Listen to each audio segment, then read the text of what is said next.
A stray dog. Snowflakes fell abundantly upon the streets, gently landing on Luo Tianming's face like icy needles, chilling his skin. Moments ago, in an attempt to evade a suddenly swerving elderly man on a scooter, he had veered off the road and crashed into a greenbelt, where he decided to lie down for a brief respite. His left knee throbbed painfully, yet he could still move it, suggesting no fractures thankfully. Luo Tianming sighed, lying on the damp grass and allowing the snow to accumulate on him. A cold wave had struck unexpectedly just yesterday. The temperature had been a balmy 16 degrees Celsius, yet today snow blanketed the ground. The roads were treacherous, and this marked his third fall of the morning. Dingling, his phone rang. Luo Tianming sat up, retrieved his phone, and answered.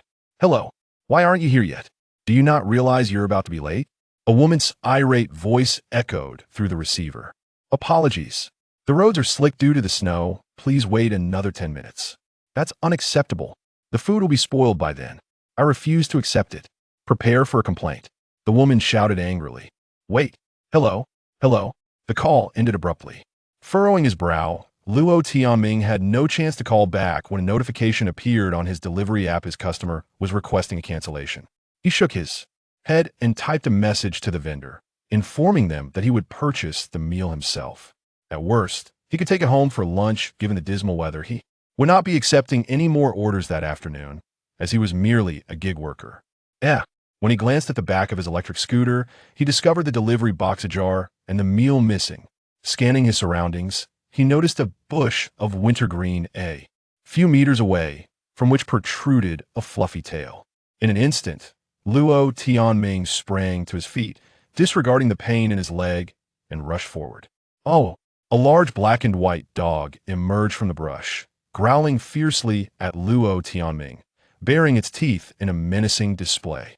Its blue eyes glinted with ferocity and desperation. A Siberian husky, albeit muddy and disheveled.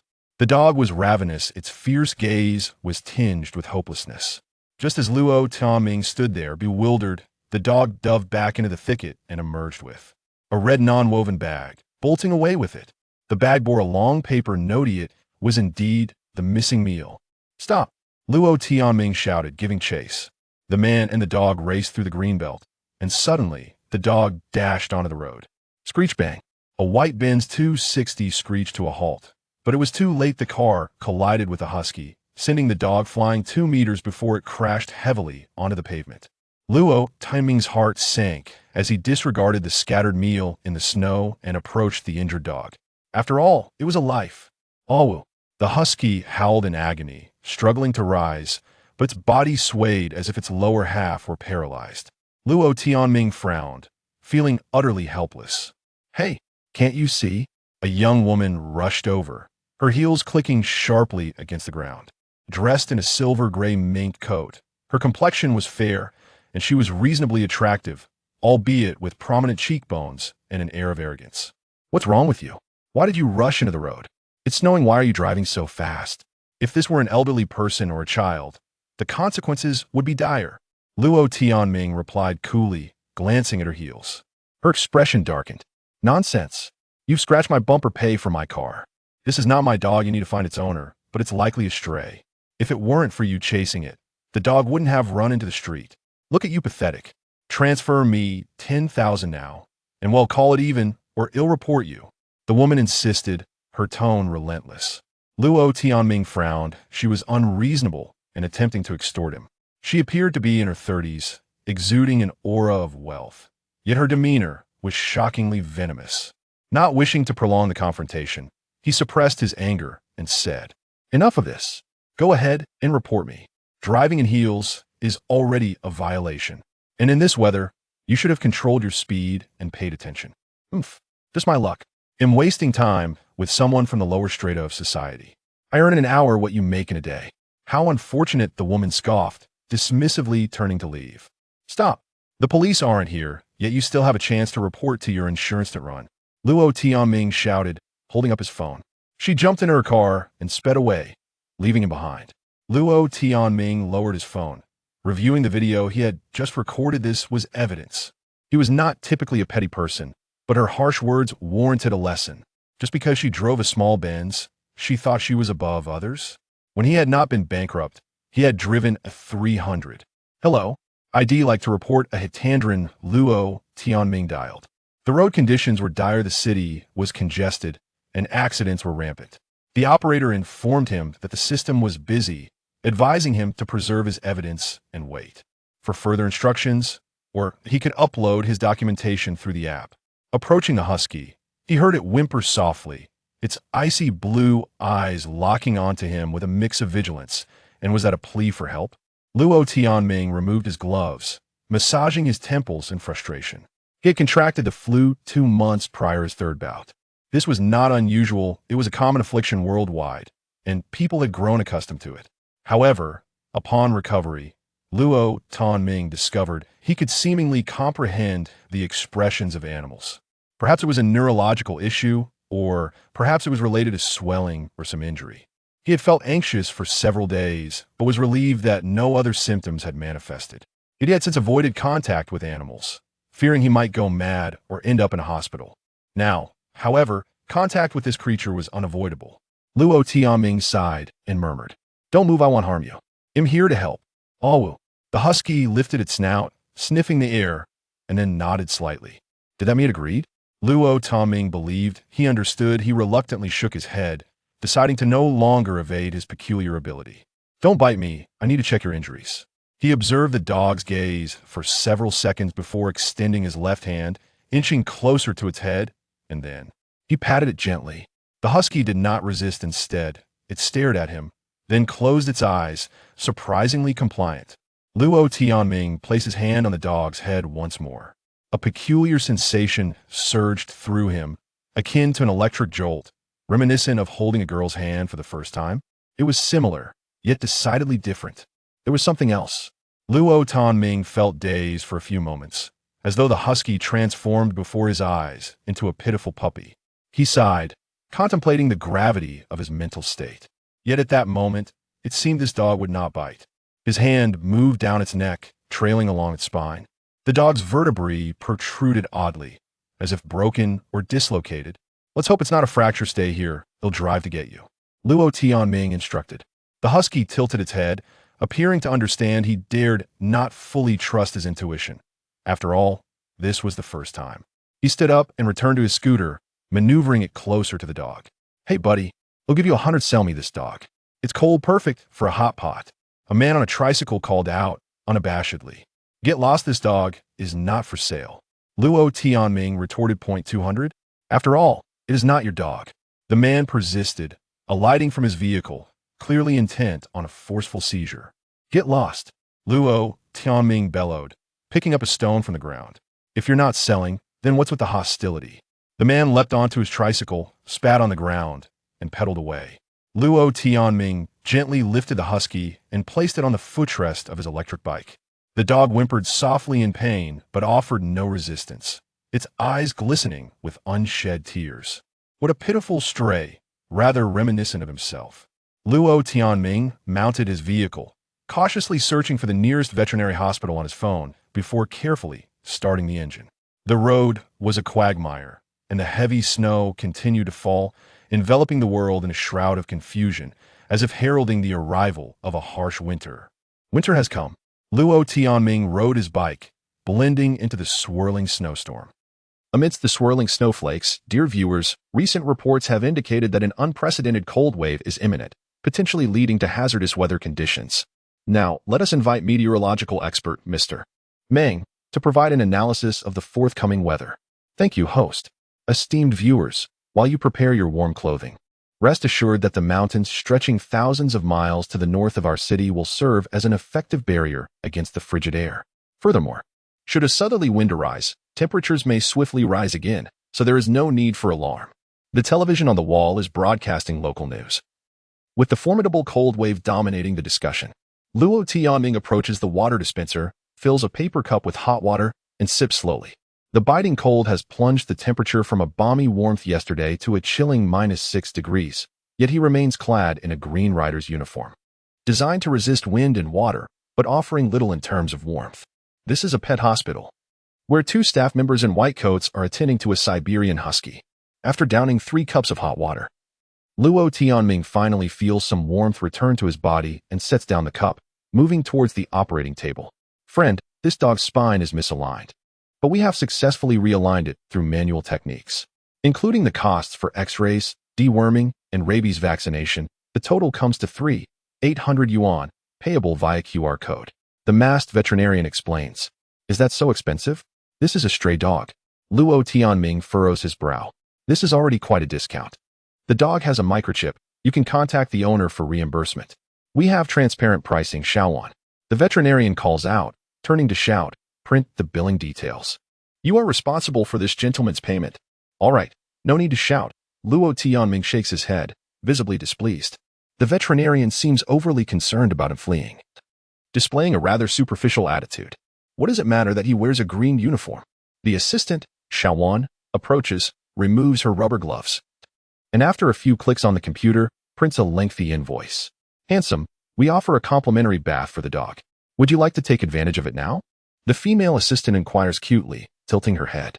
Yes, let's do it now. Also, throw in a collar and leash and provide an invoice. Luo Tianming replies. Oh, very well. You mentioned the dog has a microchip. What does that entail? Luo Tianming asks. The chip is located in the dog's neck. Would you like to contact the owner for reimbursement? Xiaowan responds. Of course. Luo Tianming nods. Please hold on. Let me check the computer. Xiaowan retrieves the owner's phone number and writes it on a slip of paper. Luo Tianming dials the number, and a man's voice answers. Upon hearing that the dog was hit by a car and that the medical expenses are in the thousands, the man immediately becomes dismissive. I abandoned that dog 6 months ago. If you want it, it's yours. Please send a video as proof so I can update the registration information at the authorities. Otherwise, you need to come here to settle the bill. Additionally, the car that hit the dog is a Mercedes. The owner is demanding 10,000 yuan for repairs. And you can also seek compensation for the dog's medical expenses. Brother, please don't meddle in my affairs. I'm adding you on WeChat. Just wait a moment. The man impatiently hangs up. Moments later, the dog owner adds him on WeChat and sends a text message. Luo Tianming, complying with the owner's request, states that he will cover the dog's medical expenses and take full responsibility for the traffic incident. Brother, I can see you are a kind-hearted person. Let me be frank. That breed is a menace. You'll find out soon enough. Be careful. Only a fool would keep a husky. Thank you. The dog's owner sends a voice message that surprisingly conveys a sense of relief. Luo Tianming shakes his head. The reputation of huskies as destructive is well known. Yet he does not intend to keep this dog long-term. Once he resolves the matter with the Mercedes driver, he plans to find a new home for the dog. Moreover, the dog is rather handsome. For reasons unknown, Luo Tianming finds this dog quite appealing, with its striking features. At this moment, the two staff members have bathed the dog and are using a blow dryer to dry its fur. The husky stands on the table, its blue and white eyes darting around energetically, and its coat is a striking black and white, adorned with 3 flames on its forehead, truly dashing. However, having been astray for some time, it appears rather emaciated. Once the dog's fur is dry, the female assistant leads it over to Luo Tianming. He picks up a plastic basin and pours half a basin of complimentary dog food from a nearby bag. Eat up. By the way, what is this dog's name? Let me check. It used to be called. The assistant begins. No need. From now on, you'll be called Lunchbox. You thieving creature. Who told you to steal my lunchbox? Luo Tianming declares. The husky's eyes shift, and it lowers its head to devour the food with great enthusiasm. As if it were starved, Luo Tianming attempts to reach out and pet the dog's head. To his surprise, the dog does not guard its food but instead squints its eyes in ecstasy as it munches away. Lunchbox. Luo Tianming furrows his brow, pondering if the dog has accepted its new name so readily. Is this a mere illusion? Lunchbox. He calls out. The husky abruptly halts its feast, raising its head with eager eyes fixed on him. Ah, this dog seems to have a good rapport with you. The female assistant remarks with a smile. Go on, eat. Luo Tianming encourages. The husky lowers its head and resumes its rapid consumption. The assistant claps her hands and says, this dog is fortunate to have a master like you. Otherwise, it would surely freeze to death in a few days. Oh, what is going on? Luo Tianming inquires. Haven't you seen the weather forecast? The polar vortex is here. Temperatures are expected to drop further tomorrow. I've heard that in Province Bay E, daytime temperatures have plummeted to -45 degrees. And all the stray cats there have frozen to death. The assistant's expression is one of sorrow. Luo Tianming ponders for a few seconds before asking, "Is it really that cold? But surely dogs have a strong resistance to cold, right?" "Not at all. Stray animals cannot maintain their body temperature without food. And as we are in the south, animals here are not acclimated to cold. Although huskies have double coats, it will take at least a month for them to fully grow." "A month? It will have warmed up here by then." "Not quite.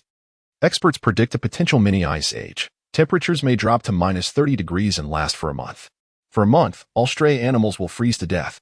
"Shawan, stop spreading rumors. Experts are saying it could drop to -90 degrees. Isn't that absurd?" The male veterinarian interjects from the corner, feeding a cat. "Has the customer settled the bill yet?" "Yes, just a moment." Shawan responds. "Handsome, it's time to settle the bill, right?" The female assistant asks cheerfully, though her gaze remains vigilant, wary of Luo Tianming bolting. "Certainly." Luo Tianming replies, scanning the QR code for payment, leaving him with just over 200 yuan in his account. At the age of 28, Luo Tianming reflects on how he has arrived at this predicament. His parents passed away early, yet he persevered, gaining admission to the prestigious Xiazhu University, where he studied international society and global governance. Now, 6 years post-graduation, he has repeatedly sat for civil service examinations, reaching the interview stage several times but ultimately falling short.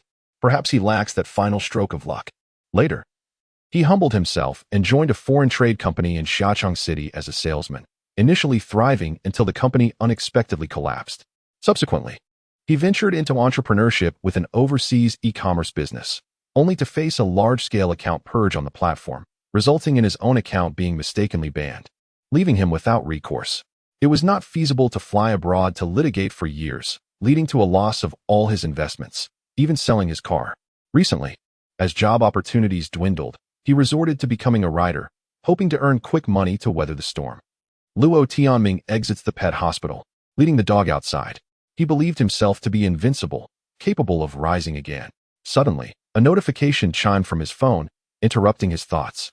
The order-taking app informed him that his work had been suspended.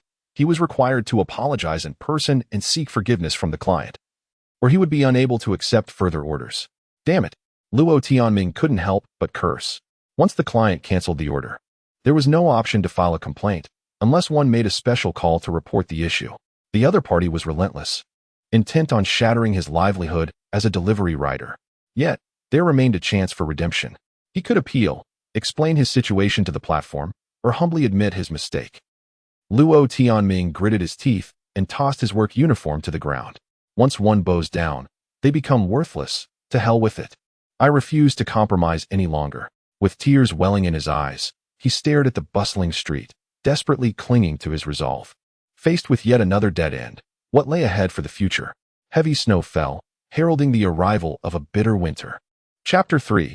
The Unpredictability of Life. Here lies room 503 of Building 8 in the Jinxiu Garden District 2 of Shangqiao City, where Luo Tianming shares a rented space with others. "Fan He, go open the door," commanded Luo Tianming, clad in a black leather jacket, as he lounged on the sofa. The husky limped towards the door, tilting its head to examine the lock before glancing back at Luo Tianming, an expression of helplessness evident in its eyes. "Use your paws and turn the doorknob." Luo gestured with his hand. After a moment of contemplation, the husky's eyes sparkled with intelligence, and then it stood on its hind legs, leaning against the door while using its front paws to twist the doorknob. Click. The door swung open. "Fan He, step outside." Luo issued a second command. The husky paused for a few seconds before suddenly barking, "Woof," a short sound, seemingly in protest. "All right, I'm not going to toss you out." "Close the door," Luo instructed. The husky stood up, scratching at the door, and after a considerable time, finally managed to shut it. Poor dog. The husky wagged its tail proudly and approached Luo, sitting down at his feet. Just then, the door to the inner room swung open, revealing a disheveled woman, Luo Tianming's roommate.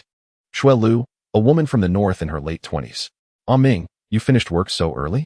She yawned, making her way to the automatic coffee machine, pressing the power button as she did. She sleepily prepared a cup of coffee, then ambled over to the single sofa, sitting down with bleary eyes, only to suddenly exclaim, "Oh my goodness, don't be frightened. This dog is quite gentle and won't bite," Luo reassured her.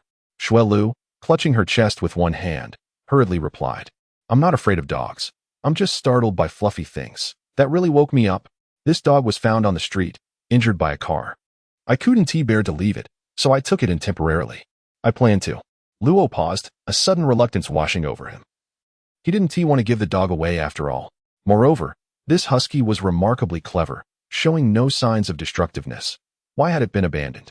Are you planning to give it away? If so, I'll take it. What a handsome dog. Come here, dear. Xuelu beckoned, opening her arms wide. The husky regarded the woman in her pajamas with an expression of disdain, which Luo easily interpreted. Why are you ignoring me? Is this dog foolish? Perhaps huskies are generally not the brightest. Xuelu scratched her head in confusion. This dog simply doesn't take to you, Luo remarked. Woof. The husky immediately echoed in agreement. TCH, it's not that it doesn't take to me. It's just that you're being stingy. Xuelu pouted and resumed her coffee. This woman was quite attractive, scoring a solid 7 without makeup. Her eyes sparkled, her figure pleasantly plump. However, Luo Tianming was indifferent. Seeing his housemates daily dulled any sense of novelty.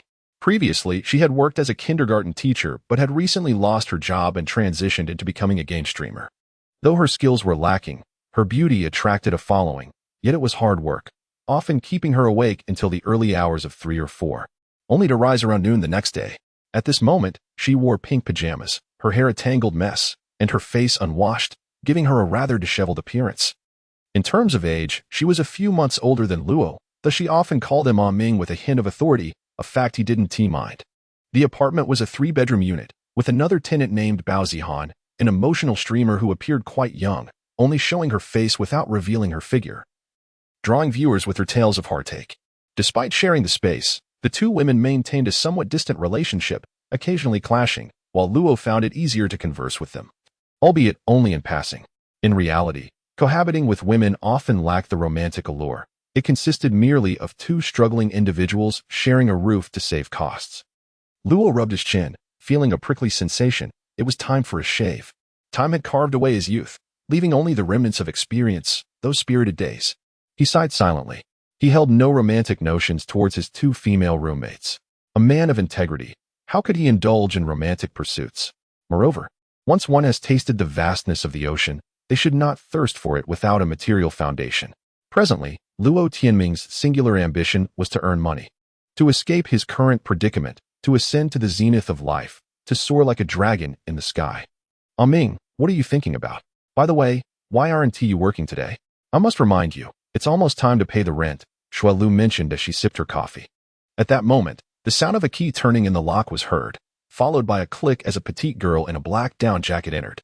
She huffed into her hands to warm them, then hung her jacket by the door, slipping on fuzzy slippers as she stepped inside.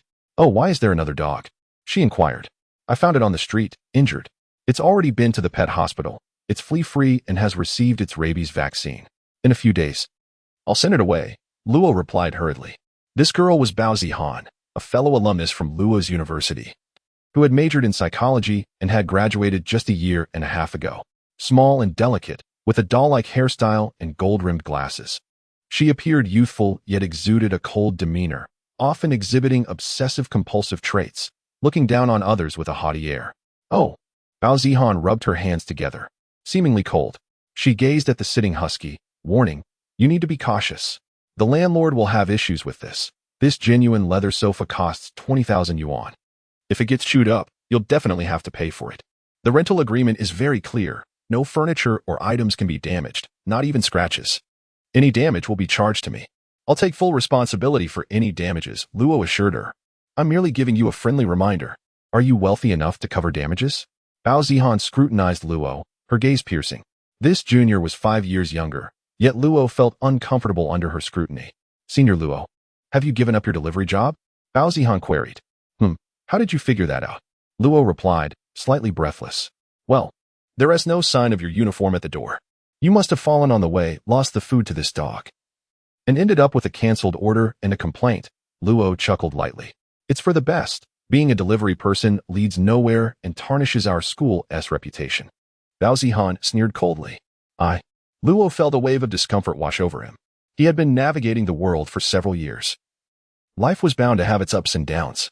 Yet, it felt inappropriate for a recent graduate to be so judgmental. Life is unpredictable. He merely stumbled. Why must even the most insignificant creatures weigh in? Ming, I think you should try streaming. Aren't you a graduate from a prestigious university? What was your major? Something like global domination. You should focus on current events, economic forecasts, stock market analysis. Men have an advantage in that, Luo suggested. Dear sister, the major is called global governance, so don't get it wrong. Bao Zihan interjected with a cold laugh, then turned to Luo with her condescending tone. Senior, you should return to your field of study. You don't have to be a boss. You should lower your expectations and consider streaming. With your academic background, analyzing current events will surely attract attention, but do keep your content appropriate. Also, Bao Zihan gestured toward herself, continuing, you must wear formal attire. Leather jackets make you look unkempt. It's freezing, and my leather jacket is lined with fleece, Luo explained. No, I think it looks quite masculine. Engaging in live streaming has become my forte, as I have amassed a substantial following of 60,000. I propose that you don this leather outfit.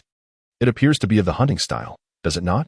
A pair of sunglasses, a hat, or even a mask would enhance your allure, as capturing attention is paramount. Distinction is critical. Securing a viewer's gaze on your page constitutes half the victory. As for the content, as long as it garners admiration, does it truly matter if it is right or wrong? Thus, allow me to be your agent, and I shall take a mere 40% of your streaming revenue. Luo was fervently imparting his wisdom. Bao Zihan, with a visage of disdain, shrugged her shoulders and retreated into her room, closing the door behind her. The room was frigid, and the young woman had been shivering moments prior. Venturing outside in such weather is indeed quite uncomfortable. While Luo continued to share his insights, Luo Tianming found himself somewhat distracted. Life is unpredictable. It seems everyone wishes to impart their teachings. Can one still reclaim their dreams? Chapter 4. A lesson for her. The shrill ring of the phone interrupted the silence, revealing an unfamiliar number. Hello, who is this? You must be Luo Tianming. You scoundrel. Why did you falsely report me to the police? The voice on the other end belonged to a woman, likely the one from earlier that morning. It is everyone's responsibility to report illegal activities. You fled the scene of an accident. How could you possibly escape justice? Luo Tianming replied with a smile. You scoundrel. You were the one chasing that dog. Not wishing to engage in a quarrel with this woman, Luo Tianming promptly hung up. Hey, Ming, what happened? Luo inquired. Her curiosity piqued as she leaned closer. Sister Lu, perhaps you should put on some more clothes. Aren't you cold? Luo Tianming remarked, his expression revealing discomfort. Lu, though not tall, had a generous bosom, and her attire of merely pajamas felt rather inappropriate, at times causing awkwardness. Haha, I have a slightly plump constitution, so I'm not afraid of the cold. Tell me, I could tell it was a woman. Lu adjusted herself, shifting closer.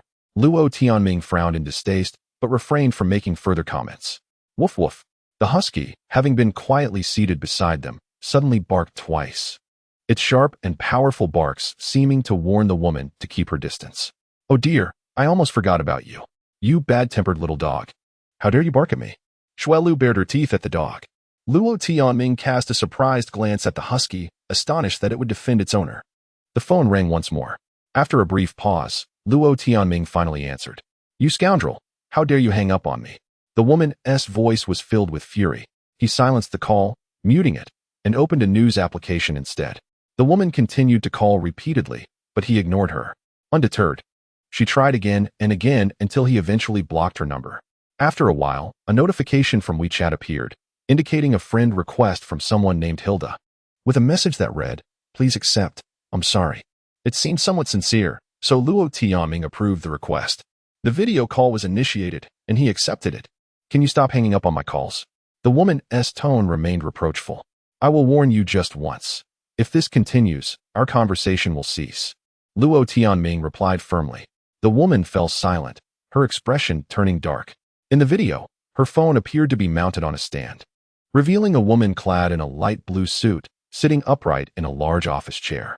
After a moment of tension, the woman exhaled deeply and finally said, I apologize.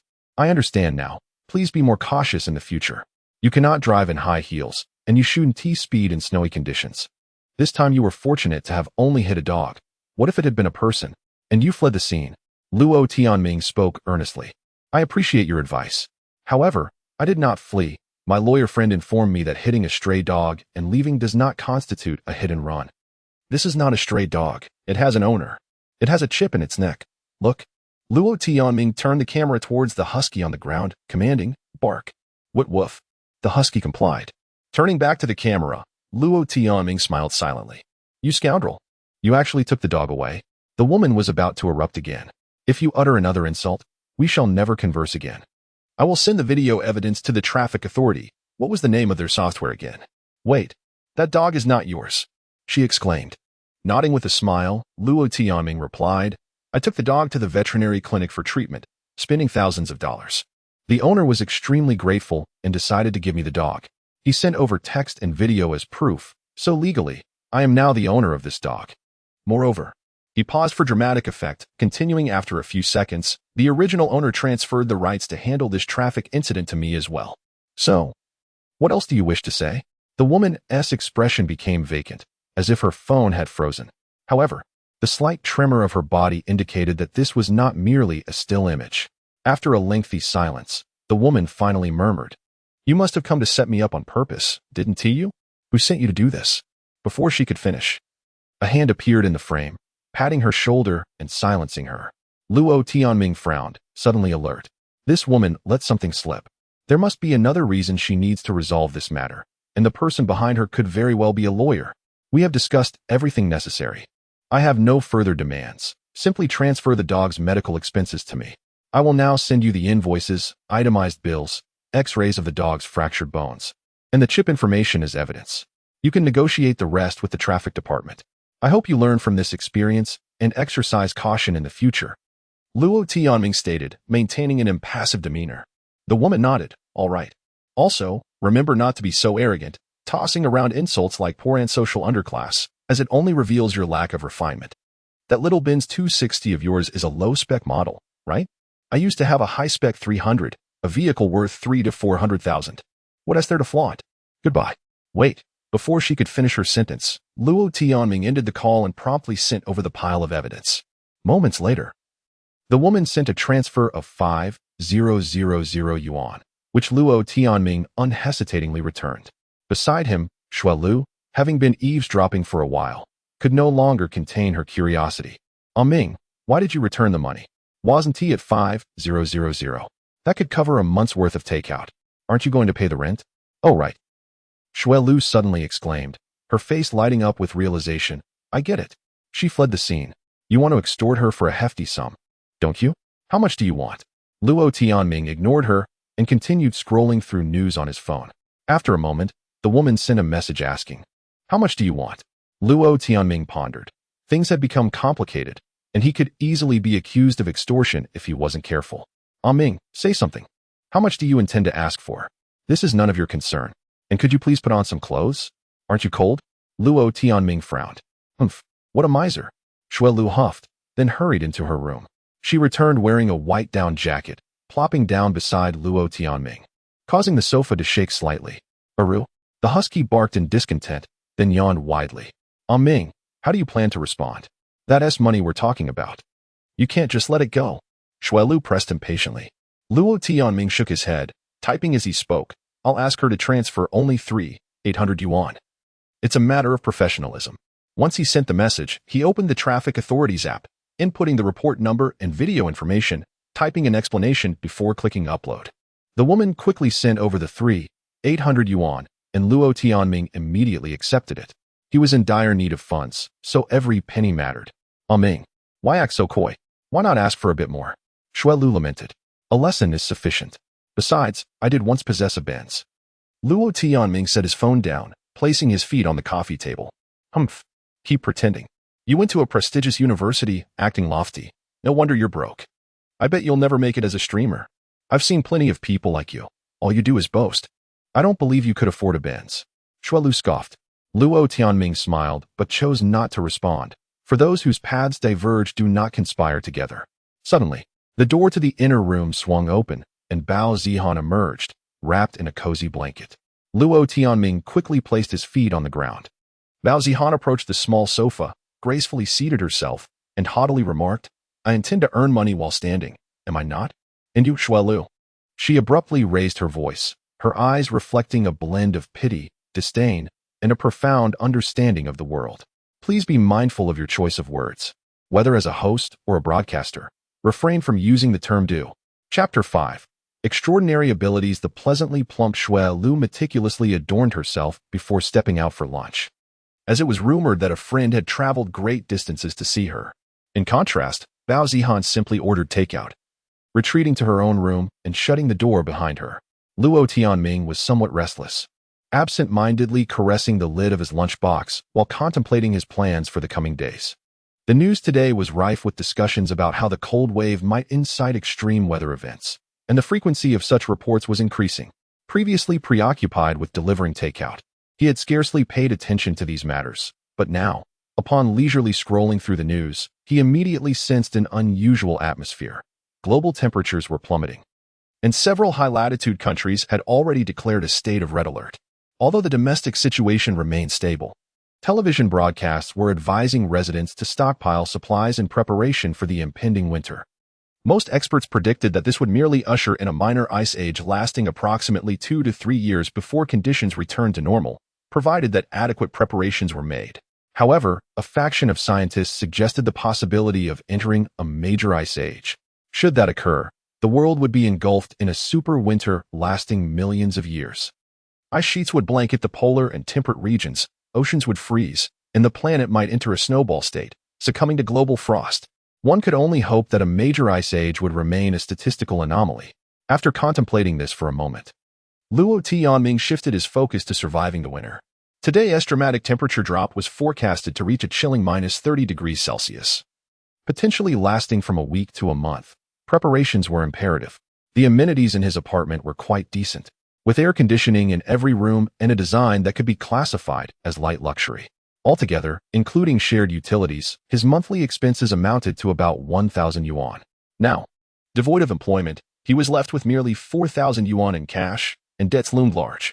Moreover, having a mischievous Siberian husky that had a penchant for destruction meant he had to move out quickly, lest he incur substantial losses. With this thought, Luo Tianming glanced at the husky sitting beside him, its icy blue eyes fixated on the genuine leather sofa, as if contemplating its next target. Had he not scolded it moments ago, it might have already taken a bite. He pondered whether to part ways with the dog or to relocate instead. Yet, there was an undeniable affection for this creature. He felt that there must be some unseen reason behind his newfound ability to connect with animals. Placing his hand atop the lunchbox, he noticed the dog squinting in delight, though the earlier electric sensation had dissipated. Could it be that all dogs would respond to such a touch? An intriguing hypothesis sprang to mind. He stood up, donned a windproof neck gaiter, and slipped on black cotton gloves, turning to the husky. "Lunchbox, let us take a stroll." Outside, the biting wind whipped at him. The snow had ceased. Yet the air was bitterly cold, stinging his face and extremities as if pierced by icy needles. Riding his electric scooter, the husky perched on the footboard. They traversed towards the southern dog market. The market was bustling with activity, and after wandering for a while, Luo Tianming discovered that the prices for dogs here were exorbitant. A well-bred adult golden retriever was priced at 8,000 yuan, while a long past its prime Tibetan Mastiff commanded a staggering 50,000.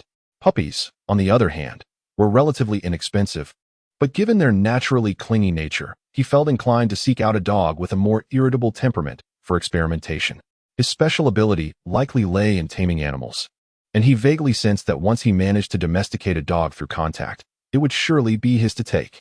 For instance, the husky calmly sitting on the footboard displayed no inclination to escape, and he found himself reluctant to part with it. As if a bond had formed, a sort of spiritual connection. Could that single touch have forged a unique relationship between him and this dog? Suddenly, a cacophony of barks erupted, drawing Luo Tianming's attention. Peering through the crowd, he spotted a tall, slender man clad in a green cotton jacket, gripping a large iron clamp, attempting to shove a hefty black dog into a cage.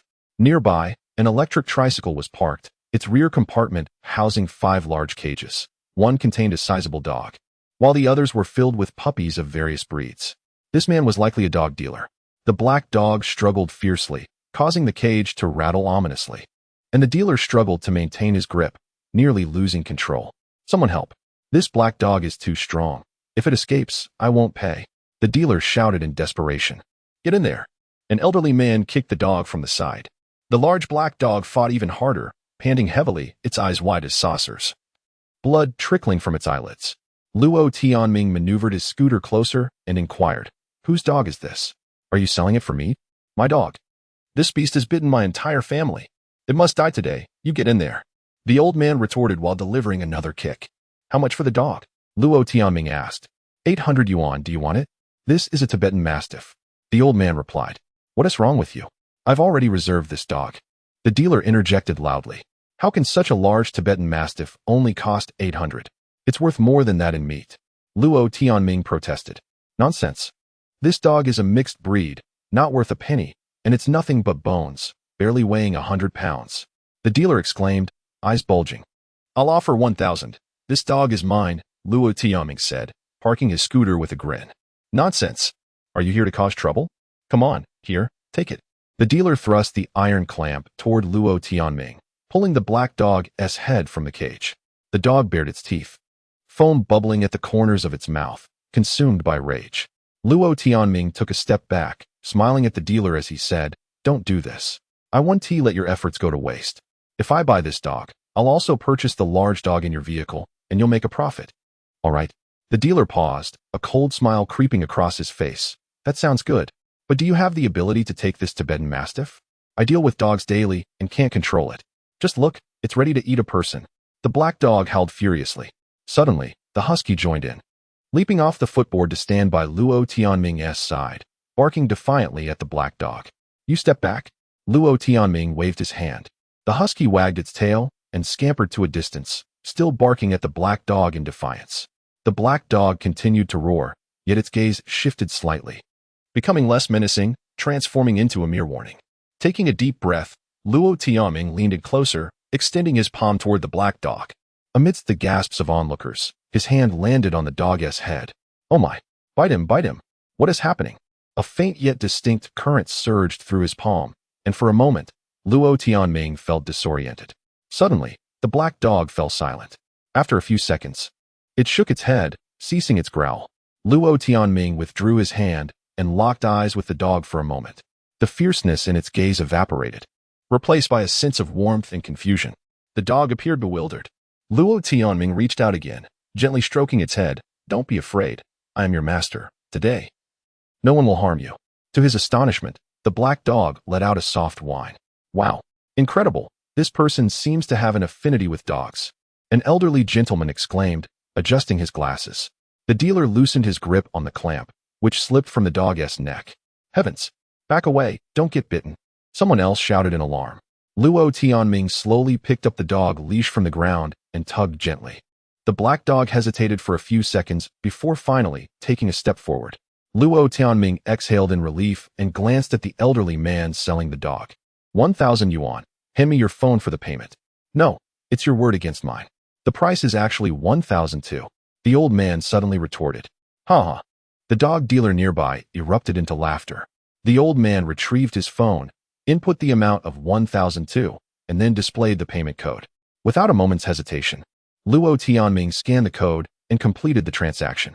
How shameless, to suddenly raise the price. Someone mocked. The old man, with a haughty lift of his chin, walked away. Young man, you've made a grave mistake. The Tibetan Mastiff is hardly worth anything now. It's merely a meat dog, remarked an elderly gentleman nearby. Indeed. The Tibetan Mastiff is just a meat dog now. The market price today is around 8 yuan per gene. I assent it. The legs of the slaughtered dogs are only 10 yuan per gene. A middle-aged man chimed in. Luo Tianming chose to disregard their comments. His mind and spirit were now filled with a far greater joy. He was astonished by his own ability to tame animals. He possessed a unique gift. Chapter 6. Acquiring a dog. This dog is an Alaskan Malamute, priced at 1,200. Consider it a good deed on my part. I was initially going to sell it to a dog meat restaurant, but you won't be at a loss. Purebred dogs typically cost several thousand. The dog dealer proclaimed as he opened the cage door and forcefully pulled out a large, gray-white dog. The creature appeared dejected, its tail tucked between its legs, trembling incessantly. Luo Tianming glanced at the dealer's phone, paid the 1,200, and placed his palm upon the dog's head. Moments later, the Alaskan Malamute wagged its tail, ceased trembling, and its eyes sparkled with an unexpected joy. The cacophony of barking erupted from the small dogs in the iron cage on the tricycle. They became agitated. Luo Tianming straightened his back and sighed. He had once again validated his abilities, yet he felt he had reached his limit. His intuition warned him that he could not perform such feats again today. He was fatigued, his mind blank, as if he had indulged in spirits. Brother, you are quite something. If you had the skills of a dog thief, you could snatch any dog you wished. The dealer remarked enviously. Some people have an innate affinity for dogs. We've had customers like that. Upon entering, all the dogs would flock to them. A true dog whisperer. A young man chimed in. Luo Tianming knew he was nothing of the sort, but there was no need to engage in such disputes. Do you have a leash and collar? He inquired of the dealer. No, you'll have to sort that out yourself. There's a pet store right at the market entrance, the dealer replied, shaking his head. Little brother, since you are so compassionate, why not adopt some more dogs? I can let you have each of these little ones for 800. Without uttering a word, Luo Tianming turned and departed. He was already quite weary, and he was not a charitable organization capable of rescuing every dog in distress. If you wish to accumulate merit, why not adopt these dogs yourself instead of morally coercing others? A young woman, appearing to be a student, interjected. Exactly. These are all pet dogs. They might even be stolen. Can you really bear to sell them to be slaughtered? Another girl added scornfully. As Luo Tianming mounted his electric bike, the husky leaped onto the footrest, the large black dog tethered to the rear, while the Alaskan Malamute stood idly beside him. Follow me, he instructed the Alaskan. As the electric bike sped away, the two large dogs trailed behind, running at a leisurely pace. At the pet store, Luo Tianming bathed the two dogs, provided medical treatment, administered vaccinations, and purchased new collars, leashes, a muzzle, and 3 bags of dog food. The total expenditure surpassed 800. Maintaining dogs is indeed a costly endeavor. The dog food would likely last less than a week. While the husky was of moderate size, the other two were substantial, particularly the large black dog, whose appetite was astonishing. Initially, the pet store staff handled the free dog food with ease, but their expressions grew increasingly strained. Fortunately, both dogs were of decent appearance. After being cleaned, the Alaskan Malamute transformed into a fluffy creature, adorably charming with a distinctive coat. The staff informed him that it was a female, just reaching adulthood. The large black dog, on the other hand, exuded an imposing presence, perhaps even an unsettling one. Its frame was remarkably robust, entirely black, resembling a fierce beast. However, it had lost considerable fur, bore several scabs on its paws, and appeared emaciated, its ribs prominently visible. Luo Tianming could not ascertain the extent of the Tibetan Mastiff lineage in this dog. It was undoubtedly a mixed breed, quite different from the fluffy, robust Tibetan Mastiffs.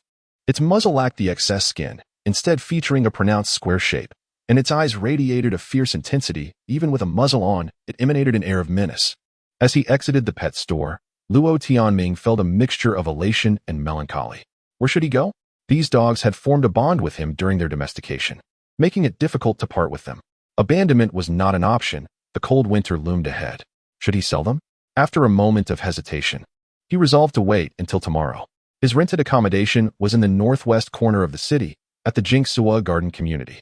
Upon entering through the gates, the security guard's eyes nearly bulged in disbelief. After some persuasion and a promise to keep the dogs on leashes, along with a small bribe of cigarettes, the guard finally allowed him passage. Parking his bike in the communal shelter, Luo Tianming led the 3 dogs, his heart tinged with anxiety. He would need to find a new place, preferably a bungalow with a yard.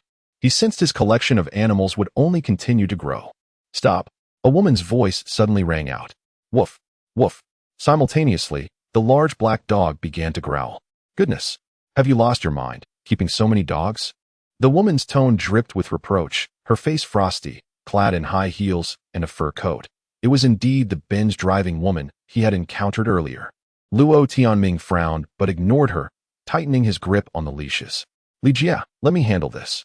Another woman approached, donned in a black down coat, her ponytail swinging gently. She appeared to be in her 20s, with bright, clear eyes and minimal makeup, her collar peeking out from beneath the down coat. The woman in the car scoffed, stepping aside. The ponytail-haired girl cautiously kept a 3-meter distance, glancing at the 3 dogs, and politely introduced herself. Hello. My name is Wang Hui, a friend of Miss Sunsilly. We are here to apologize. Is that what you call apologizing? Luo Tianming retorted, forget it. I have things to attend to. With that, he turned to leave. Stop right there. The driver shouted. Woof, woof, woof. The 3 dogs erupted into a chorus of barks, their presence formidable. Halt. Luo Tianming shook the leashes, silencing the dogs. These dogs have quite the temper. If you continue to act unreasonable, I won't be responsible if they bite, he warned. Humph. Just tell me how much it will take for you to let this go, the driver coldly demanded. Luo Tianming fell silent. Did this woman think him a fool? In plain sight, the girl with the ponytail had the demeanor of a lawyer. Was she attempting to entrap him? The platform suggested we settle this. It's merely a minor issue. Ms. Sunsili was in a rush for an important meeting, so I have no time for your nonsense. Since the platform has spoken, you should handle it as you see fit. However, we need your understanding and kindly request that you withdraw your submission on the platform. I do not understand. How about 10,000? 20,000? The driver brandished 2 stacks of cash, shaking them in a domineering manner. Luo Tianming's brow furrowed, his expression darkening. If this continues, I will unleash the dogs on you. Wait, hold on. Li Jie, stay here. Wang Hui interjected.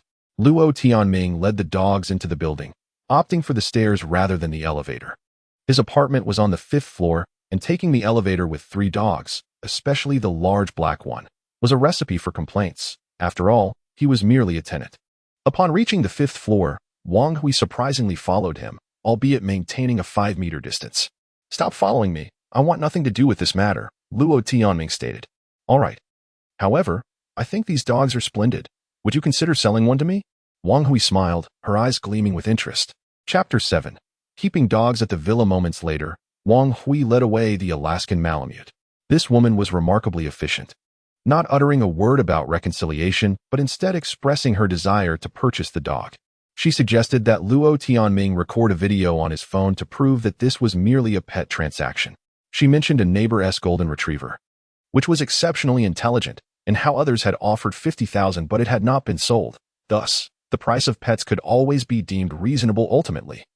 She acquired the endearingly clumsy Alaskan for 50,000 yuan. The other party handled the situation astutely, unlike the thoughtless female driver.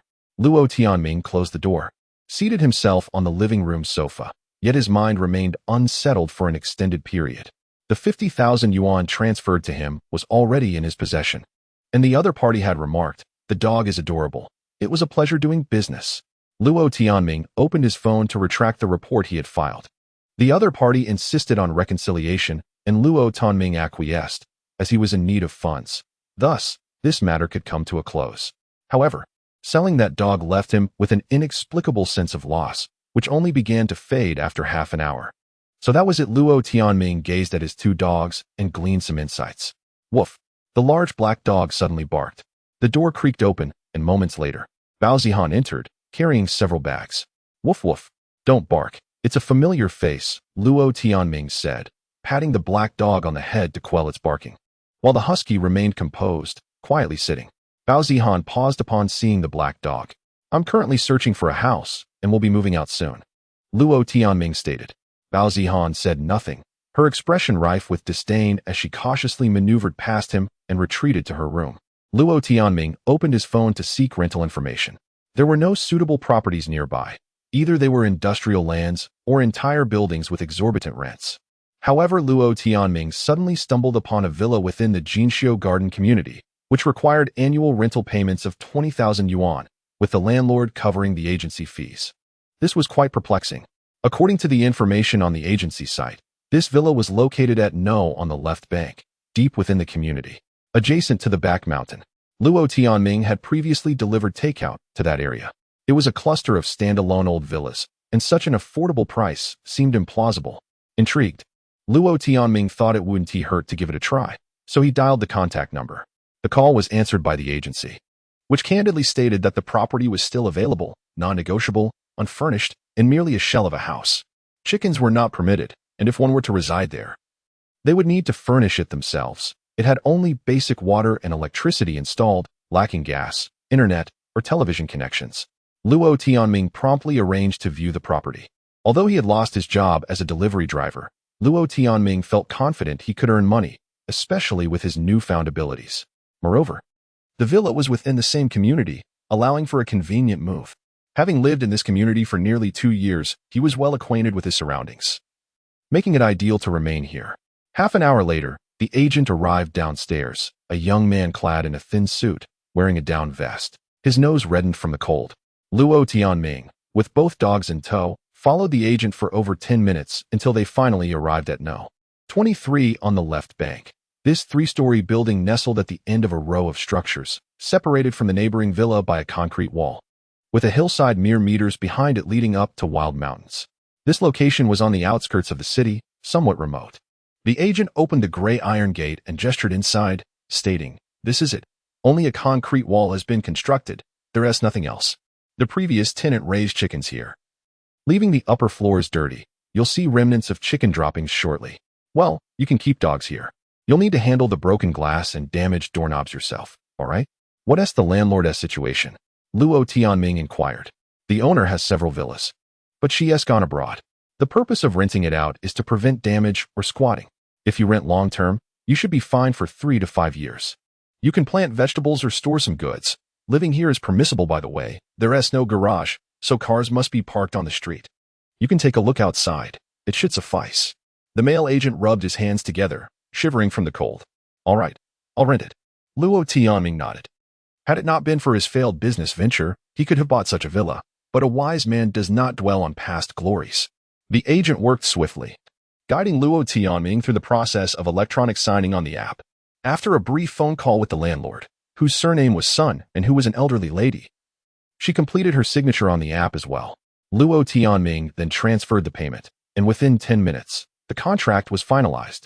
The agent patted the husky's head, casting a timid glance at the black dog before leaving the keys and bidding farewell. Standing in the front yard, Luo Tianming finally exhaled in relief. His previous approach had always been decisive. He hoped this venture would be equally fortuitous. "This is my territory now." Luo Tianming closed the gate, removed the leashes from both dogs, and took off the muzzle from the black dog. "Don't run out the door. Do you understand?" Luo Tianming pointed toward the gate, observing the dog's reactions. The husky tilted its head, suddenly leaping sideways a couple of times before scampering off. The black dog, however, stared back, its expression imbued with confusion. "Do not run out the door, nor bite anyone." Luo Tianming reiterated emphatically, yet the black dog's face still wore a puzzled look. Did this dog have communication difficulties? Regardless, he had confirmed it wouldn't bite him. "Go. Protect this place." Luo Tianming waved his hand. The black dog took a few slow steps outside, glanced back, and then galloped away with newfound energy. Luo Tianming felt a bit dazed, suddenly realizing that communicating with dogs was somewhat exhausting. This peculiar ability seemed to drain his energy. He sighed, beginning to inspect his surroundings. The adjacent villa was also empty, lacking any renovations, much like his new residence, with many areas already in disrepair. The courtyard walls were thick, approximately 2 meters high, topped with rusted steel spikes to deter intruders. It seemed unlikely anyone would dare to scale the wall. The front yard was overgrown with shrubs and weeds, likely neglected throughout the summer, now mostly dried and blanketed with a thin layer of snow. "It's so cold." Luo Tianming exhaled a puff of warm breath as he stepped inside.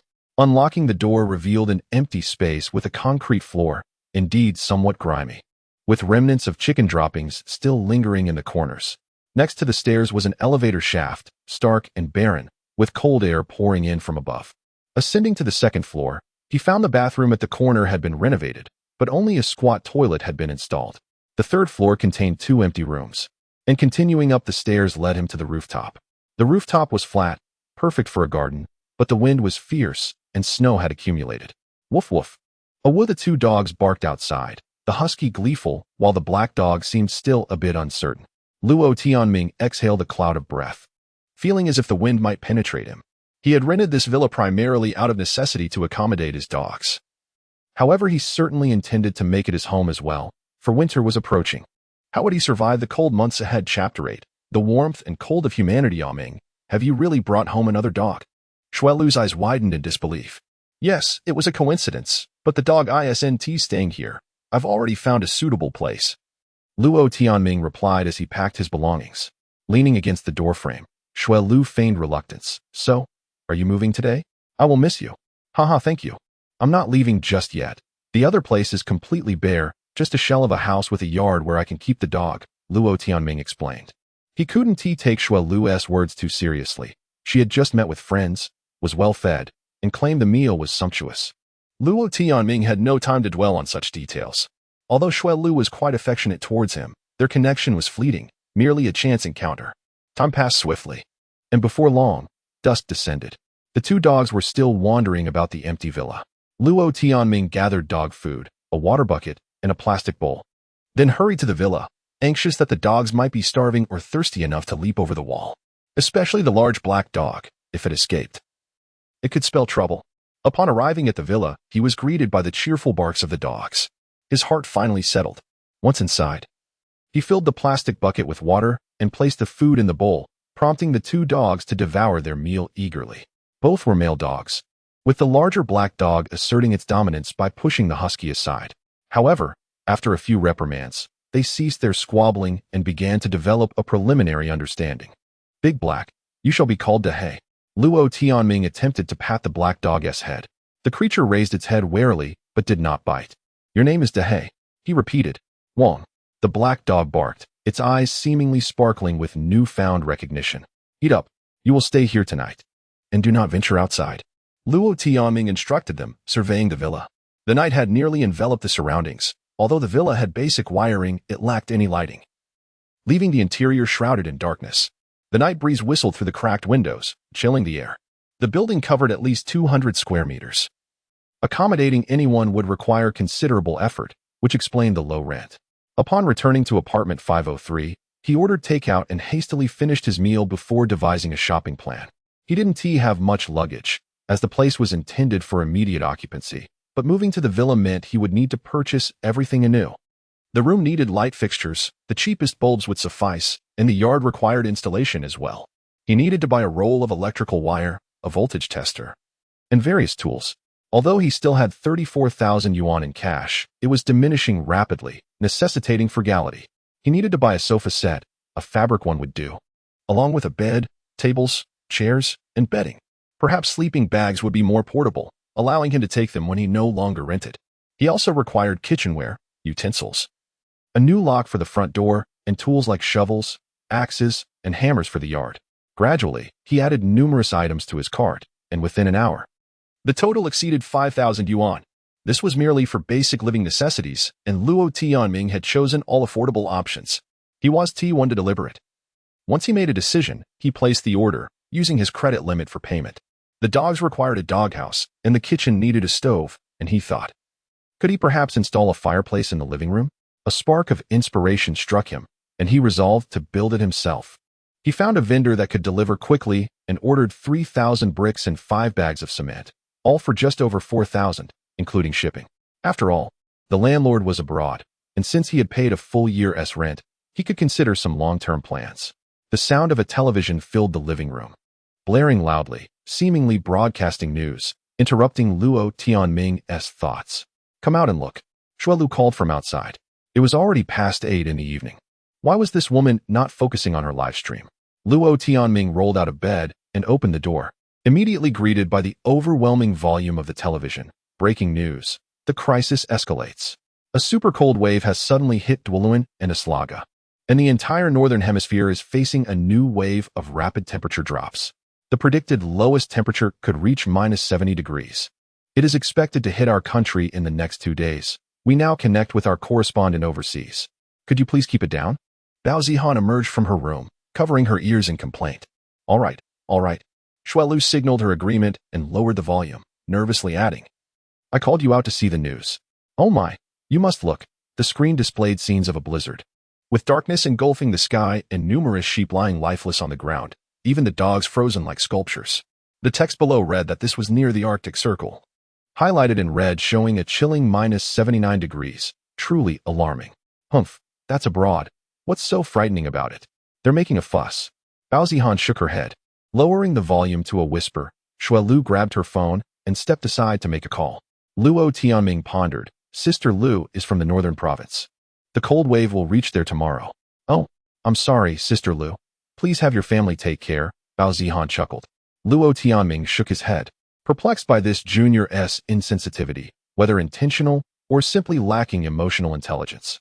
Shuelu seemed not to hear, her panic evident as she continued her call, while Bao Zihan also picked up her phone. Sitting on the sofa, Luo Tianming felt his knees ache from the cold. Tonight, as temperatures seemed to have dropped further. After rubbing them for a while, he recalled his previous injury, rolling up his pant leg to reveal a large bruise on his knee. He glanced at his phone. which displayed a local temperature of -11 degrees. This was serious. Luo Tianming frowned. Having drifted in this southern city for several years, he had grown accustomed to the mild winters. His old down jacket was long gone, lost in one of his many moves. A leather jacket could block the wind but offered little warmth against the cold.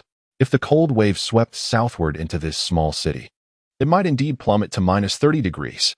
He would need to buy new clothes. Online shopping wouldn't suffice. He must venture out to the mall first thing in the morning. Xuelu appeared to be crying. Her voice choked as she spoke, dabbing at her tears. Her face smeared. Luo Tianming grew anxious, quickly scanning the news, his brow furrowing tighter. The polar storm intensifies, surpassing experts' predictions, resulting in numerous casualties abroad.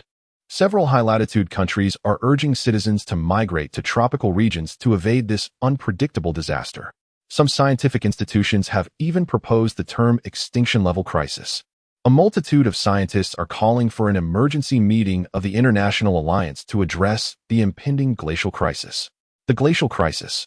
They asserted that the probability of the planet entering an ice age had increased, potentially leading to a new wave of species extinction. After concluding her call, Xuelu plopped down on the sofa, her eyes red. "What's the matter?" Luo Tianming asked with concern. "There's a blizzard at home. My father went to feed the pigs and fell, and now he can't go to the hospital. They're stuck waiting at home while the snow blocks the roads. But they won't let me go back." Xuelu spoke through her sobs. "They're worried you won't adapt to the cold," Luo Tianming replied. Xuelu nodded, tears streaming down her cheeks. Luo Tianming was at a loss for how to comfort her. Moreover, as a tenant on the verge of departure, want it not to overly concern oneself with others. Bao Zihan approached and settled onto the sofa, her demeanor surprisingly relaxed. After a brief moment, she remarked with a smile. "Fortunately, we reside in the south, while my brother and his friends are busy building snowmen at school. By the way, the entire internet is currently live-streaming the Ice and Snow Festival." Bao Zihan launched a video application, scrolling through it a few times until lively music began to emanate. Its rhythm cheerful and invigorating. Amidst the swirling snow, people waved glow sticks as a rock band passionately performed on stage, the sounds of the Swana reverberating powerfully. Yet, Luo Tianming's emotions grew intricate. Beyond the dread of calamity, a sense of melancholy enveloped him. Some rejoice, while others lament. The heart of humanity feels so cold. Chapter 9. Assurance. With over 30,000 yuan remaining, yet his credit limits across various shopping platforms exceeded 100,000. Luo Tianming wished to refrain from impulsive decisions, but an unsettling intuition clung to him like a persistent specter. After pacing restlessly for a while, he settled back down, attributing his anxiety to the sensational news reports. Yet, what was happening to him? He felt as if he had become a timid creature, a prey sensing impending doom. Was it due to the spiritual bond formed with the dogs?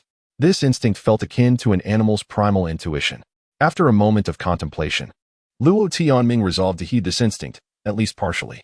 Experts had warned that local temperatures could plummet to -30 degrees. He opened the shopping app Dongdong, selected vacuum-packed rice, and entered a quantity of 100. Once the order was placed, it quickly indicated that it was being processed. If he had misjudged the situation, it would merely be a false alarm. He could always find someone to offload the excess inventory at a loss. After all, in his years of commerce, he had faced far greater losses. But what if his intuition proved correct? The chill in the living room made him shiver as he continued to order. 100 boxes of compressed biscuits, 100 boxes of instant noodles, 200 boxes of various canned meats, and fruit preserves. He avoided glass jars, fearing they might shatter in the cold, opting only for tin cans. He purchased large quantities of sugar, flour, salt, and spices. In no time, he had exhausted 70,000 yuan of his credit limit. Suddenly, his phone rang. It was a call from the Dongdong platform. They confirmed his shopping intentions multiple times before ending the call. "Ming, what are you doing?" Xuelu inquired suddenly, leaning in to glimpse Luo Tianming's phone screen. "Lu Jia, can you respect my privacy a bit? I'm shopping." Luo Tianming replied awkwardly. "Oh, who was that on the phone?" Xuelu pressed on. Luo Tianming furrowed his brow, finding her increasingly irksome. She seemed utterly lacking in boundaries. Xuelu had always been rather brash. Perhaps she fancied herself a socialite. Yet Luo Tianming did not share that sentiment. "Lu Jia, I advise you to stock up on supplies. It's inconvenient to shop when it's cold. And, Xiaomei, you should purchase some items too. Hasn't the resource reserve list been published online?" Luo Tianming said with calm assurance. Oh, got it. Bao Zihan was engrossed in her phone, seemingly oblivious to the conversation. Luo Tianming smiled, feeling he had done his duty in alerting them. Should his judgment prove erroneous, he would not wish to bear their ire. It was up to them to heed his advice. As the clock struck 9, there was still time to shop. Luo Tianming stood up. I'm heading to Dick's to buy winter clothes. Care to join me? Never mind, I have to go live. I can't afford to neglect my earnings. And I don't wear that brand, Shui Lu replied as she wiped her eyes and walked towards the inner room. I have to go live too. I seldom go out, and I don't wear cheap items, Bao Zihan chuckled. Luo Tianming nodded, donned his gloves, and took the keys to his electric scooter. Men and women certainly had different consumption philosophies. He had owned a luxury car and worn Dick's apparel. Utility mattered more to him. With a cold wave approaching, brand names seemed inconsequential. Should he suffer from the chill, it would be his own doing. The night air was frigid, nearly freezing Luo Tianming as he made his way. Upon reaching the sports mall, his nose was already numb. However, he was astounded by the scene before him, an overwhelming crowd, which was unexpected for such an hour. He hastened his pace towards the down jacket section, only to find it sold out. All that remained were sizes too small or too large. In the ski equipment area, he finally spotted a blue ski suit, perfectly fitting at a price of 1,500 yuan, the priciest here, yet significantly cheaper than other high-end brands. This suit was advertised as suitable for polar expeditions. He placed the suit in his shopping basket, hesitating only briefly before adding a green ski suit as well. He also gathered snow boots, thermal underwear, warm socks, earmuff hats, and insulated gloves, at least 2 of each item. In the outdoor camping section, he purchased waterproof tarps, a 50-liter backpack, a sleeping bag, a standard jacket, a tent lamp, a headlamp, and even climbing ropes and safety hooks. Acquiring a plethora of miscellaneous items, some of which he had no idea how to use, but they were recommended on the official list. Luo Tianming felt a tinge of overzealousness, yet he noted that many others around him were equally anxious. A hefty man was even inflating a kayak, exclaiming he wanted to test it out. Luo Tianming couldn't help but chuckle, though as he passed the man. He grabbed a box of fishing line and hooks from the shelf, just a few yuan. Better to be safe than sorry. The atmosphere was bustling, with announcements repeatedly reminding patrons of the impending closing time. After paying, his purchases filled 3 large boxes, and he struggled to secure them to his scooter. Inside, shoppers were still fervently buying. It was likely that many items would be out of stock by tomorrow. Luo Tianming shivered again, hastily opening a box to don the ski suit, which instantly alleviated his chill. Upon returning to the Jinqiu Garden community, he was once again subjected to the securities inquiries, a routine he had grown accustomed to as a delivery rider. Other residents returned with bags in hand, indicating that everyone was in action. Instead of heading back to Unit 503, he drove his scooter directly to the entrance of number 23 Left Bank. The occupancy rate in this villa area was low, particularly in the 2 rows near the hillside. Among the dozen or so villas, only 4 had lights on. The unit he rented, along with 3 neighboring villas, remained shrouded in darkness. I'm back, Luo Tianming announced as he parked outside, but he heard no barking. Instead, something inside was excitedly whimpering. He opened the door and pushed the scooter inside, greeted by 2 dogs, with the large black dog wagging its tail. In the darkness, he could see little, yet Luo Tianming suddenly felt a profound sense of relief. Perhaps it was the strange spiritual connection. These 2 dogs brought him a comfort far surpassing that of the 2 female hosts. He fished out the tent lamp from the box, switched it on, and a cascade of white light illuminated the surroundings. I'm back, he said with a smile, closing the door and pushing the scooter to the entrance of the building. The night wind howled, and the dark villa loomed ominously, resembling a foreboding place of danger. Yet, Luo Tianming felt no fear. These 2 dogs provided him with a sense of assurance. His heart was no longer in a state of panic. Chapter 10. Troubling circumstances. Some individuals may have begun stockpiling supplies. Luo Tianming reopened the Dongdong platform and found that the food supplies he had previously purchased were now out of stock. Upon checking another platform, he discovered that rice, flour, instant noodles, and other staples were also unavailable. He could only place an order for 5 barrels of peanut oil from each platform, as both had purchase limits. After adding a few orders for candy, sunflower seeds, and egg yolk pies, Luo Tianming sighed in relief and began unloading his vehicle. This lamp will stay here. Do not venture out, and be sure to listen. I shall return tomorrow. He set the emergency lamp on the ground, contemplated for a moment, then retrieved a camping moisture-proof mat to lay in the center of the living room, followed by a sleeping bag atop it. "You two sleep together. Do not fight," he commanded his two dogs, patting their heads affectionately. The lively rice box leaped about, while the gloomy big black squinted with a somber expression, appearing rather fierce to strangers. Yet, in Luo Tianming's eyes, both creatures were splendid companions. With a smile, he hopped on his electric vehicle and departed the villa once more. Upon returning to his rental apartment, he was greeted by the sounds of music emanating from the rooms of the two female streamers, who had resumed their broadcasts. Luo Tianming turned on the lights and settled onto the sofa, feeling satisfied. "It seems I am almost prepared. I just need to await tomorrow's deliveries and acquire a few additional miscellaneous items. Let me check the situation online first." News of the unprecedented polar storm had been widely circulated, soaring to the top of the headlines. Northern provinces had already commenced emergency responses. Meanwhile, in the south, most people remained in a state of curiosity, posting various photos captured during the day. Some shared images of witnessing snow for the first time. Others of the coastal chains frozen into ice walls, and some lamented that their cars had been buried beneath snow, rendering them lost. There were also posts complaining about their vehicles parked along coastal roads, completely encased in ice due to heavy condensation. The temperature displayed on his phone's home screen read -16 degrees. It had grown colder, a temperature not seen in years. "I hope I am mistaken. Perhaps it is merely excessive anxiety. I would rather suffer a financial loss." Luo Tianming made a silent wish before logging onto the forum. Discussions about the impending ice age filled the space, and with each passing post, his agitation mounted. Could such a severe winter truly herald the end of the world? The last global mini-ice age had directly led to the downfall of ancient dynasties, and many significant events had unfolded abroad. Yet, that was the extent. A mini-ice age might result in summer frosts, heavy snowfall, and crop failures, but it would only last a few years. The prospect of a full-blown ice age was unimaginable. Most species would face extinction when the ice sheets enveloped the planet, and any struggle would be futile, unless one could find sanctuary in an underground refuge, ideally equipped with nuclear batteries for warmth. Humanity, with its advanced civilization, should survive a great ice age. Yet such shelters could protect only a minuscule fraction of the population. It seemed unlikely that he would be among the fortunate few.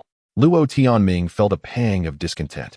However, he found himself influenced by the posts and began to browse shopping sites, procuring various survival essentials: candles, lanterns, lamp oil, toilet paper, lighters, thermometers, along with vitamins and other medications, which proved quite cumbersome to acquire and were subject to limits. He also ordered insulation boards and foam for renovations. All quite affordable, racking up only a few hundred yuan. After a moment's hesitation, he decided to buy a wild boar spear, a survival knife, a camping axe, and even a set of 500 yuan stab-proof vests. Before he realized it, his credit limit had suddenly been exhausted. Luo Tianming frowned, checking his credit account only to discover his credit limit had been reduced to 3,000 yuan.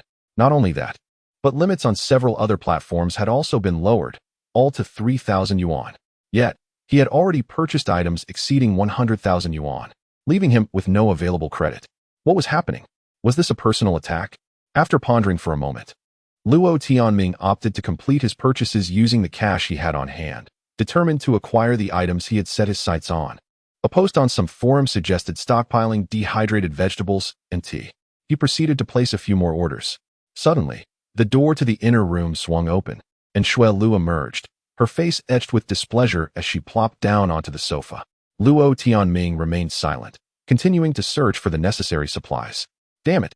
They banned my livestream again, this time for 12 hours. Xue Lu pouted, and after a few seconds, she suddenly noticed something new. "Oh, you bought new clothes. Let me see." She scooted closer to Luo Tianming, tugging at the hood of his ski jacket, playfully ruffling the soft fabric. "Huh, so cozy. You must be rolling in money. Lend me this outfit for a couple of days." "Luo Jia, don't joke. We don't wear the same size." "Who says? It fits me just fine. Take it off and let me try." "Not necessary." Luo Tianming quickly stood up. This female streamer had yet to detach from her live broadcast persona, her overly sweet speech causing him discomfort. "Come on, don't be stingy. As if I would actually take your things. Let me tell you, I've mastered the secrets of gaining viewership. My earnings from a single night of streaming surpass what you earn in a week." Xue Lu boasted with a smirk. However, the next moment, her expression shifted to one of dismay. "Unlike you, I can't just feed myself while my family goes hungry. I give all my earnings to my parents. My brother just finished his matchmaking. They want a 50,000 yuan bride price. Luo Jia, I'm quite busy right now. Let us discuss this later. Luo Tianming furrowed his brow. Do you lack compassion? Please, don't speak to me that way. At that moment, the door swung open again, and Bao Zihan stepped out. Luo Tianming had a retort on the tip of his tongue, but swallowed it back. Back already? Bao Zihan greeted coolly. Yes. Luo Tianming settled onto a nearby small sofa, exhaling in relief. With Bao Zihan's icy demeanor present, the atmosphere felt stifled. You bought a new down jacket, Bao Zihan remarked. Luo Tianming nodded. The sports mall was packed. The down jackets were nearly sold out. This one is a ski jacket. If you two plan to stock up, make sure to go early tomorrow. Things will be gone if you wait too long. Is it that serious? Bao Zihan asked, her brow slightly furrowing. By the way, check your shopping apps to see if your credit limits have changed. Mine dropped to 3,000. Bao Zihan pulled out her phone and tapped a few times, her expression shifting to one of astonishment. No way. Mine's 3,000 too. Same here. Shui Lu chimed in, shaking her phone in disbelief. What is going on? Are these unscrupulous merchants no longer interested in my money? Afraid I can't pay them back? Luo Tianming nodded, lost in thought. The situation was indeed precarious. Chapter 11. The package has arrived that night. Luo Tianming experienced a restless slumber. Despite the soft bedding and the warmth provided by the newly purchased ski jacket, he tossed and turned, awakening multiple times to check the news on his phone, even placing an order for 100 kilograms of dog food. As dawn broke, the morning news reported that a cold wave had reached several northern provinces, bringing temperatures plummeting to -50 degrees. Fortunately, due to adequate precautionary measures, no severe damage was reported. Upon returning to his villa, he noticed that the tent lamp from the previous night was nearly out of power, casting a dim light across the room. His two dogs, Fan He and Dehei, were lively, circling around him in search of affection, sitting atop a cardboard box. He interacted with them for a while before resuming his online shopping. The villa required some electrical work, so he ordered an electrician who was scheduled to arrive that morning. Although no snow fell that day, the temperature remained frigid. The villa's lofty living room offered a view through the glass of the rear wall and hillside. Yet it was drafty everywhere. Several panes of glass needed replacing, but luckily, there were workers available on the platform, as long as he was willing to pay. It was not an issue. He opened his phone to check the status of his orders, and it appeared that everything was progressing smoothly. As he scrolled through his phone, he noticed complaints in the Jingsua garden owners group about a dog that had howled throughout the night, creating a cacophony. If the owner did not take action, they threatened to lodge a complaint. A flurry of homeowners chimed in, some lamenting the lack of civic responsibility among villa owners for keeping so many dogs that impeded others from jogging. Others suggested dismantling the rear wall of the villa complex to facilitate mountain climbing, citing the inconvenience of having to detour outside the community. After 10 o'clock in the morning, a loud banging echoed from the large iron gate, accompanied by the sound of a truck outside. Luo Tianming secured both dogs to a fire hydrant in the corner of the yard before opening the gate. Boss, your place is hard to find. The security guard Wu Ti let us in at first. Outside was a delivery truck from Dongdong platform, driven by a young man who grumbled about the difficulties of entering. The truck was opened, and two delivery personnel wheeled in the goods, stacking them in the spacious kitchen. The items he had ordered from the platform were abundant, 100 bags of rice, cans, biscuits, and more, filling the kitchen and spilling into a vacant room behind. Woof, woof. Suddenly, the husky began barking furiously. A plump, black-faced security guard parked his electric scooter at the entrance and strode inside confidently. Boss, your dogs are quite impressive.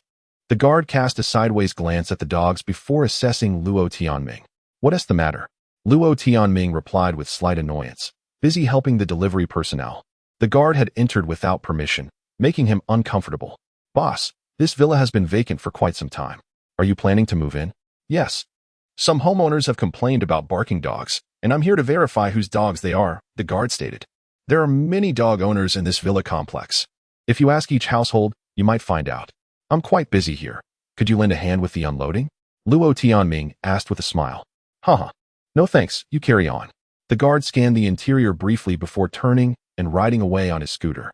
It took over half an hour to finish unloading the goods, with some larger items left directly in the yard.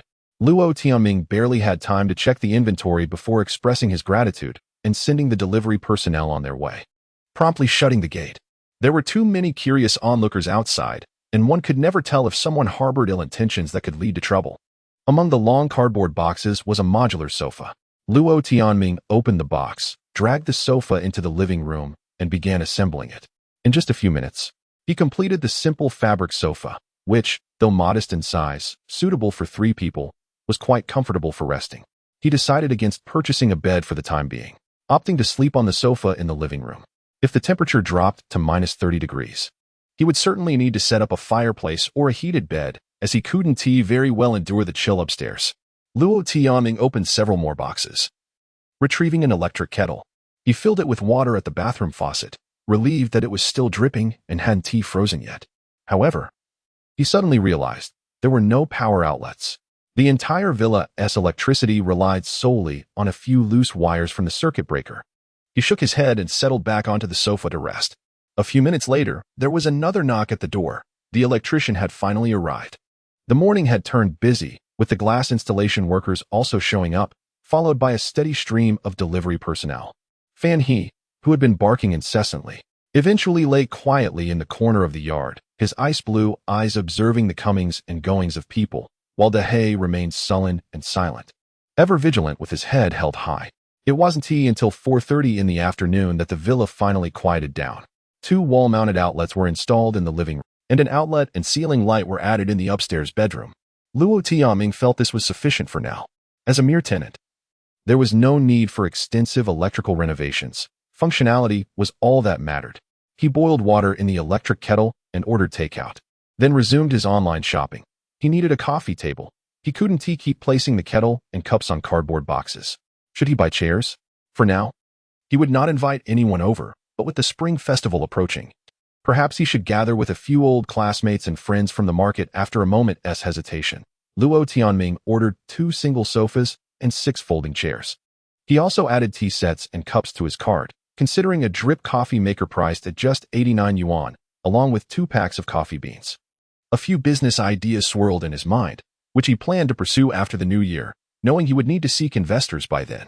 He firmly believed he would soar to new heights again. If it weren't for the malicious account bans in overseas markets, he would have had enough funds to purchase a small house or make a down payment on a villa. As the light outside dimmed and the sky turned overcast, Luo Tianming stood up and tugged the lamp cord. The bulb on the wall illuminated, casting a bright, warm white glow that filled the living room, relying solely on this 18-watt bulb to set the ambience. If he were to host friends here to discuss business plans, he would need to acquire an attractive chandelier and perhaps refine the decor. At the very least, he could aim for an industrial style. Yet, that would have to wait until the cold wave passed. The situation had escalated to a global concern. Suddenly, his phone rang. It was a call from Bao Zihan. Despite living under the same roof, their age difference kept them from forging a deep connection, and they rarely spoke on the phone. Hello? Senior Luo, where are you? The landlord is here. You need to come back quickly. What is going on? Luo Tianming frowned, sensing urgency in Bao Zihan's voice. The landlord says the house is no longer available for rent and wants us to move out by tomorrow. I don't know what to do. Please hurry back. Chapter 12. Troubles continue in response to the impending cold front. The entire city has initiated a comprehensive safety inspection to ensure that residents can safely endure the winter. The landlord, finding the situation bothersome, has decided not to rent out his property during this period. Let me clarify. It's not that I lack understanding, but the weather forecast has predicted a significant drop in temperature. If anything were to happen to you, I couldn't bear the responsibility. The landlord, Zhou Bo, is a balding old man whose smile is etched with wrinkles, yet his laughter lacks warmth. Shui Lu, hands on her hips, retorted, Zhou Bo, listen to me. Even if issues arise, we will not hold you accountable. I've already purchased an electric heater. This cold wave will pass soon. I want to listen to you. I will do as I please. They claim my facilities are inadequate, so they are indeed inadequate. Hurry up, I'll return your deposits. You'd best move out today. Ming, say something. Shui Lu exclaimed, visibly frustrated. Luo Tianming frowned. The matter did not concern him, and with a sigh, he replied, fine, I can move out. But these 2 ladies need more time. They are unfamiliar with the area. I can't give you any more time. When others penalize me, will you take responsibility? No more nonsense. I will come lock the door tomorrow at noon and cut off the water and electricity. Don't say I didn't warn you. With that, the irate landlord turned on his heel and left. The room fell silent. After a moment, Shuai Lu sighed and suddenly asked, Ming, Haven T, you rented a place? I Haven T even asked where. Luo Tianming hesitated. He was reluctant to continue living with this female streamer. It's nearby, but it's an unfinished property, exposed to the elements. I'm in the process of cleaning it up, but I've already connected the electricity today. Haha, you rented such a shabby place? It must be cheap. Shuai Lu scoffed. It's reasonably priced, mainly because it has a yard, which is convenient for raising dogs. If you wish to stay, you'll need to buy your own furnishings. Forget it. I cannot tolerate an unfinished house. I see you've lost your mind. You can hardly feed yourself and want to raise 2 large dogs. If you don't give me your husky, it will surely impoverish you, huh? That's Shuai Lu. Luo Tianming smiled. Then let us forget it. Sister Lu, how about we share an apartment? The sunny apartment across the street is renting out several 2-bedroom units. Perfect for us. It's managed by a property company, so it should pass inspection. Why don't we inquire? It's still part of this community. So it's as if we Haven T moved it all. All right, I don't want to keep moving either. My streaming equipment is very heavy. It's quite annoying. Ming, can you help me move my things tomorrow? Dingling. The phone rang again. Luo Tianming answered to find it was the delivery person, informing him of 2 large boxes. I'll head back immediately. Just leave them at the door. Thank you. After hanging up, Luo Tianming looked at the 2 female streamers. I apologize, but I am quite busy today. That unfinished house needs tidying up, or it will be uninhabitable. As for moving, Sister Lu, please find someone else. I truly cannot manage it right now. And one last reminder, the temperature is about to drop significantly, so prepare yourselves. With that, Luo Tianming retreated to his room to start packing. Shuai Lu muttered a few angry words before returning to her own room, slamming the door behind her. After a year of cohabitation, they were little more than strangers. Had there been a hint of goodwill, Luo Tianming might have extended an invitation to them. Yet, if personalities clash, they clash. There is no need to force camaraderie. He thought of a few acquaintances from the past. However, due to his recent financial troubles, he had refrained from contacting them. After some contemplation, he posted a message on social media, advising friends to prepare warm clothing and supplies for the impending cold front. That should suffice. Those who care will certainly take notice. Upon returning to the villa, he found 2 large cardboard boxes at the entrance, with a delivery rider just arriving with the ordered takeout. Back in the living room, feeling the brisk wind, he stood up to close all the windows throughout the house. The air settled, only a slight chill seeping through the cracks of the doors and windows. Outside, the cold wind howled as dusk approached. The construction materials, such as bricks and cement, had yet to arrive, but thankfully, a birdcage-shaped heater had been delivered, equipped with 2 carbon heating tubes. Once plugged in, the heater radiated a warm orange glow, drawing the 2 dogs closer, their tails wagging eagerly against the floor. Alone with his dogs, he brewed a steaming cup of red tea and enjoyed his meal with a contented sigh. If only I had a television. Or perhaps I could install a fireplace on the wall where the TV would go. I should also lay down a carpet for the dogs to be comfortable. As he pondered, he opened an app on his phone, only to discover that his cash reserves had dwindled to less than 10,000 yuan. In preparing for the cold front, he had overdrawn more than 100,000 yuan. While this may have seemed trivial in the past, it posed a significant challenge for him now. This impulsive spending spree was beyond his control. Unless he prepared adequately, he would remain anxious. After the cold front, he would need to secure a loan or borrow from acquaintances. A friend had suggested he could join a foreign trade company in the provincial capital, which offered decent pay, a possibility worth considering. Alternatively, perhaps he could head to Southeast Asia, where his skills could be more applicable. At least his language proficiency wouldn't be a barrier. Dingling. The phone rang, interrupting Luo Tianming's thoughts. The caller ID displayed Wu Lihui. This individual had been a colleague when he first started working. They had shared a decent rapport, often gaming together at Internet CFS. But they hadn't been in touch for the past 2 years. He believed Wu was selling sports shoes in the provincial capital. Hello, brother Hui? Haha, Ming. You're still alive. Wu Lihui's voice boomed through the phone. I saw your social media post. Are you still in Xiaochang City? How's your debt situation? All cleared. I just sold off some assets. My business reputation is quite good. Luo Tianming replied. Ah, how I envy you. I invested in a batch of goods, but my cash flow has dried up. I'm being hounded by creditors daily and have no idea how to celebrate the new year. Wu Lihui lamented. Is he looking to borrow money? Luo Tianming thought, shifting the conversation to a different angle. Let us not rush into debt matters. The cold front is approaching. Are you prepared? I sense this will be a significant issue. Prepared? Don't listen to those alarmists. A new guy at my company is a complete fool, constantly warning about an impending ice age. He just started working here half a month ago and has already quit. What nonsense. Wu Lihui scoffed. By the way, could you lend me some money to tide me over? Do you have 10,000? Sorry, I truly can't help. All the platforms have temporarily reduced credit limits. Haven't you heard? Of course I know. Otherwise, I wouldn't be calling you. How about 5,000? Wu Lihui pressed. Brother Hui, I'm as broke as a church mouse right now. Wait a moment, I'll video call you. Luo Tianming hung up the phone. A moment later, the video call connected. Wow, you've really hit rock bottom? Living in an unfinished house now? Are you hiding away? Wu Lihui teased. I just rented it.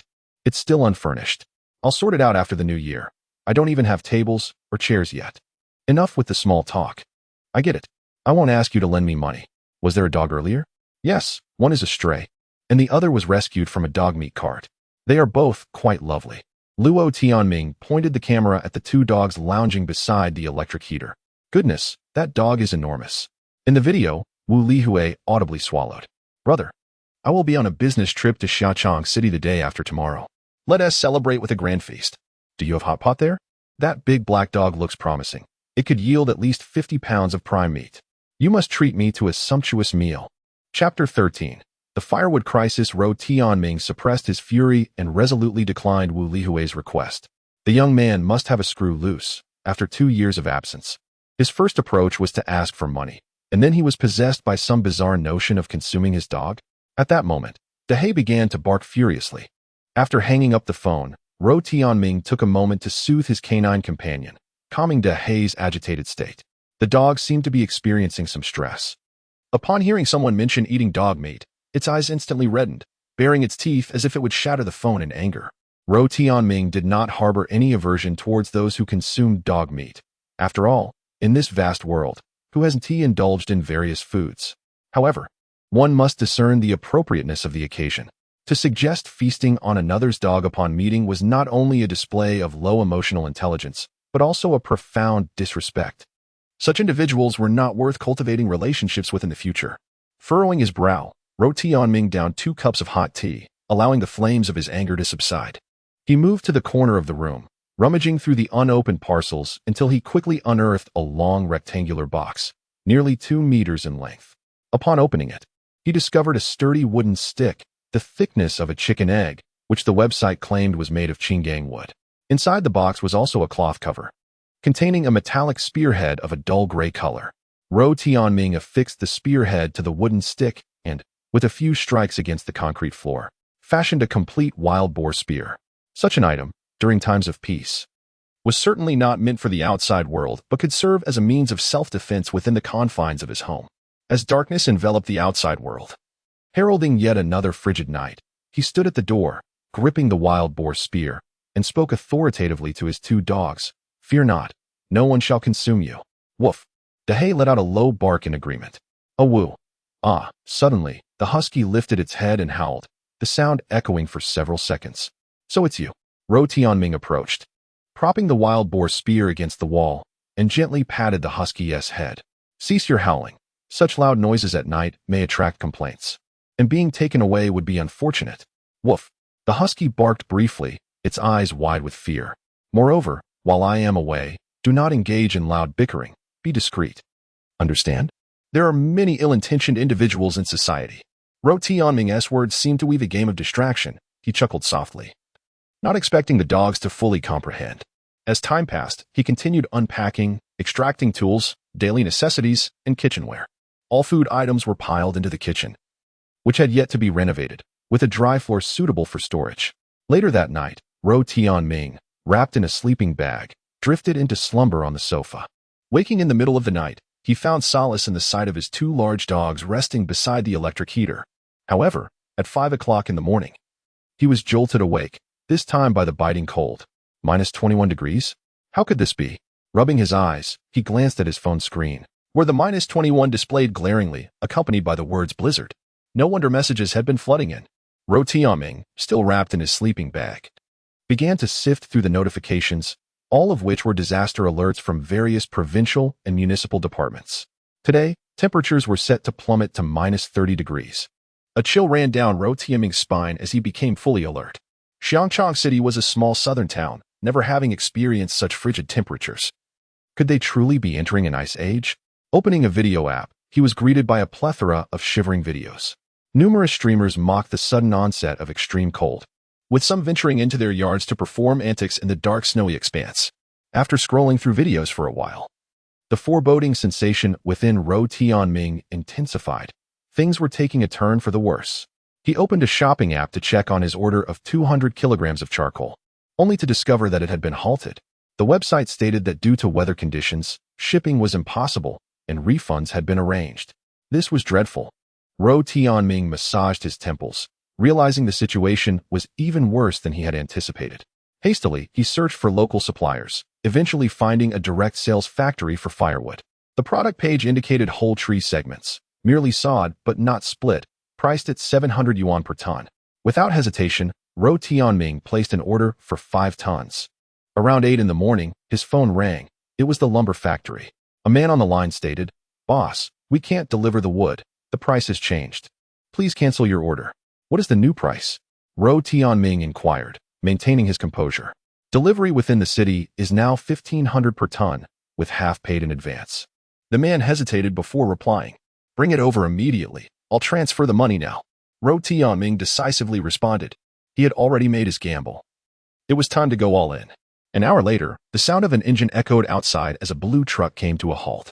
Luo Tianming secured his dogs and opened the door, allowing the workers to transport the wood inside, stacking it in the designated corner. Unsure if the quantity would suffice, he was reassured by the salesman's confident assurance. At that moment, there was no room for alternatives. An elderly man stood at the entrance, loudly requesting firewood to keep warm. Luo Tianming ignored him and promptly shut the door. Though it was freezing outside, the entire city was still powered, and everything seemed orderly. Why should he allow someone to take advantage? The old man cursed outside, while the 2 dogs barked in response, engaging in a lengthy exchange until the elder finally departed. In the homeowners group chat, someone reported seeing a truckload of firewood enter the community, prompting others to express outrage, claiming it would pollute the environment and urging for a report to be made, while some suggested that the property management should intervene. However, one voice chimed in, "Don't you see how cold it is? Would the property management even dare to step outside? Remember the ice storm a few years back when the power lines were damaged? My thermometer reads -27 degrees. Could it be broken?" Another inquired. A moment of silence fell over the group before someone suddenly asked, "Who bought the firewood? Can we have the contact number?" The conversation erupted with various opinions, some speculating about an impending apocalypse, leading to the group owner promptly kicking him out. Luo Tianming remained silent, but moments later, a message appeared. "I know who bought the firewood. That truck parked at the far end of the villa area, the house on the edge of the hill. Hello, is the homeowner there? How much firewood did you purchase? Boss, do you have a fireplace? Could you spare some wood? I'm willing to pay for 30 Gene. It's better to be prepared. We're all neighbors. Could you please share the contact of the wood buyer?" Why the silence? Are you not in the group? Does anyone know the homeowner? Luo Tianming furrowed his brow, feeling a surge of anxiety. Chapter 14. The snowstorm at around 9 o'clock, an unexpected power outage occurred, though it lasted only for a little over half an hour. The chat group erupted in chaos, with inquiries about the lack of prior notification, speculations regarding equipment malfunctions, and some suggesting it might be a pressure test. Luo Tianming quietly monitored the status of his deliveries when suddenly, his dog, Fan He, began to bark fervently. Woof, woof. Dahe also stood up and dashed to the front door, though he remained silent. Luo Tianming approached the entrance and peered through the crack, spotting a middle-aged man standing outside. "Who were you looking for?" "Hello. I was wondering if you purchased the wood." "What is it?" Luo Tianming retorted. "This is quite unsafe. I will call the police." "No, please don't be alarmed. I just wanted to ask for a phone number. I can buy it myself," the middle-aged man quickly replied. After a moment of contemplation, Luo Tianming finally relented, providing the number, 189-8928. "Just don't cause me any trouble." "Understood. Thank you." The man departed. Over an hour later, the sound of a clattering diesel engine filled the air as a large blue tricycle came to a stop outside, laden with bricks and cement. The ordered building materials had arrived, stacked on one side of the yard, alongside insulating foam boards, and a truckload of sand was delivered as well, with the owner boasting it was river sand. A young woman stood at the gate, observing the scene. She wore a red beanie and a white down jacket, her petite face pale from the cold, appearing to be in her 20s. Upon catching Luo Tianming's gaze, she smiled and walked away, seemingly heading towards the nearby villa area. Such prying into others' privacy is rather impolite. Luo Tianming closed the door, momentarily setting these thoughts aside. With just over 2,000 yuan in cash remaining, he needed to reserve it for emergencies and could not afford further expenditure. Thankfully, he had purchased tools like shovels and even a trowel for masonry. After a brief reflection, he began his work. At 28, he was capable of any task and willing to endure any hardship. Mixing sand and cement. He recalled the techniques he had observed from workers at construction sites and along roadsides, preparing the mortar, and commenced laying bricks in the living room, stacking them according to the vision in his mind. After a while, his movements became more fluid, yet he remained dissatisfied and halted the construction. The wall was uneven. He should have used a fine line as a plumb line and drawn a design plan to follow. No, he ought to search online for the proper method instead of constructing haphazardly. Opening his backpack, he retrieved an old laptop, connecting to the hotspot. After some research, he resumed his building endeavors. Around 10:30, Shuelu unexpectedly called him via video, persistently asking him to assist with her move. Luo Tianming angled the camera toward the mortar in the yard, explaining that he was busy working and had no time. Before ending the call, he was not her personal assistant, and that woman was becoming increasingly presumptuous. The living room had transformed into a makeshift warehouse and construction site. And Luo Tianming had neglected to eat lunch, laboring tirelessly until 3 in the afternoon, when he finally completed a passable fireplace. After stuffing the firebox with hay and dry twigs, flames erupted, and he added 2 pieces of wood. The smoke was not overwhelming, albeit slightly irritating. But the area around the fireplace was warm, enveloping his face in a comforting heat. He felt content, yet his hands throbbed painfully, having developed a blister. How he wished for a few more hands to assist him. Alas, only 2 dogs were present. If those 2 female streamers had been around, they would likely have been lounging with snacks, awaiting their turn to be catered to. At that moment, the most trustworthy companions in the world were his 2 dogs. Fanhe, Dehe, Luo Tianming called out. The 2 dogs raced, colliding against the door with a thud before pushing it open, with the husky being the first to enter. Luo Tianming shook his head, deciding to make a proper activity door to prevent the dogs from constantly using their heads to open it. Watch the house. I'll go buy some supplies and return shortly, he instructed. In the community, the accumulated snow remained unshoveled, yet many residents had ventured out, seemingly in a hurry to procure necessities. A middle-aged man slipped and fell, groaning on the ground, possibly nursing a broken bone. Luo Tianming paused, glancing at his newly replaced snow boots, cautiously testing the icy ground beneath him before continuing on his way. He dared not ride his electric scooter. The tires were too slick to navigate through the snow and ice. Yesterday, he had inspected his knee, which had turned a dark purple hue, but thankfully, it still allowed for normal movement. If he were to suffer a fracture, he wondered if there would even be an available bed at the hospital today. Furthermore, it was uncertain whether he could reach the hospital, as snow began to fall again, casting a gray haze across the sky, with the entire universe enveloped in a snowfall. After a 10-minute walk, he finally arrived at the hardware store outside the community just as the owner was about to close. Rushing to select items, he purchased several sections of galvanized metal flue, along with connectors, wind caps, a claw hammer, a steel saw, chisels, iron wire, and 2 boxes of nails. Having watched several wilderness building videos yesterday, Luo Tianming believed he could be self-sufficient. Purchasing furniture was far too expensive. Upon returning to the villa entrance, the delivery person arrived with additional packages, even attempting to engage Luo Tianming in conversation. With so many items, even the delivery person could not suppress their curiosity. But Luo Tianming promptly declined. Within the community owner S group, discussions continued about which supplies to stockpile, with some adamantly claiming no preparations were necessary, as they had ordered takeout without any delivery issues, dismissing others as alarmists. A person named Ning Jiji sent out the phone number of a lumber factory, earning a chorus of gratitude. Ravenous, Luo Tianming boiled a kettle of water, preparing a bowl of instant noodles while feeding the 2 dogs their kibble.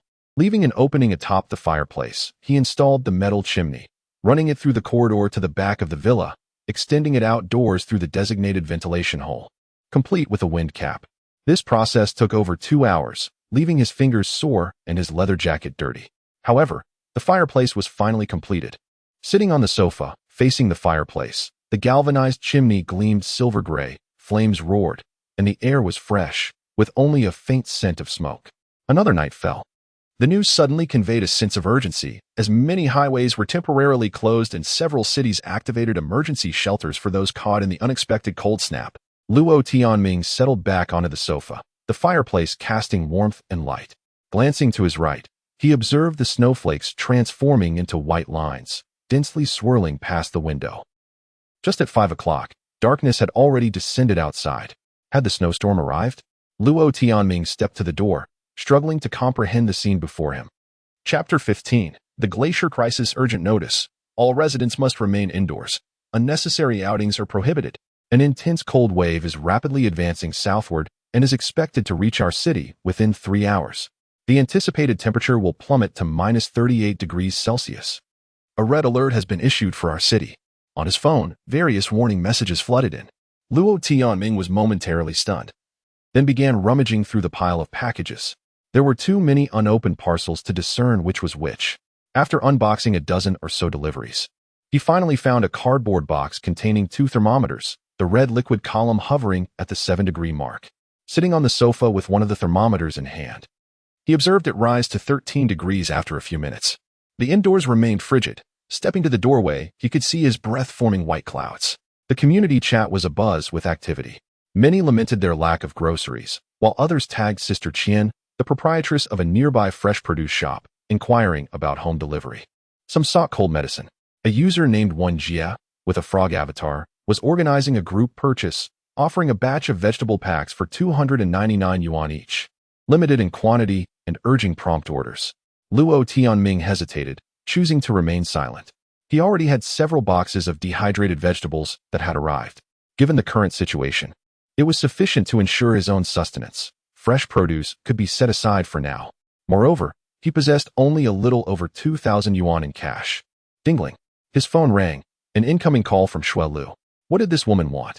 After a brief pause, he answered. Hello? Amin, where are you? Xue Lu's voice was frantic. I'm indoors, sheltering from the blizzard, Luo Tianming replied calmly. Amin, please come help. I'm in apartment 1906 across the street at the number 3 building. Our window is broken. You must come fix it. Lu Jia, have you lost your mind? Why not call property management? They're unavailable. I can't manage this on my own. Please, I'm begging you. Do you want me to freeze to death? Have some sense. Just find a piece of wood, a cardboard box, or a blanket to block it. If that doesn't suffice, go live stream and ask your followers for suggestions. Luo Tianming snapped. I'm live streaming right now. My fans are urging me to contact you. Furrowing his brow, Luo Tianming abruptly hung up. Was she out of her mind? He opened the video app and entered Xue Lu's live stream, where indeed, she was tearfully lamenting. Numerous fans condemned the so-called scoundrel, while others mocked Xue Lu for her choice of partner, insisting he was not the devoted admirer she claimed. Dumbfounded, Luo Tianming thought. When did I become Xue Lu's lackey? Xue Lu, do not tarnish my reputation. We are merely housemates. I have not even touched a single strand of your hair. If you continue, I shall report you for defamation. He typed furiously. Wow, this Tianming must be the real scoundrel. Welcome, scoundrel brother, to the live stream. He is so irresponsible. Can't he take some responsibility? Criticism poured in, overwhelming him. I have screenshots as evidence. You all wait. He typed in response.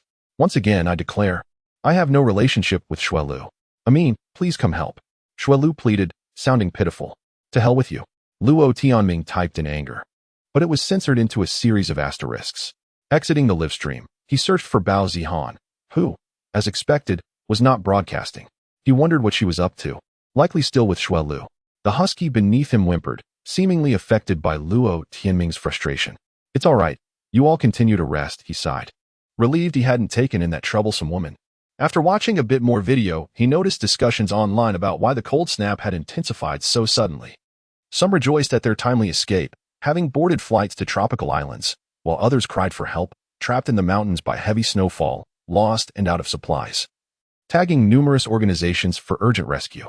Reports surfaced of blizzards ravaging the continent, with many regions experiencing power outages and several states completely offline. Scrolling further, he stumbled upon news of flights encased in ice, plummeting from the skies with uncertain casualties. The next headline detailed a military helicopter's crash into a city, igniting a fire that was quickly extinguished by sleet. The internet was rife with disaster live streams, each host analyzing future weather patterns, some optimistic, others pessimistic. Many debated the onset of a new ice age and the chilling end of times. Feeling increasingly restless, Luo Tianming realized the online world was one realm, while reality was another. No matter how long they debated online, they could not fend off the frigid temperatures outside. Only resources could provide solace. He retrieved his phone, plugged it in to charge, and absent-mindedly scrolled. A female singer strummed her guitar in a live session, a warm breeze amidst the tumultuous night. As he listened to the music, he began unpacking supplies. He unearthed a heavy sleeping bag, touted to withstand temperatures as low as -20 degrees, laying it on the sofa for tonight's use. The coffee machine and beans were left in their box, as he lacked space for furniture. Luo Tianming opened several boxes, stacking the items he wouldn't need in a corner. The 10 barrels of peanut oil were temporarily moved to the kitchen. Many other parcels were yet to arrive. Despite his swift and decisive actions, it was too late. He imagined many others were in the same predicament, wholly unprepared. While the absence of smaller items was manageable, he regretted the cancellation of 100 kilograms of dog food, the merchant citing force majeure. The outdoor world resembled an apocalyptic scenario. He dared not venture outside, fearing the cold would claim him. Yet the remaining dog food would only last a day. His 2 dogs had hearty appetites, the husky consuming more than the large black dog. If it came to that, he would have to let the dogs eat rice, flour, oil, and canned food like humans. In truth, dog food was far pricier than grains, albeit more nutritionally balanced and palatable for dogs. Suddenly, the female singer on his phone ceased playing, her voice tinged with surprise. "I apologize. We've lost power here. What is happening? I may have to end the stream." Moments later, the broadcast abruptly cut off. Luo Tianming approached the sofa, checking his phone, only to find many live streams had ended. Shuelu continued her sob story, recently receiving a donation of a whimsical castle. Opening a news app, he saw the most trending headline: Glacier Crisis. Artificial intelligence predicts a potential ice age. Probability rises to 13. 7. Chapter 16. The Trapped. Could the news be true? How much longer must we endure this? Help. My home's water pipes have frozen. Someone keeps tagging the property manager, calling out to everyone. The pipes in our community have frozen, not just yours. Please stop flooding the chat. Is there anyone who can drive me back? I'm trapped at the Eastern District Fruit Wholesale Market, dressed inadequately, and I'm on the verge of freezing to death. Is there a kind neighbor who could assist me? Can't you walk? The roads are treacherous, riddled with traffic accidents. No cars can venture out. The community group chat remains abuzz with activity. Luo Tianming slapped his forehead, regretting not having filled some water containers in advance. Given the current situation, the faucet in the yard must surely be frozen. Never mind, it's snowing outside. I can just fill a bucket and boil it for drinking. He sighed, feeling conflicted.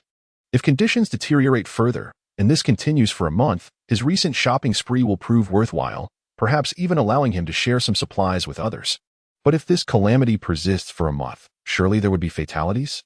And that 13.7 chance, what would entering an ice age entail? Luo Tianming hesitated to speculate, yet the convoluted news spiraled through his mind, urging vigilance. Regardless, he had stocked up on essential supplies, and that night, he managed to sleep relatively soundly. With the electric heater running and the fireplace ablaze, he stirred only twice from slumber, and that was due to dryness. However, the indoor temperature remained uncomfortably low. He affixed a thermometer to the cement wall, nearly 2 meters from the fireplace, and it read a mere 4 degrees. The flimsy iron door and single-pane windows could hardly retain warmth.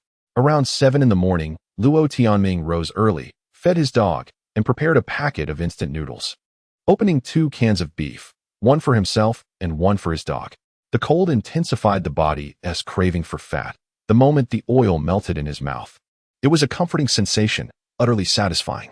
His hands and feet soon warmed, and he donned snow boots and a ski suit.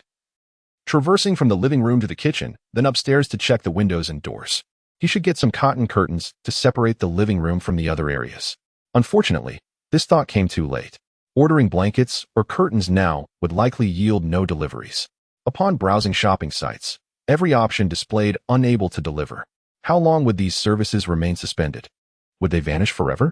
Luo Tianming dared not dwell on these thoughts. Upon opening a video site, a stark message flashed. We regret to inform you that this site is temporarily out of service.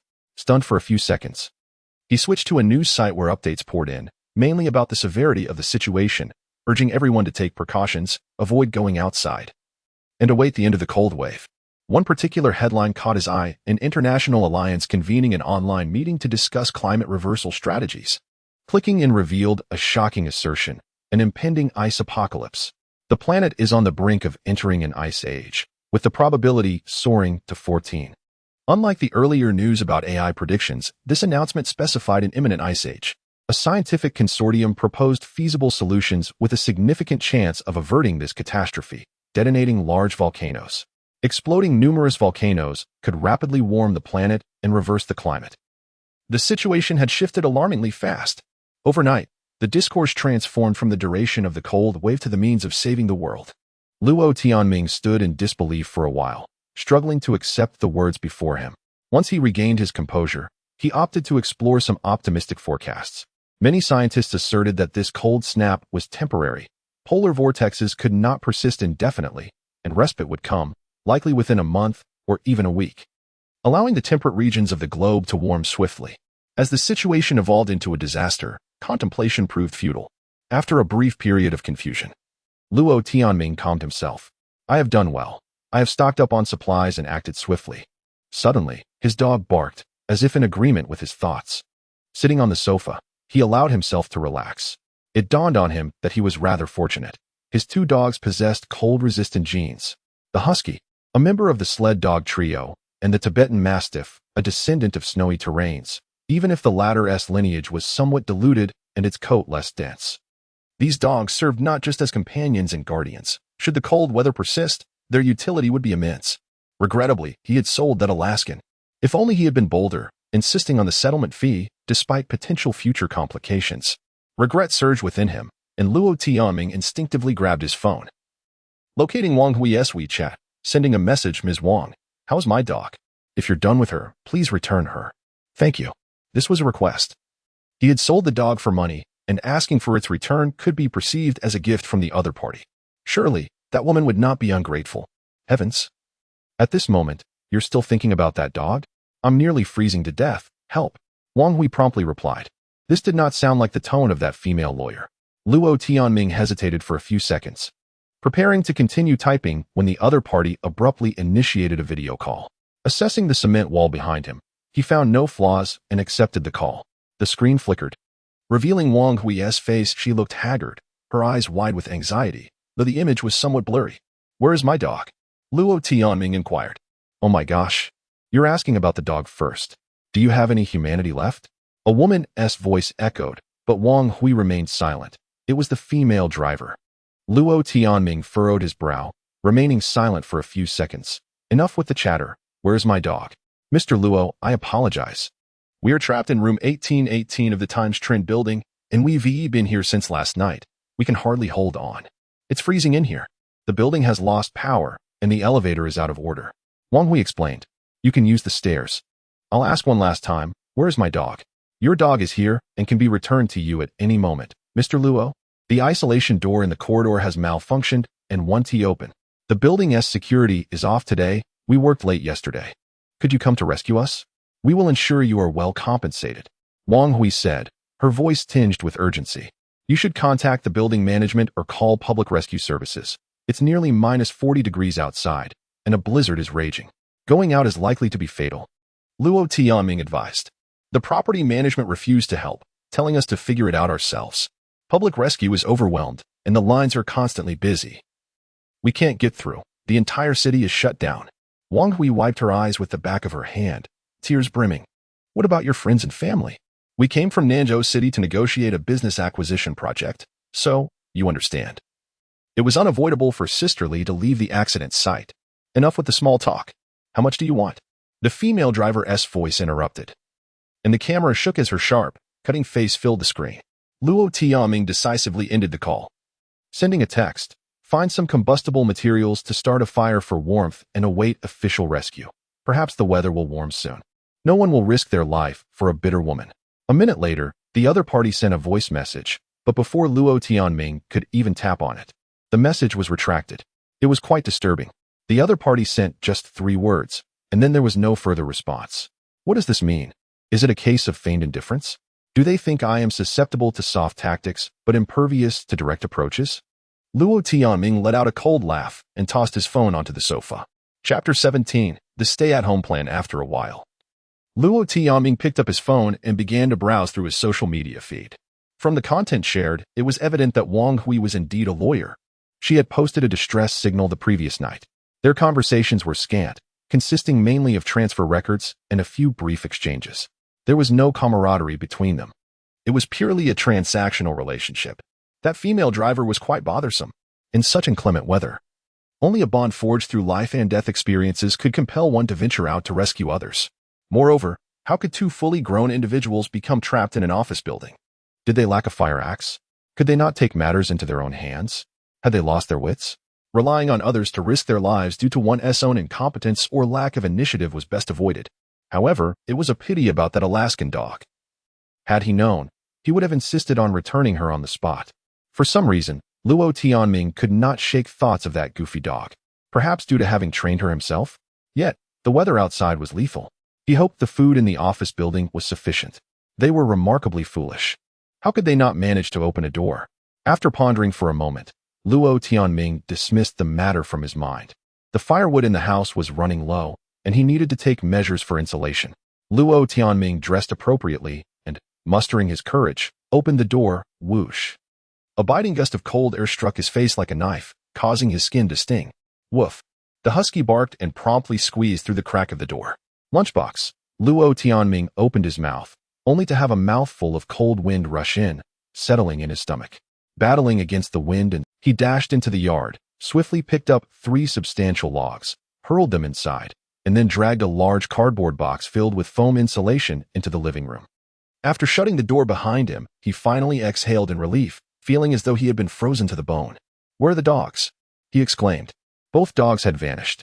Woof, woof. Outside, the cheerful barks of the dogs could be heard.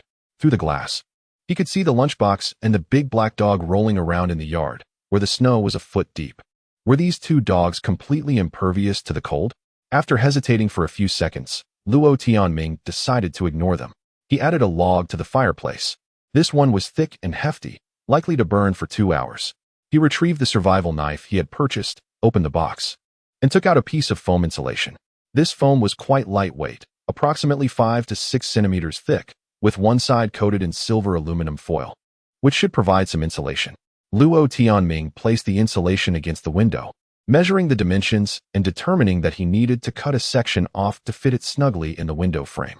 After a rough estimate, he realized he would need 8 pieces of insulation to seal this window alone. He had bought too few. The materials he had on hand would only suffice to seal one window and the glass on the door. Woof. The 2 dogs were still playing, and Luo Tianming shook his head, uncertain of how cold it was outside. He continued his work, sealing the main entrance of the building as well. When the last piece of insulation was fitted into place, the living room dimmed considerably. If only he had a bed and blankets. He could hang them in the hallway as curtains, effectively separating the living room from the hallway, elevator, and staircase. After a moment's hesitation, Luo Tianming unfolded the new sleeping bag he had used the previous night, transforming it into a blanket. It was thick, filled with silk cotton, providing great comfort when sleeping, though using it as a curtain felt wasteful. However, there was another thinner sleeping bag. Luo Tianming stacked a few bags of rice to elevate himself, took a claw hammer and nails, and affixed the sleeping bag at the entrance leading to the hallway. It was reasonably neat, effectively creating a barrier. Luo Tianming jumped down from the rice bags, rubbing his eyes. He had been momentarily blinded by the dust that had splattered on the walls. He had forgotten to buy goggles. There were so many items needed that it was impossible to address everything. Achieving this much was already commendable. Over an hour passed, and Luo Tianming felt sweat trickling down his back. The fire in the fireplace blazed brightly, and the room was no longer so cold. He approached the door, cracked it open slightly, and called out, "Lunchbox, Big Black, come in." Woof. "If you don't come in now, I want to keep you." Luo Tianming attempted to issue a playful threat. Woof. The husky barked as it bounded over, with Big Black following closely behind as they both tumbled into the house. Luo Tianming shook his head, closed the door, and turned on the lights. The room brightened once more, creating a warm and inviting atmosphere, and the temperature began to feel comfortable. The two dogs shook off the snow from their bodies, still brimming with energy, dashed around the living room, even pushing past the curtain to venture into the hallway, and unexpectedly, they went upstairs. Luo Tianming could not be bothered with these exuberant animals. He took out some spray foam and squeezed it into the gaps around the window, filling the voids left by the insulation. This substance likely contained formaldehyde and was certainly not healthy, but he could not afford to be overly concerned at this moment. Nevertheless, Luo Tianming used his knife to cut a small square opening in the insulation on the window, allowing him to observe the outside activity. When not in use, he could replace the square snugly back into position. By afternoon, the snow showed no signs of abating. Instead, it became increasingly dense, reducing visibility outside to a mere whisper of twilight. The news reported on the snow disasters across various regions, painting an unfortunate picture, while the media also shared updates on international coalition meetings. Wrapped in his sleeping bag, Luo Tianming rested on the sofa, and upon waking, he found the room was not cold. The thermometer on the wall registered a steady 11 degrees. The insulation he had done for the doors and windows, along with the makeshift curtain in the hallway, had made a noticeable difference, but raising the room's temperature further would prove challenging. After pondering for a while, Luo Tianming temporarily abandoned the idea of building a heated bed. He was well aware that it would be a massive undertaking, especially since the bricks were still in the yard. For now, he would simply remain cocooned in his sleeping bag, biding his time through this bitterly cold day. His social media feed was bustling with activity. Some were lamenting the weather, while others were having snowball fights. Luo Tianming found it hard to believe and took a closer look. Those individuals were in Nanzhou, a tropical region. Had he known it would turn out this way, he would have gone to Nanzhou instead. Now, all he could do was envy them. According to the latest reports, the probability of entering a new ice age had risen to 15:1. Some claimed that if a frozen apocalypse were to occur, tropical regions would become humanity's last refuge. Luo Tianming oscillated between belief and skepticism, his mind swirling in confusion. Surely it could not come to that. Everything still felt normal. No one seemed panicked. This would all pass swiftly. He endeavored to maintain a positive outlook. Furthermore, even if an ice age were imminent, there was still the proposal to detonate volcanoes. Right? That plan was no joke. It had been put forth by an international panel of experts. Luo Tianming opened his news app and scrolled back to the topic of detonating volcanoes, discovering that it had entered the voting agenda. He breathed a sigh of relief. The nations of the world would undoubtedly not allow humanity to descend into some frozen apocalypse. However, many experts opposed the idea of detonating volcanoes, deeming it unnecessary and excessively costly. According to those experts, the polar vortex was still developing, and only if the ice caps continued to expand would there be a need to activate rescue measures. If the storms dissipated on their own, it would merely be a false alarm. Regardless, humanity would find a way to resolve this climate crisis. Domestic media echoed that what was most needed at the moment was to urgently seek shelter from the cold wave and wait out the crisis in a safe area. Some websites even provided guidance on how to stay at home, recommending the top 10 television series to binge watch, complete with snack advertisements. Amidst the tension, there was an air of order, almost resembling a small celebration, as people shared various videos of snowplay. The initial phase of anxiety had finally passed. Luo Tianming's mind settled, and he gradually felt a drowsy sensation creeping over him. The past few days had been too intense, draining his energy and leaving him utterly fatigued. With the howling cold wind outside, there was no better choice than to sleep. Disasters shall undoubtedly pass, and everything will return to normal. Luo Tianming smiled gently and closed his eyes, succumbing to slumber. Chapter 18. The rescue mission. Luo Tianming slept deeply, oblivious to the passage of time. Upon awakening once more, he found the sky had darkened, and the room was shrouded in gloom. After several attempts to tug on the light cord, he realized there was a power outage. His phone still had 68 battery left, inducing a twinge of anxiety.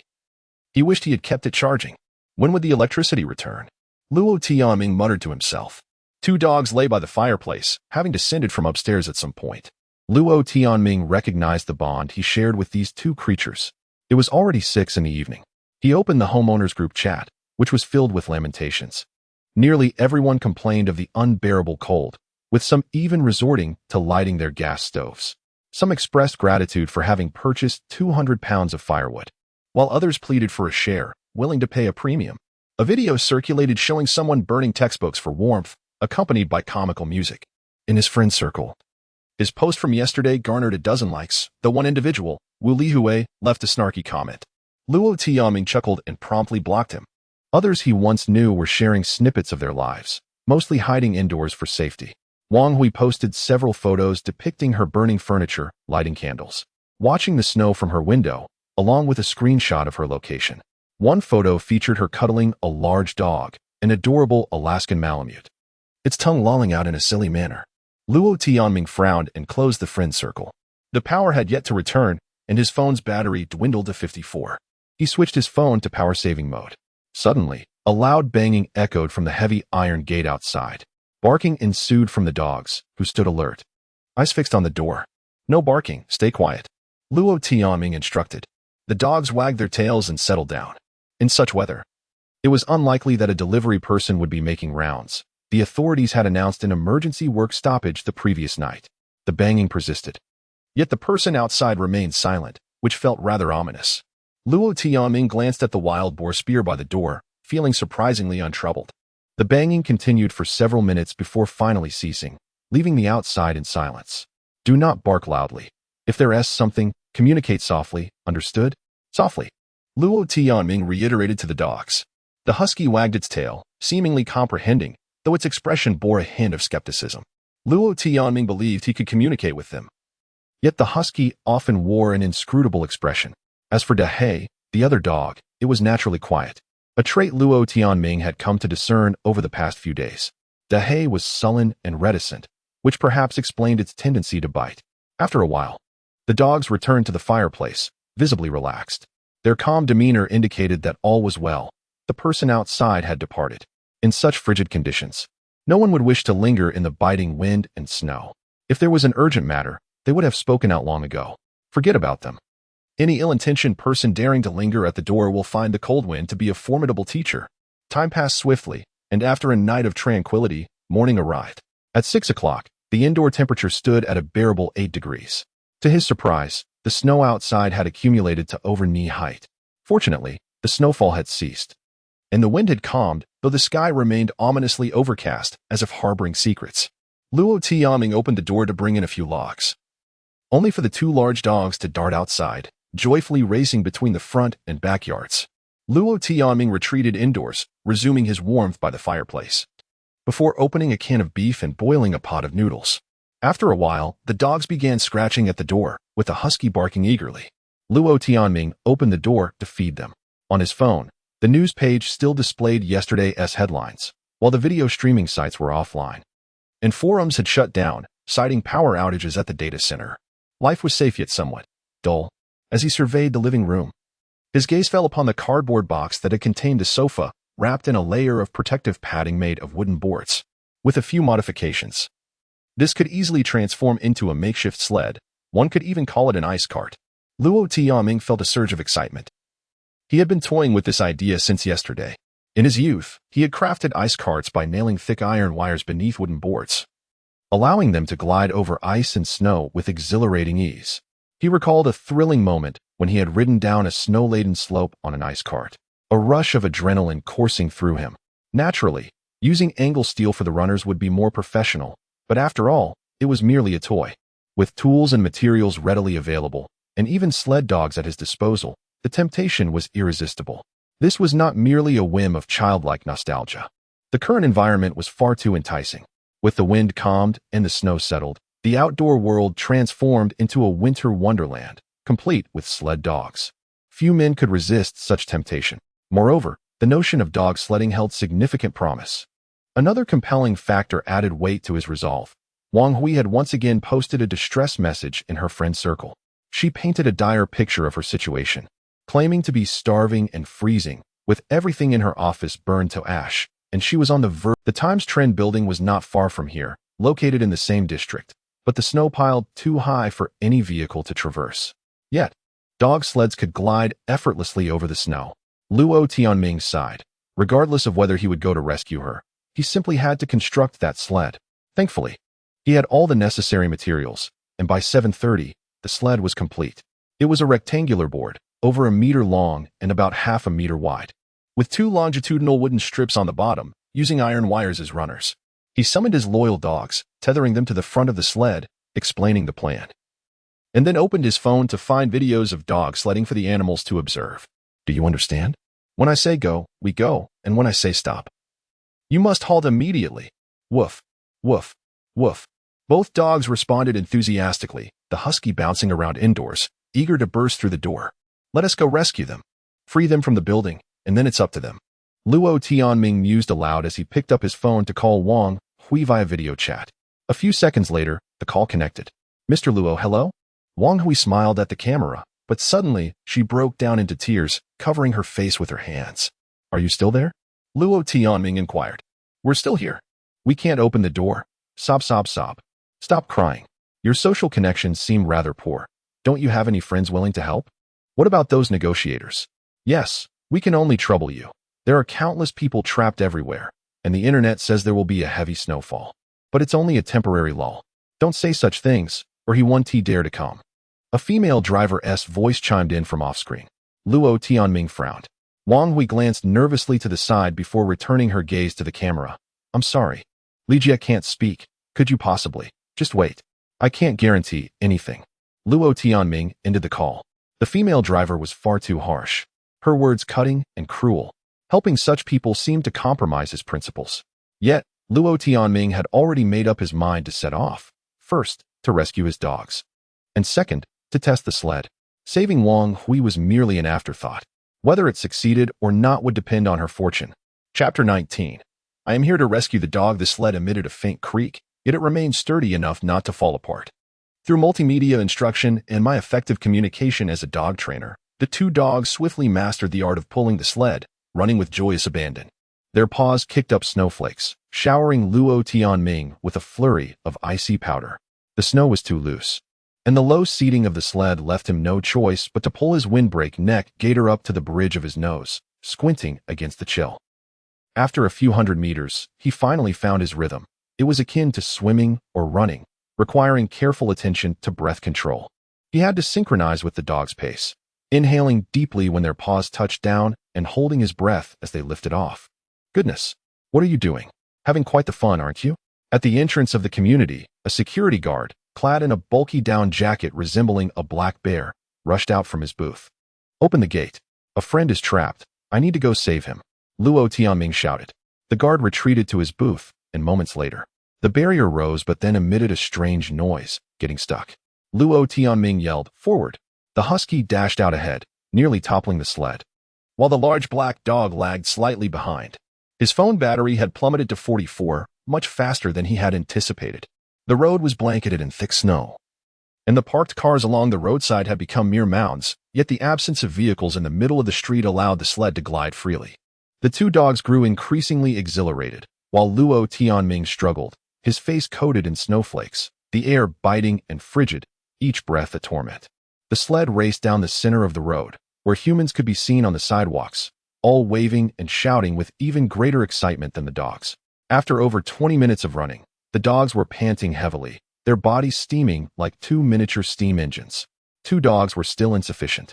If only there were 6 or 7.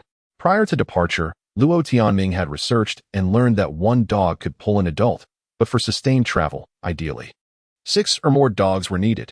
The more dogs, the better the endurance, capable of running all day across vast expanses.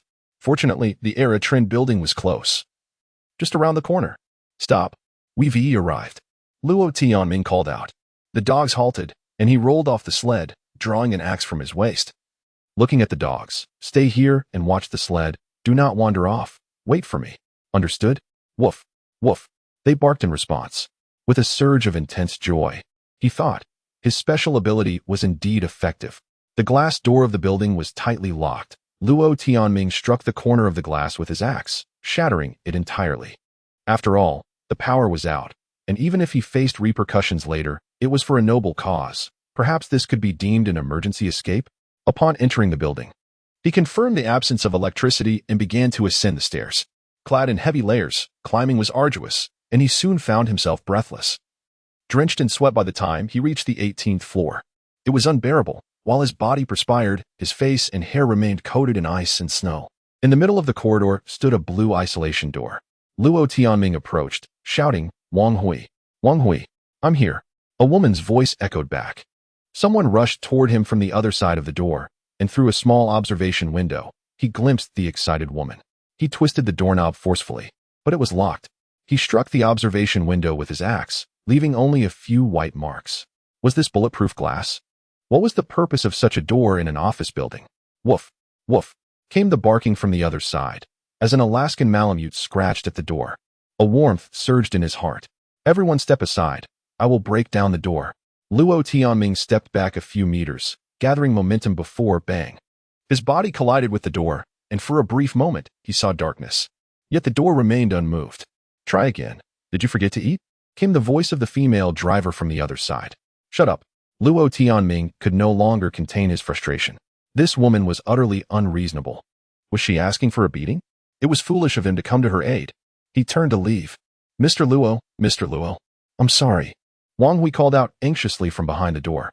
Woof, woof. The Alaskan rushed over to him. Luo Tianming crouched down and embraced the large dog. It felt as though a connection had been restored, a delightful sensation. He stroked the dog's head. The Alaskan's body was cold, still trembling. What is going on? Haven't you fed the dog? He inquired. There is nothing for us to eat, let alone food for it. But, thank you. The female driver sniffled. Luo Tianming remained silent for a few moments, repeatedly telling himself not to be angry, until he finally quelled his fury. Mr. Luo, I am immensely grateful. Wang Hui hurriedly added. No need. You should leave quickly. Luo Tianming pulled a handful of something from his pocket and offered it to the dog. The Alaskan cautiously began to eat, moving gently as if afraid to bite his hand. You actually brought dog food? Is anyone eating it? The female driver exclaimed, her eyes wide. Luo Tianming ignored her, looking instead at Wang Hui. Can you leave on your own? Wang Hui stood up, glancing at the female driver, whispering, Li Jia, how much do you want for it? Just go. Luo Tianming replied. Humph. The female driver's expression hardened, as if about to explode. Wang Hui pressed down on her shoulders, guiding her away. The two women retreated several meters, murmuring amongst themselves. Luo Tianming paid no mind to their exchange. His focus was solely on the dog, in whose eyes he saw reflections of the future. After emptying the dog food from his pocket, he stood up. Time was of the essence. The daylight was fading, and snow could resume at any moment. He had to depart swiftly. Once back, he would make sure to nourish the Alaskan properly. By the way, I'll give you a name. From now on, you shall be called Dahua. Dahua? The Alaskan whined softly. It was a gentle giant, not foolish but rather simple-hearted. Dahua, let us go. Luo Tianming addressed the dog. Wait. Wang Hui suddenly called out. Luo Tianming turned back, his gaze scrutinizing. Mr. Luo, as a token of our gratitude, we would like to offer you 200,000. No need. He replied calmly, an inexplicable intuition resurfacing. Money might not hold much significance in the face of catastrophe. Mr. Luo, this is all we can manage. The banks have suspended services. I said no need. Do you not understand? Just leave. There are rescue stations and stores nearby. If they're closed, break the glass yourself. Learn to take action. Luo Tianming thrust the fire axe into Wang Hui's hands. Mr. Luo. Wang Hui's tears welled up once again. This woman was still relatively young, perhaps in her 20s. Luo Tianming turned and walked away. Wait. You cannot take the dog away. It belongs to me. The female driver suddenly exclaimed. Chapter 20. Will you take me along? The words of the female driver made Luo Tianming pause momentarily. Li Jia, please cease your remarks. The dog was originally owned by someone else. It was merely a formality before. Wang Hui anxiously grasped the female driver's arm. Release me. A matter is a matter. The female driver shrugged off Wang Hui's hand and strode forward with her head held high. This woman was clad entirely in a blue formal outfit, draped in a mink coat, her gaze radiating arrogance. I tell you, if you smash this door, it would be a favor. I can offer you 100,000, but this dog is already mine. I paid for it, and you cannot take it away. She insisted. I'll transfer the money to you now. We chat or something. Just provide your account number. My deal was with Wang Hui. How you settle between yourselves is of no concern to me. Don't expect me to be courteous if you continue this conversation, Luo Tianming replied nonchalantly before turning to leave. Stop. Woof. Woof. Suddenly, the Alaskan Malamute began to bark ferociously, yet it did not attack. It merely issued a warning. Oh dear, this dog has turned on me. What an ungrateful wretch. The female driver exclaimed, daring not to pursue further. As Luo Tianming reached the staircase, he glanced back, and the Alaskan Malamute dashed over. Mr. Luo, I'm so sorry. Wang Hui, wielding a fire axe, stood at a distance, visibly disheartened. Luo Tianming turned away. Today's task was accomplished. The sled had been successfully tested, providing him with practical experience, and he had retrieved the Alaskan Malamute. Regarding finances, if they could weather this disaster safely, he was confident in his ability to earn money. His skills in dog training would surely yield great potential. If the calamity proved insurmountable, then the world would be turned upside down, and merely surviving would be a blessing. His ability to train animals must be utilized swiftly. He could not remain idle. Where else could he find dogs? He descended the stairs, sweating profusely, relieved to find the two dogs and the sled still waiting outside. Woof, woof, a woo. Upon seeing each other, the three dogs immediately greeted one another, communicating in their canine language. Luo Tianming secured the large flower dog to the sled and did not leave immediately, but instead returned to the hall. He had noticed a shared power bank machine in the corner earlier. He could not let this opportunity slip away. The hall had already lost power, and the machine was locked, but Luo Tianming smashed the outer shell with his axe and extracted the power banks one by one. Thief, are you taking advantage of the chaos? The female driver huffed as she descended the stairs, visibly irked. Li Jia, please, don't say anything more. He came to help us out of goodwill, and given the current state of disaster, his actions are entirely legitimate. Wang Hui interjected softly. Mind your own business. I simply cannot stand him. He is nothing but a bandit. The female driver retorted angrily, ignoring their bickering. Luo Tianming stuffed the power banks into his pockets, about a dozen of them. His phone was saved. His pockets were stuffed to the brim. He needed to bring a backpack next time. As he reached the door and just settled onto the sled, the female driver rushed over. Stop. Don't leave yet. The large black dog began to growl softly, taking a few steps forward, its leash taut. Are you courting death? Do you want me to unleash the dog on you? Luo Tianming warned. Woof. The lunchbox dog also barked, glaring with its ice-blue eyes, exuding an aggressive demeanor. But Luo Tianming sensed that the dog was merely putting on a show. Its tail wagged joyfully. Woof. The large flower dog issued its own warning. Only the large black dog appeared genuinely aggressive, its head lowered, eyes blood-red, its tail curled and standing upright behind it. Huh. I've heard of dogs relying on their masters. Today, I witness a person relying on a dog. Never mind. I won't hold this against you. Once we return to Nanzhou, I will call you. You 1T have made the trip in vain. The female driver declared. Has this woman regained her senses? Wang Hui was on the verge of freezing.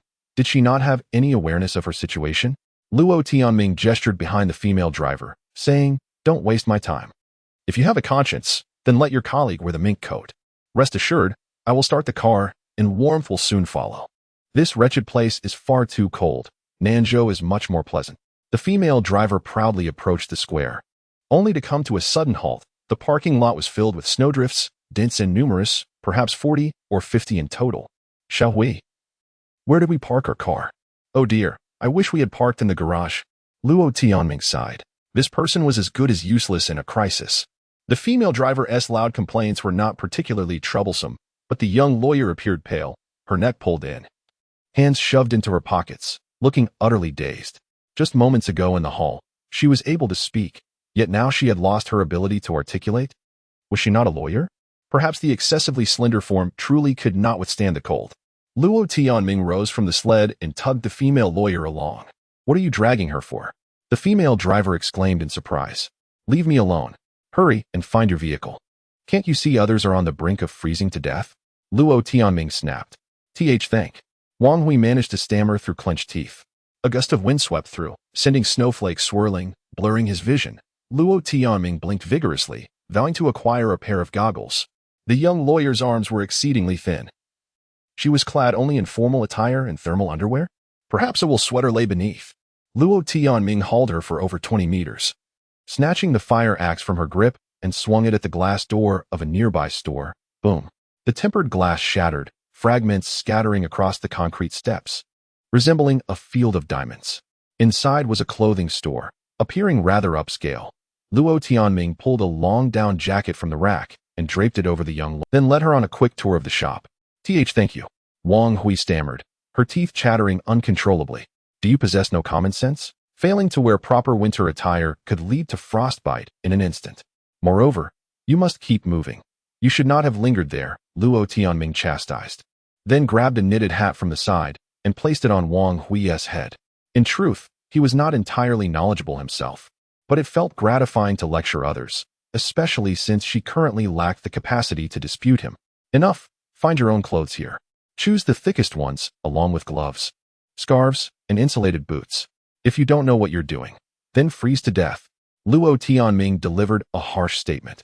In this frigid expanse, failing to exercise caution would only lead to one's downfall. Woof, woof, woof, woof. Outside, a cacophony of barking erupted, tightening Luo Tianming's chest with unease as he hastened to the entrance. Snowflakes danced in the wind, and the sky loomed dark and foreboding, the light dim. Casting a glance around, he noted that this store was filled with fashionable clothing, most of which were flimsy garments, with only a few down jackets qualifying as winter wear. The rest held little value. A model displayed a coffee-colored backpack, seemingly made of leather, adorned with numerous letters V and L. Luo Tianming seized the bag and slung it over his back, stuffing it with items at random. A stack of fashion magazines at the cash register grabbed. A pair of sunglasses snatched. On the shelves, he found knitted gloves, scarves, and wool socks. In less than 2 minutes, he had filled the backpack to capacity. Quickly, a heavy snowfall is imminent. Luo Tianming called out, turning to dash towards the sled. The husky, leading the way, was already approaching. I found the car. It can still start. Xiaohui, we can return to Nanzhou. The female driver exclaimed excitedly amidst the wind and snow. She would not escape.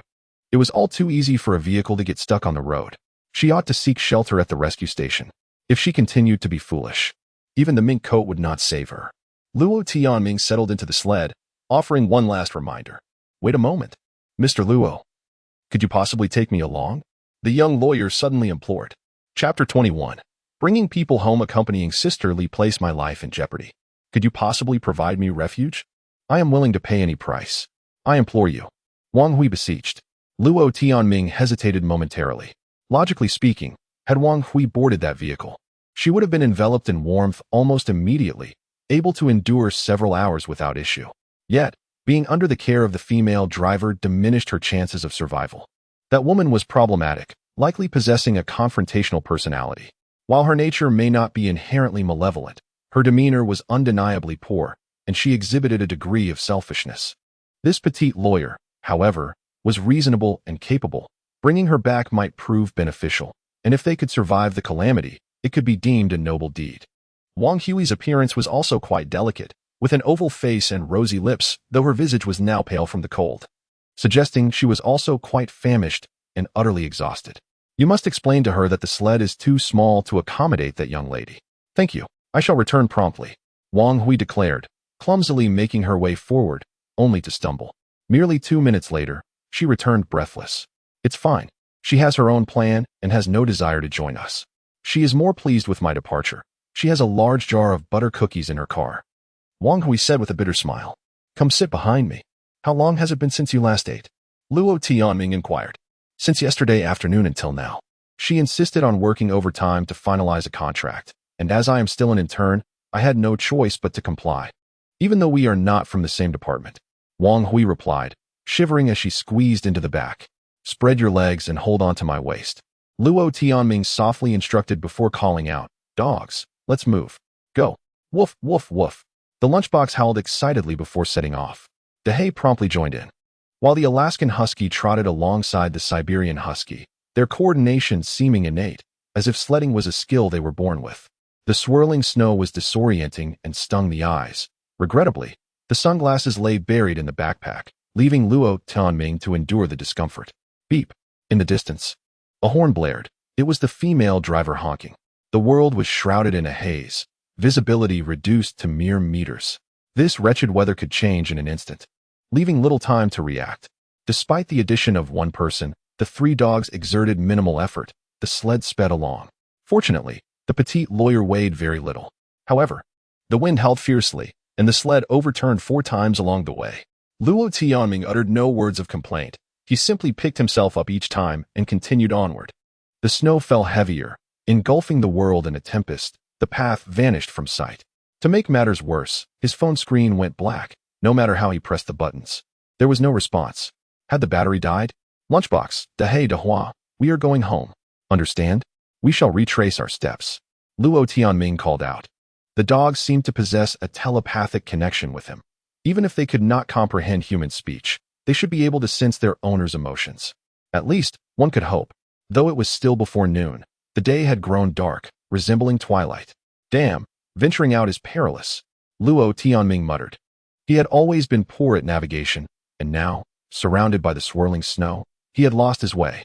Yet, the three dogs continued to run tirelessly, unaware of their direction. After a tumultuous half-hour, a slender aluminum pole suddenly appeared ahead, slanting toward the sky.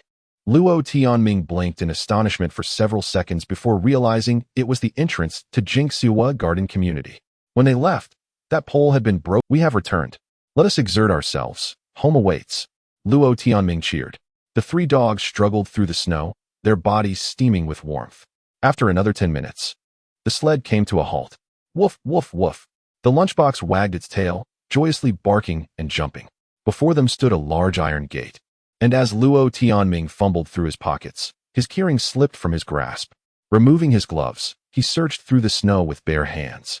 Finally retrieving the keys to unlock the gate. Rushing into the courtyard, he opened the door to the villa. Whoosh. A gust of cold air rushed in from behind him. Turning, Luo Tianming called out, "Hurry inside." Wang Hui seemed momentarily dazed from the cold. With a gentle push, she stumbled inside the house. Luo Tianming unclipped the leashes from the dog's collars, and the trio clustered around him as he entered. Bang! The door slammed shut, and the frigid snow outside instantly vanished. Ha ha! Exhilarating. Luo Tianming collapsed onto the floor, the three dogs surrounding him, nudging and barking with excitement. Wang Hui remained in a stupor. Sitting on the floor near the fireplace, her gaze vacant. Hey, your hat is burnt, Luo Tianming pointed out. Wang Hui stared blankly for several seconds before snapping back to reality. She removed her hat and patted it down, suddenly covering her face and sobbing. What? I am frozen to death. Luo Tianming shook his head, rising to fill a large pot with water, propping several bricks beneath the fireplace, and placing the pot atop to boil. Cooking over a fireplace was rather inconvenient. He mused that he should have acquired a stove. He dashed outside again, closing the main gate before braving the wind and snow to retrieve a few logs of dry wood. This should suffice to keep the fire burning until nightfall. A few minutes later, the fireplace blazed brighter, steam beginning to rise from the water. Luo Tianming opened 5 cans of beef, pouring them into the pot, then retrieved a bag of egg noodles from a box and dumped them in without counting. Soon, the aroma of meat wafted through the air, enveloping the living room in warmth. I should have bought more bowls. Luo Tianming rummaged through the box for newly purchased stainless steel bowls and a small pot, placing them on the floor. 1 bowl per dog, no stealing. You may only eat when I give the command, he declared, donning his gloves. He lifted the large pot from the fireplace, took up a spoon and chopsticks, and began to distribute the food among the dogs. He aimed for fairness, ensuring they would all be satiated, for these dogs were his heroes. The husky received the small pot, while the 2 larger dogs were given the stainless steel bowls. Watching the steaming beef noodles, Dahua's saliva dripped onto the floor. It's too hot.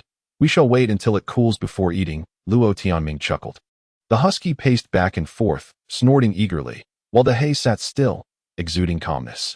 Luo Tianming retrieved 2 large ceramic bowls from the box, rinsed them with cool boiled water, and filled them with beef noodles before handing a bowl to Wang Hui. Her eyes widened in surprise. She paid no heed to the heat and began to eat voraciously, only to choke moments later, prompting a series of coughs. Woof woof, protested the husky, voicing its discontent. All right, everyone can eat, Luo Tianming announced, raising his bowl. The 3 dogs surged forward like untamed steeds, entering a frenzied state, the metal bowls clanging together as they devoured their meal in mere moments. Luo Tianming joyfully replenished their bowls with another round of noodles, feeling utterly elated. Chapter 22 Trouble on the horizon. Wang Hui had fallen asleep. After a hearty meal, she appeared somewhat dazed. Luo Tianming had arranged several cardboard boxes by the fireplace for her, and she lay wrapped in a thin sleeping bag, still dressed. During their confinement, she had not closed her eyes at all, but now she was in a deep slumber, her breathing steady and rhythmic. Luo Tianming, reclining on a small sofa, found himself unable to drift off, his mind disturbed as he observed the 3 dogs lounging nearby. There were still many supplies lacking. The small sofa and folding chairs he had ordered were stuck en route, seemingly unable to be delivered. It was imperative to gather resources. After all, he could not share a bed with a stranger at night. The sled had also become rather loose. It needed reinforcement or perhaps materials for a larger, sturdier version. The weather was bizarre. This was the south, yet outside a blizzard raged. After connecting his phone to a power bank, it finally turned on. But WeChat failed to connect, most likely due to a power outage at the server. Only the news headlines continued to refresh. A special section for the snow disaster appeared on the homepage, primarily focused on disaster relief and warnings.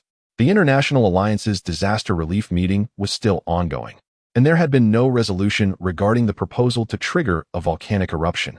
On-site reporters mentioned that several countries vehemently opposed it, resulting in a failed first round of voting.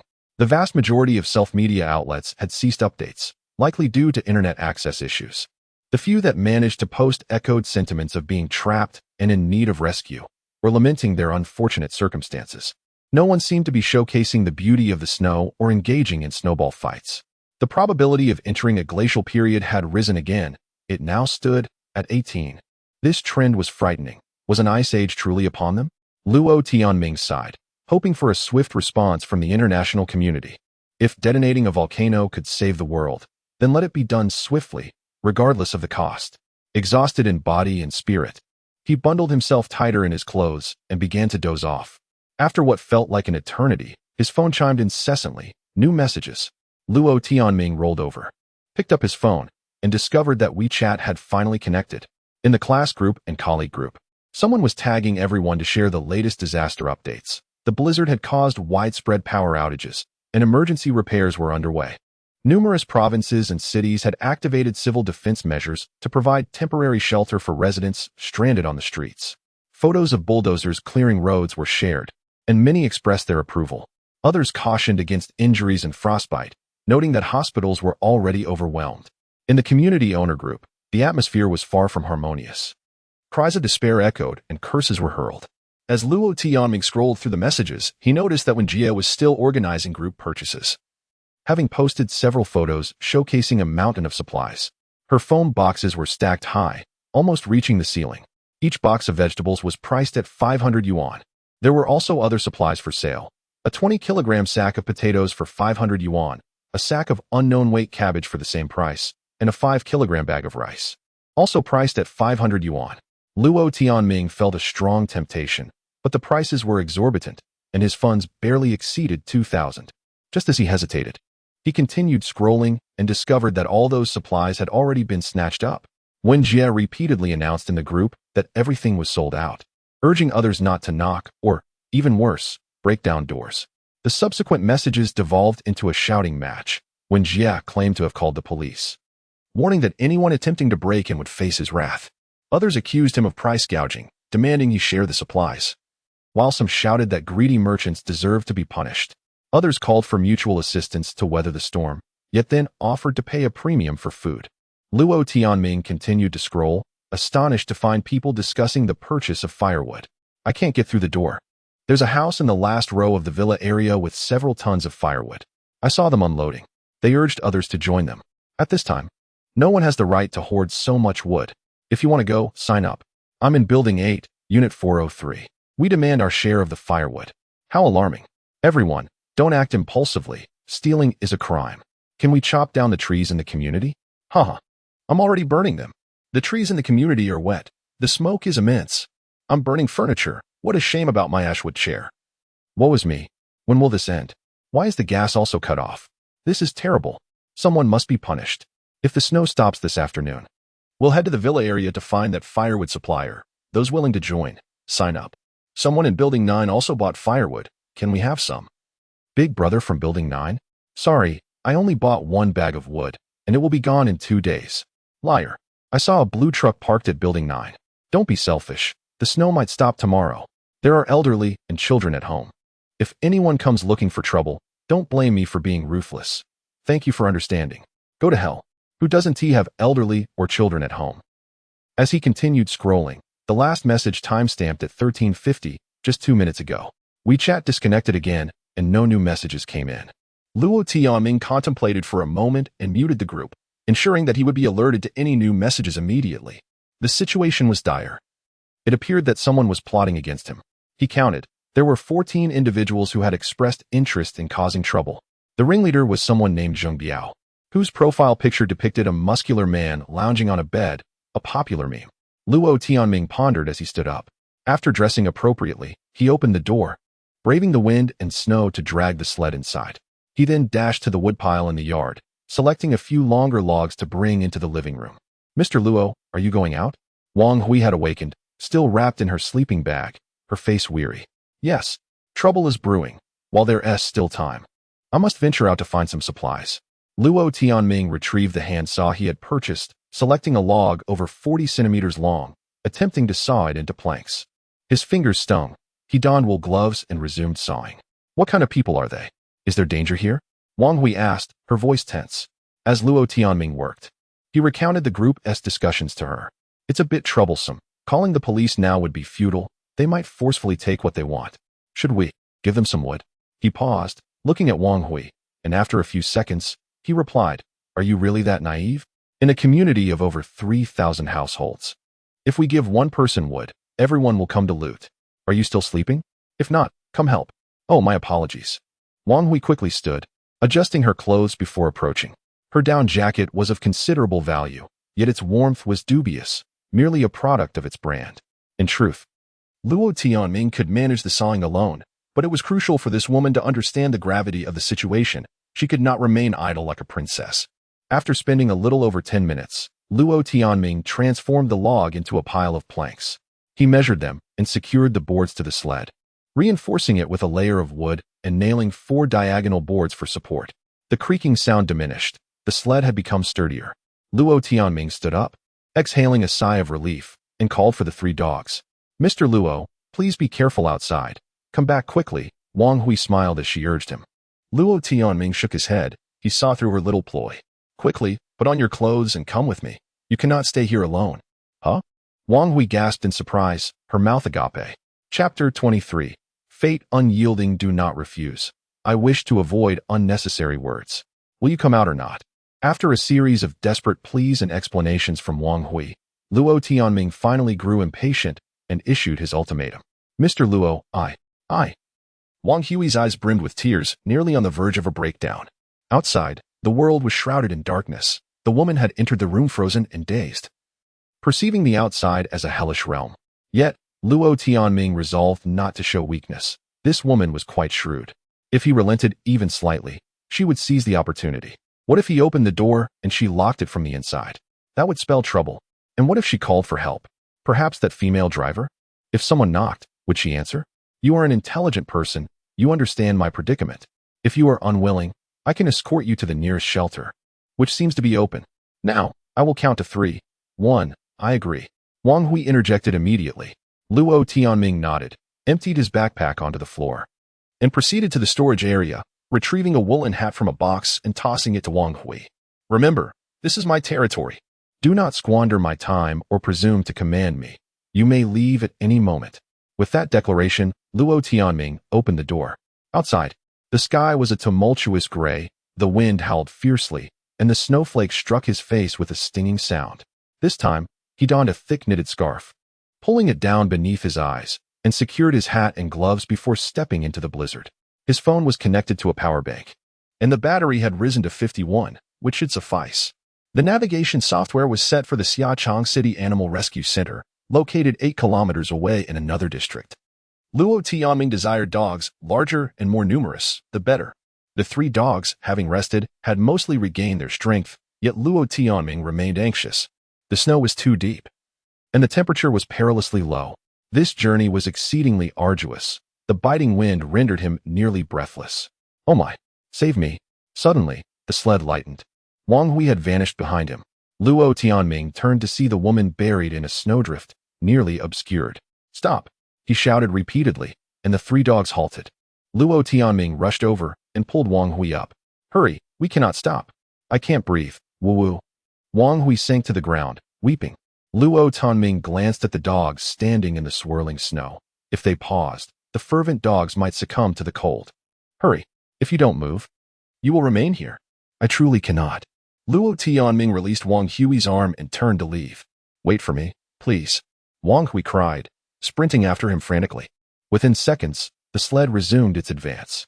Wang Hui clung tightly to Luo Tianming's waist from behind, restricting his breath. This woman, if she didn't receive a harsh lesson, she might continue to believe herself a child, crying to receive care.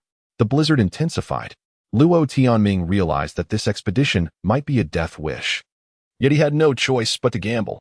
There were already murmurs of impending robbery. The massive iron gate of the villa could be easily breached. Those people would certainly invade, discovering the house stocked with supplies, and chaos would ensue. The outcome would be dire for him, in a life-and-death situation. Remaining inside was a certain death sentence. After more than half an hour, Luo Tianming felt severe pain in his wrists and ankles, as if needles were piercing his soles. The navigation indicated they had nearly arrived. Stop, Luo Tianming called, halting the sled and releasing the 3 dogs so they could roam freely. Stay close to me and do not stray, he commanded, addressing both the dogs and Wang Hui. The 3 dogs circled around him, while Wang Hui followed like a marionette. Showing no response to the large dogs bounding nearby, likely frozen in confusion once more. Luo Tianming trudged forward through the snow, finally spotting the sign, Xiaochang City's Ideal Pet Hospital and Animal Rescue Center. The roll-up door was closed, apparently locked from within. Is anyone there?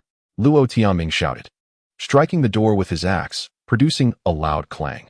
Woof, woof, woof. The 3 dogs barked at the roll-up door, indicating someone was inside. After a moment, the roll-up door opened a crack, and a man's voice emerged. Sorry, we are not accepting animals today. We are closed. Please open the door. I wish to. There is no extra dog food here. You should leave quickly, came the response from within. You misunderstand. I wish to adopt several dogs, Luo Tianming explained. Wait a moment, the man inside replied.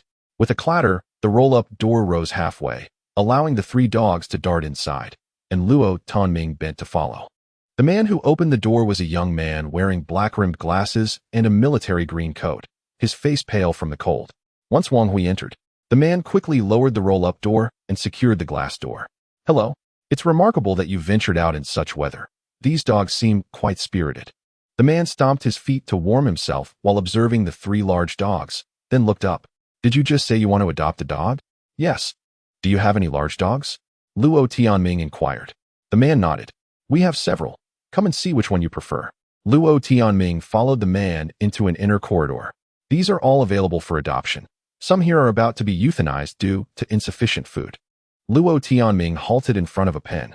Behind the transparent acrylic door lay a large iron gold wolf dog sleeping. I want this one, he declared. You are too late. This one has just been given the euthanasia injection, the man replied softly.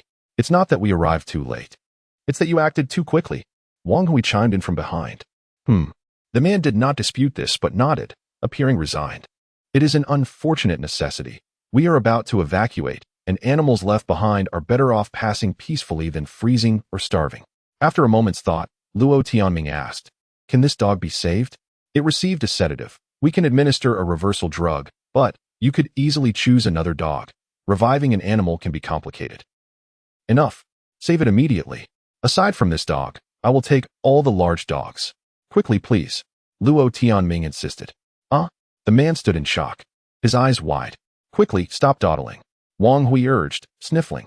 Luo Tianming glanced back, noticing that the woman had regained her composure and was quite sharp. Are you joking? I must tell you, these animals cannot be eaten. Quickly, do I look like someone who would eat dogs? Convince him. Luo Tianming gestured toward the 3 dogs. Woof, woof, woof. The 3 dogs encircled the man, barking loudly. All right away. The man reluctantly shook his head, his expression lightening as he smiled. You arrived just in time. These dogs are fated to live. Chapter 24. Too many dogs in the enclosure. Alongside the unconscious Great Dane, there were 4 large dogs, one of which was a golden retriever. Luo Tianming readily abandoned any thoughts of taming it, as this breed is known for its amiable nature. He would simply call it to follow him later. Another was a Rottweiler, muscular and unaltered, with a commanding presence reminiscent of a small beast. As Luo Tianming approached the doorway, the Rottweiler growled fiercely from within, saliva flying from its mouth. The tranquilizer had already been administered, and it would awaken shortly. A man approached Luo Tianming and sighed. This Rottweiler is a stray and has been too aggressive to be adopted. You may not be able to take it with you. Can you help me hold it down? Perhaps it will listen if I negotiate with it. Sure, it's worth a try, Luo Tianming replied with a chuckle. The man unlocked the door and entered to interact with the Rottweiler. Come in, he beckoned. Luo Tianming stepped into the enclosure, where the Rottweiler was held by a collar. But its eyes remained wary and even a bit neurotic. This dog seems to have suffered some trauma. It appears quite resistant. Luo Tianming observed as he removed his gloves and placed his palm gently on the dog's head. Do not be afraid. I will take you with me. And you will be my dog from now on. Moments later, the Rottweiler wagged its tail. Oh, the man was taken aback. You can let go now. Thank you. Luo Tianming petted the Rottweiler, which trembled slightly, still nervous. Much like the Great Dane. This dog was now in a state of confusion, but had begun to feel a sense of belonging. Luo Tianming then walked to the adjacent enclosure, where an elderly yellow dog was kept, its fur around the mouth turning white. This is a local breed, the man explained. Yes, a countryside dog, already 9 years old. It's an old dog, but still in decent shape. You should be cautious. It has bitten several people, including me. He rolled up his pant leg to reveal a scar on his ankle. Luo Tianming nodded and inquired, what is your surname? My surname is Lu Xiaoping. Just call me Dr. Lu. I'm a veterinarian, the man replied. Pleasure to meet you, Dr. Lu. I am Luo Tianming. They exchanged a handshake, as common courtesy demanded when approaching someone else's dogs. Dr. Lu opened the door, and with his assistance, Luo Tianming entered to pet the old yellow dog, successfully winning its trust. There is another dog. It has been barking at its food container for quite some time. It appears to be a husky, or perhaps a mix. The dog was oddly shaped, with a head and body resembling a husky, blue eyes, but with yellow fur and a snowy white belly, lacking the flame markings on its head, and it was panting happily. This is a mix, a cross between a husky and a Shiba Inu. Also known as a Shiba Husky, Dr. Lu clarified. Uffed. Wang Hui chuckled from behind. Luo Tianming entered, patted the Shiba Husky on the head, and shook its paw. This time, he mentally reminded himself not to use his abilities, and to his surprise, he did not feel any electric sensation while petting the dog. No taming was necessary. The Shiba Husky had a delightful disposition, always smiling and friendly. Dr. Lu curiously remarked, something seems different this time. What is going on? Nothing. Are you perhaps one of those people who attract dogs? Dr. Lu mused, intrigued by Luo Tianming's unique presence. Luo Tianming shook his head and continued to observe the corridor. Several dogs trailed closely behind him, akin to stars encircling the moon, provoking a cacophony of barks from the other enclosures.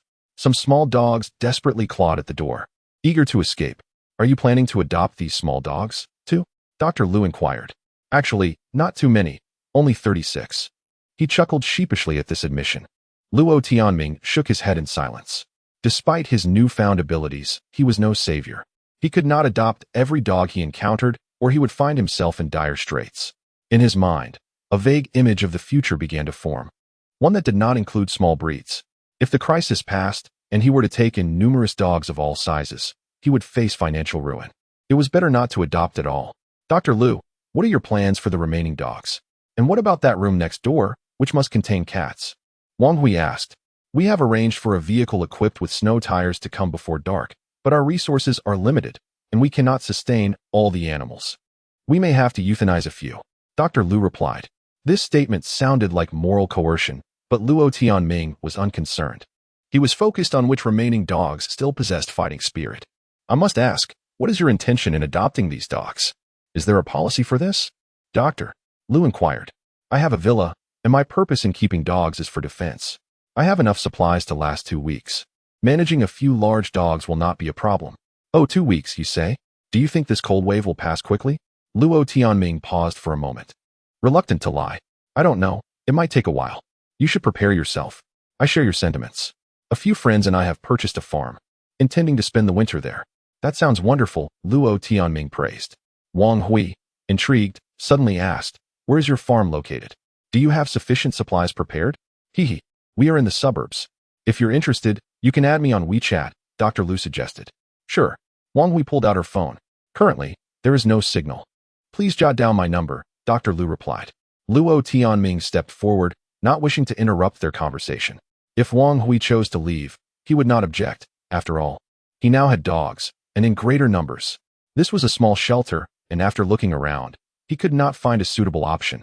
So he decided to adopt 3 yellow chihuahuas, as they appeared distinct, their expressions fierce, as if harboring some tempestuous secret. The Great Dane had finally awakened, albeit in a daze. Wang Hui led the dog, bending down to pat its head, teasingly asking, "Have you slept enough? Did you meet your great-grandmother?" Woof! The Great Dane's whiskers twitched, seemingly offended, and it began to bare its teeth. Luo Tianming chuckled. "Let us go. Don't tease unfamiliar dogs. You take these 3 chihuahuas too." All right. These little dogs are truly adorable," Wang Hui replied, cheerfully taking the leash for the 4 dogs. Before departing, Luo Tianming requested a stack of stainless steel dog bowls and registered his identity, formally adopting these dogs. The golden retriever, perceptive as ever, picked up its leash and followed closely beside him. Once outside, Luo Tianming secured the golden retriever to the sled. The Rottweiler, with its coat too short, shivered in the snow, looking around helplessly. The old yellow dog and the Great Dane were also secured. The Great Dane, becoming slightly more alert, struggled to escape, but was quickly silenced by the furious barks of the food container and the great black dog, readily accepting its fate as a sled. The Shiba Husky, however, was exuberant, bouncing around the food container as if it had encountered a long-lost relative. The 3 small chihuahuas were tethered beside the sled. It was already a victory for such little dogs to keep up. "Brother, so this is how you utilize dogs. Can they manage?" Dr. Lu shouted from inside the door. Luo Tianming glanced back, but did not respond. Instead, he waved his hand. "Goodbye, and safe travels," Dr. Lu called out as he lowered the roller door. The sled took off with a flourish. In less than 10 seconds, it flipped over. Luo Tianming tumbled into a snowdrift but quickly regained his footing. He had experience with such mishaps. Wang Hui rushed over, clutching her head and limping, clearly anxious about being left behind. A commotion erupted as a group of dogs began to fight. The leashes became entangled, snow and fur flying through the air, accompanied by a cacophony of growls.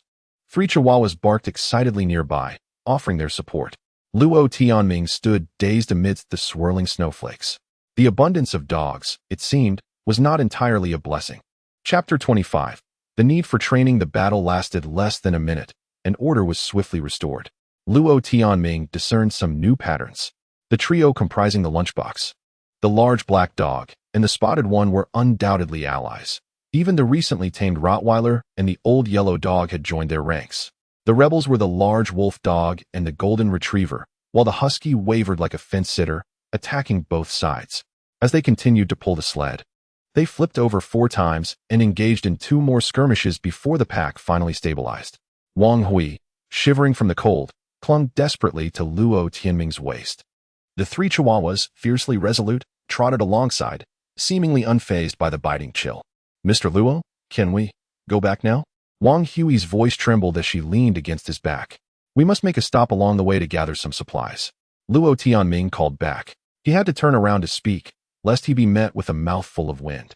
"I'm almost at my limit," sob. Wang Hui began to cry again. Luo Tianming chuckled softly and pressed onward. He had programmed the navigation system, and there was a small home textile shop along their route where they needed to stock up.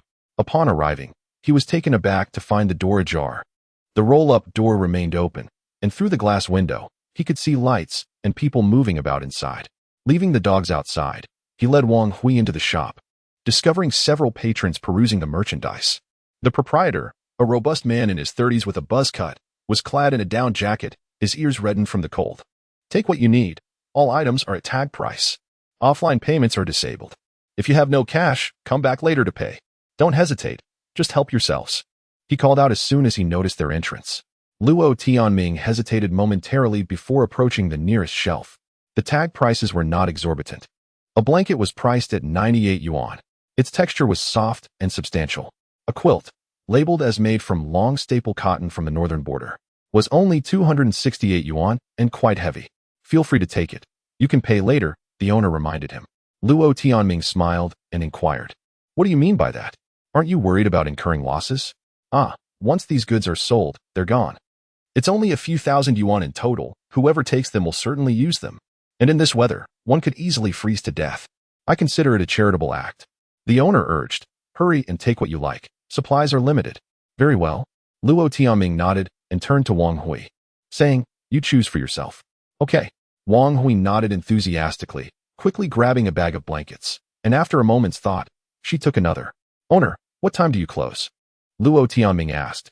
"When it gets dark, I shut the door. I live in the back, so if you find it closed, just bang on it." and I'll come to open it," the owner replied, rubbing his hands together.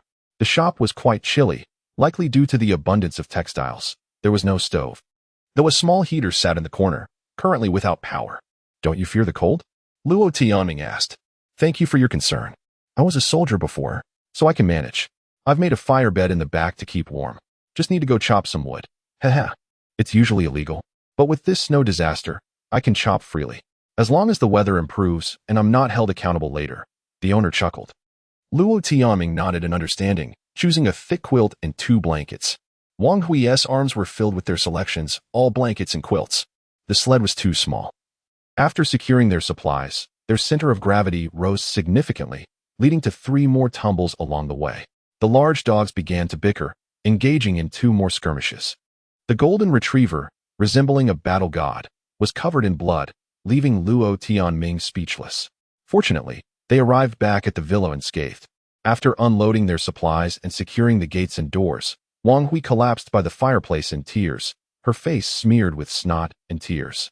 Luo Tianming, indifferent to her plight, removed his gloves and approached the large wolf dog. This creature was fiercely spirited, struggling against his grip, had it not been for the black dog, the old yellow dog, and the Rottweiler standing nearby. It might have attacked. However, after Luo Tianming stroked its head, the beast calmed. It seemed confused, wanting affection yet feeling embarrassed after its earlier ferocity, only able to wag its tail. Releasing the wolf dog, Luo Tianming sank into the sofa, exhaling a sigh of relief. His mind felt blank, his spirit weary, perhaps from overexertion. He had tamed 3 dogs today. Was that his limit? The golden retriever approached, tail wagging, and Luo Tianming could only grab a few tissues to wipe the blood from its face, offering it some ineffective comfort. This golden retriever was robust, pulling the sled without much effort, yet it excelled in combat, leaving no visible wounds despite its fights. Luo Tianming scanned the room filled with 8 large dogs. The black dog was licking its paws by the fireplace, its face also marked with blood. It had been injured. Unexpectedly, this largest of the bunch turned out to be a coward in the internal conflict. The husky lay listless, bloodied around its neck, seemingly gravely wounded. Luo Tianming approached for an inspection, finding no evident issues, merely wiping it with a tissue. He was no veterinarian, after all. The room was filled with large eyes staring at small ones, nearly all belonging to dogs. Suddenly, a foul odor wafted through the air. Woof! The golden retriever barked angrily. Yap yap yap. The 3 chihuahuas erupted in a frenzy. Yap! Woof! The cacophony of barking filled the room, and Luo Tianming stood up, bewildered for a moment. Not in the house.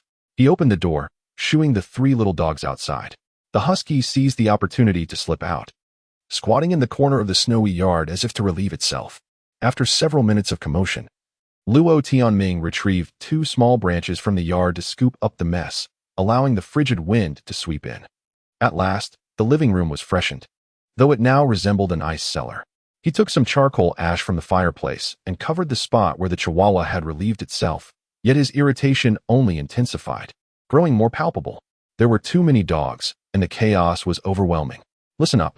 Luo Tianming addressed the dogs in the room, issuing a series of commands.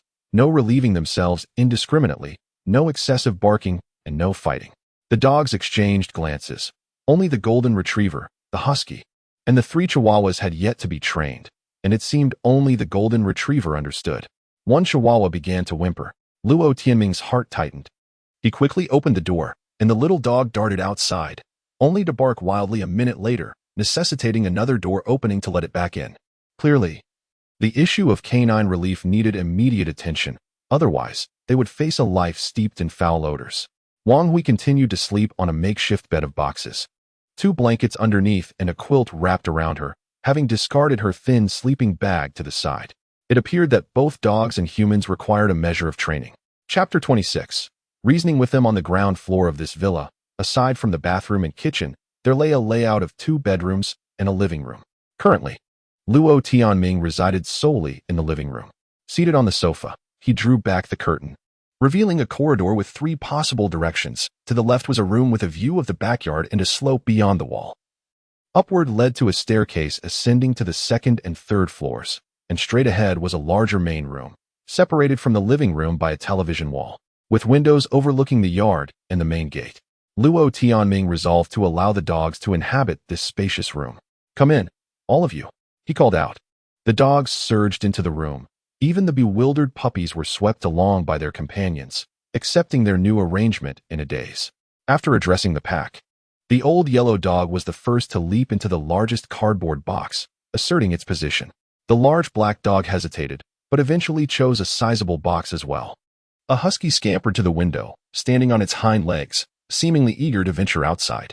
The other dogs found their own boxes, while 3 shivering chihuahuas huddled together in a flat box situated beneath the television wall.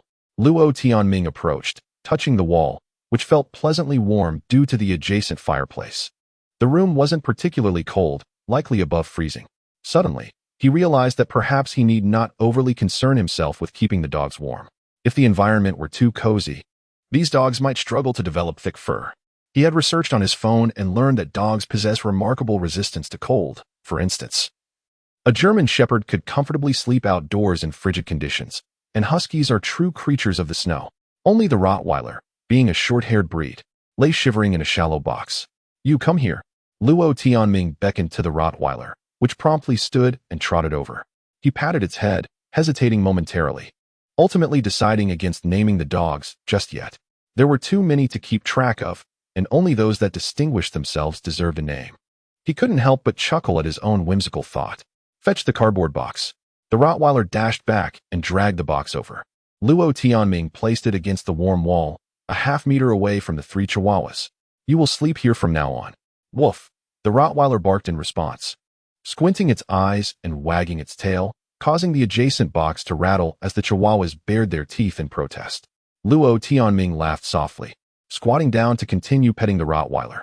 Previously inexperienced in dog care, he had hastily acquired knowledge, now aware that Rottweilers are guardian dogs known for their strong obedience. "Woof." A bark erupted from nearby. The golden retriever appeared somewhat indignant, its features contorted in jealousy. A clear testament to the transformation that envy can induce even in canines. The other dogs looked on with keen interest. "Enough. You're all too tired for any fighting today." Luo Tianming returned to the living room, collecting scattered dog leashes from the floor, and retrieved a hammer, nailing several large hooks in the dog room to hang the leashes. This room would henceforth be known as the doghouse. Wang Hui was still asleep, perhaps truly exhausted.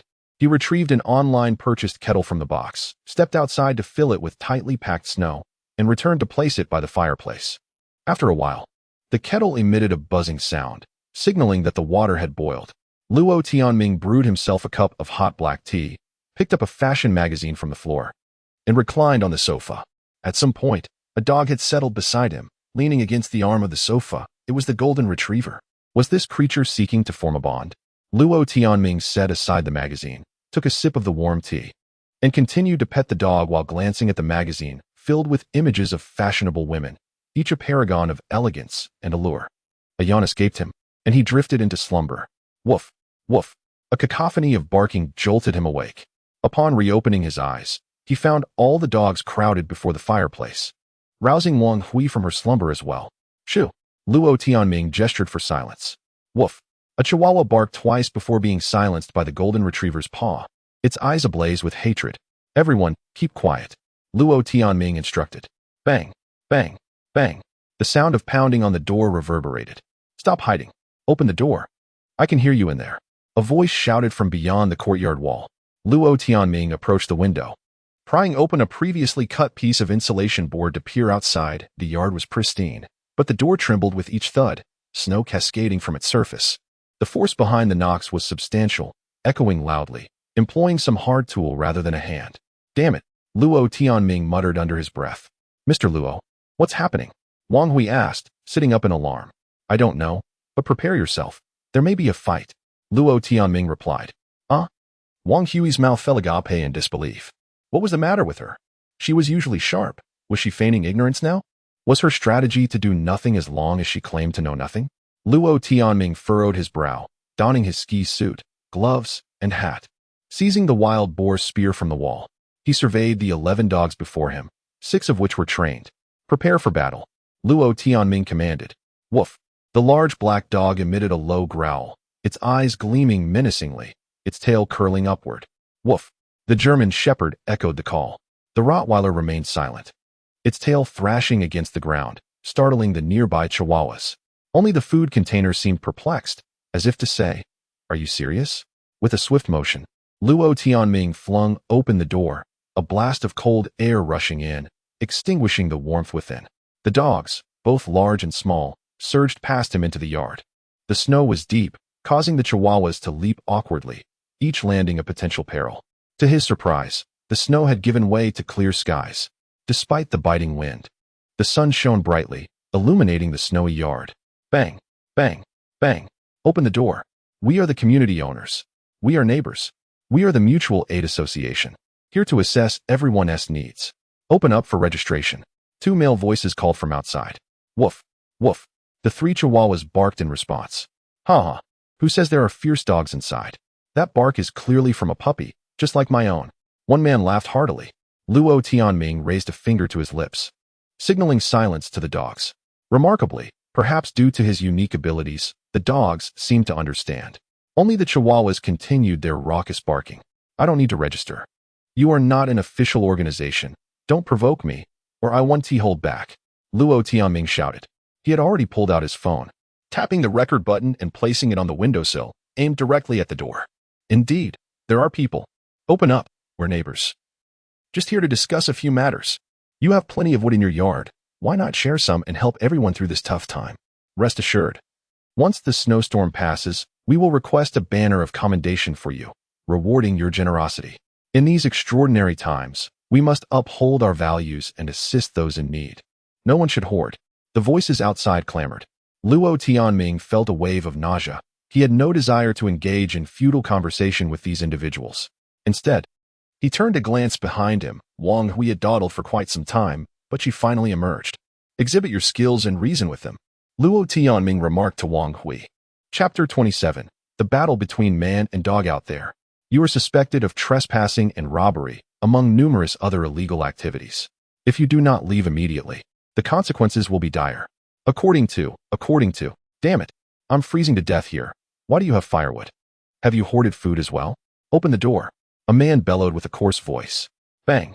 The heavy door was struck, causing snow to tumble down. Exactly. Our family is starving and freezing. What is wrong with taking some firewood from you? You've been silent while we've been pleading in the group chat. Damn it. We will first smash your dog door, and then we'll smash your head. Another man shouted, his emotions running high. Friends inside, you must understand the situation. The group has already warned that the end of the world is upon us. The entire world has lost power, and all cameras are down. Do you grasp the severity? Don't be foolish. Open the door and willingly give us something. It's better to lose a little than to suffer a great calamity. Do you understand? Hurry up. We're going to freeze to death. I haven't even had breakfast yet. Don't force me to take desperate measures. There is no surveillance now. Killing you would be as easy as child's play, and I assure you, your bodies will never be found. Open the door. Otherwise, I swear I will end you. First, I'll violate you. Then I'll kill you. Again, I'll violate and then kill. One man grew frantic, spewing vile words. Bang, bang. Another 2 heavy strikes echoed, and the iron door bowed inward. All right, stop the noise. You want to rob us, huh?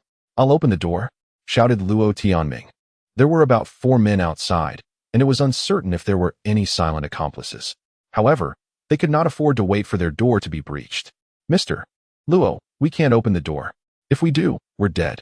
I understand the mindset of these criminals better than anyone. Wang Hui exclaimed. Nearly in tears, Luo Tianming shook his head, moving forward while adjusting the door latch. I advise you one last time, robbery is a serious crime. And once this snowstorm passes, you will face severe punishment. Damn it, what if I'm robbing? The broadcast said that half of Meizhou is freezing, and hundreds of thousands have perished. The whole world is doomed. You fool, do you think there's any rescue? It's the end of the world. This fool clearly hadn't tuned into the news. He was stuck in the past. Enough talk. Open the door and give us something, and we'll leave satisfied. Bang. Another heavy strike caused the door to tremble. Taking advantage of the moment, Luo Tianming pulled the door open, snow piled high. The door only creaked open less than half a meter, and immediately someone squeezed in. This person was bundled tightly, with only his eyes visible. Wielding a long-handled fire axe painted red. Hey! The man was momentarily stunned, and Luo Tianming thrust his wild boar spear forward. Kill.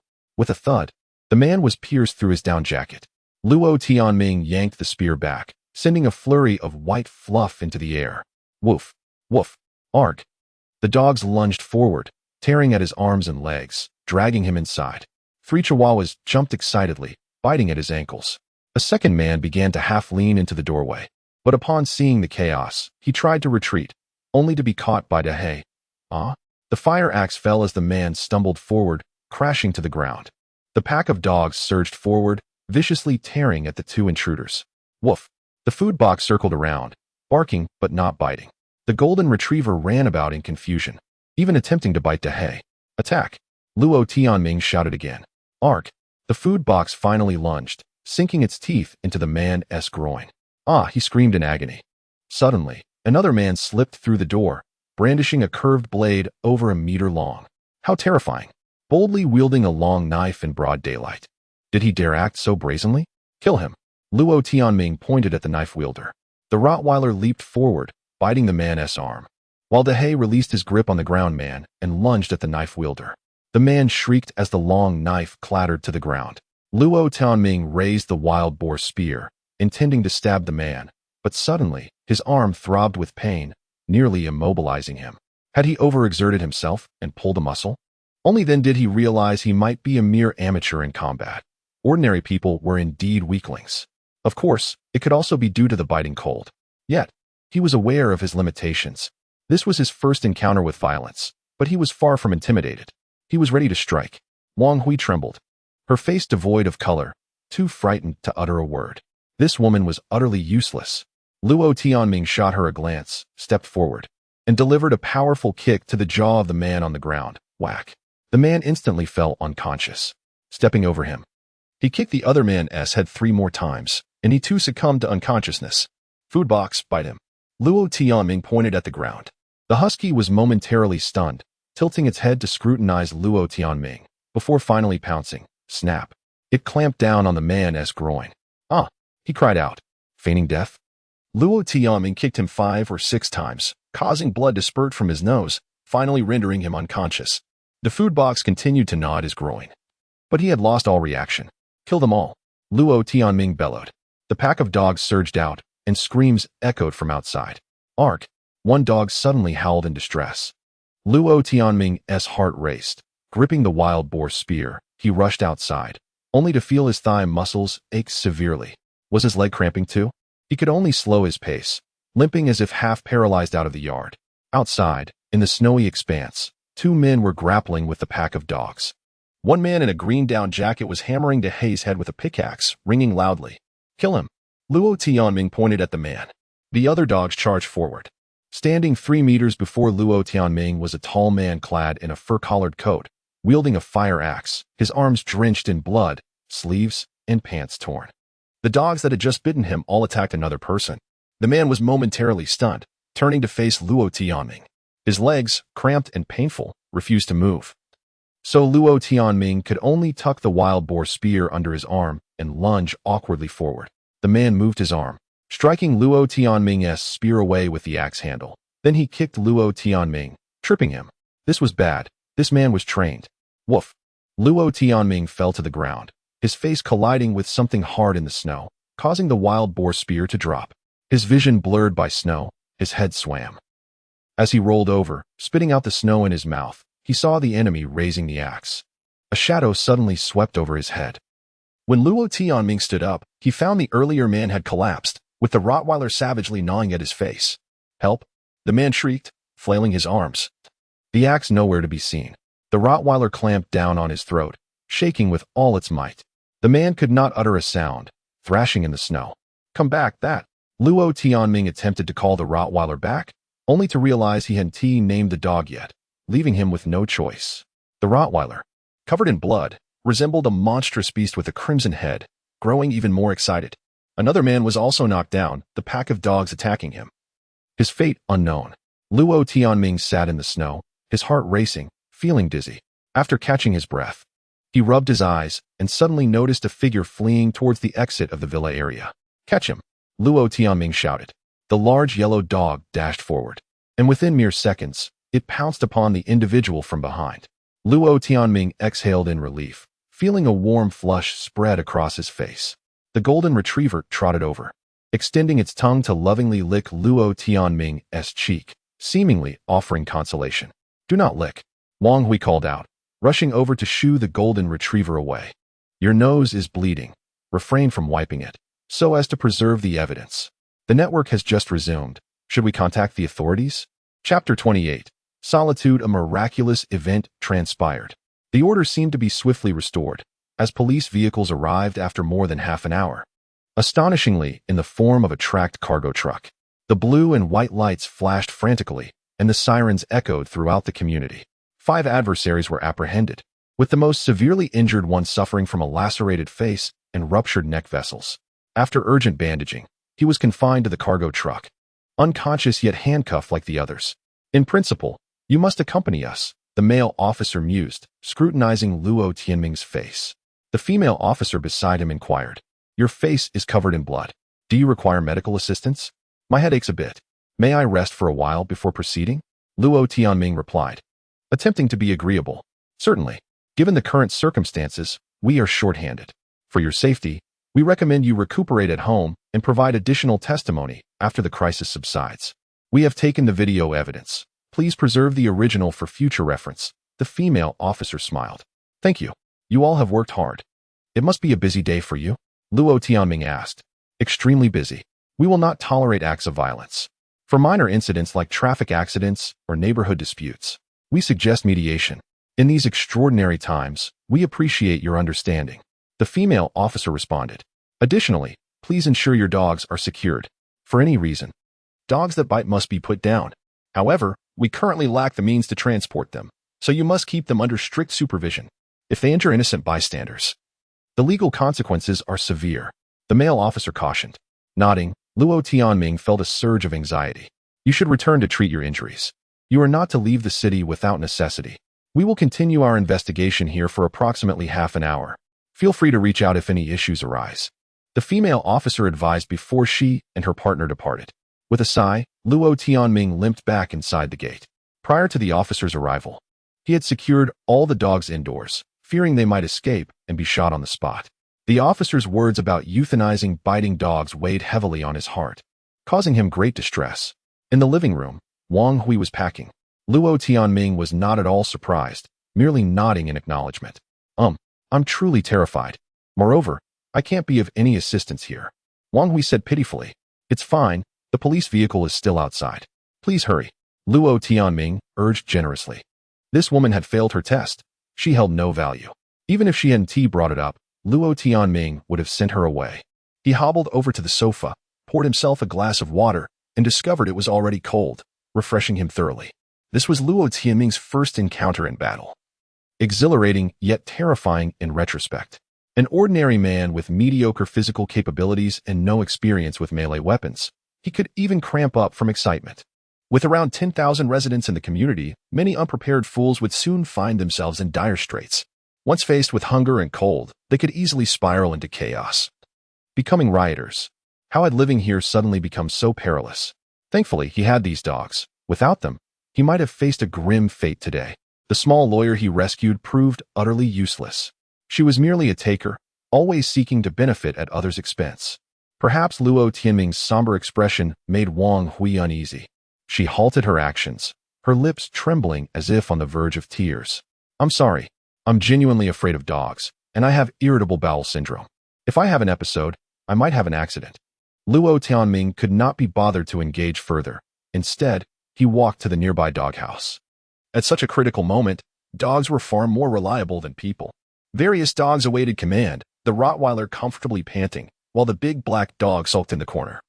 Having endured considerable blows, he could not tell which dog had cried out in agony. The other dogs bore no visible wounds. The Huskies and Shiba Inus seemed to cower. The Golden Retriever, however, appeared harmless, sporting a mischievous grin. Chuckling, Luo Tianming called, "Big Black, you too, come here," gesturing to the Rottweiler. Back in the living room, Wang Hui had tied the blanket with rope, standing helplessly. "I'm ready, thank you. I left one blanket. Also, could I have some biscuits?" Wang Hui asked. "Help yourself," Luo Tianming nodded. He sat on the sofa, using some tissues to wipe the blood from the Rottweiler's head. Wang Hui approached the box, retrieving a pack of compressed biscuits. She attempted to take more, but recoiled in fear when the big black dog barked at her. Thank you. Once the snow disaster passes, I will repay you. Goodbye. This woman was far too anxious, and the sight of two blood-soaked, fierce-looking dogs only hastened her departure. Wang Hui shouldered her bundle, opened the door, and fled, leaving it ajar as she stumbled out of the yard. Luo Tianming walked to the entrance, observing her board the tracked vehicle before closing the gate and retreating into his own world. The room was dimly lit, the insulation boards blocking both the cold and light. In this small sanctuary, only the fireplace and dogs remained, providing warmth. Wearing gloves, Luo Tianming wiped the blood from the two dogs' heads. The big black dog had several crescent-shaped lacerations on his head, one even on the bridge of his nose, potentially indicating a fracture. Standing, he rummaged through the cardboard boxes until he finally unearthed a plastic first aid kit containing antiseptics. If what those robbers claimed about entering a frigid apocalypse was true, all medical supplies would surely become invaluable. Stay still, I'll disinfect you, Luo Tianming instructed, uncapping a bottle of iodine, dipping a cotton swab into the brown liquid to treat the big black dog's wounds. All done. Don't lick it. Let the wound heal on its own. Luo Tianming spread out Wang Hui's used sleeping bag beside the fireplace, closer to the entrance, saying, Big Black, you will sleep there. The big black dog let out a low bark and wagged his tail, settling comfortably in his designated spot. Luo Tianming beckoned the Rottweiler, who squinted and approached, tail wagging. From now on, your name shall be Bloodface. Bloodface. The Rottweiler barked, clearly pleased. You will sleep on the other side of the fireplace, right there. Luo Tianming pointed to a corner near the hallway. Wang Hui had left behind a blanket, previously laid on the cardboard. Luo Tianming folded it and spread it out on the other side of the fireplace. The Rottweiler happily settled down, his eyes nearly disappearing in delight. He was a good dog, protecting his master in times of need, earning himself a formidable name and a close position to his owner. Toot toot, the sound of the tracked vehicle's horn echoed outside, but Luo Tianming paid it no mind. He placed a kettle by the fireplace, heating water before pouring it into a glass with a tea bag. I'm leaving. Thank you, and I hope to see you again. Wang Hui messaged him on WeChat, accompanied by a cute emoji. This woman was utterly shameless. Too clever, adept at seizing opportunities. She had jumped from the female driver's vehicle, feasted and quenched her thirst, then sought supplies before hopping onto another vehicle. Luo Tianming had initially contemplated how to arrange for her, if they truly entered an ice age. He could not rely solely on a pack of dogs to survive. He needed like-minded companions. Yet, this woman was undoubtedly unworthy. Luo Tianming sighed, feeling utterly powerless in this regard. In the face of impending disaster, the only ones he could truly rely on were his blood relatives, or perhaps a spouse. Others, almost without exception, seemed untrustworthy. Yet, Luo Tianming found himself alone. If a true apocalyptic crisis were to occur, what would he do? He longed for the snow disaster to come to an end swiftly. Picking up his phone, he sought a measure of comfort, but why was there no signal? Alas, the internet was down once more. Chapter 29. Managing the pack. As dusk approached, the snowfall finally ceased. Luo Tianming opened the door, the snow reflecting the golden hues of the setting sun, creating a dazzling spectacle that was almost blinding. With darkness looming, he took a moment to breathe, acclimating his lungs to the frigid air before commencing the task of clearing the yard. Regrettably, the long knife had been taken away. Not just the knife, but all the weapons of the miscreants had been confiscated as evidence. Fortunately, the wild boar spear remained intact. In this recent skirmish, the spear had proven less effective. Although it pierced clothing, it did not inflict substantial harm upon the adversary. In the icy terrain, humans struggled to move swiftly, their actions clumsy, while the dogs emerged as the true forces in the battle. Luo Tianming grasped a shovel and cleared a path from the entrance of the small building to the main gate, shoveling away the blood-stained snow outside. As his body warmed, he felt the lingering soreness in his cramping arms and thighs. He mused that he needed to warm up properly before engaging in any future conflicts. After all, even athletes undergo warm-ups. It wasn't a matter of his own inadequacy. Yet, should a crisis arise necessitating combat, how could one expect the opponent to grant time for a warm-up? Avoiding ambushes would be considered a show of chivalry. In the biting cold, he pondered how one might engage in battle. Just then, his phone in his pocket vibrated. Pulling it out, he noticed that WeChat had reconnected. Members of the homeowners group were inquiring about the amount of firewood collected and the recent incident involving a vehicle. The group administrator promptly disbanded the chat. A pack of fools. With the scarf outside coated in ice, Luo Tianming cleared a path before closing the gate and returning indoors to don a knitted neck warmer. Adapting to the external environment was imperative. He made his way to the doghouse, pushing open a window, allowing the interior to connect with the outside world. From now on, the window would remain open for their comings and goings. Those needing to relieve themselves could exit through there. Before he could finish his thought, a Siberian husky dashed past, colliding with the window frame before leaping out. The other dogs followed suit, and the 3 chihuahuas, with their short legs, struggled momentarily before finally jumping onto the windowsill and escaping outside. A lively pack of dogs frolicked in the snow, save for the Rottweiler, who shivered from the cold, yet remained excitedly engaged in play with the others. With the weather improving, it was essential to acclimate these creatures to the frigid climate, just as he must. Taking several deep breaths, he welcomed the brisk air into his lungs, feeling the chill penetrating deeply. Armed with his shovel, he traversed from the front yard to the back, carving a narrow path through the snow. The corner of the backyard, adjacent to the neighboring wall, had become a makeshift toilet for the dogs, marked by several patches of waste. Henceforth, this would serve as their designated restroom.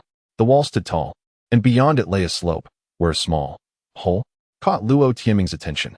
He cleared the snow away, revealing a circular opening approximately 15 centimeters in diameter. It was unclear why such a cavity existed in this unfinished structure.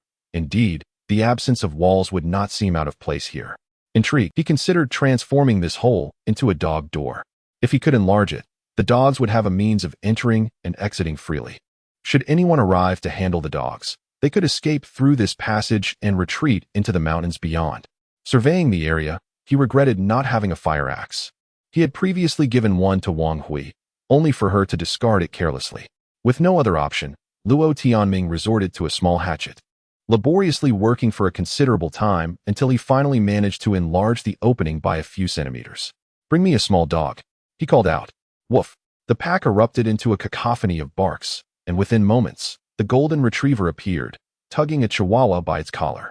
The chihuahua, baring its teeth, lunged at the retriever as soon as it was released. "No fighting. You, go through the hole," Luo Tianming instructed. The retriever barked a few times, and the chihuahua ceased its growling, wagging its tail as it squeezed through the passage. "Come back," Luo Tianming beckoned. "Woof, woof, woof." The golden retriever echoed the command. The chihuahua quickly returned through the hole. Luo Tianming affectionately patted its head in reward. Although he could not train any animals today, it seemed these dogs relished his touch. After pondering for a moment, he stroked the golden retriever's head a few more times. Indeed, had he somehow developed a knack for attracting dogs? He mused to himself. Was this a mutation? What could possibly cause such an effect? Perhaps the flu. Regardless, it felt like a gift. Had it not been for these dogs, he might have faced dire consequences today. He could not neglect them. In the afternoon, as the sunshine beamed down, Luo Tianming busied himself with crafting. He began by connecting the neck warmers he had scavenged from the clothing store and fitted them onto the Rottweiler. Lacking needle and thread, he resorted to using a screwdriver to create holes, binding them with thin string, achieving a makeshift solution. The Rottweiler now sported 3 knitted neck warmers. While it appeared rather comical, it sufficed as a canine garment. The dog no longer trembled, bounding playfully through the snow, inciting jealousy among the other dogs. The husky and the old yellow dog, feeling slighted, engaged it in a scuffle. The tussle carried a hint of aggression, with the husky even taking a bite out of the Rottweiler's hind leg. Luo Tianming frowned as the golden retriever rushed in, turning the tables and sending the husky yelping on its back.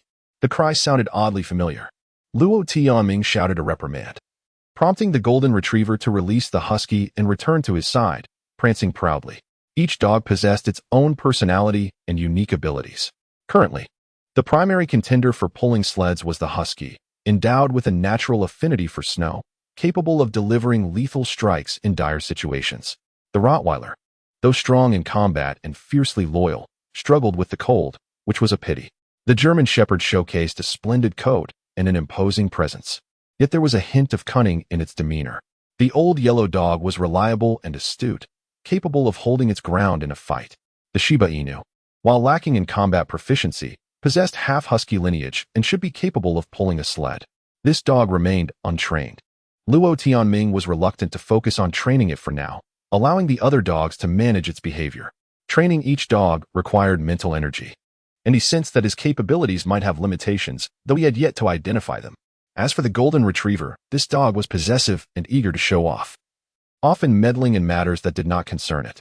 Luo Tianming had initially considered naming it housekeeper, but such a title implied significant authority. Should he grant that? Standing amidst the snowy expanse, he observed the gathering of dogs, lost in contemplation. As if sensing his thoughts, the golden retriever approached, wagging its tail in a seemingly obsequious manner. Ultimately, he decided that one should not strike a smiling dog. It was essential to provide opportunities to those who were eager to help. Come here. Luo Tianming beckoned, stroking the golden retriever's head. I know not what your name was before, but from now on, you shall be called housekeeper. Woof. The golden retriever joyfully accepted its new name. Housekeeper, you are now responsible for maintaining order. No fighting, no indiscriminate elimination, and no destruction of property. But remember, you are not the king of the dogs. Do not provoke the combatants. You are merely a servant. Do you understand? Woof, woof, woof. The golden retriever wagged its tail in acknowledgement. The other dogs exchanged glances, seemingly comprehending, except for the Shiba Inu and the 3 Chihuahuas. Off you go. Luo Tianming waved his hand. The golden retriever pranced proudly, strutting back and forth in front of the other dogs, its tail held high, as if to display its newfound status. Chapter 30. A blatant menace. The electricity remained. Taking advantage of the lull in the blizzard, Luo Tianming secured a windbreaker over the doghouse window, fashioning a makeshift insulating curtain. The dogs could nudge it open upon entering or exiting, and it would otherwise hang closed, weighted down by a wooden dowel at the bottom, effectively sealing the aperture. After numerous trials, occasional snags would occur, causing drafts. Luo Tianming then directed Golden Retriever Butler to rectify the issue.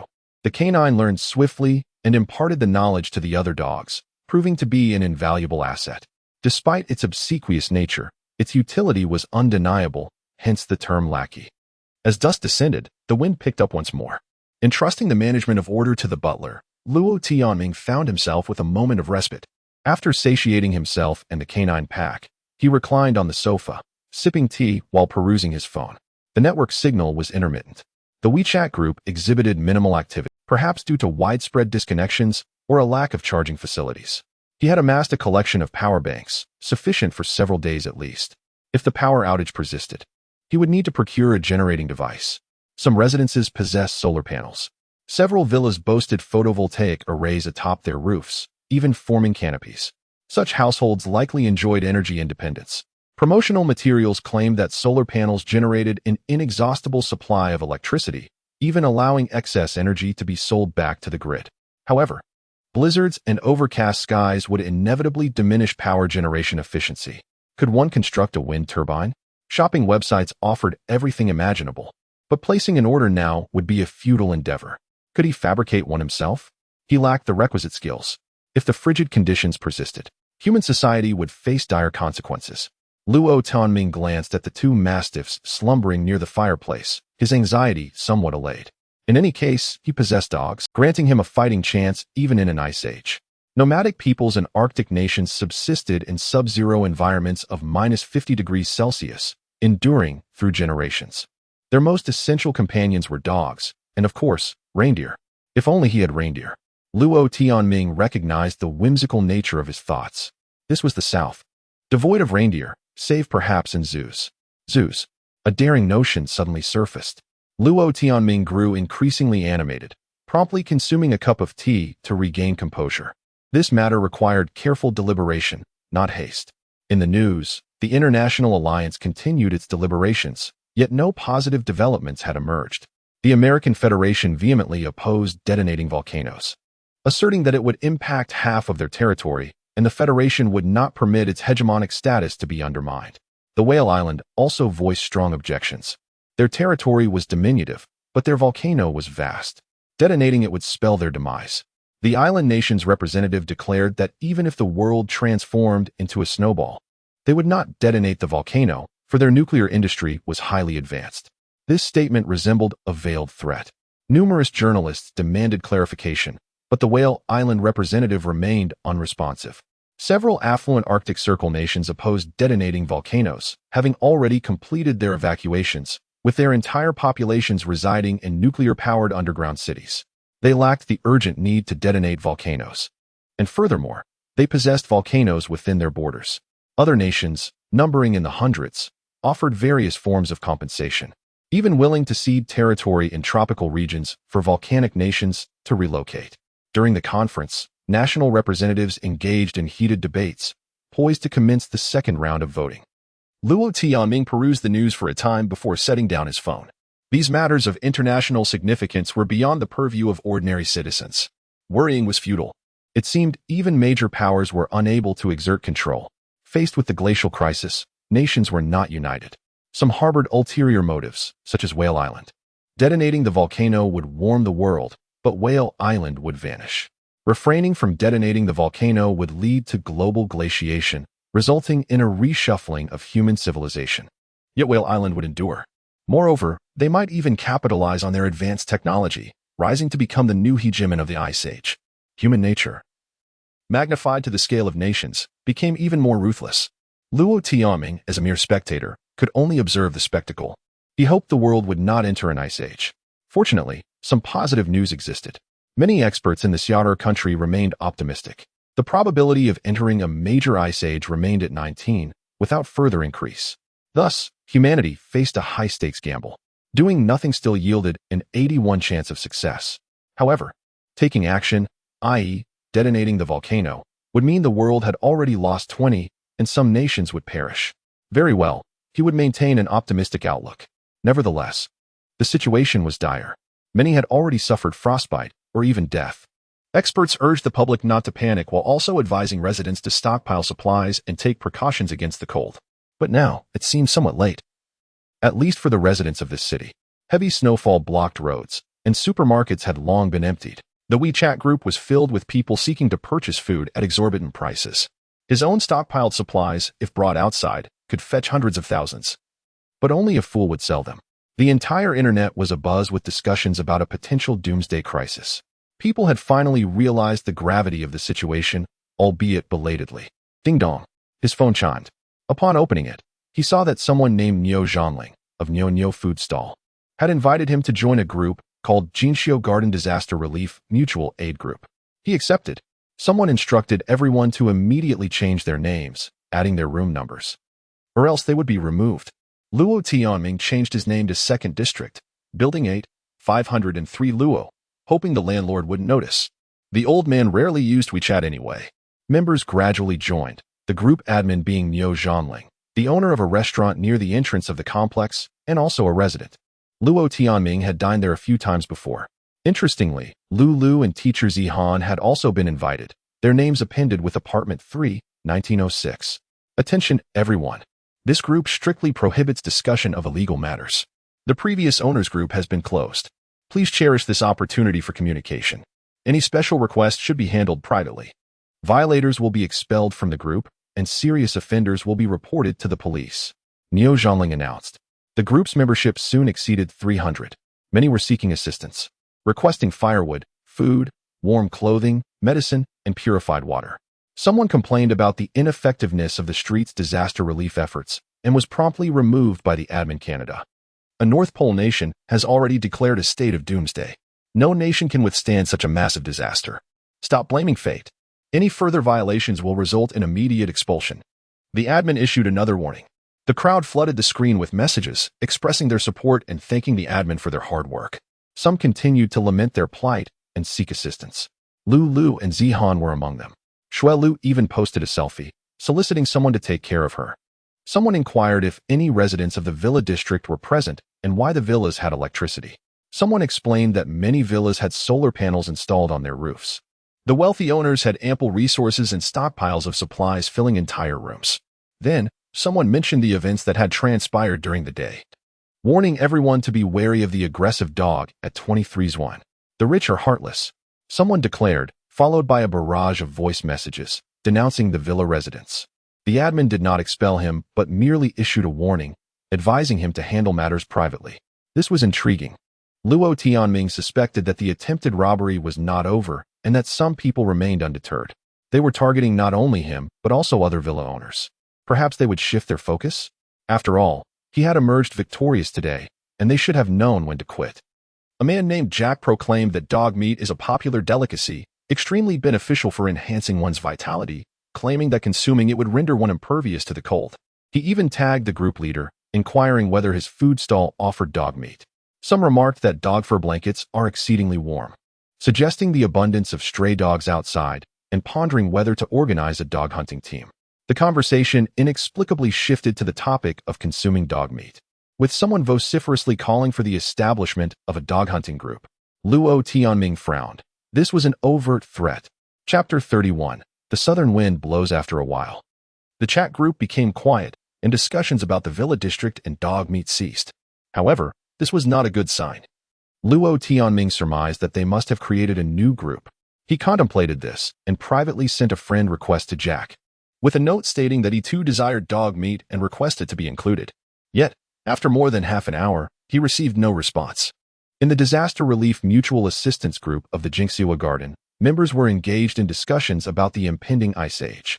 Some remained optimistic, asserting that one should trust the experts. Eventually, warmth would return, and enduring the harsh winter would lead to spring. Conversely, the pessimists believed that the end was nigh, hoping for an immediate volcanic eruption. Some mentioned that relatives in the north had gone missing, while others reported that family members had suffered losses. And soon the group was filled with lamentations. Shui Lu joined in the weeping, receiving comfort from several individuals, all of whom had male avatars and names. Teacher Zihan was searching for someone willing to drive to the neighboring city, offering to pay a handsome sum for the ride.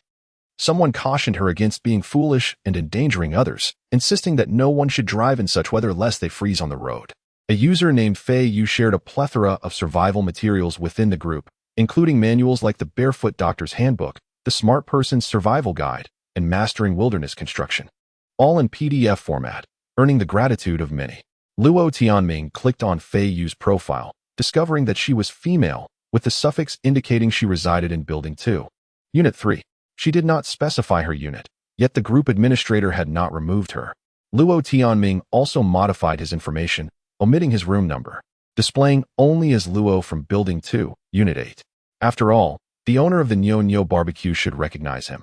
He checked the chat history with Nyo, which included several order conversations. Therefore, there was no issue. What proprietor would expel a customer? Someone tagged Fei Yu, complaining that the documents she shared were inaccessible, and after receiving no response, continued to inquire repeatedly. Finally, someone advised that the fool needed to install a plugin. That person then asked how to install the plugin, demonstrating an inability to comprehend despite numerous explanations. Others praised Fei Yu and asked if she had any surplus food or clothing. Someone else tagged Fei Yu, stating they saw smoke from her residence and inquired if she had a stove, suggesting they could stay together since they were all single women and could support each other. This was somewhat inappropriate. Being foolish was one thing, but exposing someone else's information was another. After sharing her materials, Fei Yu had not taken any further action. Luo Tianming chuckled to himself, wondering if Fei Yu would come to regret her decision. In the current situation, the group was filled with desperate residents. Her desire to assist had quickly brought her trouble. Who was this Fei Yu? With so much information, she might be a survival enthusiast. Luo Tianming seldom interacted with other residents, only occasionally running in the garden downstairs. He had never encountered any survival enthusiasts in the community. Perhaps such individuals preferred to remain discreet? The group remained lively, with someone borrowing a power bank, claiming their phone was about to die. Shortly thereafter, the signal was lost again. Luo Tianming sighed. Many individuals on this planet might be trapped in a state of chaos, uncertain when warmth would return, uncertain if doomsday would arrive. Suddenly, the large black dog in Bloodface, lounging by the fireplace, stood up, followed by a cacophony of barking from the neighboring dog. Quiet silence. Luo Tianming admonished softly. The golden retriever dashed into the neighboring doghouse, and soon silence fell within. When did the golden retriever come over? Luo Tianming pondered for a few seconds before choosing to overlook this detail. A series of knocks echoed on the large iron gate. Hello. I'm a neighbor from the Villa District, number 19 on the left bank, living in the same row as you. I mean no harm. I wish to add you to the owner's group. A man's voice called from outside. Luo Tianming donned his hat and gloves, grasped his wild boar spear, and stepped outside. Two fierce dogs trailed closely behind him, while the curtains of the nearby windows fluttered, and other dogs began to emerge one by one. "Which one are you?" Luo Tianming inquired. "I am Lu Haobing, from the neighboring villa, number 19. I noticed you are not in the owner's group. I came to inform you that the situation is quite perilous. We are aware of what transpired during the day. I am not an owner, merely a tenant." Luo Tianming replied. "Anyone residing here can join the group. Rest assured, no one covets your supplies. Every household has its reserves. Please, join the group. We primarily engage in trading and will not impose." The man insisted. "What do you seek?" Luo Tianming asked. "We have electricity, supplies, and monitoring equipment, enabling us to defend collectively. Join the group. Once the signal is restored, we can communicate there. It is too cold here," the man urged. "All right, take note of my phone number," Luo Tianming replied, providing his contact information before the man departed. Upon returning to his room, his phone remained silent. The network had been unstable throughout the day. Perhaps the base station had lost power? Luo Tianming felt an ominous premonition. Worrying was futile. He decided to stay indoors. That night, the north wind howled like a mournful spirit, provoking the huskies to join in the lament. Soon, the Alaskan Malamute and the huskies began howling as well. Luo Tianming approached, glaring at the three dogs, who remained oblivious, until the golden retriever housekeeper charged in, delivering a series of playful nips. 3 excited chihuahuas soon joined in, attacking the 3 vocalists, causing them to yelp in protest until they collapsed into a cardboard box, the husky's eyes filled with indignation. "You're the one," Luo Tianming remarked, patting the golden retriever's head, feeling a sense of satisfaction. One housekeeper managing 3 ruffians formed a miniature canine security team. It was yet another peaceful and harmonious night. Without the presence of the stranger Wang Hui, Luo Tianming found himself sleeping soundly. In the middle of the night, dogs were scurrying in and out next door. But Luo Tianming was too lazy to intervene, reassured by the presence of the golden retriever housekeeper. When dawn broke, he felt refreshed, realizing he had unknowingly slept until 8 in the morning. Outside, the day was brilliantly bright. Stepping into the yard, Luo Tianming sensed an unusual atmosphere. The sun shone brightly, and the surrounding snow sparkled dazzlingly. The temperature seemed to be rising. A gentle warm breeze caressed his face. The air was unexpectedly humid. Has the southern wind arrived? Luo Tianming fetched a spare thermometer and placed it on the windowsill outside. After a few minutes, it stabilized at -16 degrees. Indeed, warmth was returning. A cheer erupted from the distance. He was unsure what had happened, but people were celebrating.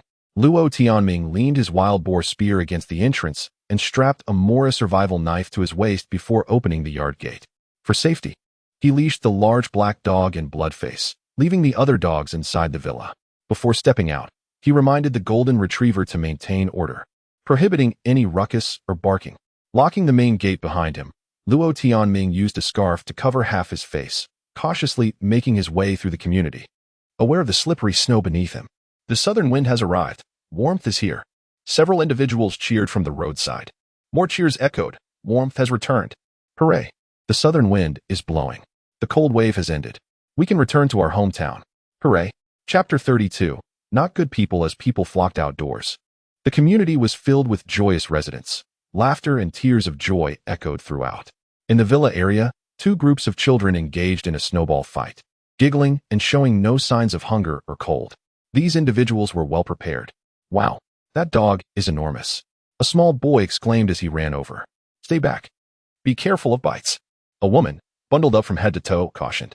Luo Tianming tightened his grip on the dog leash. The 2 fierce dogs remained vigilant, yet refrained from attacking. "Keep your distance," Luo Tianming warned. The intentions of people are often concealed. If a child approached, it would provide adults with the pretext to intervene. What if they suddenly drew a knife? More individuals began to approach, both men and women, some wielding shovels, causing the 2 dogs to become more alert. "Hey, you must be the occupant of Unit 23, a young man remarked as he approached, also holding a shovel from earlier snow shoveling. "Woof, woof," the 2 fierce dogs growled. The young man paused, his eyes glimmering with admiration. "This must be the dog that bit someone yesterday. TSK, that big black one should be a Tibetan Mastiff. Quite impressive. That's a mixed breed. It has a curled tail, indicating impure lineage. One could only classify it as a Highland dog, not a Mastiff." Another young man retorted. "Younger man, what is your purpose in raising a dog?" Is it for its lineage or for protection? A middle-aged man chuckled. Haha, all I know is that this dog isn't pure. Purebred Tibetan Mastiffs are of lower intelligence. Mixed breeds tend to be smarter, the young man with the shovel asserted. Brother, a burly man in his 30s approached, clad in a fur coat with his collar open and wearing a floppy hat.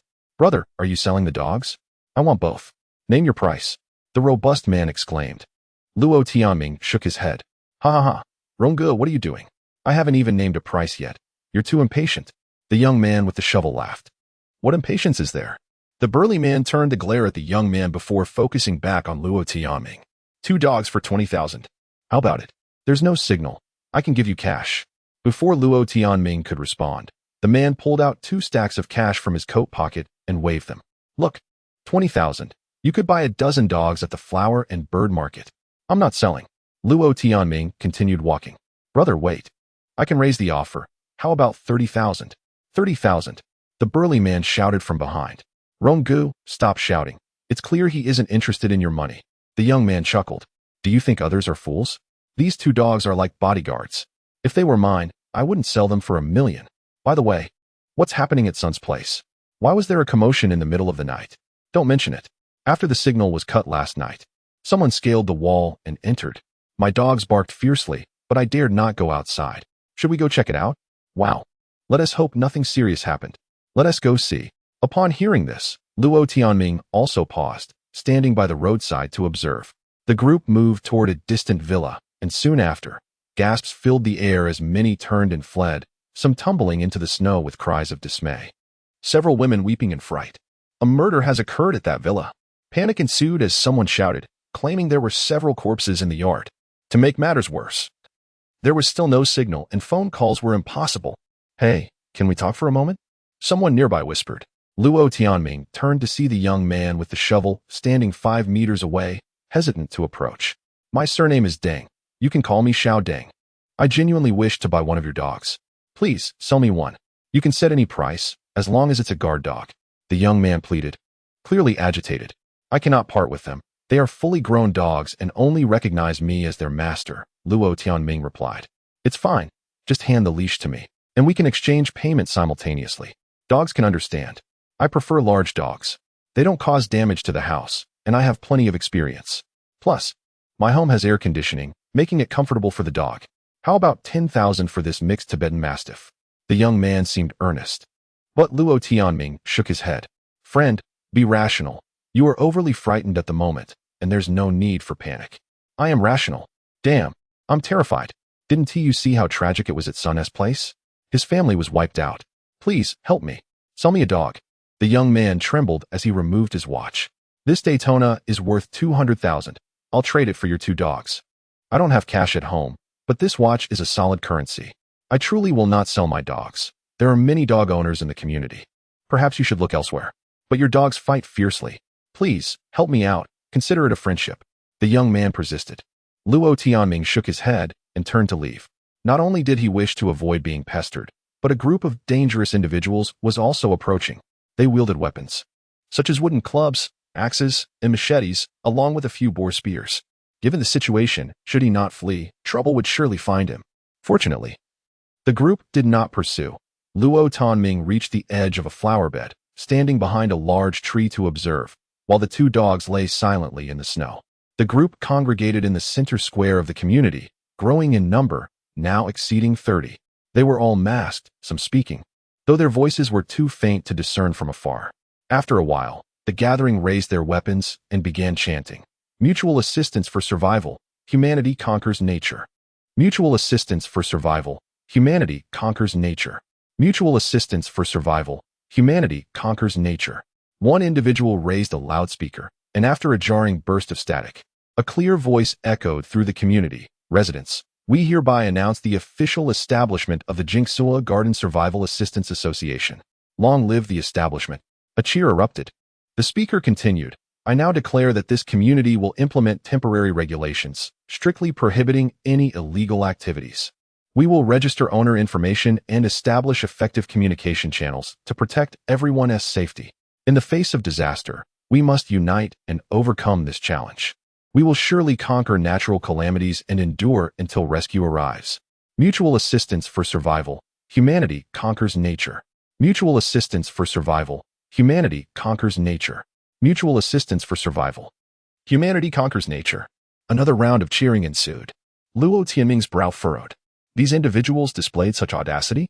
The order still prevailed, regarding their proclaimed prohibition of all illegal activities. Luo Tianming held no faith, even in punctuation. From the moment they raised their weapons, it was evident that these individuals were not good people. Chapter 33. The patrol team of the Villa district. As noon approached, a knock echoed against the large iron gate, inciting a chorus of barks from the dogs. Luo Tianming stepped into the courtyard and conversed with the visitor through the gate. It was a woman. She claimed to represent a mutual aid association, assuring Luo that all illegal activities would henceforth be eradicated from the community, urging him not to panic and inviting him to join their ranks. Luo, however, declined, citing a cold as his reason. Suddenly, a group of audacious individuals emerged, forming their own organization. Who among the normal populace would dare to join? Those willing to join would either be desperate individuals, troublemakers relishing chaos, or simply fools. Before leaving, the woman slipped the flyer through the gate. An A4 sheet bearing the ominous words, "Natural disasters are imminent. The world is on the brink of freezing.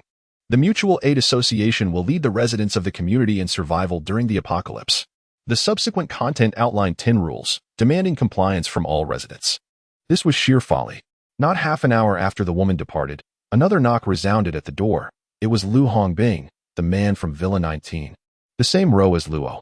Lu invited him to a meeting at his villa, which Luo accepted, bringing along his 2 dogs, the large wolf dog and the old yellow dog.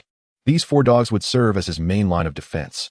The 5 sled dogs would be of significant utility, necessitating concealment and a low profile. Upon arriving at the courtyard of Villa 19, Lu promptly shut the gate. 9 individuals stood in the yard, 3 of whom were women. His villa was spacious, spanning over 300 square meters, resembling a miniature park. In the corner of the front yard was an octagonal pavilion, where the gathering commenced. To bolster his security, Luo removed the leashes from the Rottweiler and the large black dog, instilling a sense of caution among the others, although some appeared unfazed. "Your dogs seem remarkably well trained." "They must have undergone extensive training," inquired a man in his 40s, standing relaxed in the snow rather than taking a seat on the pavilion's benches. "Yes, they have received some training," Luo replied. A portly man chuckled, rummaging through his pocket to produce a bag, tearing it open and tossing it towards Luo's ear. "Enjoy some smoked chicken legs." The fat man tossed 2 chicken legs, eliciting a wag from the old yellow dog and a stir from the wolf dog. Luo felt a surge of intense aversion. Woof, woof. The large black dog and the Rottweiler barked sharply, infused with anger and warning. The old yellow dog and the wolf dog retreated, sitting at Luo's feet. "Ah, impressive. They won't accept offerings from strangers. How much are they worth?"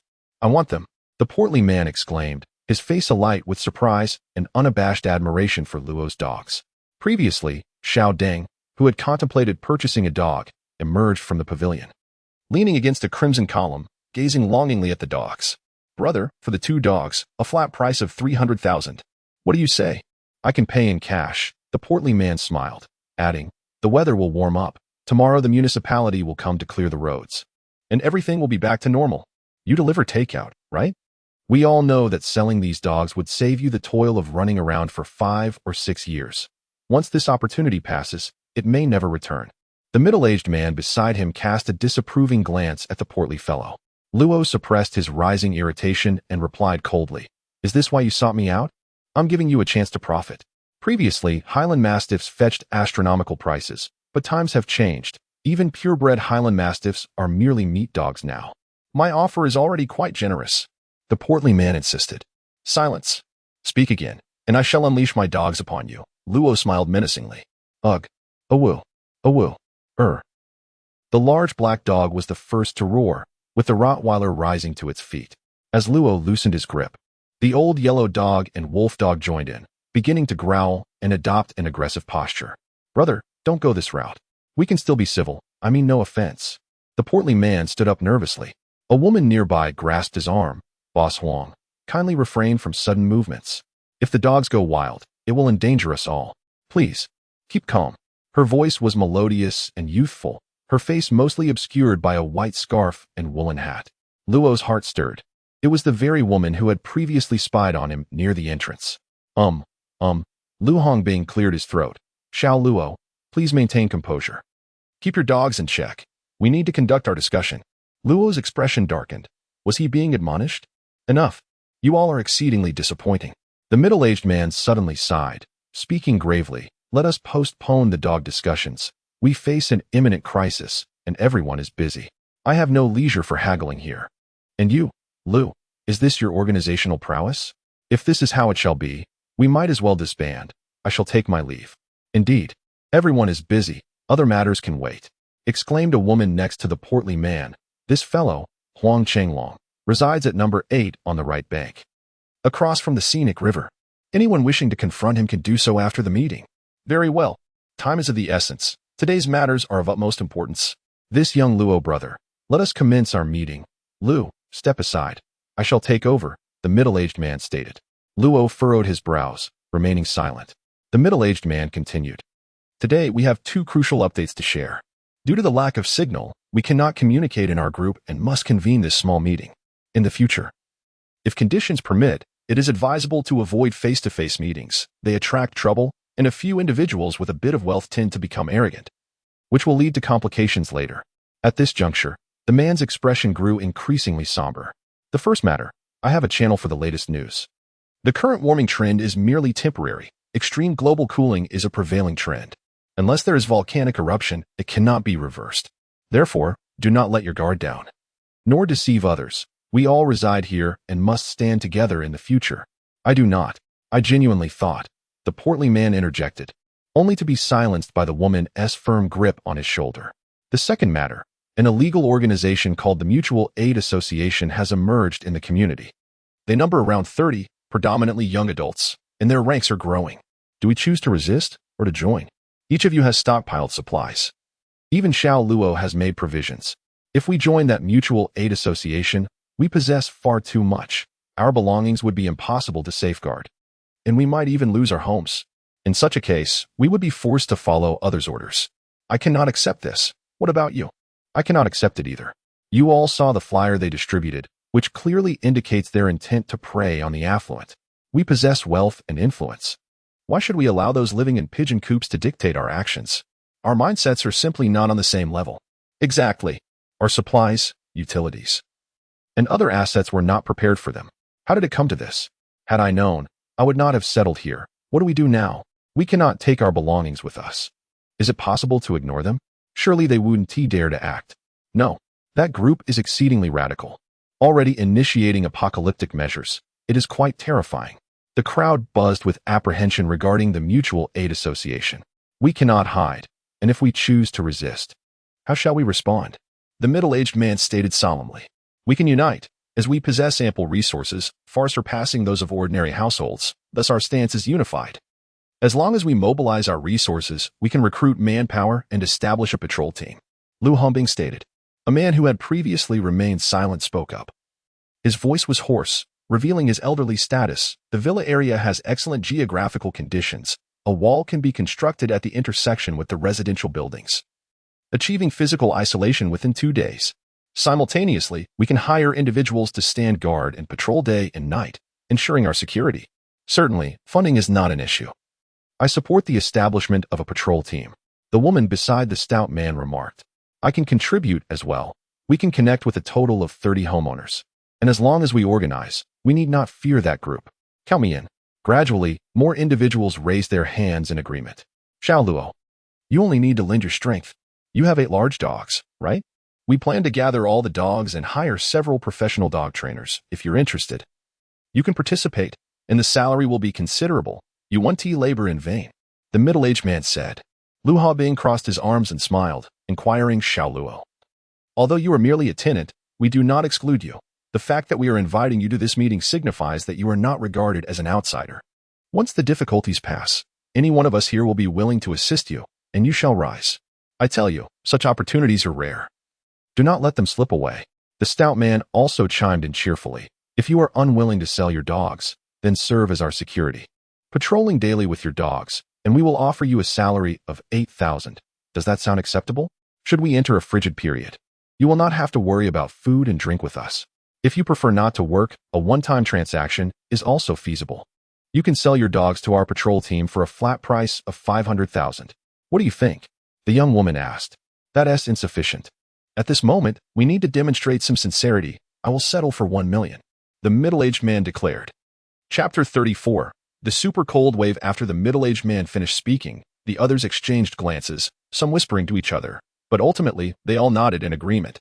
Luo Tianming appeared somewhat displeased, furrowing his brows as he said, "All right.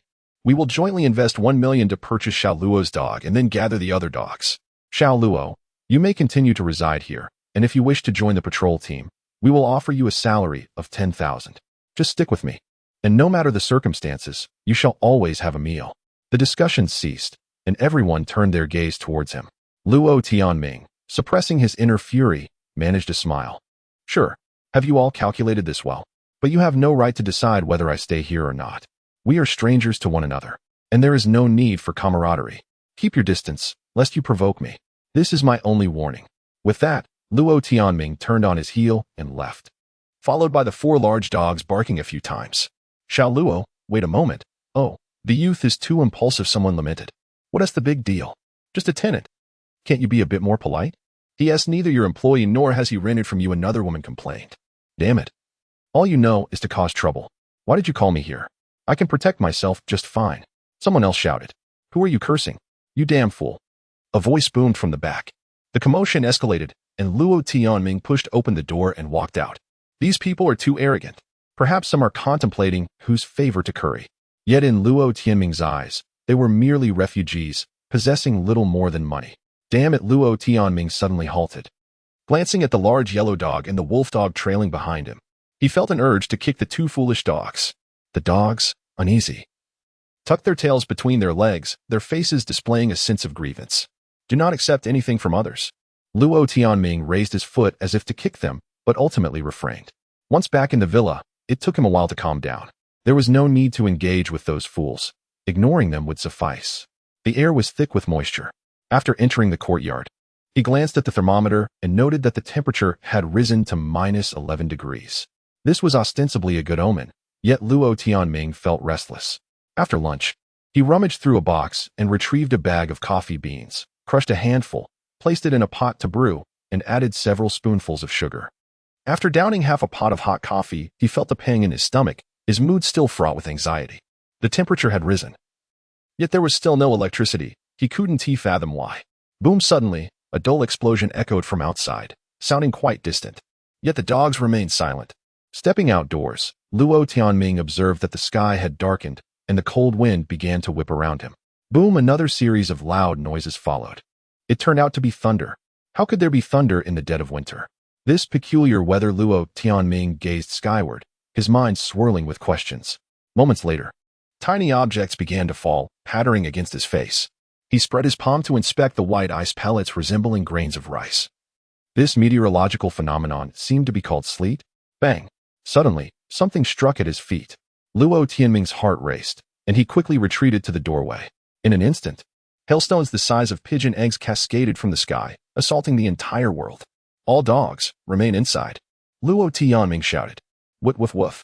The cacophony of barking erupted as the huskies and Alaskans darted towards the curtain, burrowing into their doghouse. The air was filled with the sound of crashing, the hail falling silently into the snow but bouncing upon striking the ground. Several hailstones rolled to Luo Tianming's feet, and he was fortunate to have the eaves shielding him from above. It was Luo Tianming's first encounter with such a spectacle, dense hailstones pummeling down like a torrential rain, rapidly accumulating in the yard. The latest hailstones had surpassed the size of eggs, with a few even reaching the size of fists rolling near his feet. The large iron gate rattled under the onslaught. Crash! The sound of shattering glass resonated above. Luo Tianming rushed inside, swiftly ascending the stairs. On the 2nd and 3rd floors, the windows had shattered, with several hailstones flying indoors. Since no one resided upstairs, the broken glass was inconsequential. As long as the building remained intact, it was fine. Regrettably, the 2nd and 3rd floors had yet to be fitted with doors, failing to shield against the cold air. Crash! The sound of tiles falling from the exterior indicated that the decorative tiles on the outer walls were breaking. Luo Tianming shook his head and returned downstairs. The hail persisted for over half an hour before finally subsiding. Snow began to drift down again, enveloping the world in a vast, white expanse, rendering everything beyond a few meters invisible. The temperature plummeted rapidly, with chilling air seeping through the cracks in the doors and windows. The entire villa was far too large to retain heat. Perhaps other villas fared better. They had electricity, heating, and luxurious decor. Those residing in such comfortable environments would surely believe themselves invincible, thinking they could resolve any issue with money. Ding dong. Suddenly, his phone emitted a melodious notification. Luo Tianming's heart leaped with joy, albeit with a tinge of confusion. After such a heavy hailstorm, the outdoor electronic infrastructure should have sustained significant damage. How could the signal have been restored so quickly? Upon opening his phone, he found a message: Black Disaster Alert. Our city is currently under siege by a super cold wave, and temperatures will continue to plummet to -48 degrees within the next 8 hours. All citizens must remain indoors, utilizing all resources for warmth and survival. Wartime policies are now in effect, prioritizing the protection of citizens' lives. All public facilities and resources are available for free use. No applications or payments required. This message was sent by a communication drone, ID 444-676-6132. This message plunged Luo Tianming into darkness, -48 degrees. This was the south. How could it possibly drop to -48 degrees? The buildings in the south had thin walls. How could they withstand such extreme cold? A foreboding sensation washed over him. He feared he might freeze to death. There was no time to waste. Immediate action was imperative. He rose, donned gloves, a scarf, and a wool hat, and opened the door. A bone-chilling gust rushed in, leaving him breathless, and it took several moments to regain his breath. It was freezing. The temperature had likely dipped back to the low 30s below zero. The rapid temperature drop was alarming. Defying the wind and snow, Luo Tianming began hauling bricks into the house. After laboring for over half an hour, he realized that relying on physical activity to maintain body heat was futile. There was a thermometer on the windowsill. Its lowest reading was -30, yet now, the red line had shrunk to nearly a dot. The temperature was likely below -40 degrees. His arms and legs had grown stiff, and his mind felt sluggish. If he continued, his body would surely succumb to the cold. Stumbling back indoors, he shut the door. After warming himself by the fireplace for several minutes, he finally emerged from that near-death state. The water in the kettle had grown cold, so he placed it in the fireplace. After another 10 minutes and drinking a bellyful of hot water, Luo Tianming summoned his courage and dashed back outside. He had to continue moving bricks. When his gloves wore thin, he returned indoors to fetch a new pair. When his body felt close to freezing, he would go back to warm up and drink hot water. He lost count of how many times he made this back-and-forth journey. But he had amassed a substantial pile of bricks, enough to block the staircase. Luo Tianming then began transporting firewood and cement he needed to race against time. To hoard enough would to burn for several days before this super cold wave, which could freeze him to death, arrived, and then seal up the villa. Chapter 35. The sled races forward. Luo Tianming worked incessantly, as if possessed. He drove the dogs to the next room and began stirring a mixture of cement and sand by the fireplace, intent on sealing off the corridor leading to the second floor. Once the wall was completed, an unexpected tranquility enveloped the space, as the incessant whirring in his ears ceased. There remained a gap in the elevator shaft that also needed to be bricked up, yet fortunately, there were enough bricks at his disposal. Luo Tianming toiled relentlessly, and before he knew it, dusk had fallen. The outside world had descended into darkness. The hour mattered little. What mattered was the temperature. The indoor warmth had risen slightly, yet it lingered only at a meager 7 degrees above zero. In the rear room, there was a substantial stockpile of rice and flour. The glass remained intact, but the doors and windows were far too flimsy. The kitchen held more grains, and since this room was currently unnecessary, he bricked up its entrance as well. Time slipped away. Eventually, the outside world was cloaked in complete darkness. The previously hung curtains were removed and rehung at the entrance of the doghouse. The entire first floor was now confined to the living room, doghouse, and kitchen, with all other spaces barricaded by newly constructed walls. After completing his work, Luo Tianming felt utterly drained. His hands ached terribly. Upon removing his gloves, he discovered 3 blood blisters on his fingers, thankfully unbroken. The area around the cardboard boxes was strewn with wooden scraps and boxes, resembling a refuse heap. Luo Tianming picked up 2 wooden pieces and tossed them into the fireplace. Moments later, flames erupted, warming his face painfully. As long as the fire burns, I shall not freeze to death.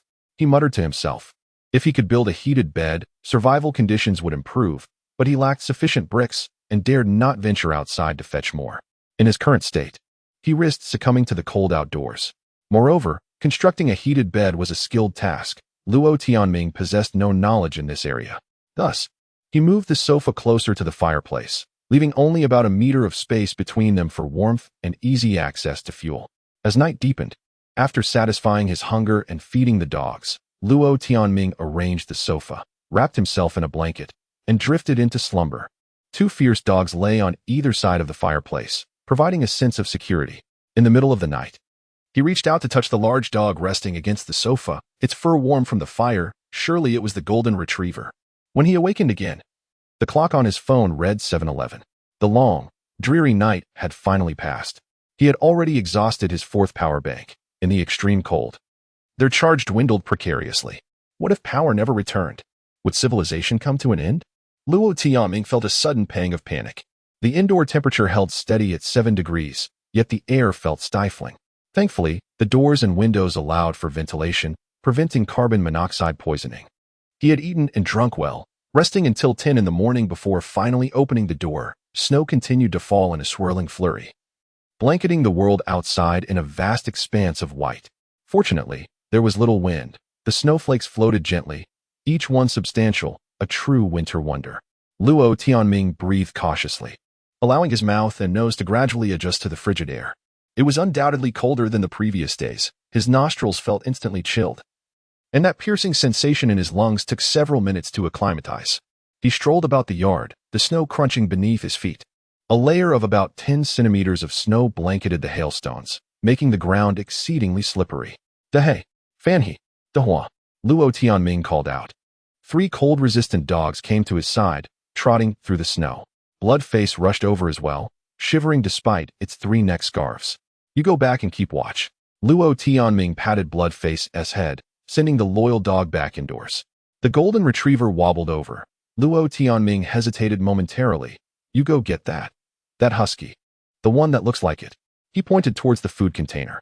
Moments later, the golden retriever herded the husky out of the house. These long-haired dogs were quite resilient to the cold. Even if their winter coats had not fully developed, they fared far better than a Rottweiler.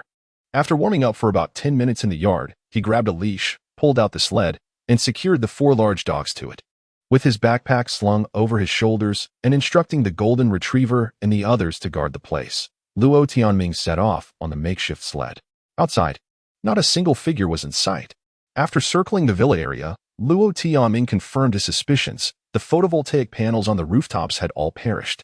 One villa had a wind turbine, its blades completely shattered and hanging limply. Reset to 0, we are all the same.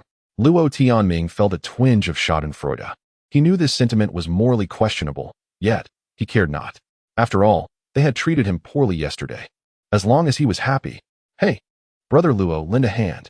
As he passed by Villa number 19, a loudspeaker emitted a voice, seemingly that of Lu Hongbing. Luo Tianming pretended not to hear, urging the 4 dogs onward, gliding past merrily.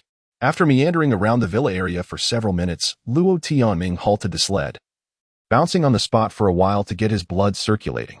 His body warmed, breathing became easier, yet his face and scarf were encrusted with frost, his eyebrows frozen. Luo Tianming realized he had gained more experience in surviving in the snow. Warming up was crucial. I can continue, and so can the dogs. Although it was still somewhat risky, Luo Tianming longed for freedom. The confinement indoors felt unbearable. "Let us go, let us leave the neighborhood," he called out. The large dogs stirred the snow and began to race. "I miscalculated again." Luo Tianming slapped his frozen cheek in frustration. In a moment of carelessness, he had been splattered with snow from the dog's paws. The 4 dogs pulled the sled, darting out of the villa area, galloping within the neighborhood. The combination of the layer of hail and fresh snow rendered the ground even slicker and smoother. Finally, he spotted living beings in the snow. 2 robust figures, entirely clad in cold weather gear, were chopping down a sycamore tree. "Halt! Wait for me." One man wielding an axe hurried over, slipping and landing flat on his back. The other followed suit. After shaking them off, Luo Tianming muttered, "What is wrong with these people? A simple salute would suffice. What is with chasing after me with an axe? If I had a ranged weapon, I'd give them a piece of my mind." Let us head to the sports mall. Luo Tianming pulled out his phone and set the navigation. The entrance to the neighborhood was deserted, the barrier still askew. Allowing the sled to glide through effortlessly, the sled sped forward, almost tossing Luo Tianming off several times. After about 10 minutes, he inadvertently tumbled, landing on his back with the dog sprawling over him. The 4 large dogs began to squabble, with the food container barking angrily as it, along with De He and De Hua, subdued the husky in a round of discipline. Hey, good brothers, wait a moment. A voice called from afar. Luo Tianming turned to see a man emerging from a nearby eatery, waddling like a comical penguin.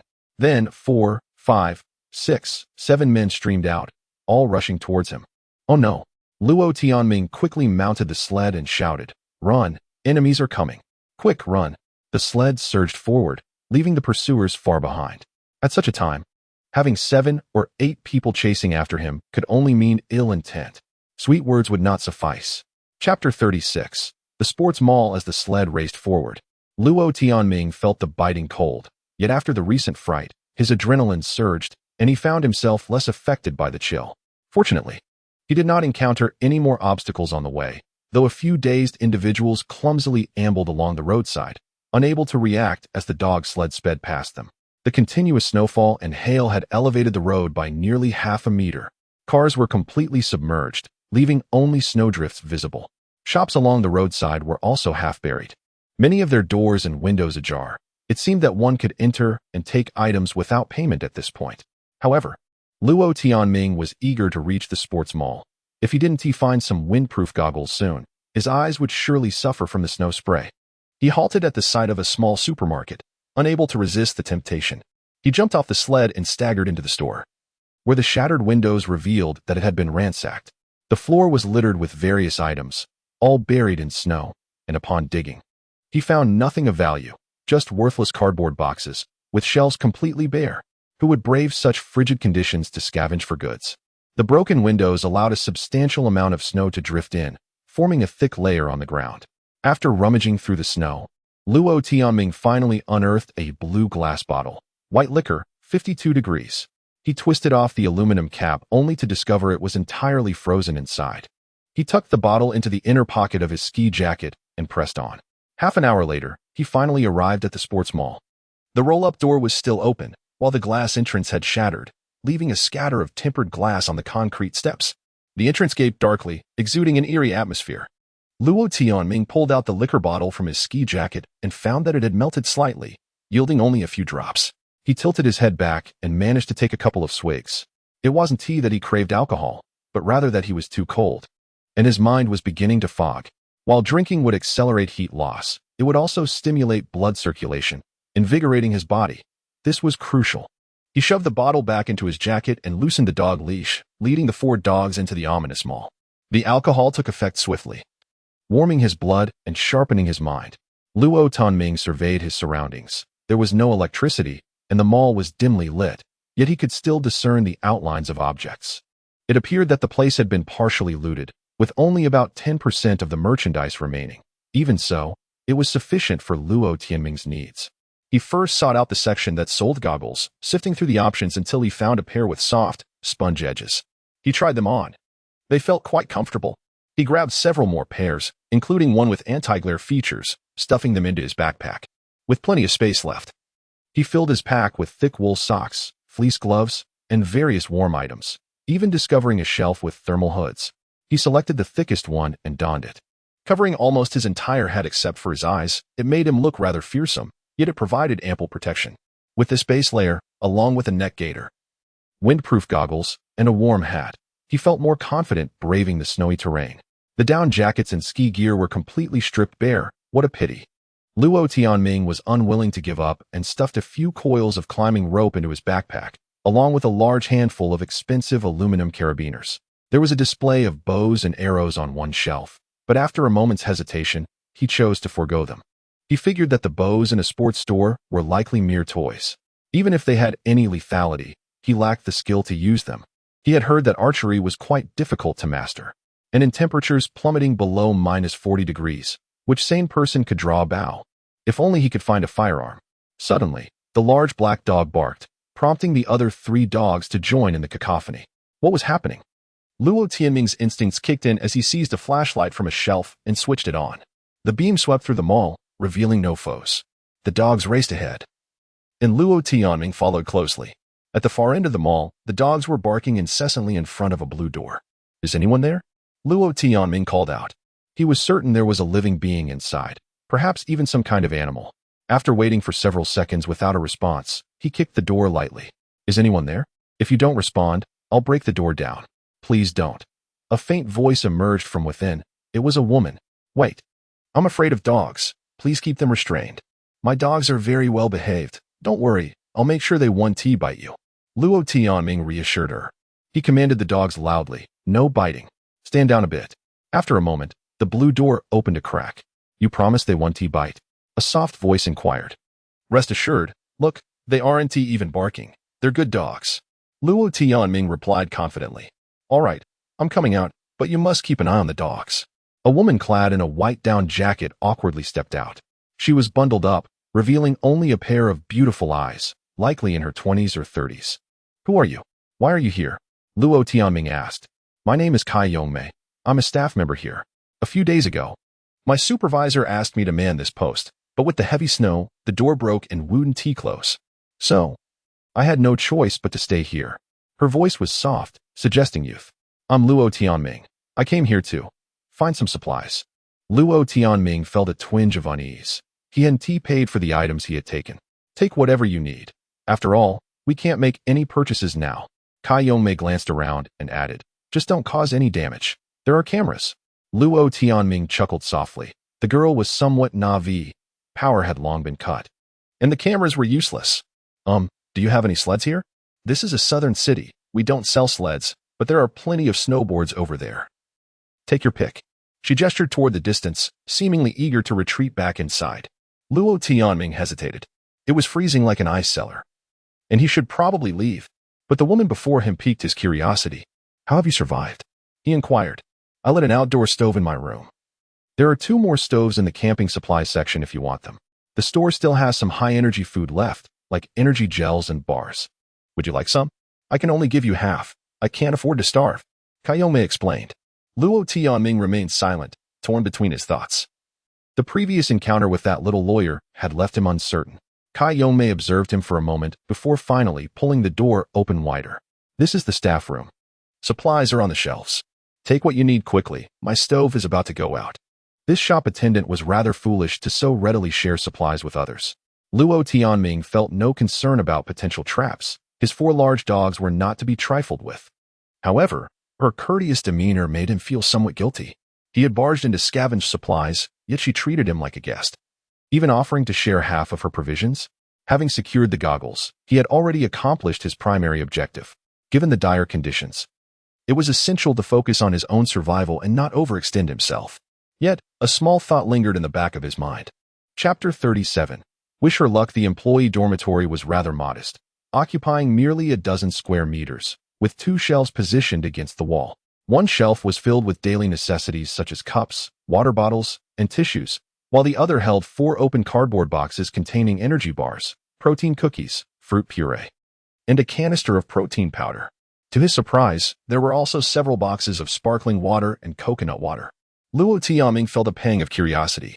The supplies here were vastly inferior to his own. Could any normal person survive on such meager provisions? In the corner, a foldable bed was set up, topped with an open sleeping bag. On the floor lay a cylindrical stainless steel stove, with a few pitiful embers still glowing within. A peculiar odor permeated the room, an unpleasant stench. Luo Tianming wrinkled his nose in distaste. It was understandable that someone living in such cramped quarters would leave the air fetid, given the circumstances of eating, drinking, and relieving oneself within these confines. "Please, take what you need quickly. I've only just managed to stoke the fire, and I'll need to rekindle it shortly," Kai Yongmei urged, her tone tinged with a hint of nervousness, perhaps out of embarrassment. Luo Tianming shook his head, reassuring her. "Do not worry. I am not after your provisions. I am simply curious. Have you truly been living like this? Indeed. Perhaps I have a higher tolerance for the cold, and I mostly consume high-calorie foods.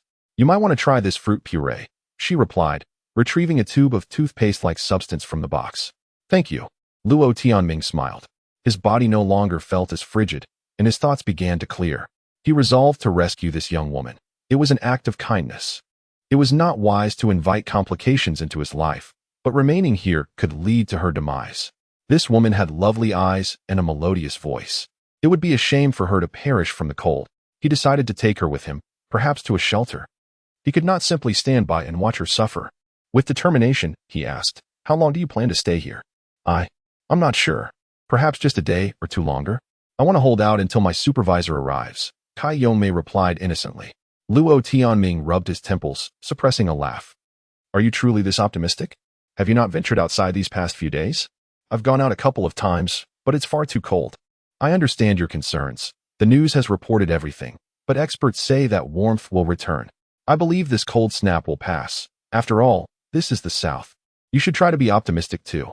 Kai Yongmei raised her gloved hand and made a fist, as if to bolster Luo Tianming's spirits. He was at a loss for words. This woman was shivering from the cold yet remained so cheerful. Her spirit was larger than that of a husky. After observing him for a few moments, Kai Yongmei suddenly blinked and said, "Rest assured, order will be restored. I even received a text this morning." "Oh, and the security team has been around, patrolling nearby. Didn't you see them? It's not as simple as you think. Just yesterday, there was hail the size of fists, and everything outside has been damaged. Communication has been cut off, and it might take 10 days to 2 weeks to restore." Luo Tianming removed his hat and goggles, then pulled off his hood, revealing his face. He knew his hair was somewhat disheveled, but he did not appear menacing. Revealing his face was meant to convey sincerity, hoping to lower her guard. Being here alone will be a struggle. It would be wiser to. Kai Yongmei blinked and suddenly laughed. "Are you suggesting I leave?" "Yes. I have a sled that can take you to the nearest shelter. However, I am unaware of the situation there. It would be best if you brought some supplies." "Thank you, but I've called, and no one answered." She shook her head. "There is another option." Luo Tianming inhaled deeply, speaking earnestly. "I have a place at the Jinxiu Garden community, with ample supplies."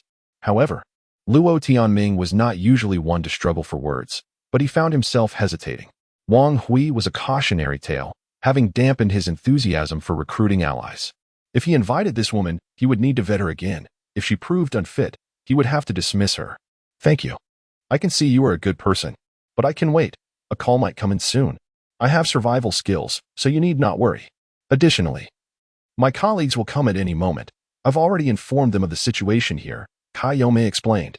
Luo Tianming scrutinized her, though he couldn't see her face. She seemed either very confident or rather naive. Remaining here was a path to ruin. Her judgment was flawed. Working in a shopping mall might have imparted some outdoor and survival knowledge, but the outside world was a frigid -40 degrees, with a severe cold wave besieging the city. What was this woman thinking? If it were Shui Lu, she would have been crying for help by now. Was it that he appeared too unkempt, or perhaps like a villain? Suddenly, a large black dog barked at the entrance. Luo Tianming rubbed the back of his head. Finally coming to a realization, "Are you afraid of me?" Kai Yongmei fell silent for a moment before quietly admitting, "I'm sorry. I know you are a good person, but I cannot go with a stranger. Please, just take what you need and leave quickly." She recoiled, as if trying to fetch something from the shelf for him. Luo Tianming stepped forward. If you wish to take everything, that is fine. Just don't harm me." Kai Yongmei retreated 2 steps, pressing her back against the shelf, curling into herself. So, that was how it was. Luo Tianming rubbed his face in frustration. It was disheartening to extend a sincere invitation only to be mistaken for a villain. However, why did his hands feel sticky? And why did he detect a hint of alcohol?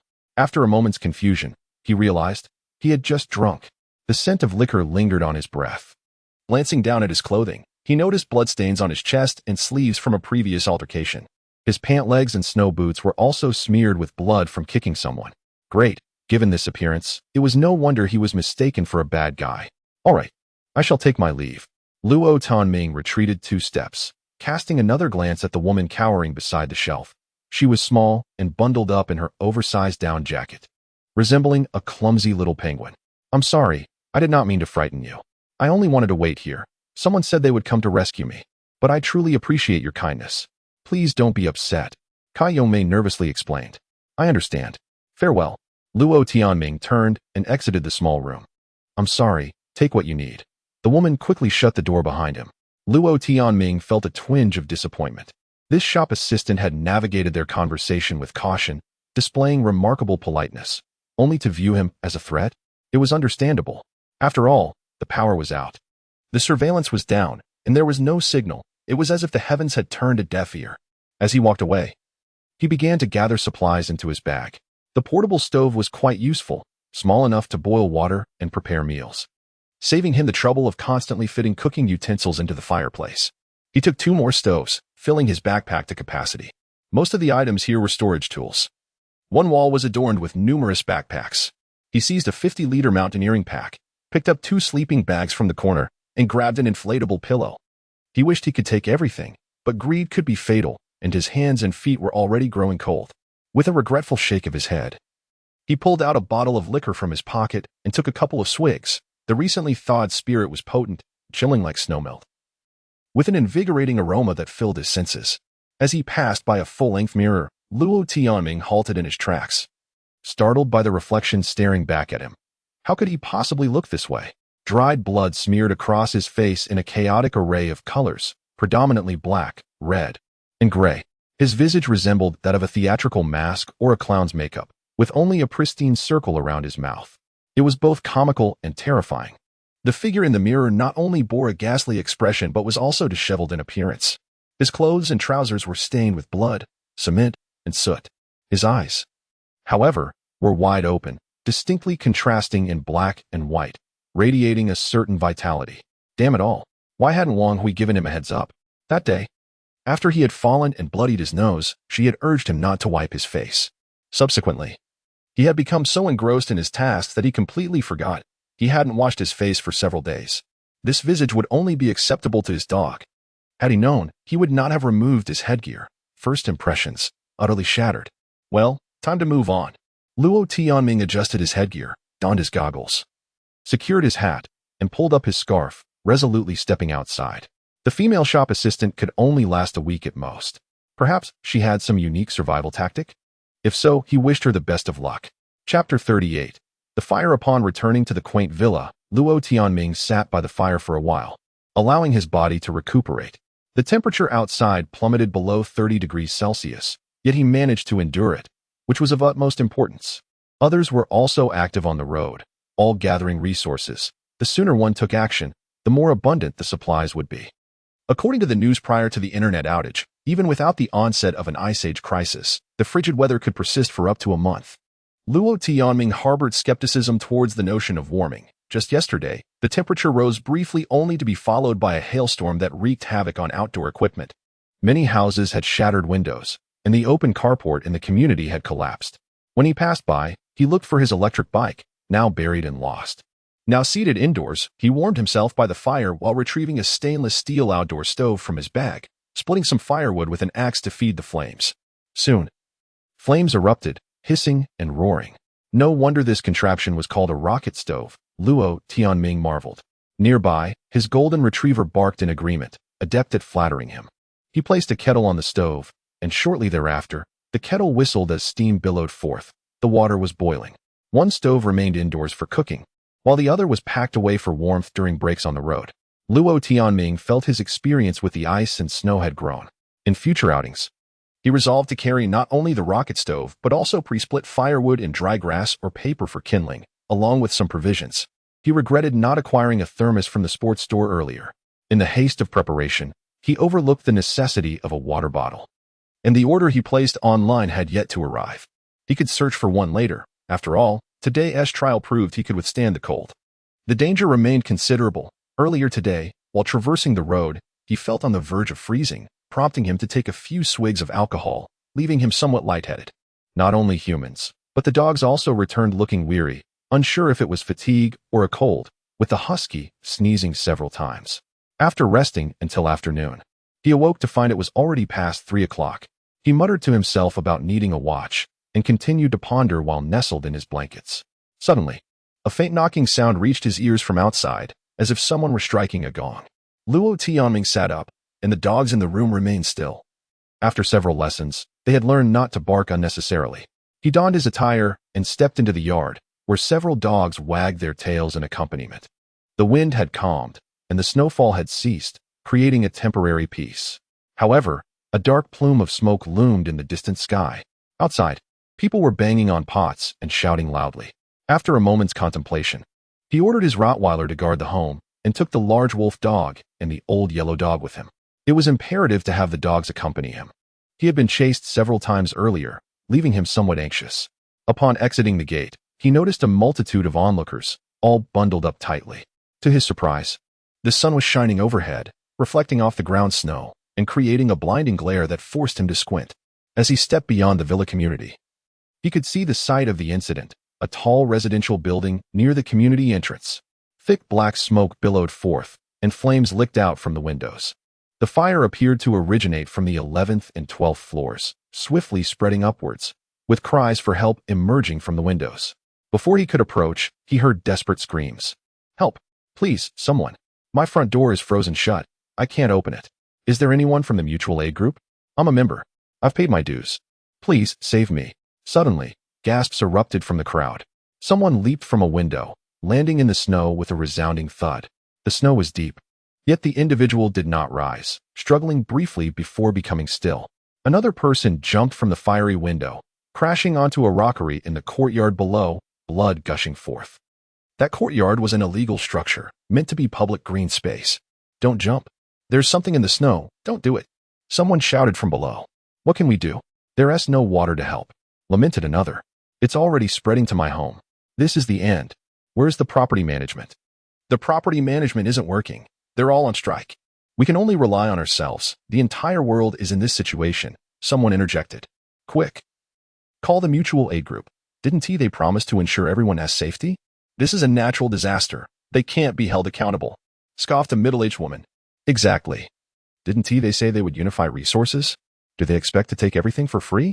Our belongings are upstairs. Come save us," a young man shouted. The crowd murmured in agreement, but remained mere spectators. More individuals began to leap from the building. 1, 2, 3. Some landed awkwardly, struggling to crawl in the snow, while others, fortunate enough, managed to stand and flee, yet all survived, while flames continued to pour from the upper windows. Encouraged, more people leaned out of the windows, searching for suitable landing spots. "How can there be a fire on such a cold day?" a woman questioned. "Every household is trying to keep warm. It's no surprise there are accidents," an elderly man replied. "The first fire started in apartment 1101. They stockpiled wood in their living room," a young man remarked knowingly. The elderly nodded in understanding. "Oh, that makes sense. In the past, we would have called the fire department, and they would have responded without fail." "Hey, you don't know? That place was set ablaze by someone. Half an hour ago, there was a disturbance inside, and then it caught fire," said the young man. "Good riddance. Who told them to hoard wood without helping others? Evil begets evil," a woman retorted sharply. "What about the mutual aid group? Don't they care?" someone from the crowd timidly inquired. "They don't care at all. They're SA community and property management. Who do they think they are? Let us be smart and not fall for their tricks," a man declared with righteous indignation. After a while, several men approached and forcibly led away that individual. He shouted and cursed, yet the crowd remained silent. "Damn it, I'm freezing. I'll go upstairs to retrieve my things. Staying here is just waiting for death." A man ventured into the icy corridor of the building. The residential building continued to emit smoke, and with the help of a light breeze, the flames ascended further. Another woman screamed as she plummeted from above, crashing into the snow with a loud thud, revealing a car buried beneath. She rolled over, stood up, her clothes still smoldering, as she wept and coughed up blood. "What a calamity. Once it burns down, there will be nothing left," an elderly man sighed, turning to walk away slowly.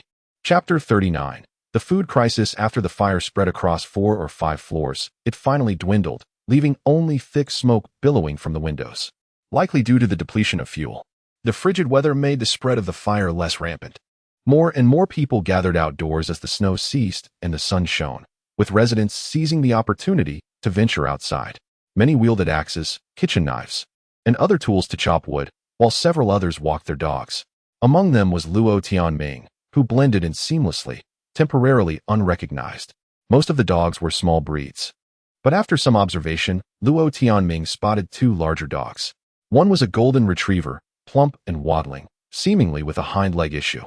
The other was a pristine white dog resembling a white fox, its fur fluffy and beautiful. The owner, a woman clad in a red down jacket, was walking the dog. The white dog frolicked joyfully in the snow, appearing friendly and non-aggressive. Recently, Luo Tianming had learned some canine knowledge from his phone and speculated that the white dog might be a Samoyed. If it indeed was a Samoyed, it held significant value as a sled dog in this environment. "Princess, don't run away. Come back," the woman shouted. The white dog had already dashed to the plaza in the middle of the community, engaging in play with the golden retriever. Suddenly, 4 men swiftly approached. Luo Tianming furrowed his brows, sensing trouble. Indeed, the 4 men quickly partnered up and began to seize the dogs. The golden retriever's owner, a middle-aged man, was kicked several times in the legs and fell into the snow. One of the men grabbed the golden retriever and swiftly led it away. "Princess, come back." "What are you doing?" the woman cried out in panic. 2 men chased after the white dog, but the deep snow made their pursuit clumsy, while the white dog sprinted away effortlessly. However, the good fortune was short-lived, as 2 more men joined the fray, cornering the white dog against a wall, leaving it with no escape. "What are you doing? Don't touch my dog," the woman cried as she rushed forward, only to slip and tumble. Just as she managed to get back on her feet, one of the men seized her. "Don't move. We are from the Mutual Aid Society, executing a mission. Do not resist," he yelled, holding her down while calling out, "Those uninvolved, please leave. Do not gather. Get lost. You're committing a crime." Someone yelled in outrage. The golden retriever's owner, limping, managed to stand, but the golden retriever had already vanished from sight. A chilling howl echoed as the white dog was tackled, one man pinning it down while another produced a rope to ensnare its head. The old yellow dog barked in fear, and a nearby large wolf dog appeared restless. Luo Tianming turned and left. Among the crowd were 7 or 8 suspicious figures, likely members of the Mutual Aid Society. He realized he could not save the situation. Rushing in would only endanger his own 2 dogs. This was the start of dog theft. They had spoken of wanting to eat dog meat yesterday. How shameless. A plump woman clutched a small dog, hastily making her way toward a building. What a stroke of bad luck. Rather than let them consume the dogs, he might as well feast on one himself. Another man sprinted by, 3 small teddy dogs barking frantically, trying to break free from their restraints. But the leash was choking them. The man stumbled and fell, the leash slipping from his grip, allowing the 3 small teddy dogs to escape. Soon, a wailing cry pierced the air. Someone had struck the 3 teddy dogs dead with a baseball bat. The white dog was slung over a man's shoulder, its body limp and blood dripping from its nose. Luo Tianming glanced back in astonishment. He had thought the dog thieves had some purpose. Yet they had killed the dog, which could very well have been a sled dog. Had the blizzard driven people to madness? Someone squatted below, skinning a cat. Blood stained their gloves, and the cat's body exhaled warmth for mere seconds before freezing solid once the skin was removed. A spotted dog hung from a lamppost, struggling and crying pitifully for mercy, while a man beside it explained that the dog was his, urging others to mind their own business, as his children were starving at home. In such dire circumstances, there was no reasoning. Saving the dog's life could mean sacrificing one's own to the freezing cold and hunger. Now, food was the only rational concern. Earlier, during the fire's commotion, someone had clung to a neighbor's leg for help, only to be told that their household had no surplus, having consumed even the precious red dragonfish worth 30,000 yuan from their aquarium. In the plaza, a man shouted, offering to exchange a watch and a gold necklace for food. A market had spontaneously formed as residents began to barter goods. Luo Tianming intended to join the fray, hoping to procure a watch, but he needed to return the dogs first. Upon returning to the villa, Luo Tianming expanded the drainage hole in the backyard wall into a dog-sized passage. After testing it, he confirmed that a large dog could pass through smoothly. Outside, the snow provided a degree of concealment. He instructed the dog pack before changing his clothes. He donned one of the 2 ski jackets he had purchased, layering it with thermal underwear, a wool sweater, and a fleece jacket. He also changed into a brand new pair of black fleece-lined pants, though lacking cotton pants. He had to make do with 3 layers, which felt cumbersome. He put on a head covering, exchanged for reflective goggles, and donned a dry fleece hat. This ensemble would keep him warm and likely prevent recognition. Luo Tianming packed 5 kilograms of vacuum-sealed rice and 5 packages of 200-gram calcium milk biscuits into his backpack. Opening the door, he seized the opportunity to slip outside when no one was nearby. Should danger arise, he could shout, and his dogs would emerge from the dog hole to provide assistance. As he walked, Luo Tianming pondered what else he had overlooked. Minutes later, he arrived at the small plaza, feeling only slight discomfort from his cold feet while everything else seemed fine. "Hey, what do you have in your bag?" A man approached, his eyes darting behind Luo Tianming. "Nothing much, just some toilet paper." What do you want to trade? Luo Tianming replied. Do you have any food? The man pressed further. What do you have? Luo Tianming frowned, wondering if this man lacked any self-awareness. I have strength. Give me some food, and I'll go look for more. I'll return it later. You can go look for food now. There are shops just outside the community. Luo Tianming quickened his pace, eager to distance himself from the man. The whole street has been raided clean. If you don't want to give anything, then so be it, you miser. The man pulled down his scarf and spat on the ground. Luo Tianming considered striking him with an axe but thought better of it, given his previous experiences. Without a proper warm-up, he risked cramping, and he needed to adapt for a few days. Besides, why should he engage with him directly? If he wanted to deal with him, he could simply call his dogs. Yet, it was unnecessary to quarrel with someone starving. Friend, do you want to watch? It's a brand name. Take a look. A young man in a red scarf approached, his gloved hand displaying a beautiful watch. An Omega Seamaster, a collector's piece. Purchased for 50,000. What do you have in your bag? The young man inquired. I have rice and biscuits, but that watch. Luo Tianming hesitated. There were too many counterfeit watches nowadays, and the young man's clothing was all off-brand, making it hard to trust the watch's authenticity. Deal. I'll take a loss. One luxurious watch in exchange for what's in your bag, and I'll take the bag too. You're making out like a bandit. The young man lamented. Yet his eyes were clearly assessing Luo Tianming's reaction. You're overthinking it. Let me take another look. Thanks. Luo Tianming shook his head, continuing forward. He was merely gathering information, not in a rush to trade. Don't walk away. If you ask, you must buy. Why haggle?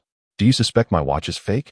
The young man grabbed Luo Tianming's backpack from behind, rage evident on his face. Let go, or you'll regret it. Luo Tianming furrowed his brow. Could you spare me something? Do you have any biscuits or canned goods? Just 10 will suffice. If you fear it might be counterfeit, I could exchange this gold necklace, 3 strands of pure gold.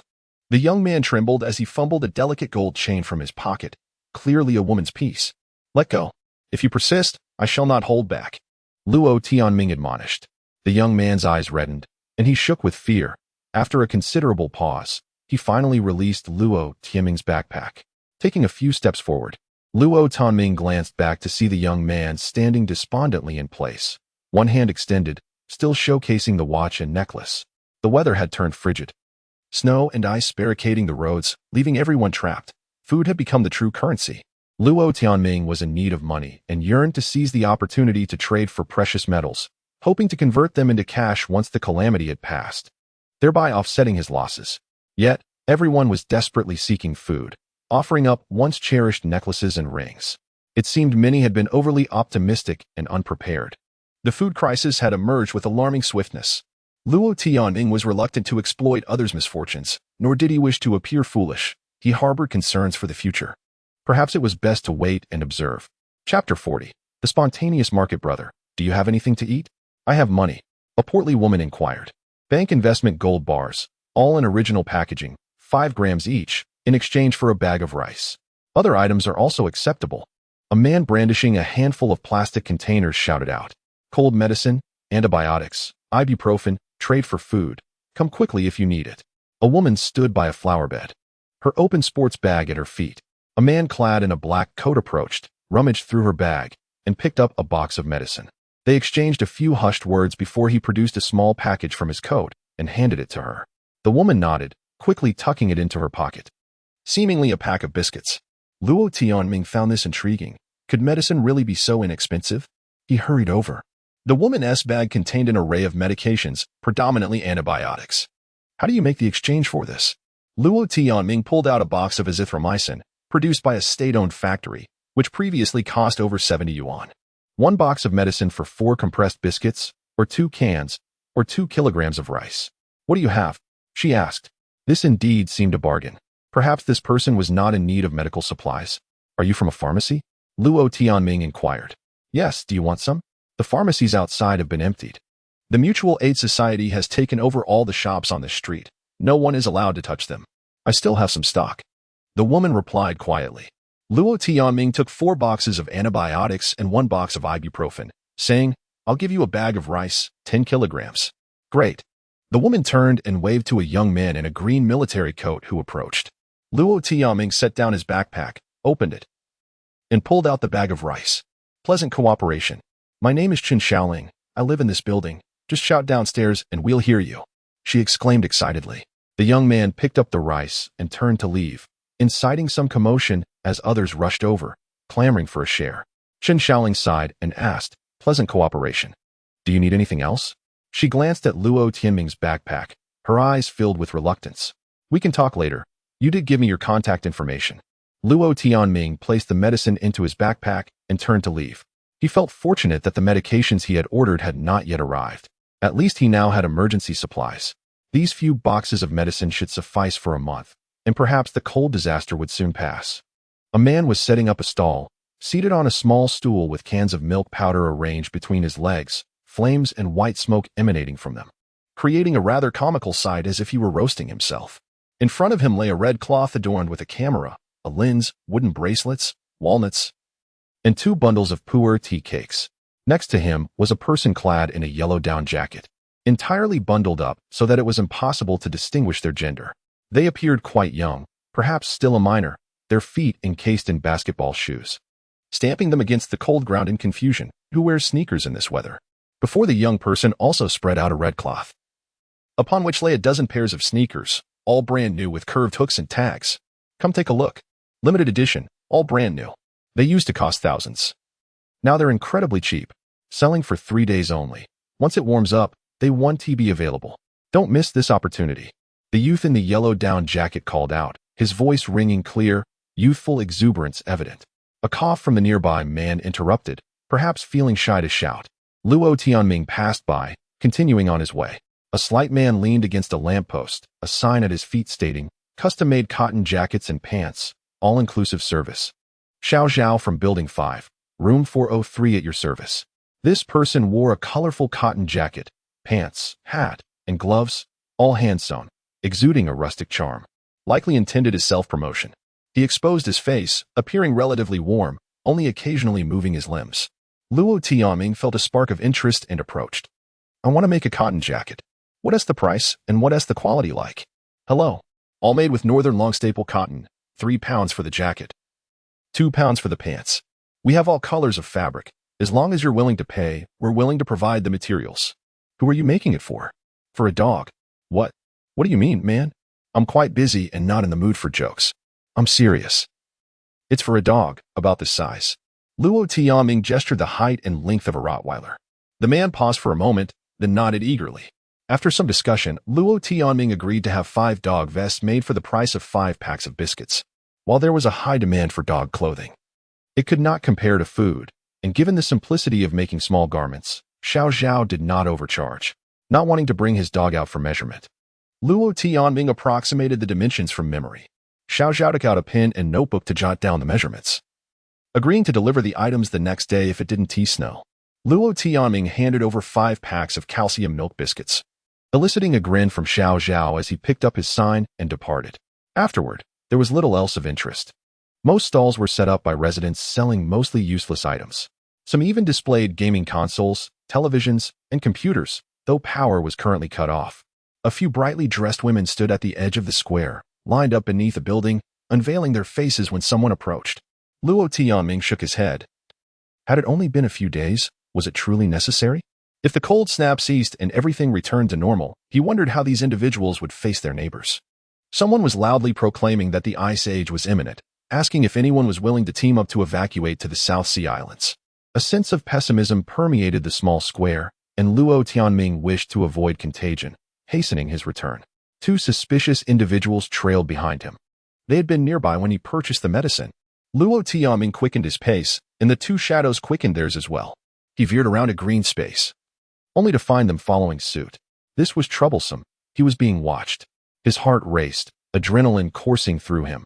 After a moment of tension, he suddenly felt unafraid.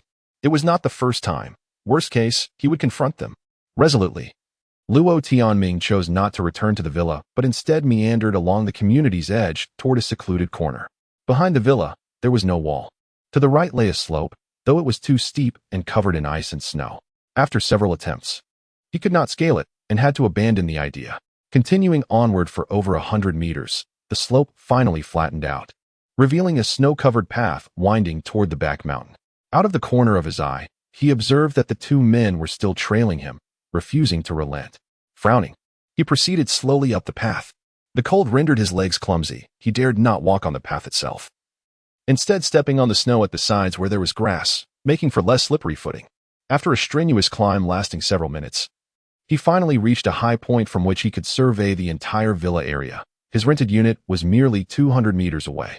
Big Black, Bloodface, come here, Luo Tianming shouted. The two men were still ascending the hill, pausing to look around in astonishment. The area was eerily quiet. The wind on the slope was more ferocious than below, cutting against his face like a knife. The villa lay downwind. Surely the dog would hear him. Luo Tianming thought to himself, finally spotting two distant dark shapes emerging. Brother, stop running. You can't escape. You definitely have plenty of food. Tell us where you live. Hand over your supplies and we'll let you go. One of the men said in a nasal voice, as if suffering from a cold. The other responded with a hoarse voice laced with menace. You have to have a lot of food. Tell us where your home is. Do not provoke me. Quickly leave. Luo Tianming warned as he brandished his axe. Then we shall leave you half dead, unafraid of your silence. The two men drew their short knives, their faces contorted with madness. A knot tightened in Luo Tianming's chest, prompting him to turn and flee. Ahead lay a dense forest, the terrain low and treacherous. Stumbling into the snow, he found it increasingly thick beneath his feet. After advancing a few more steps, his thigh became ensnared in the snow. Struggling to free himself, he attempted to move forward once more, only to find himself trapped again. Halt! Do not make us exert ourselves, or we shall end your life. Ingrate! This is not my first time killing. You are doomed. The three men found themselves ensnared in the snow, a mere 5 meters apart, chasing one another relentlessly. Suddenly, a cacophony of barking erupted from the slope below. Chapter 41. The victor. The dogs charged directly down the slope, circumventing no obstacles whatsoever. By the time the two men realized the imminent danger, Dahe and Shui Lian had already lunged at them, each sinking their teeth into one of the assailants. A fierce struggle ensued between man and dog, with blades flashing and blood splattering, transforming the snow into a canvas of crimson blossoms. Rottweiler was engaged in a savage bite on the man closest to Luo Tianming, who, in a moment of panic, swung his axe and struck the man on the back of the head. A dull thud echoed, and to Luo Tianming's astonishment, the man, adorned with a cotton hat, withstood the blow. Stunned, Luo Tianming turned just in time to see the man's knife thrusting toward him. With a bark, Rottweiler lunged forward, seizing the man's wrist and shaking it violently. Ah, you mother! The man rasped, swinging his other fist to land a blow on Rottweiler's nose. Fueled by adrenaline and fury, Luo Tianming raised his axe and unleashed a relentless barrage of strikes. The man's head seemed impervious to his blows, prompting Luo Tianming to flip the axe and deliver a fierce chop to the shoulder. A sharp crack rang out as the enemy's shoulder yielded, sending the short knife clattering into the snow. Rottweiler continued its frenzied assault, eliciting pained cries from the man. Seizing the moment, Luo Tianming swung again, but his grip faltered, sending the axe flying into the snow, lost to sight. Fortunately, the enemy, overwhelmed by Rottweiler's relentless attack, was unable to retaliate. Suddenly, a chorus of barks erupted as 4 more dogs joined the fray: Siberian Huskies, Alaskans, a yellow dog, and even a golden retriever. Luo Tianming, too preoccupied to issue commands, watched as the dogs instinctively coordinated their efforts. The man's short knife had created a small hole in the snow, and as Luo Tianming reached in, he felt a sharp pain from a cut on his finger, but pressed on undeterred. Advancing 2 steps, he found Dahe grappling with another assailant, who exhibited notable skill with the blade. Yet, surrounded by the 4 dogs, the man was thrown into disarray. The husky finally clamped down on the knife, its expression a mix of confusion and determination, refusing to let go. Luo Tianming crawled through the snow, closing in on the man, and thrust his knife into the man's shoulder. The man convulsed, his eyes glazing over. Luo Tianming withdrew the blade, noting the crimson tip, a stark contrast against the cold white surroundings. The bitter chill rendered their thick clothing nearly impenetrable, and the earlier strike from the wild boar spear had yielded little damage. In a swift succession, he stabbed again, twice more, until the man's eyes widened with terror, his throat emitting ghastly sounds as Dahe savaged his face. Minutes later, the battle reached its conclusion. The pack of dogs, tongues lolling and bodies steaming, stood victorious. Rottweiler and Dahe bore wounds, but the blood had begun to coagulate, suggesting their injuries were not life-threatening. The husky occasionally licked its lips, indicating a bite from the knife had caused it some harm. The Alaskan and the yellow dog bore traces of blood but were otherwise unscathed. The golden retriever, however, seemed utterly confused by the chaos, merely standing by as a bystander. "Brother, help me," the raspy-voiced man pleaded, his face a grotesque mask of blood and flesh, cradling his shoulder. "I'm sorry, we were just joking, truly sorry. Let us go," the other man whimpered, his earlier bravado evaporated. Rottweiler crouched behind him, its head stained red. The two men remained trapped in the snow, the surrounding area melting slightly from their warm blood, which quickly refroze, binding them in place. Luo Tianming gasped for breath, struggling to regain his composure. The wind rustled through the trees, creating an eerie sound. "What now?" he pondered quietly. "Help us call for aid. There's a doctor fan in the mutual aid group." In Building 501 of District 1, one of the men gasped, "Stop the bleeding for me. I'm freezing." Luo Tianming frowned. "Are you part of the mutual aid group?" "Yes. Help me, and you will be rewarded." "No. What is the purpose of your association? Why wasn't TI informed when it was established? Are you part of the Owner S group?" "We're all in it. You just need to join the Dog Meat Brotherhood group." "Fine, Bosnio. The internet is down. You can also reach Vice President Fanwinja." "Brother, please save me. This was our mistake. Joining the mutual aid group means we're brothers. We've had plenty of beautiful women join us. You can do whatever you want once you join." Cough. The raspy man began to cough, spitting blood. Luo Tianming shook his head and took a few steps back, distancing himself from the deepest snow. The forest was chillingly cold.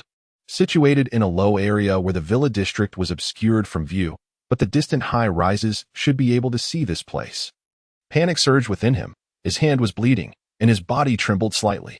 His mind was a battlefield. Should he let these two go? They were part of the mutual aid group, sure to summon more trouble in the future. Or should he eliminate them? They were violent criminals. Could he retaliate without consequence? But their aggression had ceased. How should one define this situation? I need not kill them, yet I need not save them. Yes, they brought this upon themselves. Luo Tianming finally convinced himself, taking a few deep breaths to force calmness upon his racing heart. In this bitter cold, anyone residing in a high-rise with even a modicum of sense would surely use blankets, foam, or clothing to insulate their windows. Therefore, it was unlikely that anyone would see. Moreover, even if he could not explain his actions later, it was preferable to being killed himself. Allowing a tiger to return to the mountain would only invite future calamities. Should the cold disaster persist, the situation would shift entirely. No one would have time to pursue inquiries. "Brother, help me. I have a first aid kit in my pocket." The raspy man continued to plead. "Why don't you pull me out? I can get back on my own," the other man added, ignoring their pleas. Luo Tianming called Rottweiler back to his side, examining the dog's wounds. The Rottweiler had a gaping wound on its chest. Although not deep, it measured a finger's length. Thankfully, the surface blood had mostly coagulated. The hay had 3 cuts, but with its thick fur, they were merely superficial. Luo Tianming patted the husky's head in comfort. Brother, don't be like this. You can't just stand by and watch them die." The 2 men continued to beg. They were bleeding. Their bodies would soon succumb to the freezing temperatures. Luo Tianming paced nearby, retrieving his axe and stretching his limbs, as if he had heard nothing. After more than half an hour of silence, he finally approached them, confirming they were still alive but utterly incapacitated, and began to search their persons. The most valuable item was a first aid kit. The rest included 2 plastic lighters, 2 packs of cigarettes, an open box of condoms, and 2 thick gold chains, all of which he pocketed. He disregarded their clothing, shoes, and belts. One man wore a cotton hat, which proved impenetrable upon inspection. Luo Tianming discovered it contained a thick stainless steel bowl, molded to fit snugly against his head. Although crude, it was effective, and the hat was stained with blood, which he carelessly tossed aside. Additionally, he found 3 thick bundles of cash, approximately 30,000 yuan, which he stowed away despite their potential uselessness. Each man carried a wallet containing identification. Luo Tianming glanced at them before focusing on the raspy-voiced man. "Are you Qianjeka? Is the Jeka in the group you?" The man's throat rattled, unable to respond verbally, yet his eyes darted up and down in acknowledgement. "Why didn't you respond when I added you as a friend?" You can't blame anyone else for that." Luo Tianming sighed. With a rasping sound, Qianjeka displayed a face of regret, his eyes widening in despair. Moments later, the other man closed his eyes. The injured dog rested nearby as the 3 of you came to assist in digging a grave. Luo Tianming pointed at the Alaskan, the yellow dog, and the golden retriever. The dog swiftly pawed through the snow, while Luo Tianming, with his right hand injured by a knife, merely stood aside giving directions. Within a mere 10 minutes, two bodies were laid flat, alongside their wallets and belongings. Buried beneath the snow, Luo Tianming carefully stored the two knives, then broke off a branch to use as a broom, sweeping away the footprints in the snow, along with the blood, concealing all traces. He retreated while sweeping, ultimately gliding down the hillside with a pack of dogs. Oh, ha ha ha. His limbs were stiff with the cold, and his heart was filled with unease, yet he felt compelled to laugh, for laughter could dispel anxiety. He cared not for the consequences. After all, he was the victor. Chapter 42. Clear rewards and penalties upon returning to the villa. Luo Tianming initially believed he would need to stitch up the wounds of the two dogs. He possessed a first aid kit containing needles and thread. However, the first aid kit confiscated from Jack Qian was surprisingly well equipped, featuring a tube of medical adhesive. Luo Tianming had heard that some doctors use glue for sealing wounds, and it seemed rather expensive. Donning plastic gloves from the kit, he disinfected the Rottweiler's wound with iodine and applied the adhesive, carefully pressing the edges together. The wound closed successfully, nearly adhering to the plastic gloves. To ensure safety, he covered it with gauze and secured it with tape, completing the bandaging. After tending to the Rottweiler, he moved on to the great black dog, which remained silent. The 3 shallow knife wounds did not require bandaging. Both dogs appeared somewhat weak, and Luo Tianming hesitated to administer antibiotics, fearing adverse reactions. How he wished for a veterinarian. With a sigh, he noted this necessity in his mind. After a few encouraging words, he led all the dogs to their kennel. Earlier, while sliding down the slope, 3 chihuahuas had been bouncing about below. Though they had not participated in the skirmish, they finally made their appearance. 2 other dogs, however, were immobile. The Siberian husky slept in a cardboard box, and the German shepherd squatted in the corner, its expression one of shame. What should be done with useless dogs when their master is in peril? Luo Tianming pondered silently. The husky had not been trained and was, strictly speaking, still a stray, merely capable of pulling a cart. But what was the German shepherd's excuse? Had the euthanasia rendered it foolish? Yet, it appeared quite cunning. Perhaps there was a reason such an imposing dog ended up in a shelter and faced euthanasia. Woof, woof. The golden retriever barked angrily twice. Luo Tianming frowned. He would not argue with the dog. He had merely realized that his unique abilities were not omnipotent. While he could greatly improve his relationship with the dogs, he could not alter their inherent natures. Their wills, to some extent, remained free, allowing them to make their own choices. Outside, snow began to fall again. Today, they would remain indoors, and all dogs that had participated in the battle would receive extra rations, beef and noodles. With Bloodface and the great black dog each rewarded with 3 generous spoonfuls of beef, the husky 2, and the others 1, with no penalties, bringing joy to all. However, after the meal, Luo Tianming treated the 2 main combatants to several egg yolk pies, which made the other dogs envious, prompting them to sit up. The other participating dogs would receive an egg yolk pie later. Luo Tianming understood that this might be a form of teasing, yet it was essential to establish a clear system of rewards and penalties. Only then could brave and loyal dogs swiftly elevate their status. Luo Tianming had a plan. His safety relied heavily on the pack of dogs, and he would undoubtedly need to expand their numbers. He needed to select a few good dogs and even cultivate a canine leader.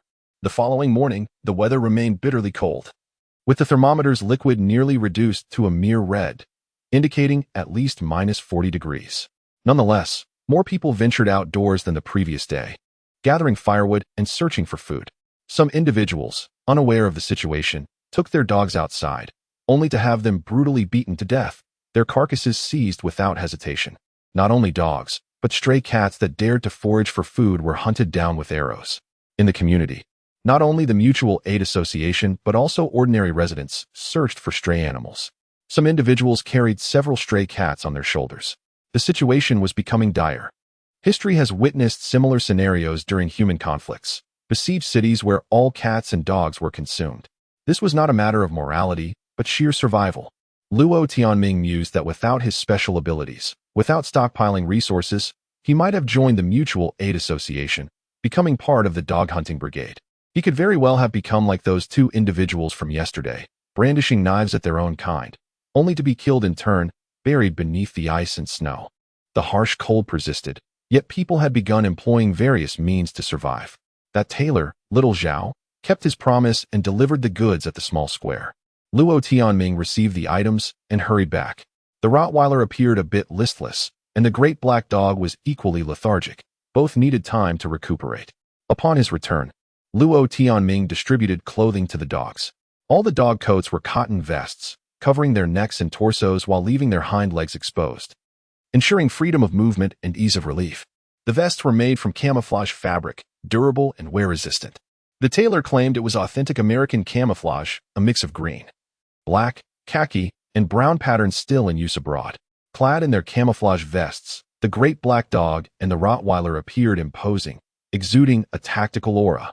The third vest was awarded to the good dog, the food box. Although it was resilient to the cold, its fur was not yet thick enough. This dog had shed blood for its master, and if it were not given the vest, it might tear apart the clothing of the other dogs. Its eager eyes already hinted at its restless spirit. The fourth vest went to the dappled dog, and the fifth to the old yellow dog. These vests fit quite well. The requirements for dog clothing were not high, though the old yellow dog was a bit too thin to fill out its vest. The golden retriever, feeling a twinge of jealousy, wore a sullen expression, but after receiving a few words of admonishment from Luo Tianming, it finally accepted reality. Only combat dogs were worthy of wearing battle attire, for it was merely a non-aggressive golden retriever. Time passed swiftly. Over the next week, snow fell almost continuously. Although the temperature did not drop further, the snow deepened, making it difficult for Luo Tianming to push open the villa's main door. Thus, they remained indoors, assured of ample supplies. Fights broke out in the community. One snowy morning, Luo Tianming heard shouts and clamor from outside. Later, someone began banging on the door, but after ignoring them, the uninvited guest eventually vanished. Luo Tianming had ventured out alone from the villa several times, walking to the street at the community entrance before turning back. It was too cold. He needed time to acclimatize. The snow was too deep, and physical exertion was immense. Venturing too far without caution could lead to dire consequences. Some residents had succumbed to the cold, and not just one. They were placed in the greenery downstairs, covered with snow, creating eerie mounds that were unsettling to behold. Some even collapsed in the community gardens and squares, their bodies left unattended, buried beneath the snow and transformed into ominous, raised snow piles. Thus, residents preferred to barter, beg, or sell within the community rather than venture out to scavenge. A few brave souls did venture outside, but they did not return. And the atmosphere had changed drastically from a few days prior. At the onset of the snow disaster, the bold could still find supplies in stores, but now, those places had been emptied by the Mutual Aid Association. It was rumored that the headquarters of the Mutual Aid Association was just across the street, in the Jinxiu Garden District, adjacent to 3 apartment buildings where Xue Lu and Bao Zihan resided. He wondered whether they were still alive. This cold calamity began punishing all living beings, and Luo Tianming even sensed that certain species might face extinction. Between the villa area and the high-rise district flowed a scenic river that had frozen solid. Many residents rushed to break the ice for fish, only to find that all the fish had perished. Luo Tianming refrained from joining the commotion at the river. He had ample supplies, and the river was polluted. In the days leading up to the freeze, numerous tilapia had died, floating in the blackened water, creating an unappetizing and environmentally unfriendly scene. Nevertheless, he engaged in daily activities in the yard, acclimatizing his body to the cold. The dogs, too, accompanied him outdoors for adaptive training, except for the 2 severely injured ones. As for the fear stemming from having killed those 2 humans, it gradually diminished in the face of the relentless cold. On January 5th, the Minor Cold Festival. It marked the 10th day of the super cold wave assaulting Xiaochang City, yet there remained no electricity and no mobile signal. Luo Tianming connected his earphones to his mobile phone and activated the radio mode, only to be met with a cacophony of static, devoid of any discernible signal. It could be attributed to the phone's inadequate reception capabilities, or perhaps the interference caused by the howling winds and snow. Alternatively, it might be that the broadcasting equipment was malfunctioning. The sole piece of news that managed to penetrate the silence was a warning message relayed by a drone, indicating that the city would continue to experience frigid temperatures, and that efforts were underway to restore power and communication facilities. Citizens were urged to take precautions against the cold. A growing sense of unease enveloped Luo Tianming's mind. If the southern regions were enduring such turmoil, what fate awaited the north? By 11 in the morning, the snow fell relentlessly, reducing visibility to a mere 20 meters. At last, Luo Tianming resolved to embark on a journey into the unknown. Chapter 43. The zoo. The training over the past few days has all been in preparation for today. The weather is dreadfully harsh, and all human schemes must lie dormant beneath the heavy snowfall. Luo Tianming is unaware of the development status of the Mutual Aid Association, nor does he know how the residents of the villa area have united. However, given the biting cold and fierce snow, they are likely too intimidated to venture outside. Fortunately, Luo Tianming possesses a sled, which he has skillfully upgraded. Utilizing climbing ropes and aluminum hooks, he has fashioned a specialized harness for his sled dogs. Leading the way is a Siberian husky, flanked by other dogs on either side, all connected by dog leashes to the main rope. This configuration was researched prior to the network outage, and he had saved screenshots of the information. Although the sled harness is structurally simple, he has conducted numerous trials, allowing the dogs to practice pulling the sled in circles around the front and backyards, finally achieving satisfaction with the setup. Each dog leash is equipped with a clip at both ends, allowing for easy detachment at any moment. The dogs pulling the sled have also been acclimatized.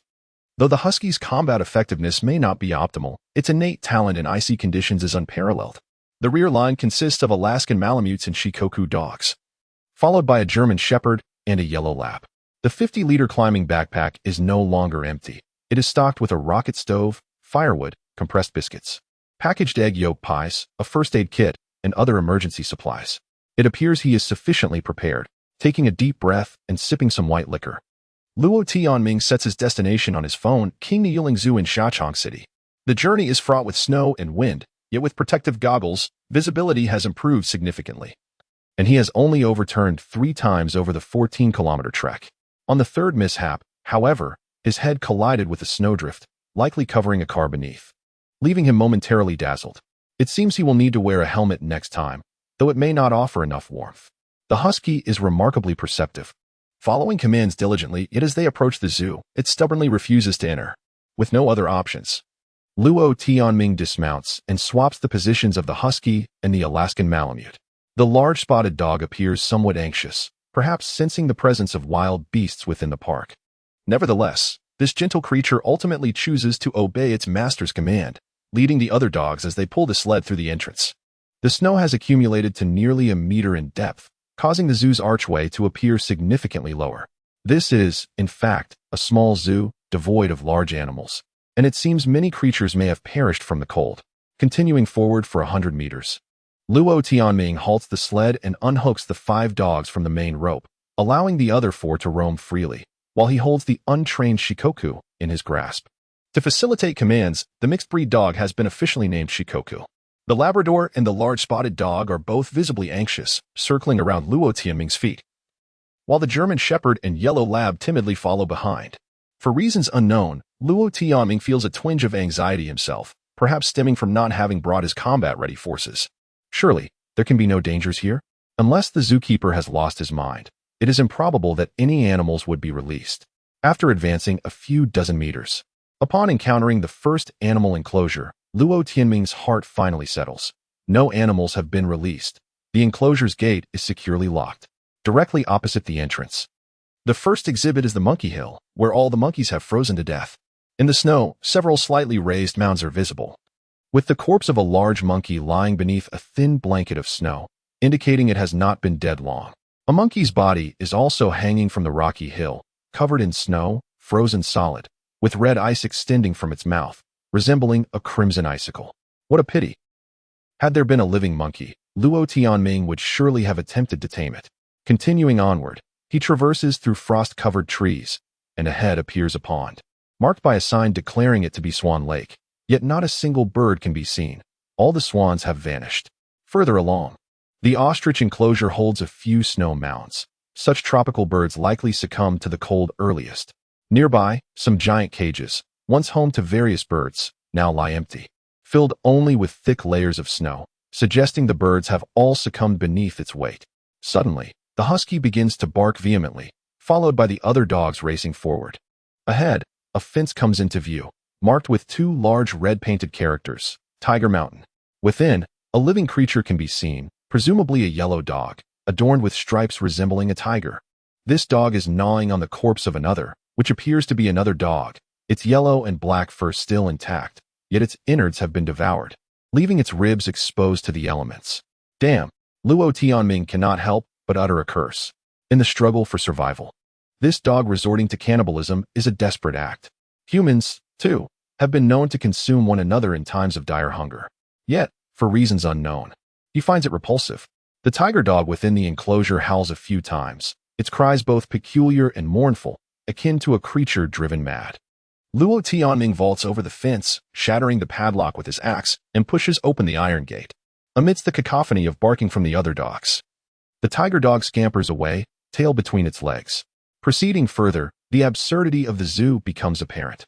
One enclosure bears a sign reading chickens. Luo Tianming searches desperately for any signs of living chickens, but finds none, not even deceased ones, likely buried beneath the snow. After grappling with his inner conflict for a while, he ultimately abandons the notion of venturing in to retrieve the dead chickens. Suddenly, all the dogs begin to growl lowly. The shikoku in his grasp struggles fiercely to escape, prompting Luo Tianming to kick it, causing the dog to yelp in distress as it is dragged along. Advancing another 100 meters, having passed 2 empty enclosures, a sudden roar reverberates, a whoa. Luo Tianming feels his heart skip a beat. What was that? A leopard, perhaps? The leash in his hand suddenly tightens, sending pain shooting through his fingers as the shikoku breaks free. The dog dashes off into the snowy wilderness, vanishing in an instant. A woo. The German shepherd suddenly panics, tail tucked, and flees in a frenzy. The yellow lab trembles, taking a few cautious steps backward before bolting as well. In less than 10 seconds, 3 dogs have bolted. Even more strangely, Luo Tianming finds himself momentarily dazed. So that's it.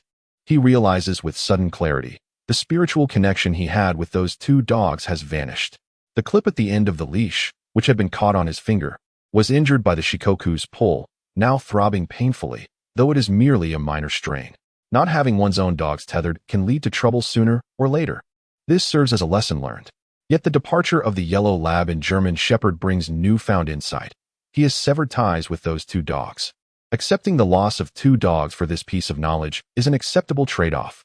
Moreover, fleeing now is far better than waiting until faced with genuine danger to escape. The elimination of those 2 dogs is, in fact, a blessing. Woof. The Labrador tilts its head, gazing at him with a look of incredulity, as if reproaching its master for coming here. The large spotted dog also raises its head, confusion evident in its eyes. These 2 dogs have passed the test, choosing not to flee. Furthermore, having endured this trial, they no longer tremble but instead remain closely by Luo Tianming's side. The nearby ferocious beasts have sensed their presence, letting out a series of roars.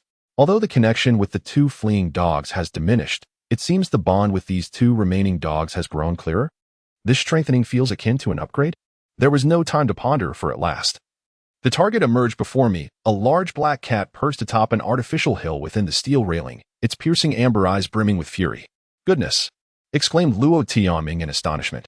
There is indeed a black panther here. Chapter 44. Seduction. Having resided in Xiaocheng City for several years, Luo Tianming was utterly unaware that such rare creatures existed here. The leopard, majestic and robust, boasted a coat that shimmered like black satin. Yet, he was filled with regret. This fierce beast was tantalizing yet unattainable.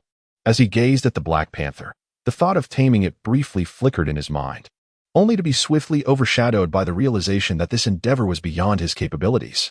Should he risk it all for a chance? The mere act of extending his hand into the cage would surely result in being torn apart by the beast.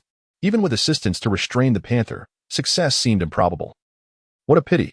Luo Tianming could only sigh as he glanced down at his 2 dogs. The husky raised its head to meet his gaze, its expression seemingly mocking. Is this what you desire? How audacious, this canine, to mock its master without a trace of fear. A plastic sign hung outside the cage, detailing the creature within. Black panther. This exceptional specimen, a rare mutation among leopard species, is a female Shire leopard, discovered in the northern provinces of China. At 1 year old. This black panther is extraordinarily precious, lent to our zoo by the Jichuan City Zoo for a limited exhibition. After a brief roar, the black panther leapt onto the snow, feasting upon the remains of a large animal. It was a cow, now barely recognizable, though half of it remained, likely a provision left by the caretaker before departing. The Shire leopard itself is a rare species, and the value of this mutant black panther is incalculable. The sign indicated that there are only 594 black panthers in the country, most imported from abroad, with the sole wild native Shire black panther residing here. After a moment of envy, Luo Tianming continued his stroll. Time was of the essence, as the biting cold threatened to numb him. Wandering through the modest zoo, there were few novel sights. After all, in a small city zoo, the presence of dyed dogs masquerading as tigers spoke volumes about its offerings. As for the exceptionally rare black panther, its presence was merely a stroke of luck from a traveling exhibition, unfortunate that taming it was out of the question. Luo Tianming's thoughts lingered on the panther as he searched for a suitable target. After several minutes, he discovered 4 foxes in a nearby enclosure, 3 red and 1 white. Their eyes sparkled at the sight of humans, darting about and emitting sharp cries, as if pleading for help. These creatures exuded intelligence. Perhaps if he were to communicate, one might be inclined to approach for a gentle touch. His instincts did not oppose the idea of taming a fox. He sensed a good chance of success. However, after a moment's hesitation, he approached the enclosure, wielding an axe to break the iron lock, and pushed the door open. The foxes scampered out, eager to draw near. But Luo Tianming waved his hand, and his 2 dogs barked furiously, ushering the creatures away. He grew increasingly aware of his own limitations. Today, he regretted not finding a viable target, and he had even lost 3 dogs. A mournful howl echoed through the park, seemingly from a distant corner. Howling in response, his own dogs joined the chorus. What could it be? A wolf or a dog? Luo Tianming's heart surged with excitement. Surely, it was a sled dog. After all, this zoo housed several canines. They also kept chickens, rabbits, ducks, and geese, though most had perished or perhaps been consumed by the caretakers. The frigid weather left them all in dire need of sustenance. Growing colder by the moment, Luo Tianming hurried along with his 2 dogs, even breaking into a light jog, until he finally reached the corner. To his astonishment, there were 5 live wolves in the enclosure, with brown bodies, gray-black fur, and white markings on their limbs, bellies, and chests. The wolves became animated at the sight of visitors, dashing about the cage and occasionally clawing at the wire mesh, emitting soft whines. Clearly famished, their eyes glistened with hunger. One white-pawed wolf even drooled, fixating on his 2 dogs. Woof, woof. A cacophony erupted as Luo Tianming hurled insults at the wolves through the iron bars, with Da Huai joining in with a few barks. Remarkably, these dogs showed no fear of the wolves. In terms of size, Da Huai surpassed even the wolves in the cage. Among them was a particularly large wolf. Its fur a straw yellow, yet its face was black. It appeared to weigh around 70 or 80 pounds. Luo Tianming gritted his teeth as insatiable greed swelled within him. This creature could undoubtedly be tamed. Observing their hunger, he realized that if he dared extend his hand into the cage, the consequences could be dire. After a brief contemplation, he climbed over the railing to stand before the wolf enclosure. The animals recoiled, instinctively retreating from the iron mesh, fully aware of humanity's cruelty. Luo Tianming chuckled softly, setting down his backpack to retrieve a packaged egg yolk pie. He tore open the wrapping and slid the treat through the wire mesh. In an instant, a wolf snatched the pie with remarkable swiftness, devouring it whole. The largest black-faced wolf, enraged, lunged at the gluttonous thief, and the other 3 wolves quickly joined the fray, fur flying as chaos erupted within the cage. Stop fighting, there's more. Hey, hey, Luo Tianming shouted, tearing open another pie and pushing it through the mesh. The previously greedy wolf rolled away only to rush back and seize the second pie in a heartbeat. The cunning wolf managed to snag 3 pies, while the black-faced wolf consumed 2, and the white-pawed wolf got 1. Who wants to come with me? All meals provided.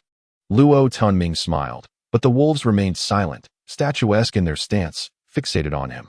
The 2 dogs outside the enclosure grew restless, barking wildly, seemingly cursing at the wolves.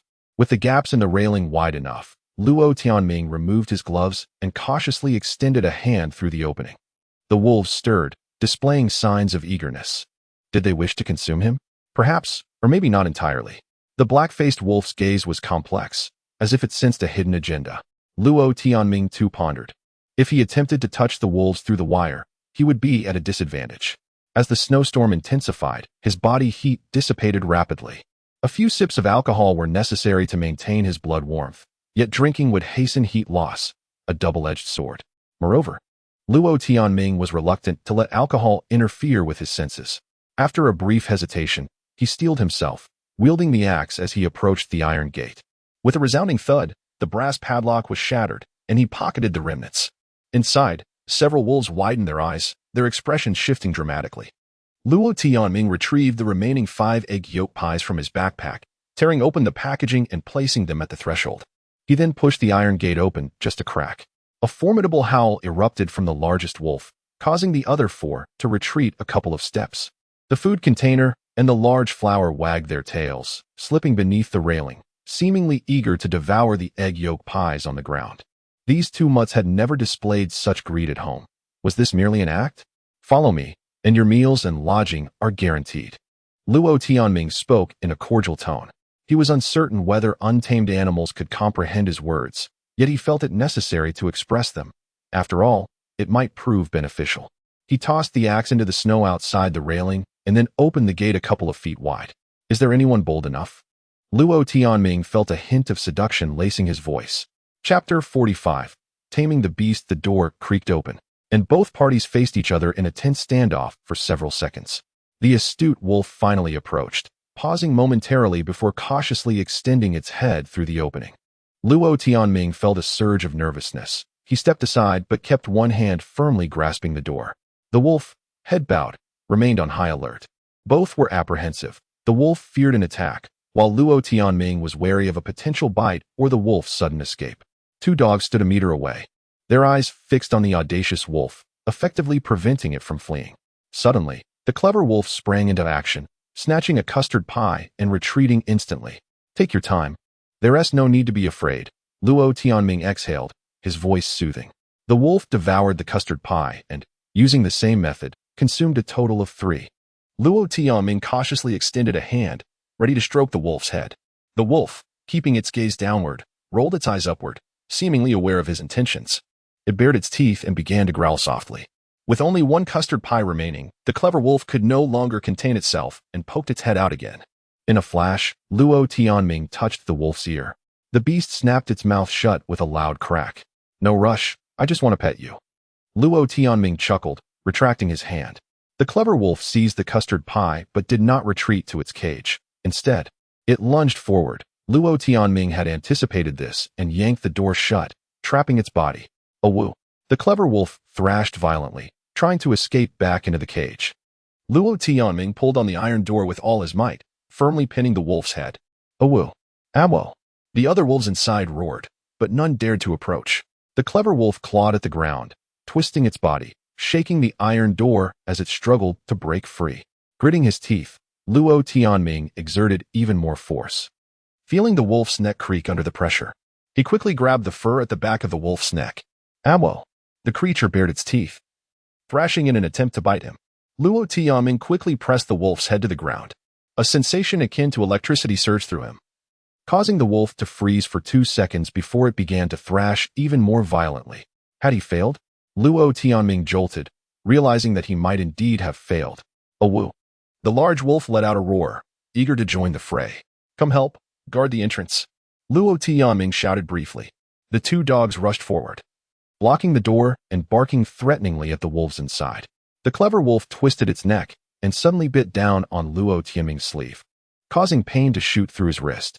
He forcefully grasped the wolf's neck again, twisting it until its eyes rolled back in fear.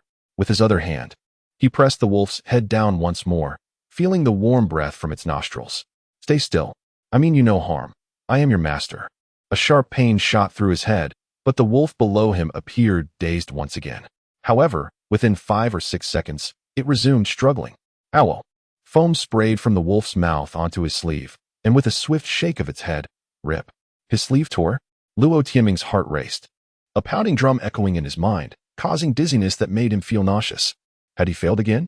Was it truly this difficult? His vision darkened momentarily, but he steeled himself and yanked the wolf from the door. The iron door swung open by more than half a meter, now in a precarious state, as the inside wolves howled and advanced. Bark! Bark! The Alaskan dog led the charge, darting past Luo Tianming to block the gap at the door. Bark! A woo! The husky joined in, its eyes wide and chest puffed, exuding a commanding presence. The 4 wolves inside were momentarily deterred by the 2 dogs, resulting in a chaotic cacophony from both sides. Seizing the opportunity, Luo Tianming pinned the clever wolf beneath him, pressing its head into the snow immobilizing it this time. With his weight bearing down, he felt confident he could subdue it. Acknowledge me as your master, or face death. Luo Tianming's tone turned fierce. There was no turning back. His head throbbed painfully, and though he didn't understand why, he knew he was paying a heavy price. Submit, or I will crush you. He felt warmth in his nose, and a sense of numbness enveloped his mind, akin to drunkenness, despite having only taken a sip before leaving home.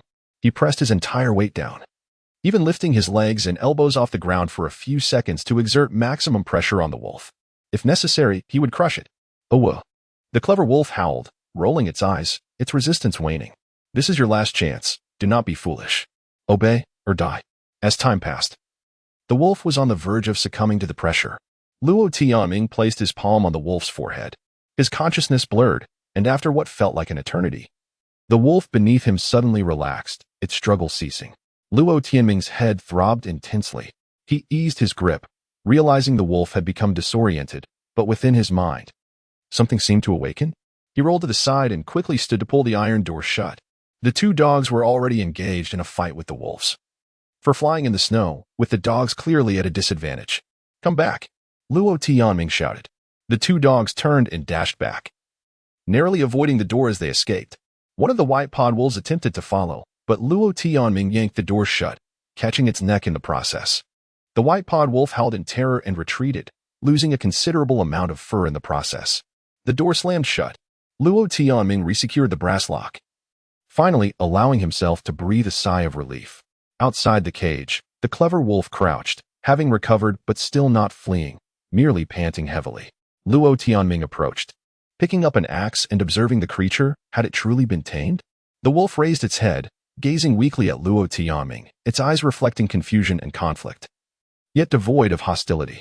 After a moment, it wagged its tail and shakily stood. I thought I had crushed you. Luo Tianming chuckled, though a wave of dizziness washed over him. The wolf continued to regard him intently before cautiously approaching. Luo Tianming extended his hand, slowly moving closer to the wolf's nose. The creature flinched, but did not bare its teeth. Luo Tianming gently stroked the wolf's head. Owu! Ow! The black-faced wolf in the cage roared, angrily pacing back and forth, exhaling clouds of breath, its eyes threatening to burst from their sockets. Luo Tianming grabbed his backpack, pulled out a can of braised pork, tore off the metal lid, and dumped the meat onto the snow. Eat, he commanded. The clever wolf lowered its head and took a bite. Excellent, it's all yours. Finish it. Luo Tianming laughed, relieved, as he rummaged through his bag to find 2 more cans, which he fed to the food box and the spotted dog.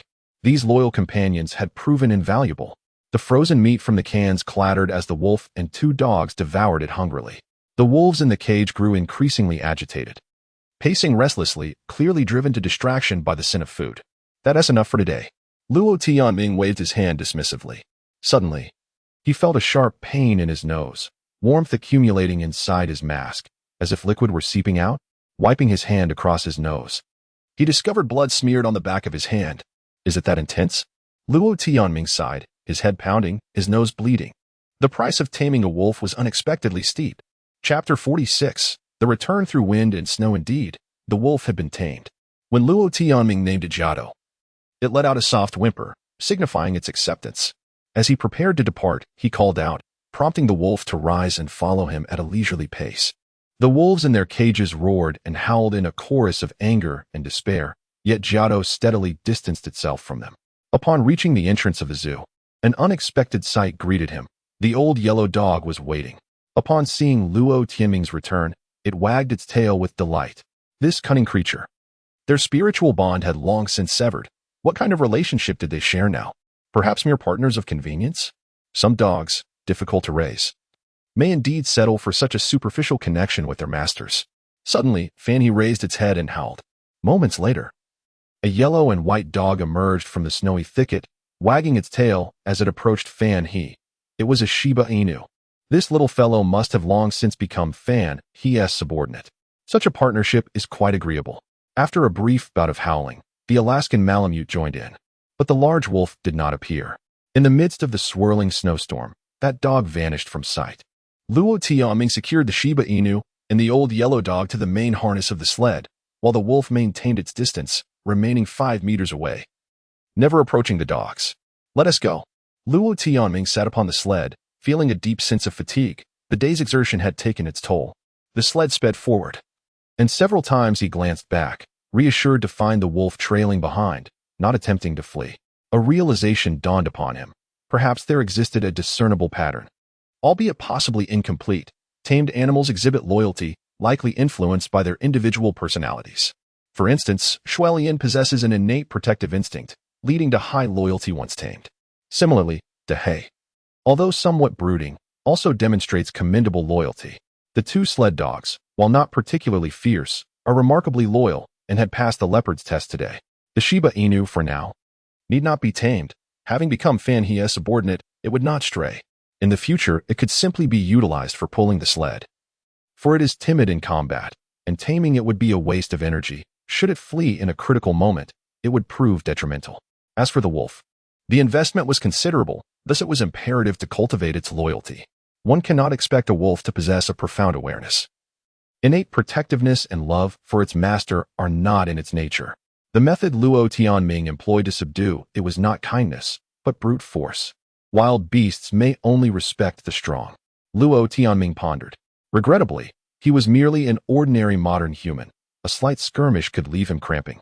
And to have failed twice in taming a wolf, culminating in a nosebleed, felt like an overextension of his physical limits. His head grew heavy, and he feared he might unintentionally doze off. Stop! Luo Tianming called for the sled to halt, dismounting to stretch his limbs. He retrieved a bottle of liquor from his pocket and took a swig of the strong spirit.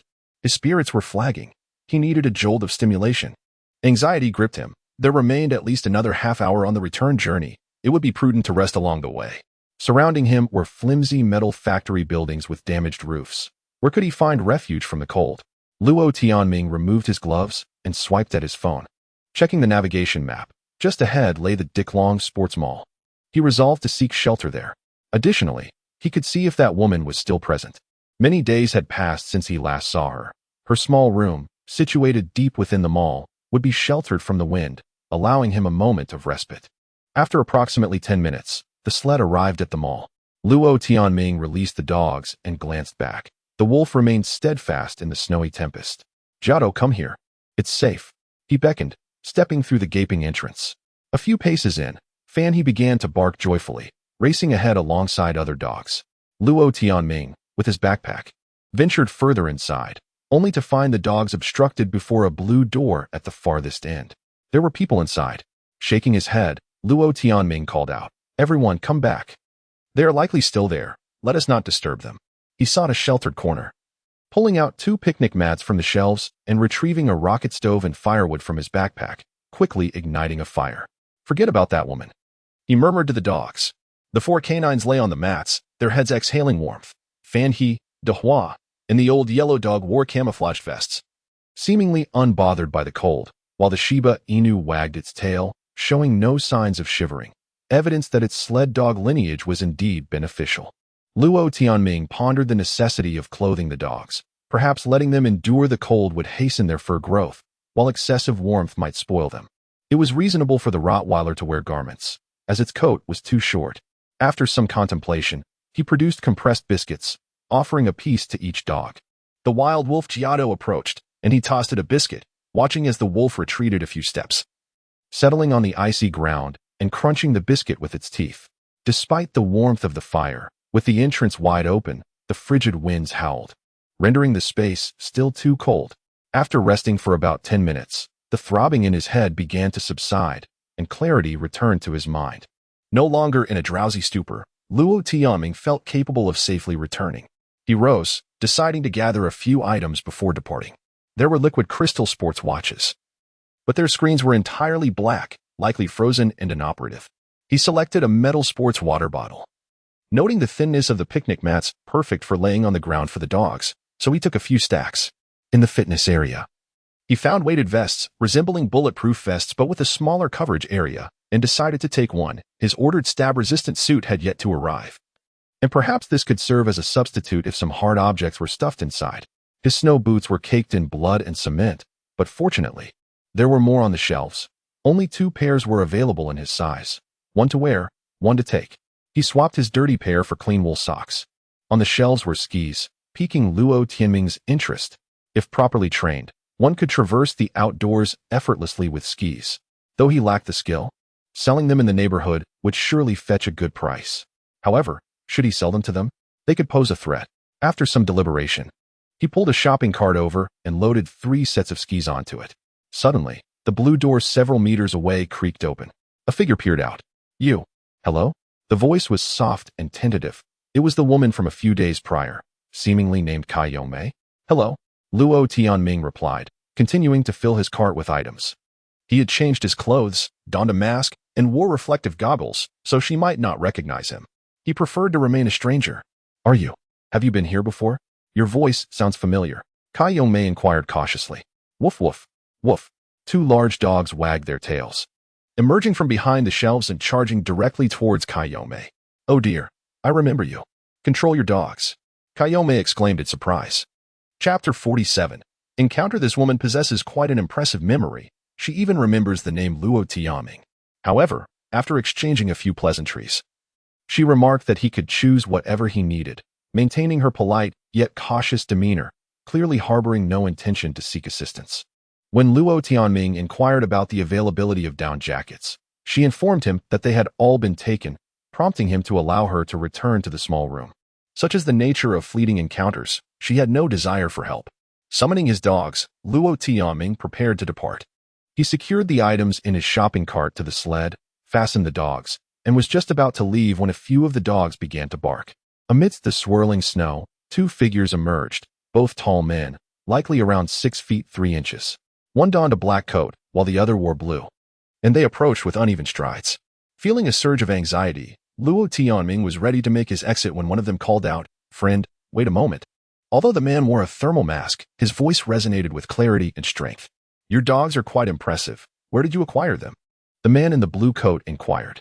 "I raised them myself," Luo Tianming replied succinctly. "And you have a Checkwolf dog.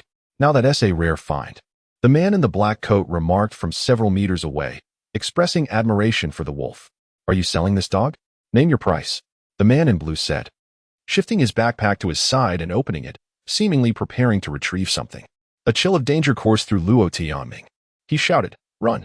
The 4 dogs sprang into action, immediately pulling the sled. "Stop!" came the command from behind. The sled had already traveled 7 to 8 meters when Luo Tianming glanced back, noticing that the 2 men were assembling some flat mechanical pieces from their backpacks. It appeared to be a bow and arrow. "Attack! Bite them!" Luo Tianming commanded. During their earlier exchange, the wolf had stealthily maneuvered to the side of the 2 men, and upon receiving the command, it launched its assault. The wolf lunged unexpectedly, successfully sinking its teeth into the leg of the man in blue, causing him to stumble and drop the components he had not yet assembled. Meanwhile, the other man managed to string his bow and had already knocked an arrow, aiming toward Luo Tianming. Luo Tianming swayed, causing the sled to lose balance. Thwack! A black arrow embedded itself deeply in the snow beside him, the shaft adorned with red feathers still quivering. The dogs halted, barking furiously. Luo Tianming scrambled toward them, panic coursing through him as he fumbled to unfasten the Alaskan Malamute. It dashed out immediately. Suddenly, a jolt struck his chest, akin to receiving a powerful punch. Luo Tianming felt a wave of cold wash over him. He realized with horror. Had he been shot? An arrow protruded from his chest, much of it visible outside his clothing. His mind momentarily blanked, but clarity struck him. He must fight for his life.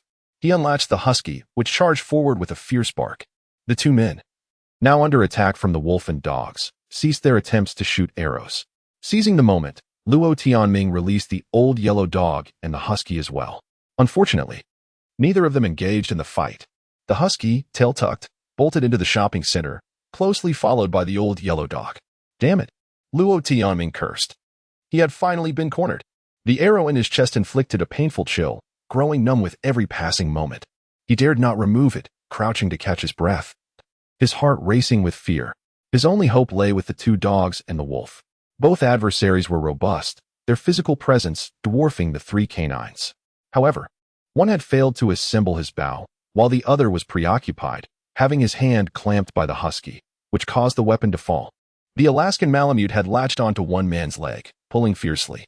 The wolf, skilled in combat, circled the man in blue, who wielded a blunt hammer. Yet his movements were clumsy, missing several swings. The dogs, lacking proper training, were at a disadvantage. In a flash of inspiration, Luo Tianming devised a tactical approach. Regardless of its correctness, he would execute it. Retrieve the items on the ground, he shouted. The man in black, startled, bent down to retrieve the bow, but was outpaced by a dog that snatched it and sprinted back. The Alaskan Malamute followed suit, biting the man's ankle and bringing him crashing to the ground. Luo Tianming seized the bow and hurled it far into the snow, where it became buried. He had no knowledge of archery, and if he couldn't use it, neither should his foes. Fetch the other one, the shorter one, quickly, he commanded. And the dog dashed out, returning moments later with a white, elongated object. It appeared to be a spring component of the bow, light in weight. With a swift motion, Luo Tianming discarded it as well. The swirling snow hindered any hope of retrieval, effectively neutralizing the enemy's ranged weaponry. Come back. We must flee, Luo Tianming called out. He disregarded the sled and its contents, fleeing into the snow. The two dogs abandoned the fight and followed their master. The husky, however, exhibited cunning. While it too was retreating, it suddenly turned back, biting the ankle of the man in blue before resuming its flight. Both men, wielding hammers, pursued through the snow. Luo Tianming felt fortunate they were not armed with knives. After sprinting a score of paces, the two men relinquished their chase. And the dogs and wolf gathered beside Luo Tianming. They stood in a tense standoff amidst the falling snow. Luo Tianming felt a cold sensation in his chest, already drenched. An odd feeling enveloped him. The earlier pain had dissipated, replaced by a powerful scent of alcohol wafting from the gaps in his clothing. He unzipped his jacket and felt around. His bottle of liquor had shattered. The arrow had simply dislodged, its cylindrical tip not stained with blood. Luo Tianming, lacking knowledge of archery, surmised that this was likely a toy meant for target practice, unlike the sharp, triangular tips depicted in films. What a close call. Removing his glove, he gingerly probed the arrow wound, realizing it no longer hurt. It had likely been the alcohol soaking through that had caused the earlier illusion of pain. To prevent freezing, he had kept the bottle close, nestled between two layers of thermal wear, resulting in a large wet patch, startling him in the process. The two men advanced a few steps, prompting Luo Tianming to retreat. When they paused, he did as well.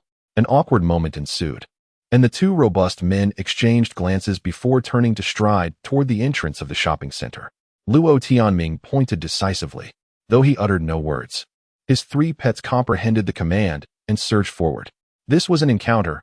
Luo Tianming's earlier lack of vigilance had led to him being attacked first. But now, the tide had turned, and he was ready to take the offensive. Chapter 48. A fateful encounter. The air was filled with the cacophony of barking as two dogs erupted into a frenzy. Luo Tianming furrowed his brow at the foolishness of these creatures. Did they not comprehend the essence of a surprise attack? The wolf, it seemed, had vanished. Glancing around, Luo soon discerned that the cunning beast had circled around, utilizing the cover of the swirling snowstorm. The two men pivoted, standing their ground against the ferocious canines. The dogs barked wildly, assuming an aggressive stance yet maintaining a cautious distance of 2 to 3 meters. Suddenly, the wolf sprang forth from the shadows, sinking its teeth into the calf of the man clad in blue. Upon hearing the commotion, the other man turned to find his companion under siege. As the dog named Fanha lunged at his hand, which gripped a hammer, while the Alaskan Malamute charged forward. The hammer was flung to the ground. In the ensuing chaos, the three animals seized the opportunity, dragging the man down into the snow. The man in black attempted to assist his comrade, but was swiftly ambushed by the wolf, which nipped at his ankle with relentless ferocity. Cursing vociferously, he stumbled, falling face first into the snow. Bite their faces, Luo Tianming bellowed, propelling himself into the fray. A fleeting opportunity had emerged, one that demanded immediate action. Yet the icy ground hindered his advance, and by the time he reached the scene, the blue-clad man had ensnared the husky by the neck. Fanha struggled, eyes rolling back, tongue lolling out, while Dahu clawed at the man's collar. But he refused to relinquish his hold, intent on dispatching the husky first. The wolf, undeterred by commands, continued its assault, attacking the downed man with a series of evasive maneuvers. The man in black lost his hat, revealing a bald head glistening in the cold. In that moment, Luo Tianming reached for the short blade he had previously confiscated, feeling its reassuring weight in his grip. At a distance of 3 meters, the blue-clad man sensed danger and glared menacingly at Luo. A wave of trepidation washed over Luo. Against such a formidable opponent, his chances seemed bleak. Bite him, he shouted. summoning the courage to confront his foe. In this narrow passage, only the brave would prevail. There was no time for retreat. The man released his hold, and the husky, seizing the opportunity, broke free and bolted, howling as if in protest rather than fear. Luo charged forward, emboldened by his canine companions and the blade in his hand. "Curse you! I will end you," the man shouted, rising to meet Luo with bare fists. Luo lunged, the short blade plunging into the man's garments. Yet he too was ensnared, lifted off the ground by the man's formidable grip. "Ah!" the man roared, tightening his hold around Luo's throat, rendering him breathless. The disparity in their physical strength was overwhelming. Luo's arms were trapped, unable to wield the knife for a second strike. Suddenly, the man lost his balance, stumbling and collapsing into the snow. Fanha returned, joined by the Alaskan, both tugging at the fallen man's legs. With the enemy now on the ground, Luo gripped the short blade tightly and rolled, kneeling on the snow. The movement was far from graceful, but practicality reigned in this snowy battleground. He traversed forward on his knees, raising the blade to unleash a flurry of strikes. "Ah, save me!" The blue-clad man finally panicked. He was dragged down by the two dogs, utterly incapacitated and unable to fend off the sharp edge of the knife. Blood spurted forth, painting the snow in crimson patterns reminiscent of plum blossoms. Luo released him and crawled with urgency, hastening towards the man in black. To his surprise, that man was also kneeling, and Luo was met with a punch that sent stars dancing before his eyes, plunging him into darkness. After what felt like an eternity, Luo was jolted back to reality by the sound of ferocious roars. His vision gradually cleared, revealing a chaotic melee of wolves, dogs, and men entangled in a fierce struggle. "Bite him. Target the neck." Luo commanded once more, yet his pets persisted in their own tactics.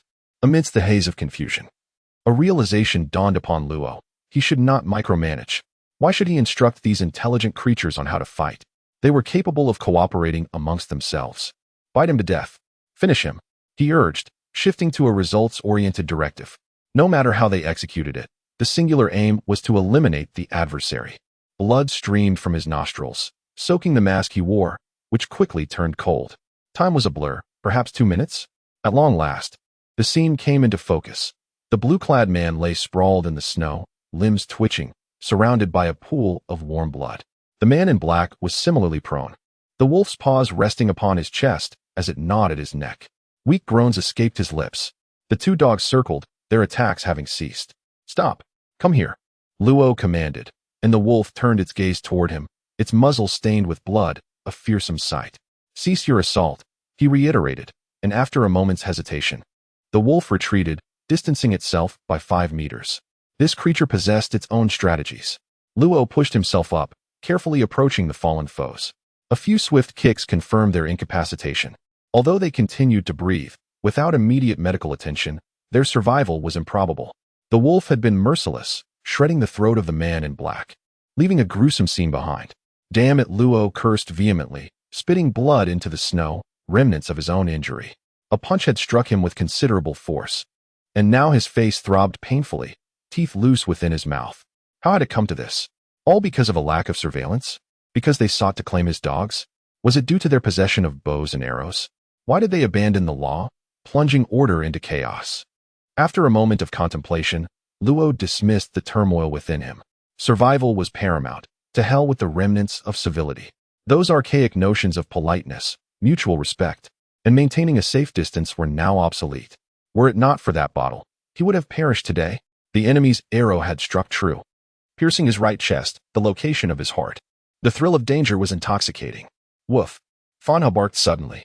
Luo squinted, glancing towards the entrance where a shadow flitted furtively, a petite figure clad in an oversized white down jacket, resembling a comical penguin. It was Kai Yome. "I'm sorry. I didn't see anything," she stammered, abruptly turning to flee. "Don't run. I'm not a bad person. Let me explain," Luo called after her. But she darted away, quicker than a rabbit, vanishing from sight. With a shake of his head, Luo pursued her towards the entrance of the mall. Chapter 49. "You must come with me," witnessed by Kai Yome at the scene of the altercation. This predicament was indeed troublesome. She had previously mentioned the presence of patrols nearby. Should they actually arrive and this woman report him, the consequences could be dire. Although Luo Tianming suspected that this woman was deceiving him, what if it were true? It was imperative to clarify the situation and eliminate any potential risks. Kayome had already retreated into her small room, locking the door behind her. Listen to my explanation. They attacked me first. I was shot in the chest. Just look and you will understand. Luo Tianming called out from outside the door. Please just go away. I'm begging you. Came the terrified voice from within. I was acting in self-defense. They tried to steal my dog. They wanted to kill me. It has nothing to do with me. I don't know them, and I don't know you. Kayongmei's voice was laced with a sob. Will you report me? Of course not. Just leave. Please don't come in. Have you left? After a long silence, the woman inside quietly inquired. Luo Tianming remained silent, while the dog, Fan He, stood a few paces away, tilting its head curiously at him. The three animals were eerily quiet, as if waiting for their prey to reveal itself. Have you left? I'll tell you. I have a weapon. Don't come in. I will resist. Kayongmei muttered, as if talking to herself. Luo Tianming sighed and finally said, if you trusted me. You wouldn't say such things. Oh my God. Why haven't you left yet? Whoa. The woman inside began to cry. I must explain this face to face. I can't leave with you like this. It's not my concern. I saw nothing. I know nothing. Kayome screamed hysterically. Luo Tianming shook his head. It seemed prejudice had already taken root. The first impression was ruined. And no amount of subsequent explanation would change the fact that he appeared as the villain. Since you don't believe me, there is nothing more to discuss. Open the door. Otherwise, I will break it down. There are tools to do so. Luo Tianming declared helplessly. Wu, please, spare me. Kayome cried out. I'll give you 2 minutes to compose yourself. No crying. And you must open the door voluntarily. That way, we can negotiate amicably. Otherwise, if I break in, the consequences will be severe. Luo Tianming threatened. Some individuals might be like wolves, responding only to force. Please, don't. Spare me. Came the sound of her desperate sobs from within. After a moment, Luo Tianming said, it's too cold outside. You have 1 minute left. Just a reminder, my dog might eat you. Woof. Fan He barked in disagreement. Awu. The wolf let out a short howl before licking the blood from its lips. Had this creature's appetite been piqued? Whoa. The cries from inside grew louder. After a full 2 minutes, the weeping continued, and Luo Tianming impatiently pounded on the door. I'm coming in. Don't. I'll open the door right now, came the sobbing response. The door opened, and Kayome darted to the back, cowering in the corner beside a shelf, frantically wiping her tears. She was still wrapped in a pink scarf, obscuring the lower half of her face, revealing only her eyes. Stop crying. I told you I was acting in self-defense. Why don't you believe me? Luo Tianming reproached. I believe you now. Please just go and let me be. Kayome said between sobs. No way. What if you report me? Didn't you say there were patrols nearby? Last time I came, I mentioned that I live in the Jingxiua Garden community. I don't remember anything. I haven't seen the patrols. No, I haven't seen them recently. Lies are pointless. Pack your things. You must come with me. Luo Tianming made his decision.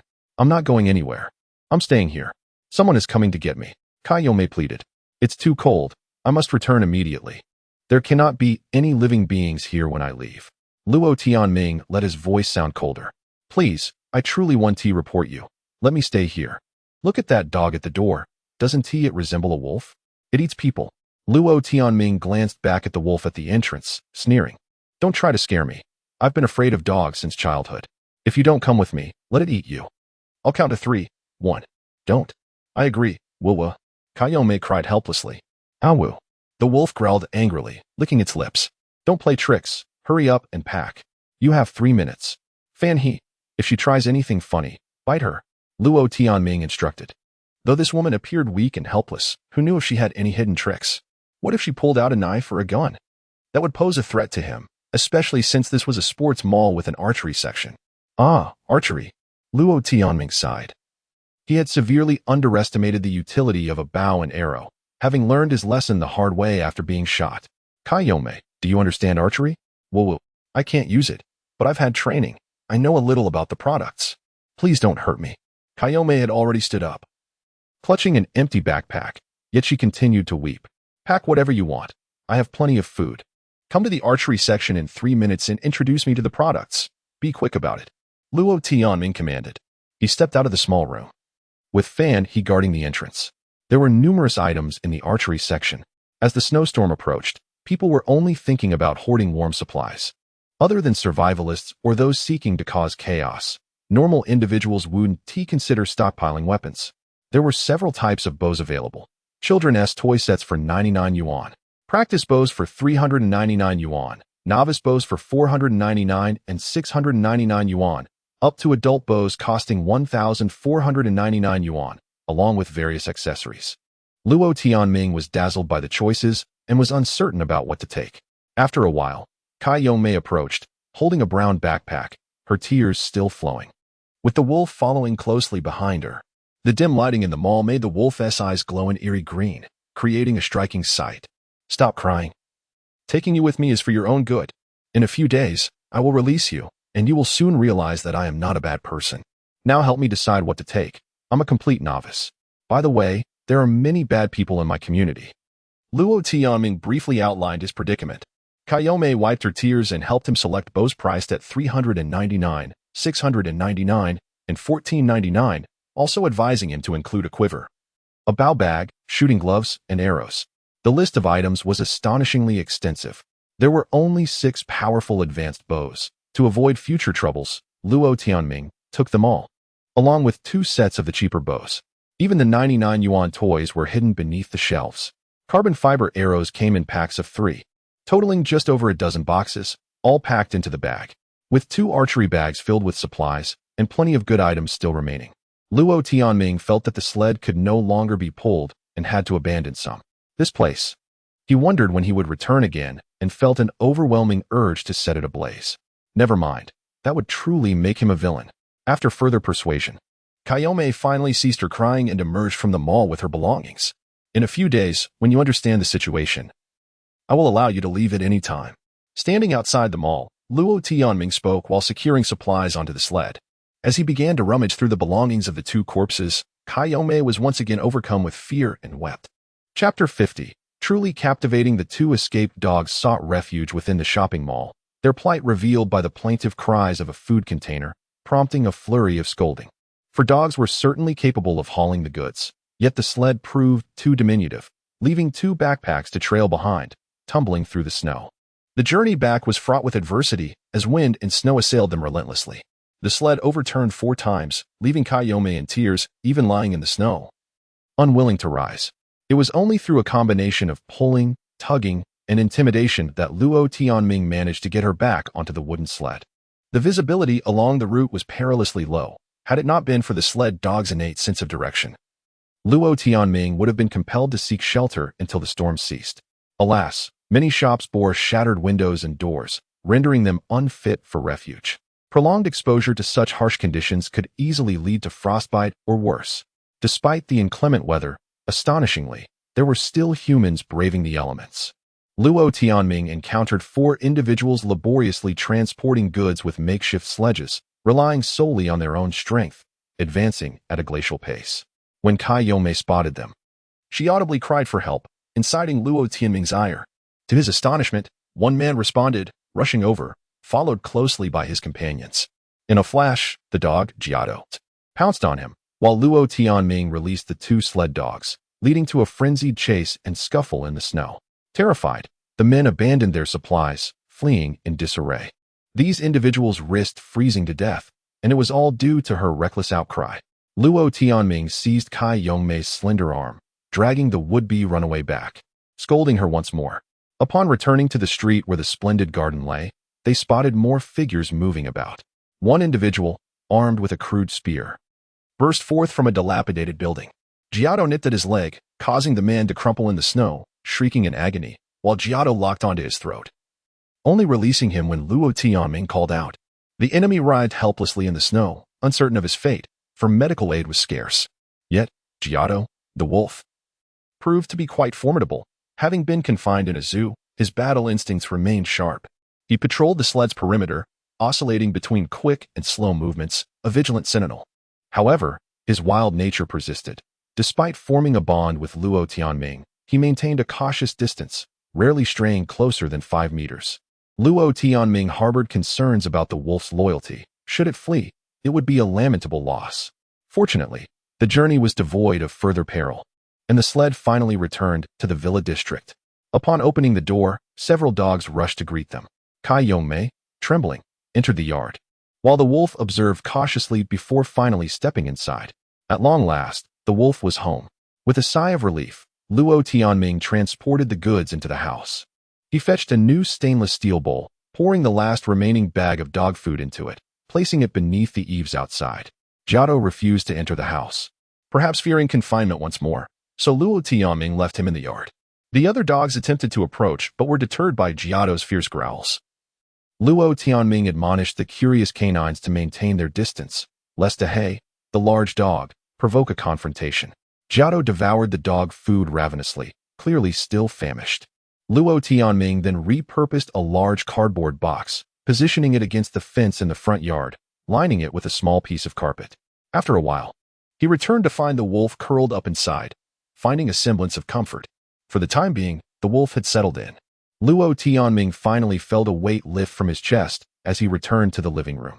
Kai Yongmei appeared dazed from the cold, huddled against the wall by the fireplace, occupying a bloody spot on the floor. When the large dog spotted Luo Tianming, it whimpered plaintively, glancing back at the woman. Luo Tianming stroked the dog's head, pulling a blanket over several boxes. You can rest there for now. Do you have any clothes? Change out of those. Your hat is soaked. And Kai Yongmei seemed oblivious, sitting silently as if in a stupor. Luo Tianming chose to ignore her, focusing on his own needs instead. His blue ski suit was soiled, the right sleeve stained with blood from a skirmish, while the left sleeve bore a tear from a wolf's bite. With a sigh, he removed his hat and hung it on a row of nails affixed to the wall, intended for drying wet garments. Upon removing his hood, Luo Tianming discovered his nose was bleeding profusely. The fabric had adhered to his face, causing discomfort upon removal. Exhaustion from taming the wolf had led to the nosebleed, compounded by a punch he had received. He grabbed a tissue, dampening it with cool water to clean his face. After using nearly half the pack, the blood was mostly gone, leaving only a trace in his nostrils. Luo Tianming then picked up an axe, splitting a log into kindling, placing it into the rocket stove, and setting the now cold kettle atop it. When can I leave? Kai Yongmei finally spoke, her voice steadier than before, no longer a mere shadow of her former self. You may leave at any time, but first, you must allow me to explain. Luo Tianming exhaled, unzipping his ski suit and removing it. From an inner pocket, he retrieved a shattered bottle, the lower half already gone. This garment needed careful handling. If the glass shards fell to the ground, the dogs could injure their paws. He hung it on the wall, donned his previous green ski suit, and placed a dry wool hat atop his head. Had it not been for this bottle, I might have been pierced through. Luo Tianming gestured to his heart, where a large stain of liquid seeped through, exuding the distinctive sour scent of grain alcohol. I was preparing to leave when those two attacked me. They struck first. Had I not defended myself, I would have perished. And once they killed me and entered the mall, how do you think they would have treated you? Kai Yongmei nodded, her voice sounding markedly more normal. I understand. I apologize for misjudging you. That was my mistake. Then we have reached an accord. Consider this matter as if it never occurred. Luo Tianming declared. Agreed.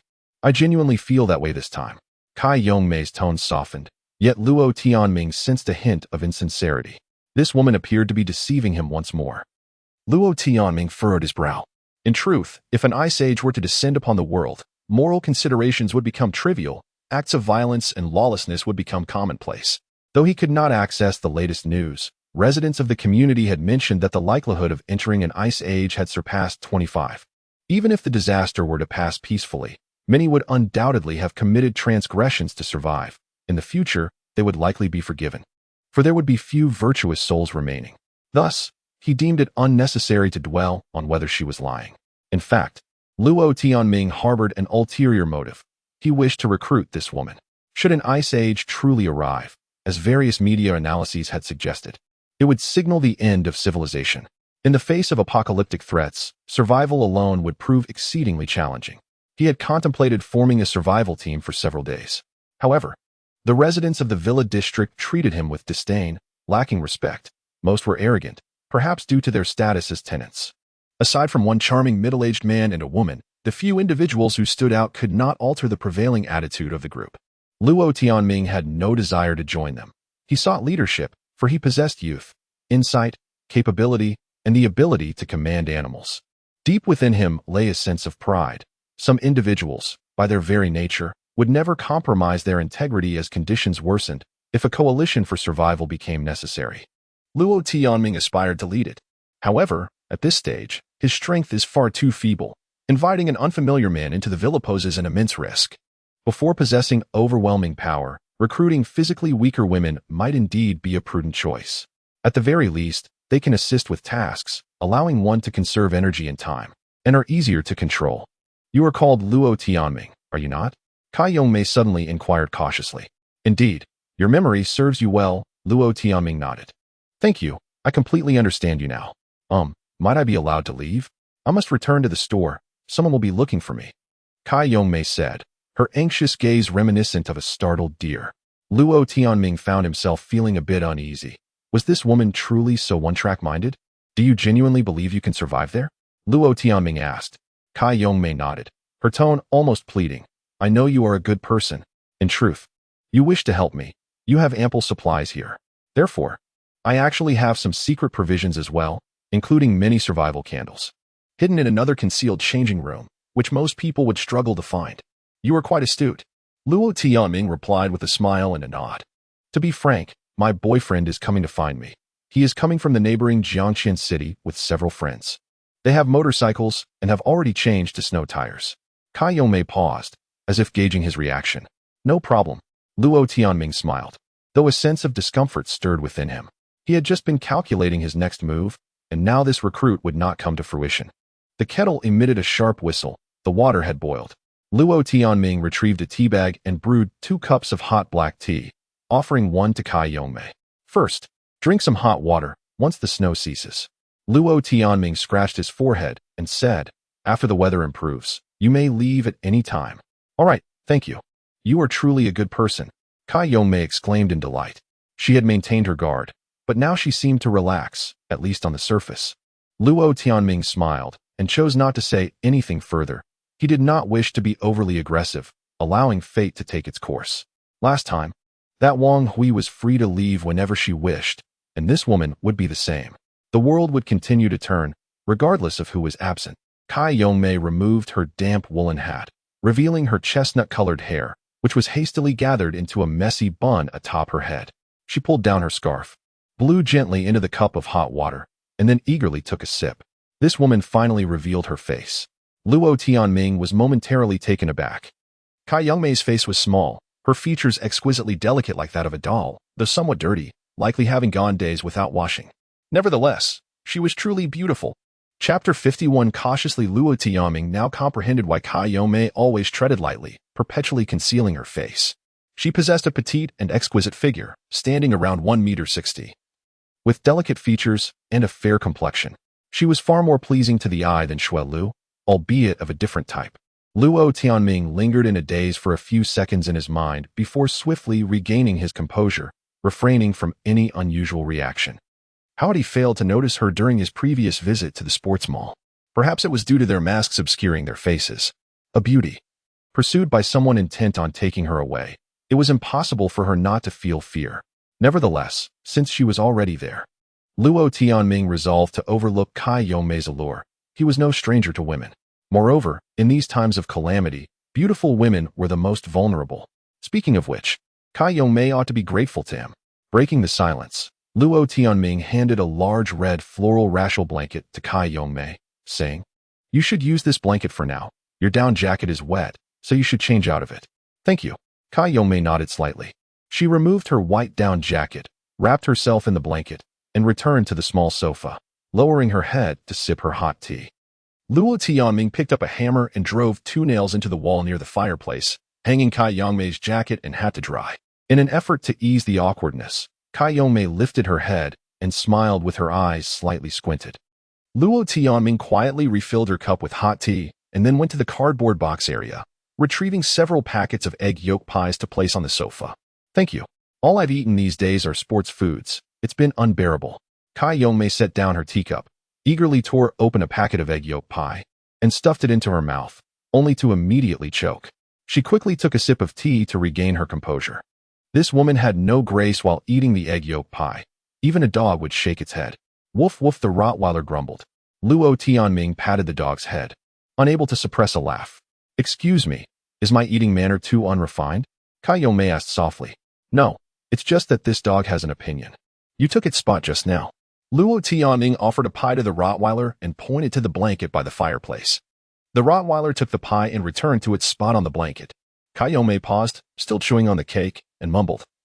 Did I really take the dog's spot? It's fine. It has a big heart. Kayome chuckled, covering her mouth as she chewed and remarked. You have so many dogs here. Thankfully, they don't live here. Luo Tianming suddenly felt a jolt of concern. What about the other dogs? Take your time eating. There will be noodles later, and there are canned beef over there. Where are my dogs? He opened the door and stepped outside, only to discover a large pack of dogs sitting in the snow, intently observing the wolf lying in the cardboard box. The two groups were separated by more than 10 meters. One dog lay in the box, baring its teeth and growling, while the others congregated on the left side of the yard, led by a large black dog, with a golden retriever pacing back and forth, communicating with each dog through gestures and glances, as if plotting something. Do not cause trouble. This is a new member named Jiatu. Anyone who dares to fight will be denied food, and any coats will be confiscated. Luo Tianming shouted loudly, suddenly recalling the two instances of the old yellow dog fleeing in danger. This yellow dog had abandoned its owner twice when danger loomed. Punishment was in order. Woof. The golden retriever barked, instantly transforming its expression into one of fury. Woof, woof, woof. The three chihuahuas joined in the cacophony. The golden retriever lunged at the old yellow dog, viciously biting it, while the three chihuahuas rushed in to assist. Somehow, the husky pinned down the Shiba Inu, also beginning to bark loudly. Fur flew in the yard as the crisis between the dogs and the wolf shifted. All right, everyone back to the doghouse, no causing a ruckus. Luo Tianming barked, then re-entered the living room. Kayome was doubled over in laughter, her eyes crescent-shaped, and her joyful expression was utterly charming. Mr. Luo, you were so amusing just now. How can dogs comprehend so many words? Dogs are quite intelligent and perceptive. With training, they can understand commands. That is not always the case. The dog my friend owns is utterly disobedient, preferring to roll in mud. It's impossible to control. Before Kayome could finish, a series of thuds echoed from the neighboring window. What is happening over there? Kayome inquired curiously. The dogs have entered the house. The adjacent room is their doghouse, and there is a curtain on the window allowing them to come and go freely. How fascinating. May I take a look? Just lift the curtain. Luo Tianming nodded. Kayome set down her teacup, approached, and lifted the curtain for a glance, immediately gasping. Oh my, they really have all returned. Oh my, woof. A dog barked from next door, seemingly impatient. Kayome returned, her face filled with disbelief. Mr. Luo, you must be the legendary dog trainer. Not at all. I never owned dogs before. These are all strays. That is even more impressive. I noticed the sled dogs respond well. How did you train them? This woman, with her cheerful demeanor, seemed to be probing for something. She had just claimed dogs were unruly, yet now she praised their obedience. What was she trying to uncover? Luo Tianming chuckled gently. Perhaps it's just fate that connects me with them. You must have a natural talent for this. You must own a pet shop or have been a veterinarian. No, my field of study, strictly speaking, falls under political science. Oh? Which university did you attend? And what did you study? Kayome continued her inquiries. Xiazhu University, majoring in international society and global governance. Luo Tianming engaged in casual conversation with this woman, both probing and exchanging information. After several years navigating the complexities of society, he had become adept at the nuances of interpersonal relations. Through their exchanges, he discerned her background. Kayome graduated from Xiazhou Foreign Language University, situated close to Luo Tianming's institution, separated merely by a cultural road.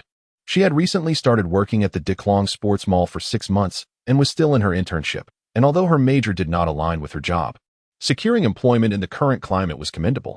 Their conversation fostered a sense of closeness, and Kayome brought up her boyfriend, describing him as ambitious, an electronic engineer with a penchant for outdoor activities. She mentioned how he would inquire about various items whenever he visited the mall, eventually confessing his feelings. And their relationship was progressing quite well. This was likely a deterrent against any potential interest Luo Tianming might harbor.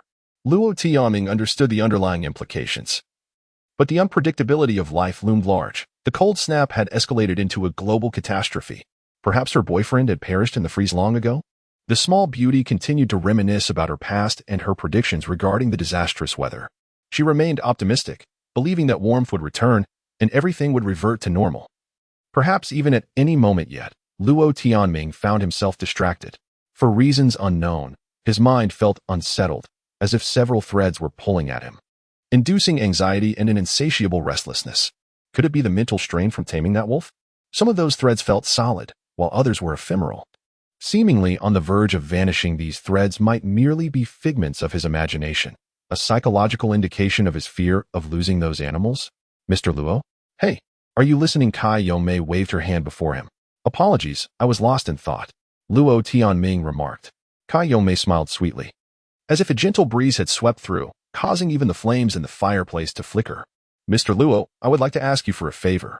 Could you lend me 2 of your dogs? Chapter 52. Reaching and understanding this young woman, not only beautiful in appearance but also possessing a captivating imagination. Which 2 would you like? Luo Tianming inquired, maintaining an impassive demeanor. You're so kind. I would love to have 2 dogs that can pull a sled. Could you possibly give me that fluffy large dog? And any other one will do, she replied. Once the snow disaster passes, I promise to return the dogs to you. Rest assured, I will ensure they are well fed and treated with utmost care. Moreover, when my boyfriend returns. Luo Tianming sighed, deciding to refrain from an outright confrontation for the time being. Yet he felt compelled to dispel her unrealistic expectations. Xiaomei, you are aware of the current situation. Amidst this frigid landscape, these dogs are vital for survival. I possess only 2 sled dogs. The rest are merely fillers. But you have everything here. There is no need to venture outside. The snow disaster will soon be over, and I am willing to pay you. Please, help me out. This woman truly believes that her striking beauty can compel men to acquiesce to her every whim. Our perspectives on natural disasters diverge greatly, with a 1 in 4 chance of entering an ice age due to this global cold wave.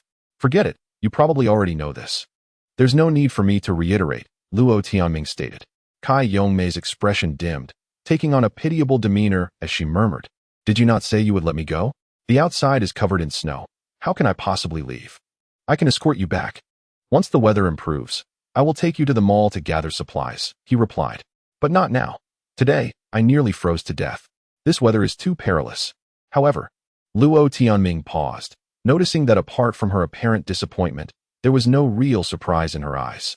She was merely testing the waters. If she failed, there would be no loss, and who knows, she might encounter a devoted admirer in the process.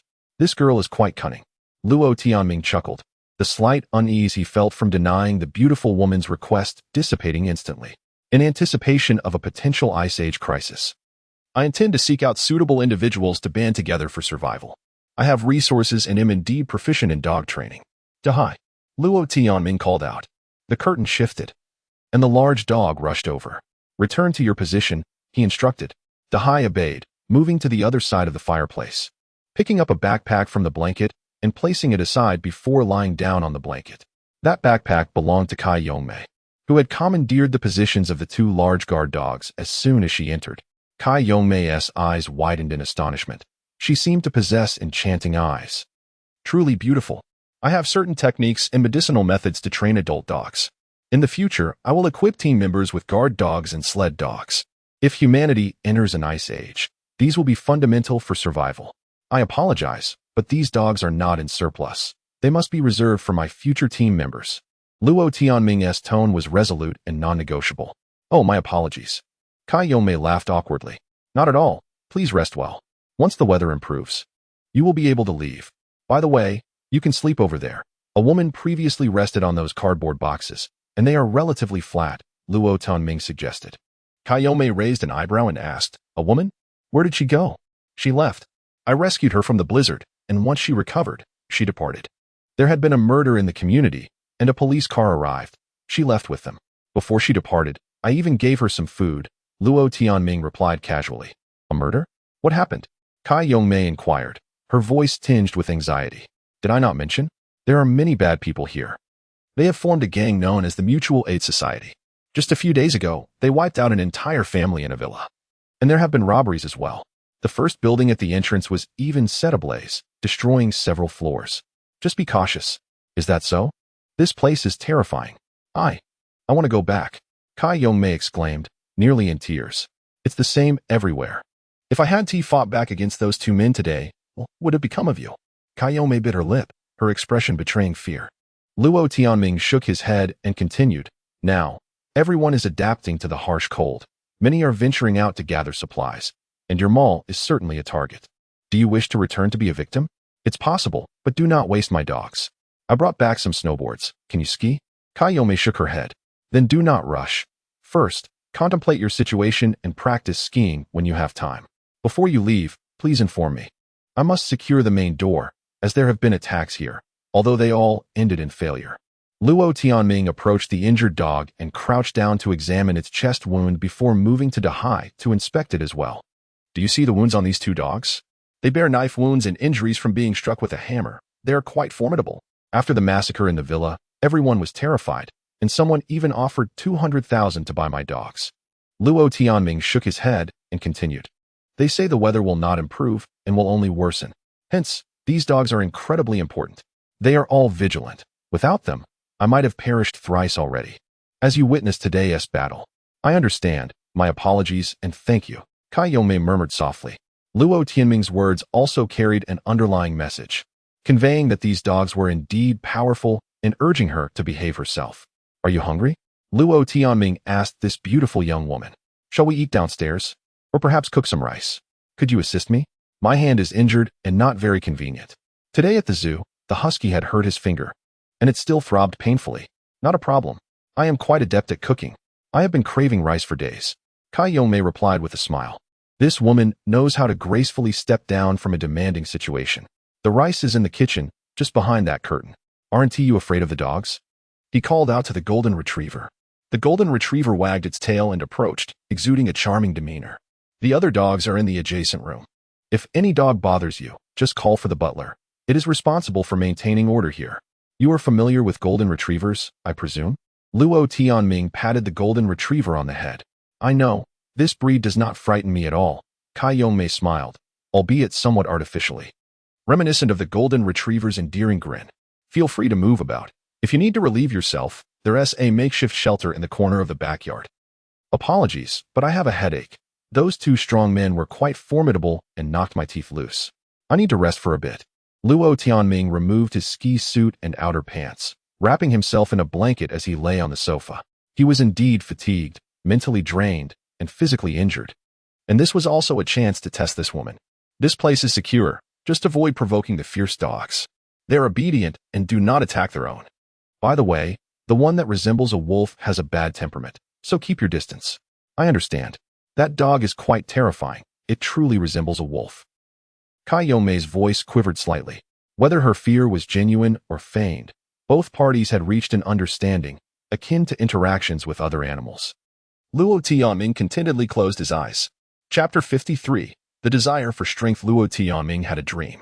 In this dream, Shui Lu and Bao Zihan arrived, assisting in washing clothes and preparing meals, organizing everything with meticulous care. Luo Tianming dismantled the thermal insulation wall, cleared the third room on the first floor, and set up a large heated Kong within it, where everyone coexisted in harmony. Upon awakening, he found himself still ensconced on a cheap little sofa, surrounded by a chaotic pile of cardboard boxes and packages, resembling a rubbish heap. The fragrant aroma of cooked rice wafted through the air. The rice was ready. Damn it, he muttered to himself in frustration. His face throbbed painfully. He opened the front camera on his phone to inspect himself, discovering that the left side of his face was swollen, his eye squinting. That burly man's punch was indeed formidable. Have you woken up? It's time to eat. I may have prepared a bit too much. You won't mind my wastefulness, will you? Kayome inquired. No waste here. One must eat well. If supplies are insufficient, we can venture out to gather more. Not being full could lead to freezing to death, so don't hold back. Luo Tianming replied, simultaneously rubbing his swollen cheek. Don't touch that area. If it's a soft tissue injury, it will gradually absorb itself, Kayome cautioned. As she arranged the food on a cardboard box in front of the sofa, using another small box as a seat, there were surprisingly 4 dishes. One plate held cold cuts of luncheon meat, another featured braised pork with vermicelli, a third showcased braised beef with preserved vegetables, and there was a heated tomato fish sauce. Although the main ingredients were canned, they looked incredibly appetizing. The most enticing aroma came from the white rice. The woman had managed to cook it perfectly in a stainless steel pot, neither burnt nor undercooked, filling the room with a delightful fragrance, which lulled Luo Tianming into a nostalgic reverie. 2 fierce dogs wagged their tails nearby, The golden retriever approached, nuzzling against him, followed by a husky and an Alaskan Malamute, until all the dogs gathered, startling Kai Yomei into immobility. Luo Tianming shooed the dogs into the next room, allowing himself to enjoy a peaceful meal. In this state of crisis, dogs were tools rather than pets, and he had to delineate their roles without indulging them. Having a normal human companion brought Luo Tianming joy. Despite the lingering pain in his teeth, he managed to finish 3 bowls of rice, clearing all the dishes as well. Kai Yomei, having relaxed her guard, rolled her eyes back in satisfaction, repeatedly exclaiming how full she felt. After the meal, Luo Tianming boiled a large pot of noodles, adding 5 cans of food to it to feed the pack of dogs, separately preparing a bowl for the wolf. Watching the animals eat with gusto, Kai Yomei frowned slightly, as if feeling a sense of regret, yet she refrained from voicing her thoughts. Once the dogs were fed, Luo Tianming took out some coffee beans, crushed them with a hammer, and brewed a pot of rustic coffee. The atmosphere finally lightened. Kai Yomei knew Luo Tianming would not act recklessly, and he understood that this woman posed no threat. She concealed no weapons and would not resort to poisoning in this icy wilderness. There was no time to seek out toxins, but that could change in the future. Outside, the snow fell continuously, the biting wind howled as if weeping. Luo Tianming opened his package to retrieve the bows and arrows, beginning to assemble them according to the instructions. No, it should go like this. Clasp the top here, then secure the bottom. A little looseness is normal, don't worry. Kai Yomei, being more familiar with the products, imparted some installation tips to Luo Tianming. Once assembled, the most expensive bow stood tall, exceeding his shoulder height.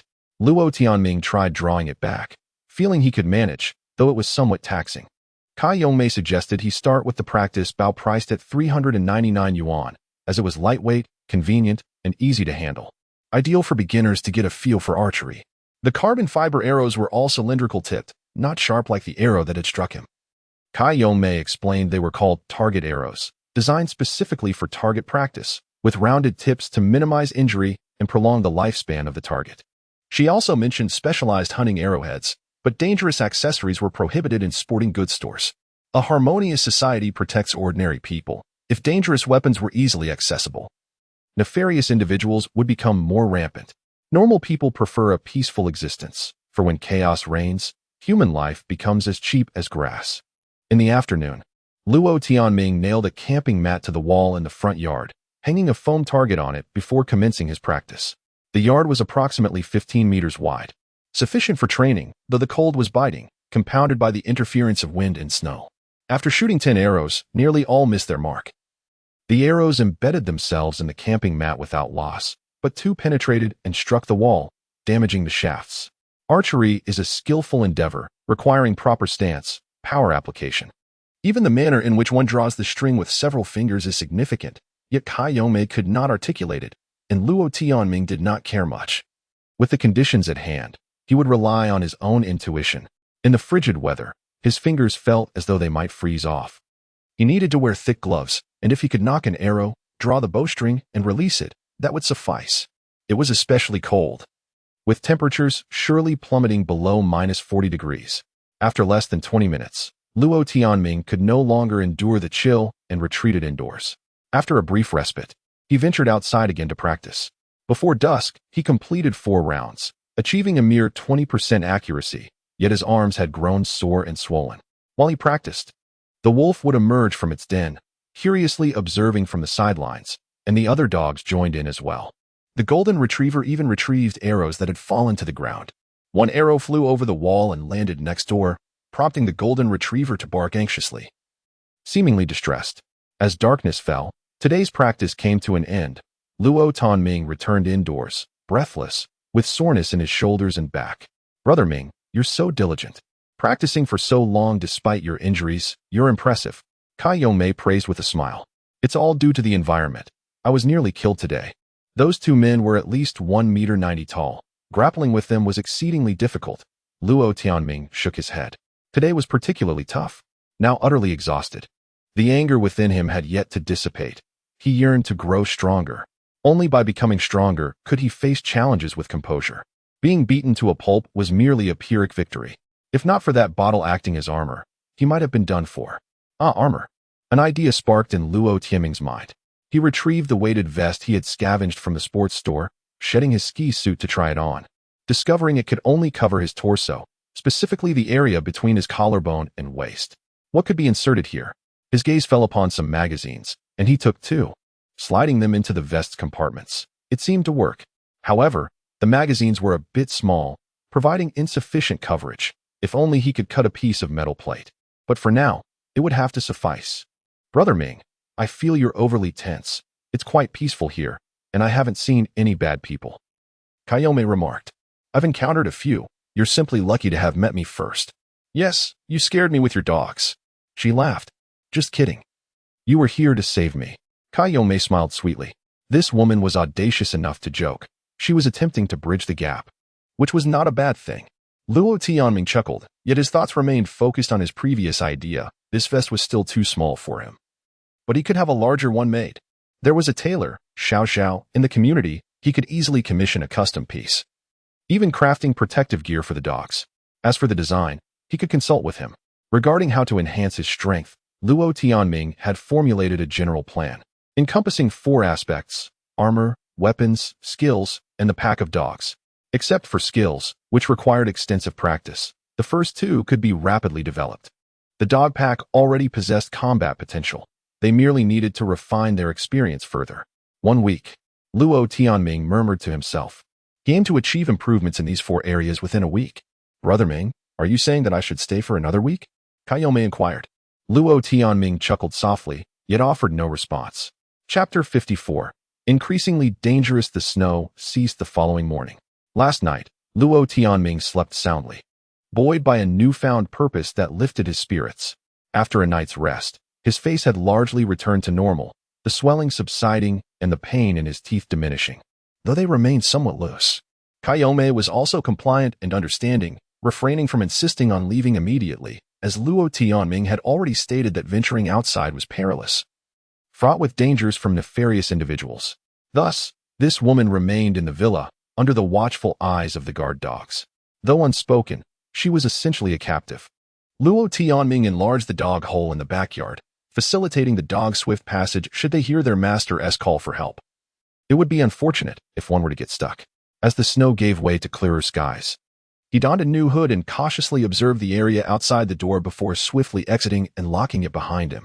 After taking about 30 steps, still within the confines of the villa district, a man called out to him from the roadside. Hey, which building are you from? The man, robustly built and clad in a shearling coat, appeared unfazed by the cold, despite the outdoor temperature plunging below -40 degrees. Luo Tianming realized he had misjudged the situation. After frequent outdoor excursions, he had begun to acclimate to the low temperatures, becoming less sensitive to the chill. I'm inside, what do you want? He replied curtly. Which building are you from? I didn't see you during yesterday's altercation. What is your name? The man bombarded him with questions. I don't know you. Who do you think you are? Luo Tianming retorted, turning to leave. Stop. You selfish bastard. The man cursed, chasing after him for a few steps before faltering, his confidence waning. Luo Tianming glanced back, noting the man's features. Despite his face being partially obscured by a scarf, he was sturdy, loud, and donned a shearling coat, a fade concealing his frailty. That was sufficient. With his backpack slung over his shoulder, Luo Tianming traversed the intersection of the community, entering the high-rise residential area. 8 tall buildings flanked a broad road leading to the main entrance, with a small plaza and circular flower bed in the center. The atmosphere was bustling once more, with throngs of people, over 100, perhaps, engaged in various activities. Vendors peddled an array of goods, including firewood, evidently freshly cut from ornamental trees, alongside dismantled furniture, primarily tables and cabinets. Food was the most exorbitant, with a glass of rice fetching 500 yuan. Bargaining ensued as one vendor claimed it was a gamble. If the inclement weather persisted, money would become worthless. Buy it if you wish. An elderly woman pleaded with a vendor, lamenting her family's lack of food and inability to withdraw cash, requesting credit.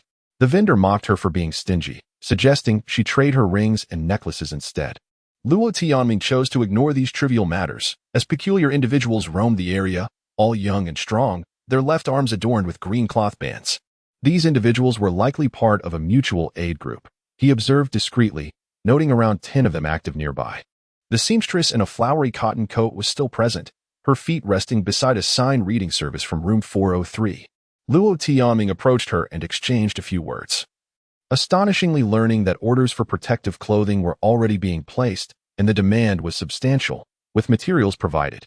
The fabric was thick canvas, remarkably durable. Xiao Zhao elaborated. The mutual aid group supplied canvas and perforated metal plates, which Xiao Zhao and his team crafted into vests, stitching on the metal plates to create scale armor.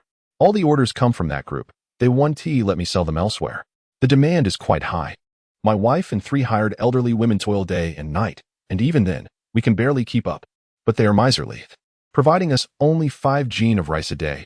It's just enough to stave off starvation while we work for free. Xiao Zhao lamented. Indeed. That is quite unfortunate. Luo Tianming sighed in sympathy. A man with a green cloth band around his arm approached, causing Xiao Zhao to tense. I'd like to order a cotton hat, one that can shield my face. Luo Tianming shifted the topic. Moments later, the man walked away.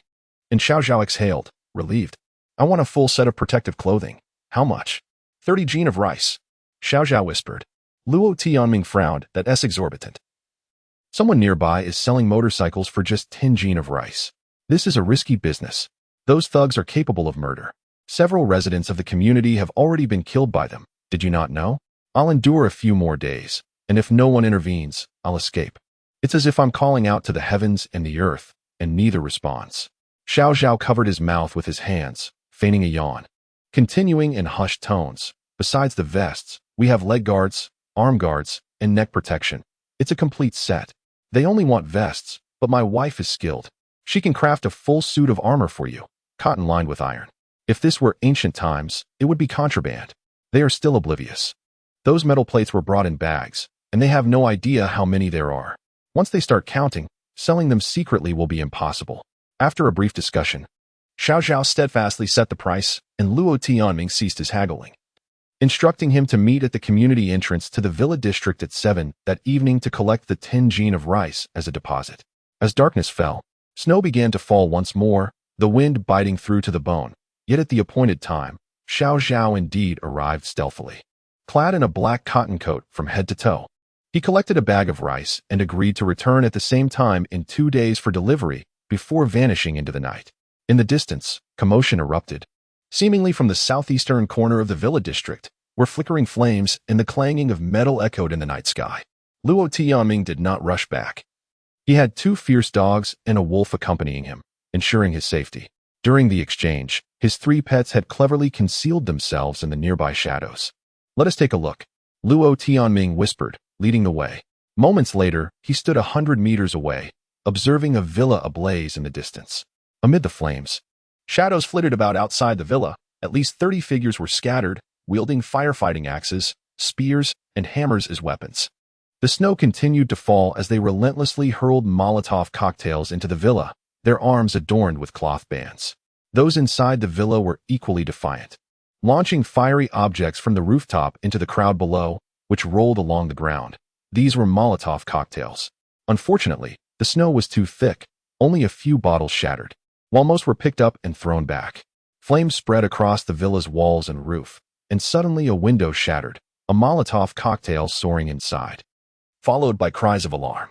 Get out. Use the back door. We seek only wealth, not bloodshed. Don't be foolish. A man shouted from outside. Boom. From a second-floor window, someone brandished a tubular weapon, firing down from their elevated position. Damn it, they have guns. The people outside screamed. Boom, boom, boom. For consecutive explosions echoed as several windows and the rooftop erupted in gunfire. The crowd outside shrieked, several collapsing, chaos ensued. Luo Tianming drew a deep breath, his sense of crisis escalating dramatically.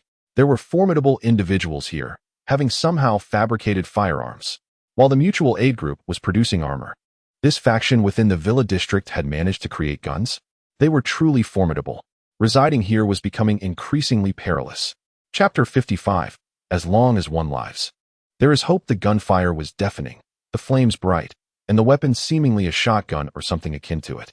However, after each shot, there was a considerable pause of several seconds, indicating a slow reloading speed. Each discharge was preceded by a flash of fire, suggesting someone ignited it with an open flame. Luo Tianming observed for a moment, and initially concluded that these weapons were quite rudimentary, merely makeshift guns. Nevertheless, being gunpowder weapons, They undoubtedly posed a threat and could inflict harm on their targets. Outside the villa, many sought refuge against the walls. After a few minutes of mutual assault, the gunfire ceased, and a voice from the rooftop called out, "Hold on. We have firearms. You will gain nothing by continuing this fight. We have satellite phones and have already called the police. You still have time to leave." The voice sounded familiar, reminiscent of Luo Tianming from Villa number 19. Had he come to provide support? It appeared he had assumed a leadership role. "Nonsense. Your pathetic weapons are worthless. Stop the chatter and break down the door," shouted someone from outside. They began to pound on the door, yet it remained remarkably sturdy, only echoing with loud thuds, showing no signs of damage. Suddenly, a whirring sound filled the air, reminiscent of a helicopter's rotor blades. Wong, the large black dog, emitted a low growl. Luo Tianming looked up to see blue and white lights rotating in the night sky as a drone swiftly approached the villa. The drone's flashing lights illuminated several times, capturing images, followed by the piercing sound of a siren. "Retreat! Cover your faces!" someone shouted. The crowd outside scattered, dissipating within a minute. The drone circled for a moment before flying off towards the city center. "Someone is monitoring us," Luo Tianming exclaimed with delight.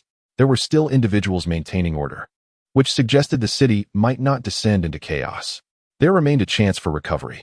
In a corner of the villa area, others emerged to witness the commotion, scattered about their doorsteps, while some bolder souls wandered the streets with flashlights.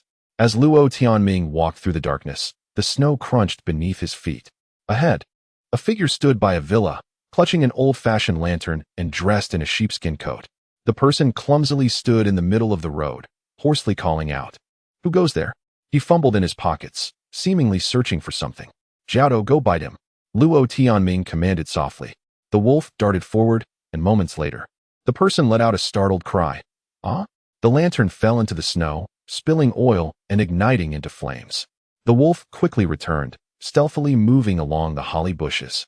The man continued to yell in the darkness, cursing the lack of control over his dog. Luo Tianming frowned, unable to suppress his irritation, and finally stopped, saying, "Jiao, bite him again." The wolf turned away and, after a brief moment, the man screamed once more, and the wolf returned, bounding back. "This man has a foul mouth. He needs to be taught a lesson." More importantly, he was far too nosy. Having been interrupted once during the day, he was now a nuisance again at night. Was he a sentinel? If such individuals persistently linger nearby, it could severely impede Luo Tianming's movements. This tendency must be curbed. As he walked, he pondered. Inexplicably, he sensed that the spiritual connection between himself and the wolf seemed to have strengthened. How intriguing. Could allowing the wolf to bite enhance its sense of belonging? This was indeed a valuable discovery. Upon returning to the villa, dinner was ready, rice again, with the same dishes as before. However, Kayome did not seem to tire of it, eating until she was full. Luo Tianming did not mind. After all, she had worked hard, and labor in exchange for food was a fair trade.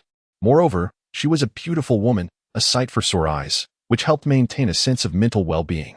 Although he did not show it, he felt a quiet joy within. It was a man's nature to feel uplifted in the company of such a delicate and charming companion.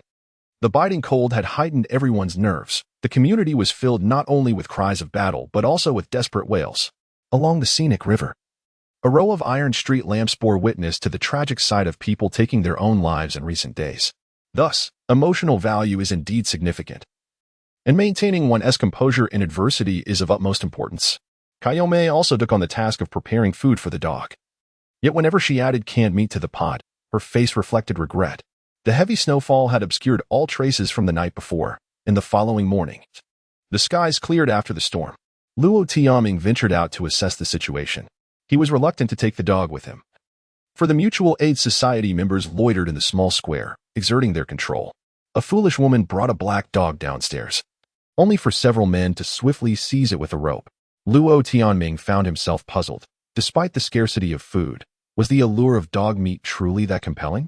Fortunately, the intense cold meant everyone was bundled up tightly, rendering it difficult to recognize one another. He roamed the streets, wrapped in his own coverings, attracting no trouble. This time, he had been out for an extended period, nearly an hour, yet his body remained warm, though his knees felt somewhat stiff. People in the community set up stalls selling liquor, but alas, it had all frozen solid. Some bottles had even shattered, leaving the vendors to sell what remained on the ground. One particular white, flat bottle contained what appeared to be 2 ounces of liquor, although frozen. The bottle itself was intact. The vendor had set up a small stove beside him to heat the bottle, melting the liquor inside, while he drank and sold without fear of the bottle exploding. After watching for a while, Luo Tianming traded a pack of compressed biscuits for 4 small bottles of liquor. He had no craving for alcohol, but in such icy conditions, a bit of liquor could prove life-saving. Suddenly, a peculiar aroma wafted through the air. Luo Tianming turned his head to discover someone selling skewered meat. The meat sizzled on the iron skewers, and the vendor, an elderly man with a stooped back, revealed gray hair beneath his cotton hat. He sprinkled chili powder on several skewers of cooked meat and handed them to a young man, accepting 2 red bills in return. If it were quality meat, such a price could be justified, but the old man then squatted down and pulled out a stiff, large rat from a black plastic bag, beginning to slice it with a small knife. The bag also revealed a fluffy, yellow animal leg, likely that of a cat. Luo Tianming shook his head. The weather was too frigid. With the roads blocked by ice and snow, people consumed whatever they could find, as long as it kept them alive. In the face of natural disaster, every day was a trial, yet as long as one lived, there was hope. After all, there were still those maintaining order. And the drone from the previous night was a topic of discussion, rekindling a glimmer of hope in the people's eyes. Nearby, a short individual was setting up a stall, and as Luo Tianming's gaze drifted over, it suddenly froze. The stall was adorned with a green blanket, covered with canvas bags, leather gloves, metal water bottles, multifunctional tools, tarps, and parachute cords, items clearly meant for outdoor survival. Given the current temperature of around -40 degrees, such equipment seemed impractical compared to cotton hats, gloves, and thermoses. Yet within the assortment lay something that piqued Luo Tianming's interest, an orange-cased radio. However, someone had beaten him to it. A person in a green windbreaker squatted down and picked up the radio. "How much for this?" The voice was crisp and melodious. It was a woman. 5 pounds of rice. "Firm price," replied the vendor, who, surprisingly, turned out to be a teenager. "That's exorbitant. Are you robbing me? This can't even be eaten. Just a few days ago, it was worth at most $100. How about I give you a can instead?" The woman countered. "Sorry, ma'am, no haggling." The boy insisted stubbornly. "Who are you calling, ma'am? Are you trying to provoke me?" The woman exclaimed in anger. She set down the radio and stood up, visibly upset. Chapter 56. The audacious individual. The woman rose and took a couple of steps forward, feigning an intention to depart, yet the young man did not call out to her. Luo Tianming hastily approached, seizing the radio and stating, "I will offer you 5 packets of compressed biscuits along with 2 canned goods. Each biscuit packet weighs 200 grams. As do the cans." As he spoke, he unzipped his jacket, retrieving the biscuits and cans to place them on the ground. It's a deal," the young man replied. "You won't regret this. In terms of caloric content, these items are more nutritious than rice." Luo Tianming smiled. The packaging contains a manual, along with a charging head. The young man produced a cardboard box from behind him, emblazoned with bold red letters, GR98 hand-cranked dynamo radio. Luo Tianming nodded in satisfaction, placing the radio into the box. The woman who had pretended to leave had not actually departed. She stood nearby, her expression a mixture of anger and helplessness. After all, with their faces covered, none could recognize one another. Luo Tianming stuffed the box into his coat and turned to leave. After walking over 200 meters and reaching the base of building number 8, the woman continued to trail behind him. "Wait," she finally called out. Luo Tianming turned around, remaining silent. In broad daylight, it seemed improbable for a woman to have the audacity to rob a man. "Brother, your voice sounds somewhat familiar. Are you the one who works as a courier?" the woman inquired. Luo Tianming was taken aback for a moment. It was indeed a bit embarrassing to be recognized. "And you are?" he asked. "I'm your neighbor. I live in building number 5 across from you." The woman removed her scarf, revealing a somewhat familiar face. Luo Tianming furrowed his brow. He had indeed encountered this woman before. There was a small garden nestled among the nearby buildings where he would jog every day before becoming a courier. He often spotted her, appearing to be in her 20s, also clad in sportswear, running beneath the buildings. Yet they were strangers to one another, merely familiar faces exchanging occasional glances. After Luo Tianming donned the courier's garb, he found himself too exhausted from his daily deliveries to engage in additional exercise. Luo Tianming nodded, saying, "It's me. What do you need?" "I want that radio," she said, "but you just let it go." Sighing, the woman continued, "Indeed, I hesitated while you acted swiftly. Luo Tianming chuckled, recognizing her self-awareness, and politely replied, I apologize, but I also require this item. I had ordered one online, but it has been delayed and is still en route. So do I. There must be other radios in the community. You should look again. It's challenging. Many are non-functional, and there aren't many willing to sell radios. A mobile phone can also serve as a radio, but my phone can't find the stations, whereas this one receives all bands. The woman persisted, unwilling to relent. Luo Tianming frowned, choosing not to continue the conversation. After an awkward silence, she proposed, how about you name a price? I don't have much food, but I possess other items of value. I can offer this. The woman reached into the side of her jacket, suddenly producing a short knife. This was a perilous move, especially in these uncertain times. Yet her action was swift, and Luo Tianming regretted not maintaining a safe distance. Don't move, he warned directly. An unexpected knife draw while conversing with a stranger could easily be interpreted as an act of aggression. I mean no harm. This knife is made of patterned steel and is quite beautiful, with a blade length of 40 centimeters. The woman partially unsheathed the knife before returning it to its scabbard. I apologize for startling you. Take a look for yourself, she offered, extending the knife along with its sheath towards him.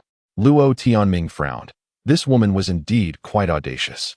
He accepted the knife without inspecting it, instead sternly stating, do not act recklessly. Don't you think you're being too brash? I nearly called for assistance. You have accomplices? Are they upstairs? She asked with a smile. Luo Tianming shook his head. If they arrive, you would surely be injured. I want to examine the knife. I will place it on the ground, and we shall part ways. No, brother. Please help me. Let me borrow it for a day. I'll return it once I'm done. The woman appeared anxious. Why not let me listen to it first, and then inform you of the news? Besides, I don't even know you, but I'm your neighbor. Didn't I mention I live in building number 5, just across the way? The woman gestured casually, then added, are you in the homeowners group? I am Feiyu. Oh, you're the one who shared a plethora of survival materials? Luo Tianming, initially inclined to leave, became intrigued upon her self-identification. Yes, that's me. Now can you lend it to me for a day? How can you prove you are Feiyu? The woman was momentarily speechless. After a few seconds, she reached into the hood of her jacket, as if tugging at her hair. This woman seemed to lack composure. Was she on the verge of losing it? Haha, I'm just kidding, I believe you. Luo Tianming chuckled. He could read her demeanor well, and he had indeed seen this woman many times before. Although somewhat impulsive, he found himself intrigued by Feiyu. She might possess remarkable survival skills. Individuals with survival instincts are valuable allies, particularly if they are female, as they pose a lesser risk. After conversing for a while, Luo Tianming sensed that this Feiyu was fundamentally good-natured and not overly obstinate. You may take it to listen. If you have any good news, let me know, he swiftly decided. He retrieved the radio box from his coat, along with the knife, extending them towards her. Ah, thank you. You can keep the knife as collateral. Jean Feiyu beamed with joy. No need. This is your self-defense weapon. I prefer not to use a knife. I have other means. All right, then I shall graciously accept it. The woman took the short knife and the box, stowing them into the concealed compartments of her jacket. Your jacket is quite impressive. It conceals items conveniently. Luo Tianming remarked enviously. Indeed, it's designed for quick access to a knife, but it's hard to find now. It's a niche brand. By the way, my surname is Jean, and my name is Jean Feiyu. What about you? Luo Tianming. He shook her hand briefly. The woman smiled and said, we are now friends. Come to my place for a chat. It's too cold here. I'll offer you a drink, and we can listen to the radio together. Luo Tianming nodded. That sounds agreeable. I shall not be polite. Of course, no need for politeness. Let us go. Jean Feiyu tilted her head and turned towards building No. 5. The potential danger of this situation seemed minimal. Jean Feiyu was not a malicious individual and appeared to have a good heart, as evidenced by her sharing survival resources in the group. Moreover, this presented an excellent opportunity to recruit a companion, which Luo Tianming desperately needed. Last night, witnessing the throngs attacking the villa, he realized he was in deep trouble. If a crowd stood at the entrance, he might not even have a chance to escape. Surviving alone in a perilous environment was untenable. He must find like-minded individuals. Jean Feiyu might indeed possess great capabilities. Luo Tianming felt a surge of excitement.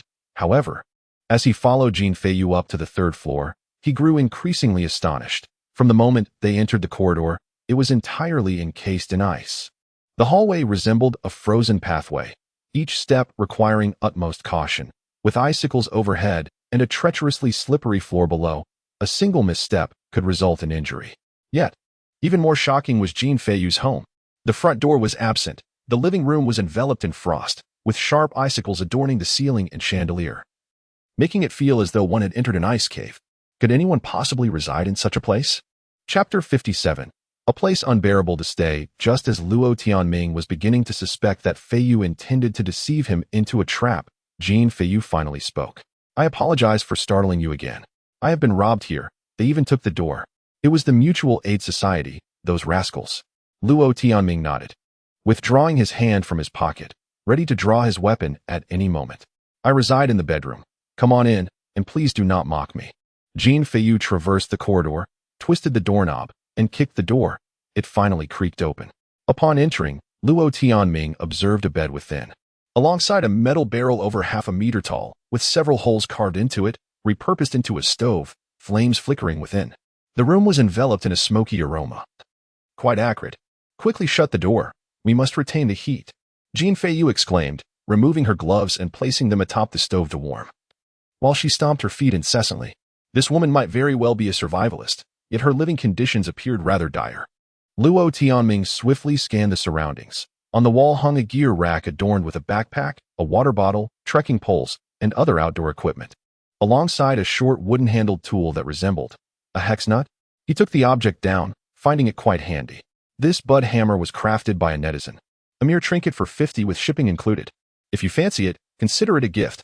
I prefer using knives, and this is merely gathering dust, Jean Feiyu remarked. Thank you. I shall take it, Luo Tianming replied, brandishing the bud hammer.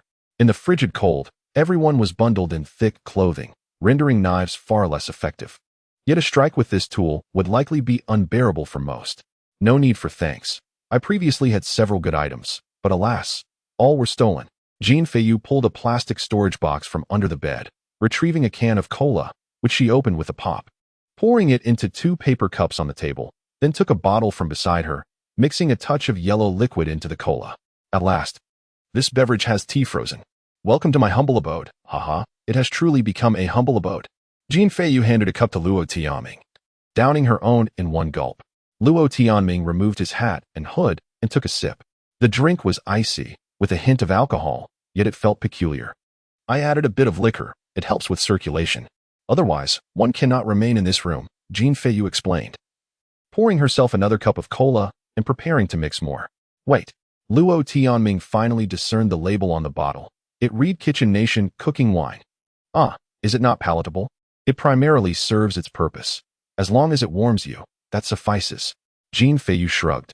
Luo Tianming emptied his cup, then retrieved 2 bottles from his pocket. Placing them on the table, let us stick with this Xiao Bai Jiang. Save the cooking wine for culinary endeavors. All right. Jean Feiyu accepted the small liquor bottle without hesitation, twisting it open to concoct 2 more cups. After another toast and a brief conversation, under the influence of the alcohol, Luo Tianming felt warmth spreading through his body. Jean Feiyu retrieved a radio, turned it on, held it to her ear for a moment, then sighed in frustration. How annoying, it's out of batteries. I have to crank it manually. She pulled the handle from the side of the radio, cranking it several dozen times before turning it on again. Finally, the radio crackled to life. After pressing the frequency button, it began scanning for stations. Unfortunately, only 2 faint signals appeared, speaking in Spanish, and faded away within mere seconds. What is going on? Are all the broadcasting stations down? Jean Feiyu frowned, her face etched with worry. It's possible that hail has struck other regions, or perhaps adverse weather conditions. Many areas are experiencing heavy snowfall, Luo Tianming reassured her. Let us try again. Jean Feiyu resumed, adjusting the frequency. After a while, the radio suddenly transmitted a clear female voice. In most parts of our country, we are fully engaged in disaster relief. We must win this battle. The super cold wave will persist. Do not venture outside unless absolutely necessary. Nationwide, evacuation shelters have been established. The interference was severe, the signal intermittent, only allowing them to grasp the general message. Less than a minute later, the radio died again. Luo Tianming pondered momentarily before stating, "It seems there hasn't been a significant change. Perhaps we should wait a while longer? After all, this is the South. The situation is not as dire. The North bears the brunt of the disaster." Jean Feiyu's expression grew serious, and after a lengthy pause, she said, "My parents are on a business trip in the north. They entered an underground shelter, but now they're uncontactable. I wish to know how things are there." "Then keep cranking the radio. By the way, don't you have a power bank?" Luo Tianming inquired. Jean Feiyu shook her head. "I have too. But they've long been drained. My phone is unable to turn on either. If it doesn't charge soon, it will become troublesome." She sighed and continued cranking the radio, pausing to listen after a while. The station reappeared, broadcasting disaster news, albeit sporadically, but enough to glean the general idea. The polar vortex continued to wreak havoc. High-latitude countries and regions were severely affected. Nearly all communication had been lost, and an immense amount of manpower and resources had been dispatched there. After some time, the broadcast announced a horrifying figure, -81 degrees. This was no transient chill, but a sustained state, a perilous enduring condition. The north had already plunged into extreme cold. All creatures remaining outdoors would likely be frozen into ice sculptures. The underground shelters should be different. They possess power generation equipment. I've heard some shelters are outfitted with nuclear batteries that can last decades. With power, they can heat. Your parents in the shelter should be fine, Luo Tianming assured her. "Thank you for your comfort." Jean Feiyu inhaled deeply. "I speak the truth. How cold is it in the Arctic? The researchers there are still enjoying hot pot indoors. Your parents are undoubtedly faring better than you. Which shelter isn't better equipped than your current situation?" Luo Tianming continued. Jean Feiyu paused for several seconds, her brows finally relaxing. "Hearing you say that puts my mind at ease." Luo Tianming nodded. "Indeed, do not worry. Shelters are organized, equipped, and stocked with emergency supplies. In contrast, our neighborhood is on the brink of chaos. By the way, how did you get on the bad side of the Mutual Aid Society? They coerced me to join." "Why should I? They're a bunch of scum. As a woman, joining them would surely lead to misfortune. So they took advantage of my absence to dismantle my front door, and my supplies were stolen." Jean Feiyu gritted her teeth, suddenly questioning, "You're not allied with them, are you?" "Not at all. I have my conflicts with them as well, but I cannot contend with them alone." "Oh, don't you have companions?" Jean Feiyu asked curiously. "My companions are dogs," Luo Tianming chuckled. "Huh." Jean Feiyu's eyes widened. "My companions are indeed dogs. I have several. Those people catch dogs every day, making me afraid to take them out. I can only venture out during heavy snow or darkness." "That is quite the conflict, isn't it?" Jean Feiyu nodded vigorously. "Very much so. That boss Neo is organizing people to capture the dogs in the neighborhood. You must be cautious." "Caution is futile. Last night they attacked a villa with over 30 individuals. Quite audacious, isn't it? Yet amusingly, they failed to breach it. The residents there formed a small group." "It's all rather chaotic," Luo Tianming remarked. "Never fear, you reside in the building across from me, right? Should anything arise, just call out, and I shall come to your aid." A few representatives of the residents still reside here, who were originally meant to assist us, but instead, they have joined the Mutual Aid Society. Just yesterday, they went door to door collecting information. I am a law-abiding citizen, not a slave to any private group. It is becoming increasingly difficult to endure this place. Jean Feiyu furrowed his brow, pursing his lips, his face a portrait of concern. Luo Tianming nodded in agreement, adding, "Indeed, it has become untenable here." Chapter 58. A spectrum of intrigue. After conversing for a while, Luo Tianming gained a general understanding of Jean Feiyu's circumstances. This woman was 3 years his junior and had surprisingly pursued a degree in civil engineering. It was rather challenging for a woman to remain on a construction site post-graduation, leading her to embark on an entrepreneurial journey that met with repeated failures. Eventually, she opened a farmstay, which, though still operational, had been consistently operating at a loss. Luo Tianming shared his own experiences, prompting Jean Feiyu to shake her head repeatedly, exclaiming that he was taking too great a leap. She suggested that had he opted for overseas warehousing and chosen to adopt a more laid-back approach, he would surely be free from worries about sustenance. They both erupted into laughter, unanimously agreeing that such matters had become inconsequential. From the information broadcasted, it was evident that this calamity could very well lead to a new ice age. The rate of global cooling was alarmingly swift, particularly in polar and temperate regions, with the entire planetary command system on the brink of collapse. Forget about restoring order. Merely evacuating a significant portion of the population to shelters would be a commendable achievement. "Buddy, how about we leave this place?" Jean Feiyu proposed. "My farmstay is located in the southern Xiaoyao Valley, where I have some supplies stored. There are also potatoes and vegetables in the cellar. We could hide there until the weather warms up, and everything will blow over, even if the weather doesn't improve. The mountains nearby are filled with trees, so it won't be an issue since felling trees is no longer illegal.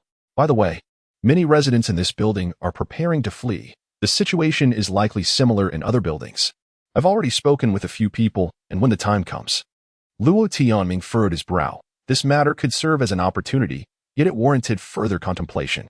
He had stockpiled a considerable amount of supplies, and transporting them would not be an easy task. If he chose to stay and faced 30 adversaries, it would undoubtedly spell his doom. With a sigh, perhaps due to the several drinks of cola mixed with alcohol, he found himself slightly intoxicated. Feiyu, actually, I no longer reside in building number 8. I've rented a courtyard in another part of the community. So, would you like to come over? We can collaborate for survival. Jean Feiyu chuckled, her eyes sparkling with joy, though they seemed to hold a deeper meaning. Thank you. But don't you wish to leave?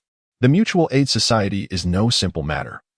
It comprises several survivalists who are quite ruthless, convinced that the situation will worsen. A few residents in Area 1 stood up against them, and inexplicably, they ended up freezing to death downstairs.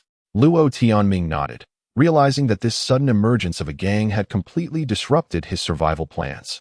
If everyone adhered to the law, he possessed sufficient supplies to endure for 3 months, and he could remain indoors regardless of how dire the situation became. However now, Jean Feiyu continued, if the snow disaster persists for a month, most people here will starve. Setting aside morality, if I were a man, I would have already joined the Mutual Aid Society, but as a woman, they are a bunch of ruffians. Ultimately, it's a choice between joining or fleeing. Even with your supplies, you can't protect them. By the way, do you have ample provisions? Luo Tianming nodded. He was not particularly concerned about the supplies. As long as he had sled dogs, gathering provisions would not pose a problem. The severe weather had trapped most people, inadvertently granting him an advantage. Jean Feiyu spread her hands, exclaiming in resignation, I also stockpiled supplies, yet I find myself empty-handed. The shelves in my study have been smashed. If it weren't for my acquaintance with those survivalists, they would have been even more excessive. Actually, I possess a certain degree of self-defense capability, equivalent to about 10 individuals. Luo Tianming stated.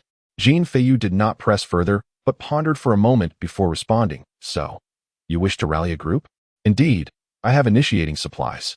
Those willing to join will have food, but there is one condition, they must follow my command. Of course, I do not intend to lead everyone into chaos. I simply wish to survive safely. As for your farm stay in Xiaoyao Valley, can you leave the community now? It's too cold. I can only endure outdoors for half an hour, and Xiaoyao Valley is 30 kilometers away. Jean Feiyu shook her head, lamenting, had I known, I wouldn't have ventured so far. Staying here is also an option. Right behind the community lies the magnificent Jinsei Mountains, untouched wilderness. Venturing in there would effectively remove us from the center of conflict. 2 factions have already emerged within the community. Last night they engaged in a shootout, using Molotov cocktails and firearms, which even attracted drone surveillance. Yes, I witnessed that too, Jean Feiyu replied. Taking a deep breath, she finally made up her mind. I'm on board. Many families in the community have run out of food. If you provide some provisions, you can win them over.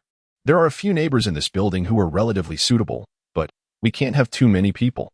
The more individuals there are, the more complications arise. Some bring their families along, which is quite burdensome. If the weather continues to worsen, dragging them along would mean certain death for everyone. So we must avoid bringing along the elderly, the weak, and children. Such words sounded exceedingly pragmatic. Luo Tianming was somewhat taken aback. Jean Feiyu appeared quite gentle. With long hair, an oval face, and bright, clear eyes, she resembled a good girl. Yet, he was astonished to find her so pragmatic. After a moment of silence, Luo Tianming finally spoke. If you are willing to team up with me, come find me. I reside at left bank number 23. The 3 adjacent villas are all unfinished, and with a little effort, we could make them livable.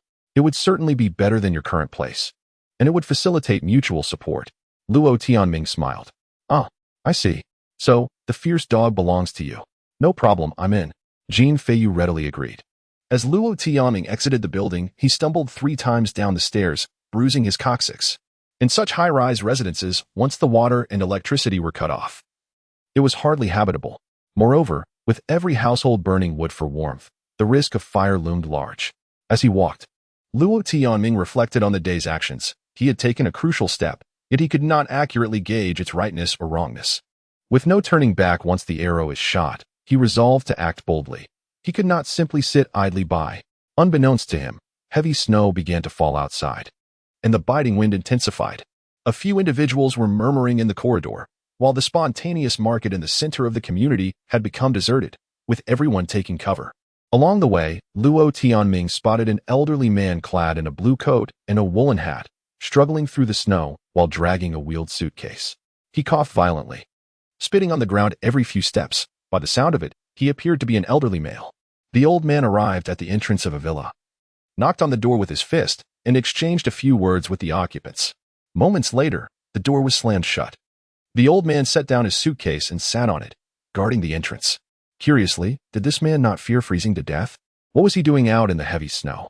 Luo Tianming shook his head and, braving the wind and snow, continued his journey back to left bank number 23. Upon opening the door, several dogs rushed out to greet him. As he entered the room, Kai Yongmei approached him, wearing a look of palpable relief. "Brother Ming, you've finally returned. I was at a loss about what to do." "What happened?" Luo Tianming asked, shaking off the snow from his hat. "Oh, quite a bit. A total of 3 groups of people have arrived. Shortly after you left, several individuals knocked on the door, claiming to be from Villa number 19. The leader, Lu Hongbing, asked you to find him once you returned." Luo Tianming nodded. "Understood, just ignore him. Help me brush them off." The second group mentioned something about a meeting. "The Mutual Aid Society?" "Yes, precisely the Mutual Aid Society. They slipped a note under the door, asking you to fill out a form, right here." Kai Yongmei pointed to a sheet of A4 paper resting on the sofa. Luo Tianming walked over, picked it up, and discovered it to be a resident condition registration form for the Jinsei Garden. Apart from personal information, it also required a section for inventorying supplies, primarily foodstuffs. Luo Tianming crumpled a piece of paper and tossed it into the fireplace. And then, "Oh, an elderly gentleman just arrived, claiming to be your cousin, visiting.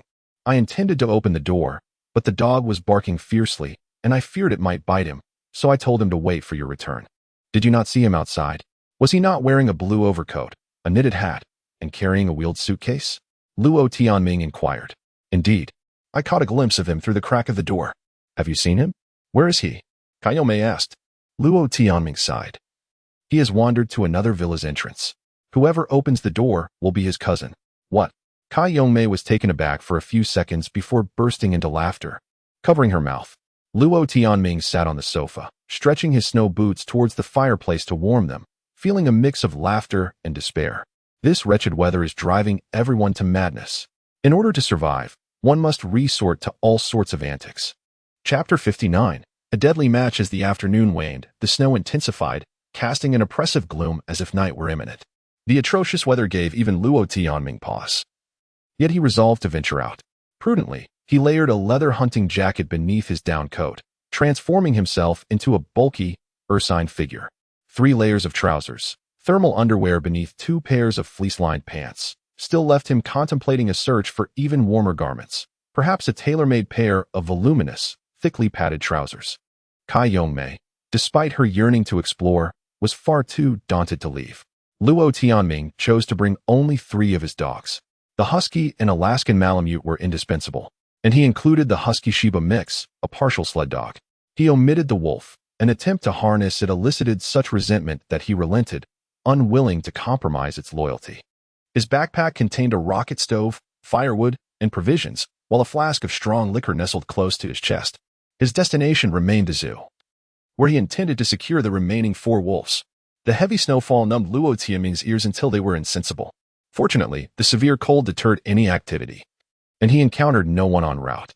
Later, Jiao detected a group of perhaps 4 or 5 individuals. Visibility was poor, but Luo Tianming, rather than allowing an attack, directed the Husky to alter course, circumventing them via a parallel street.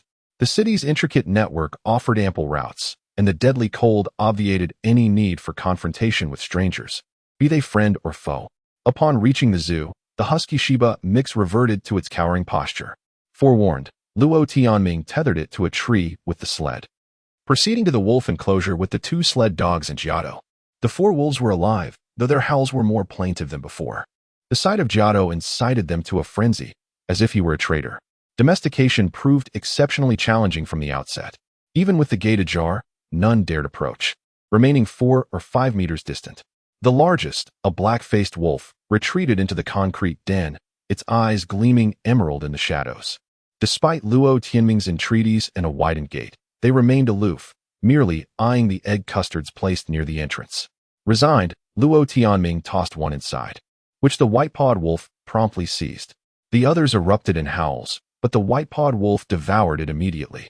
Several more egg custards followed, claimed by 3 of the wolves. While the black-faced wolf remained motionless, receiving no offerings from its pack mates, had it lost its status. Blackface. Luo Tianming called, experimenting with names to foster a connection. The black-faced wolf responded with an impatient snarl. Could it comprehend him?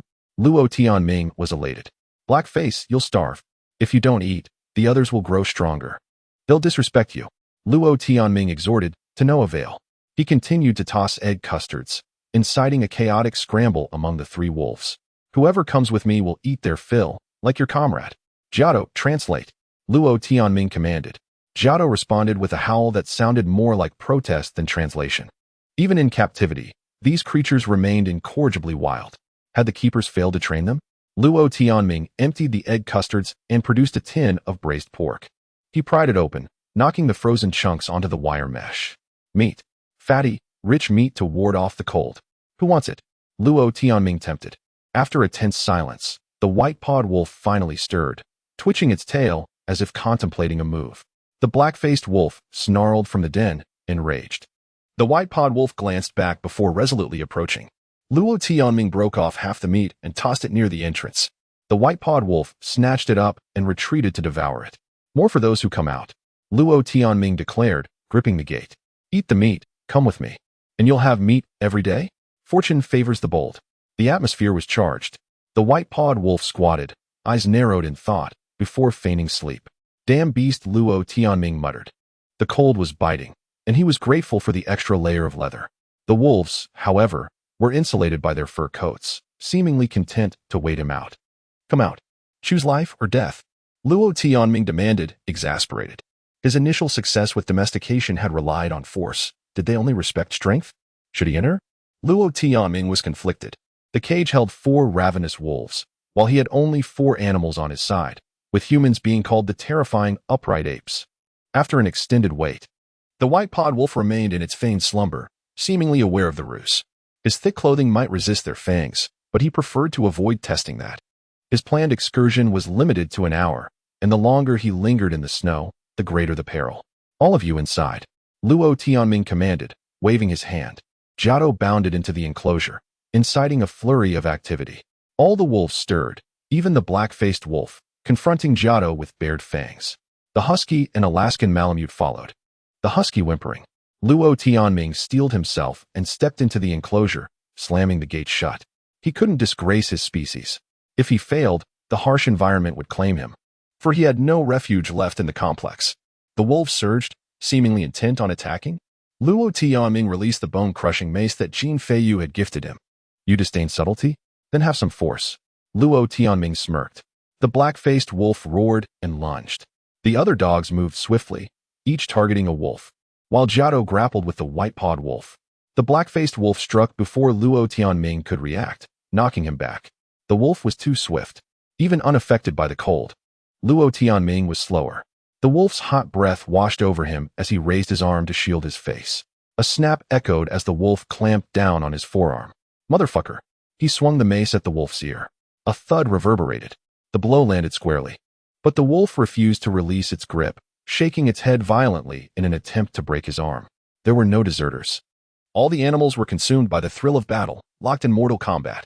Chapter 60. Disobedience means death. Luo Tianming was oblivious to the number of blows he had delivered. The wolf offered him no respite. It left him no avenue for survival. Resolute, he decided to confront it head-on. With the wolf's jaws clamped onto his arm, he forcefully shoved his limb deeper into its maw, effectively immobilizing it. When his legs were tripped, he wrapped them around the wolf's body, rolling together in the snow. A howl echoed as a white-pawed wolf lunged forward and from behind. Another wolf bit down on its back, reigniting the fierce struggle between the two. The air was filled with roars, snowflakes danced around them, and fur flew in all directions. Yet another wolf charged, sinking its teeth into Luo Tianming's calf. A husky, barking fiercely, joined the fray against this new adversary, ignoring the filth. Luo Tianming clung to the massive black wolf, rolling several times before finally managing to straddle its belly. Beneath him, the beast thrashed violently, exerting tremendous force. Such a wild creature. However, even in mere animalistic form, humanity's strength surpassed that of the wolf. With his weight, dressed in thick garments, Luo Tianming weighed approximately 150 pounds, while the wolf, starved for days, barely tipped the scales at 80. Die, you mutt.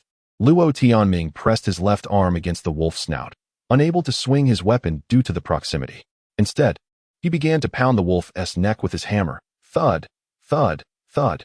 After delivering a series of strikes, the black-faced wolf roared in agony, its throat suddenly emitting a plaintive whine. A spark of realization ignited within Luo Tianming. He set down the hammer and, through his mask, bit off his glove. Submit to me. He pressed his right hand upon the wolf's head. For a fleeting moment, his mind buzzed, only to lose connection once more. The wolf had rejected him. Fool. Luo Tianming cursed, retrieving the hammer once again, gripping it by its middle section. This time, he found it much easier to wield. Hit, hit, take that. You big fool. He struck repeatedly at the wolf's forehead, the sound resonating with each impact. The wolf's skull was indeed formidable. A mournful howl escaped the black-faced wolf once more. Luo Tianming set the hammer down, preparing for a second attempt at taming. But mere seconds later, he felt a sudden daze, and yet again, he failed. Want to die, do you? Luo Tianming's anger flared, and he sensed a dull pain in his left arm. He picked up the hammer once more and, with relentless strikes, caused blood to ooze from the wolf's nose. A powerful blow to its skull sent the black-faced wolf into silence. It lay still. Pausing briefly, Luo Tianming stood up and shouted, "Back away." Chaos erupted in the wolf pen, and none of the animals heeded his command. Gritting his teeth, he charged towards the wolf that pinned the husky. A flurry of blows ensued, causing the wolf to howl in distress as it retreated into a cement den. The other two wolves, sensing the tide had turned, also scurried inside. Hidden in the dark recesses of the den, the three wolves bared their teeth, too frightened to emerge. A sigh of relief escaped Luo Tianming's lips, a mixture of exhilaration and a tinge of disappointment coursing through him. He rejoiced in having cast aside his human reservations to emerge victorious against the wolves. Yet, he lamented the apparent lack of prowess these creatures possessed. After all, their size was akin to that of dogs, and perhaps their weakness stemmed from their starvation. His body had never felt so invigorated. A sheen of sweat glistened on his back, bringing an unexpected sense of comfort. Taking deep breaths, his heart raced while adrenaline still surged through him, though he began to feel a dull ache in his left forearm and a faint pain in his right calf. Approaching the black-faced wolf, he noticed it was still breathing, having regained consciousness, albeit in a daze. It lay on its back, paws in the air, a comical sight. Luo Tianming observed closely, realizing that he might have rendered the creature daft. "Have you suffered a brain injury?" he muttered. The black wolf opened its mouth, gasping for breath. Wait, was it deceiving him? A thought struck Luo Tianming, and he pulled a length of paracord from his pocket, forming a slipknot that he swiftly slipped over the wolf's snout. It whimpered as he mounted its belly, wrapping the cord around its mouth several times before tying a secure knot. This creature would not be tamed today. He would take it back and decide its fate later. If all else failed, he could always skin it for meat. Luo Tianming gritted his teeth, aware of the pent-up frustration that had been brewing within him, a feeling he had never before experienced. A graduate of a prestigious university, now reduced to a mere courier, a slave to the delivery system, bullied and forced to apologize to unreasonable individuals. To hell with it. He cursed, feeling a warmth welling in his eyes. He approached the cement den, glancing at the three beasts within, and then at his three pets, each bleeding, fur disheveled, and panting heavily, mirroring his own state. "Drag that white-pawed one out," Luo Tianming commanded loudly. A chorus of barks erupted, his husky particularly enthusiastic, leading the charge into the wolf den, followed closely by the two dogs. After a brief struggle, the white-pawed wolf was dragged out. The other two wolves, trembling, howled frantically from within the den, their expressions shifting to one of fear. "You gluttons! How dare you feast upon my patience?" Luo Tianming kicked the white-pawed wolf twice, as his three pets lunged at it, biting and causing it to roll on the ground. "Stop," he ordered. The dogs hesitated, then encircled the white-pawed wolf, which lay disheveled, bloodied, and still growling defiantly. "You have one chance. Disobedience means death." Disobedience means death, Luo Tianming repeated through gritted teeth. The white-pawed wolf bared its teeth, lunging at Luo Tianming's hand. Anticipating the move, he swiftly withdrew his hand. Attack, he commanded. A frenzy of biting ensued as Luo Tianming swung the hammer, striking the wolf's head thrice. Its bones were indeed tough, and it continued to roar defiantly. It appeared far from being tamed. Luo Tianming mused, growing increasingly agitated. With a sudden resolve, he seized the white-pawed wolf by the scruff of its neck and mounted its back. The dogs cheered him on, while the wolf beneath him fought against his grip. Pressing the wolf's head into the snow, he utilized his weight to subdue it. He was uncertain if this was the correct method, but it had worked previously. Silence enveloped the cement den. The wolves within ceased their howling, retreating into the shadows. For several minutes, Luo Tianming maintained his hold. The white-pawed wolf's snout and mouth buried in the snow, its breathing becoming labored. "This is your final opportunity. Disobedience means death," he proclaimed. Suddenly, he felt a sense of peculiarity. The husky was watching him. That expression. Was the wolf taking him seriously? He could take the white-pawed wolf home and train it at his leisure. But the husky was observing him, gauging whether he was a worthy leader. Or was the white-pawed wolf its true leader? Had the black-faced wolf been reduced to insignificance? Disobedience means death. "Do you hear me?" Luo Tianming stated earnestly, placing his right hand upon the wolf's head. 1 second, 2 seconds, 3 seconds. Perhaps on the 9th or 10th second, a jolt coursed through him. He had failed. He lifted his hand, and the white-pawed wolf turned, attempting to bite his thigh. Luo Tianming grasped its scruff firmly, pushing down with all his strength before retrieving the hammer once more. "Since you choose disobedience, then you shall perish," he declared resolutely. Thud! The hammer struck the white-pawed wolf on the crown of its head. The skull of the wolf was exceptionally hard. The blow did not render it unconscious, but instead incited a frenzy within the creature, foaming at the mouth. Bang! Bang! Bang! Luo Tianming struck down repeatedly. While the white-pawed wolf struggled desperately, its size was no match for that of a human, and the disparity in weight was even greater. After a dozen blows, the white-pawed wolf was left dazed, swaying its head and whimpering, as if pleading for mercy. Luo Tianming, feeling fatigued, drew his survival knife and plunged it fiercely into the wolf's neck. A mournful howl erupted, a sound of profound sorrow that Luo Tianming could not comprehend. The emotions within were intricate.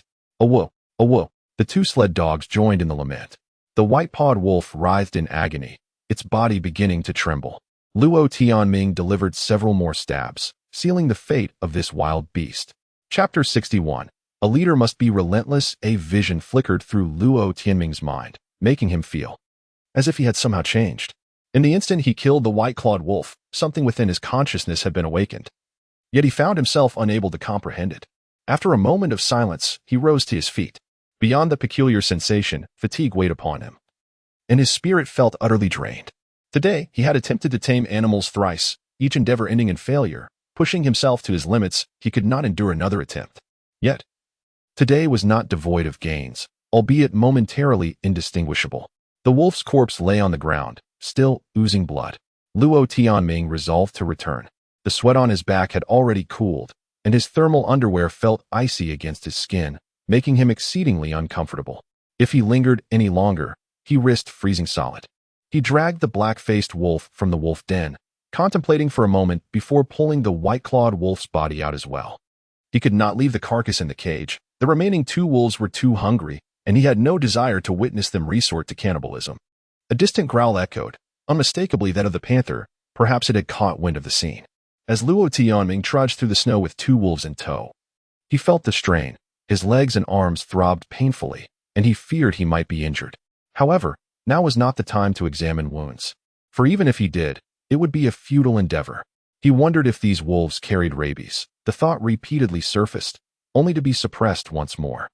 Finally, he reached his sled, binding the two wolves to its rear. The space left for himself was minimal, forcing him to sit atop the lifeless wolf. He retrieved a small flask, took a few swigs, and hastily stowed it away. Any delay would result in the liquor freezing solid. "Let us depart," he commanded. The sled surged forward, pulled vigorously by the three dogs, who were becoming increasingly adept at their task.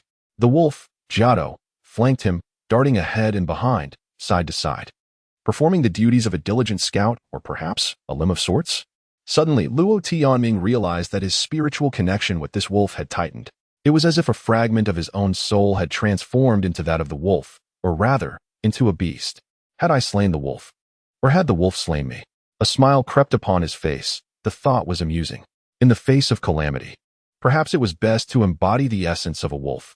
Winter had arrived, and only the ferocious and resilient could survive.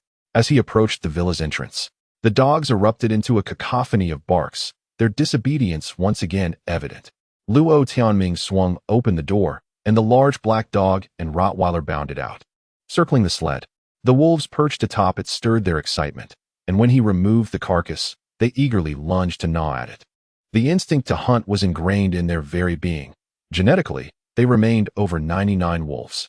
Dragging the black-faced wolf into the living room, he deposited it in the center of the doghouse. The pack rushed in, tails wagging in exuberance. No biting, Luo Tianming ordered before retreating to the living room. My heavens, where have you been? Kaiyome, previously paralyzed by fear, finally found her voice to inquire. Hunting to enhance my combat capabilities. Luo Tianming replied dismissively as he peeled off his skiing attire. He could hardly confess to having battled animals at a zoo. His clothing bore numerous bloodstains and clumps of wolf fur, but that was inconsequential. He removed his outermost trousers, tossing them along with his skiing suit into a corner. Before inspecting his pant legs, there were bite marks, and upon rolling up his pant leg, he discovered 2 small holes, the blood still fresh. He retrieved the flask from his pocket and poured its contents over the wounds. A sharp pain immediately ensued. Grabbing some tissues, he wiped the area, squeezing out some blood, then fetched a first aid kit to disinfect the wounds with iodine. His left forearm bore a bite as well, but his thick layers of clothing, ski suit, leather jacket, fleece, and thermal underwear had thwarted the wolf's fangs, leaving only a painful bruise. Did a dog bite you? Shouldn't you get a shot? What to do? It's nothing. I'm fine, Luo Tianming sighed, wrapping himself in a blanket to rest. When he awoke once more, the enticing aroma of rice wafted through the air. He lay for a while, still unable to fully awaken. He had been dreaming, filled with roars, as if he had transformed into a wolf, engaging in a frenzied battle. His mouth full of fur. His throat felt dry and scratchy, swallowing became a challenge, and he realized he must have caught a chill. Brother Ming, have some water. Kai Yongmei offered a glass filled with steaming hot red tea. Luo Tianming sat up, accepting the cup and taking a sip. The warmth was just right, neither too hot nor too cold. This Kai Yongmei was not only beautiful but also obedient, appearing quite docile. Brother Ming, are you all right? She asked with concern, though her expression held an unnatural quality, as if she were frightened. Luo Tianming recognized that his gaze must have been intense, potentially alarming her. He considered apologizing but swallowed the words. He had no desire to apologize to someone who did not appreciate him. This beautiful woman did not belong here. She was merely a captive. Cough, cough. I'm just tired, he replied, finishing the tea. Kai Yongmei extended her hand, and he naturally returned the cup to her. The psychological warfare between them was quite subtle. Luo Tianming resolved to let things unfold naturally. Outside, the cold was biting. Within this room, he could enjoy the warmth of the fireplace, rice, noodles, and canned goods. Even as a slave, there were those who would find solace in such arrangements. Luo Tianming pondered for a moment. This diligent young woman was likely trying to curry favor to secure her return. If the weather permits tomorrow, I'll take you for a stroll around the community. You can acclimate to the climate, as it has turned cold again. If the temperatures rise, I can escort you back, he declared. Kai Yongmei's face lit up with joy. Thank you, Brother Ming. I knew you had my best interests at heart. No need for gratitude, he replied with a smile. The fleeting thought of keeping Kai Yongmei trapped here dissipated entirely.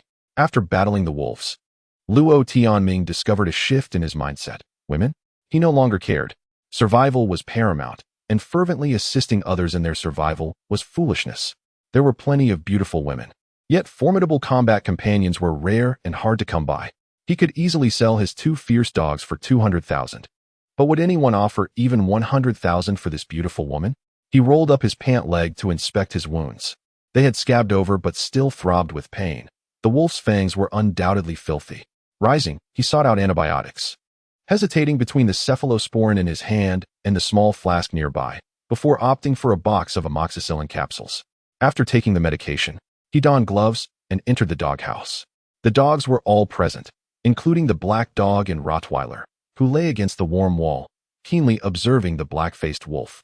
Returning to the living room, he fetched a muzzle he had previously purchased, fastening it onto the wolf's snout, and then used a multifunctional outdoor tool to cut the paracord binding its jaws. The beast had long regained consciousness, baring its teeth, and had it not been for the muzzle, it would have surely attacked.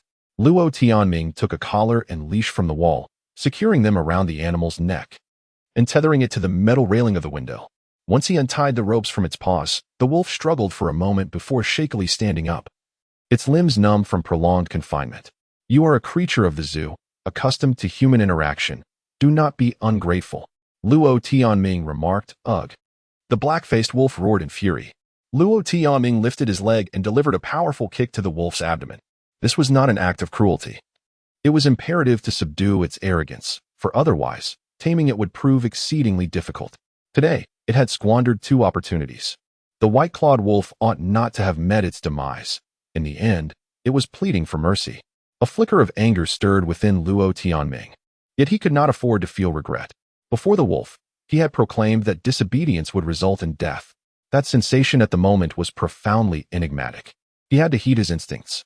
One must honor their words, for otherwise, managing animals would become burdensome. When one declares a kill, it must be executed. To be a leader demands a ruthless disposition. The wolf caught in the snare was indeed merciless. It seemed to derive pleasure from witnessing its kin slain by their master. Henceforth, one must tread with greater caution in speech. Chapter 62. Rabies Vaccine. That night, Luo Tianming found it difficult to sleep. As though he were running a fever, lacking a thermometer. He rose in the middle of the night to take 2 more antibiotics and sat for a while on the small sofa. Kai Yongmei lay asleep in a pile of cardboard boxes, her breathing steady, occasionally murmuring in her dreams. Luo Tianming heated some water, drinking 2 cups of lukewarm liquid before heading to the doghouse for inspection. The black-faced wolf raised its head warily, its eyes glowing green in the darkness. The other dogs were not fully asleep either. A chihuahua wagged its tail and scratched at the windowsill before finally jumping up to squeeze through the curtain and dash outside, presumably to relieve itself. These dogs were obedient, having begun to form a cohesive group. After observing for a while, Luo Tianming noticed a golden retriever sitting at his feet. He reached down to pet the dog's head, and his mood lifted considerably. Feeling rejuvenated, he contemplated whether to attempt to tame the black-faced wolf at that moment. As he stepped forward, the wolf emitted a low growl, beginning to threaten him. The other dogs raised their heads, fixated on this hostile creature. He decided to wait a few more days. The wolf exhibited strong resistance, and having injured it previously, he resolved to keep it leashed for a few days and focus on retrieving the remaining 2 wolves first. Luo Tianming turned and returned to the living room to continue his rest. Upon waking the next morning, he felt his fever had subsided. The weakness in his body completely vanished, and his strength had returned. With sufficient food and warmth, he felt ready to combat any illness. After washing up, eating breakfast, and feeding the dogs and wolves, Luo Tianming prepared a bowl of beef noodles for the black-faced wolf. After a moment of hesitation, the dog devoured the meal in seconds, licking the bowl clean. Just this once. Only my dogs get to eat their fill, Luo Tianming declared. Back in the living room, Kai Yongmei smiled and asked, Brother Ming, what did you mean yesterday when you mentioned zoo? Oh, I found this dog at the zoo, Luo Tianming responded.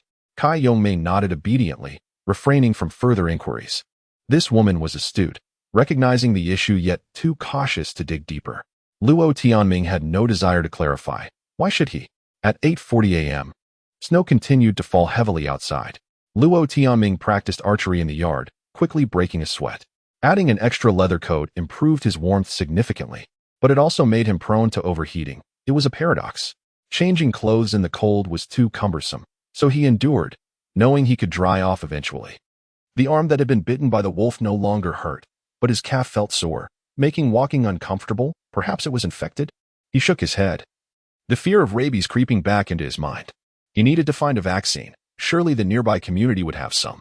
Removing his gloves, he pulled out his phone, standing amidst the swirling snow to search. Fortunately, his phone contained offline maps, and he quickly located the dog bite clinic at the West District Hospital in Xiaochang City. He could not afford to delay, with the snow still falling. It was the perfect time to venture out. If the snow ceased, those troublemakers would emerge to cause chaos again.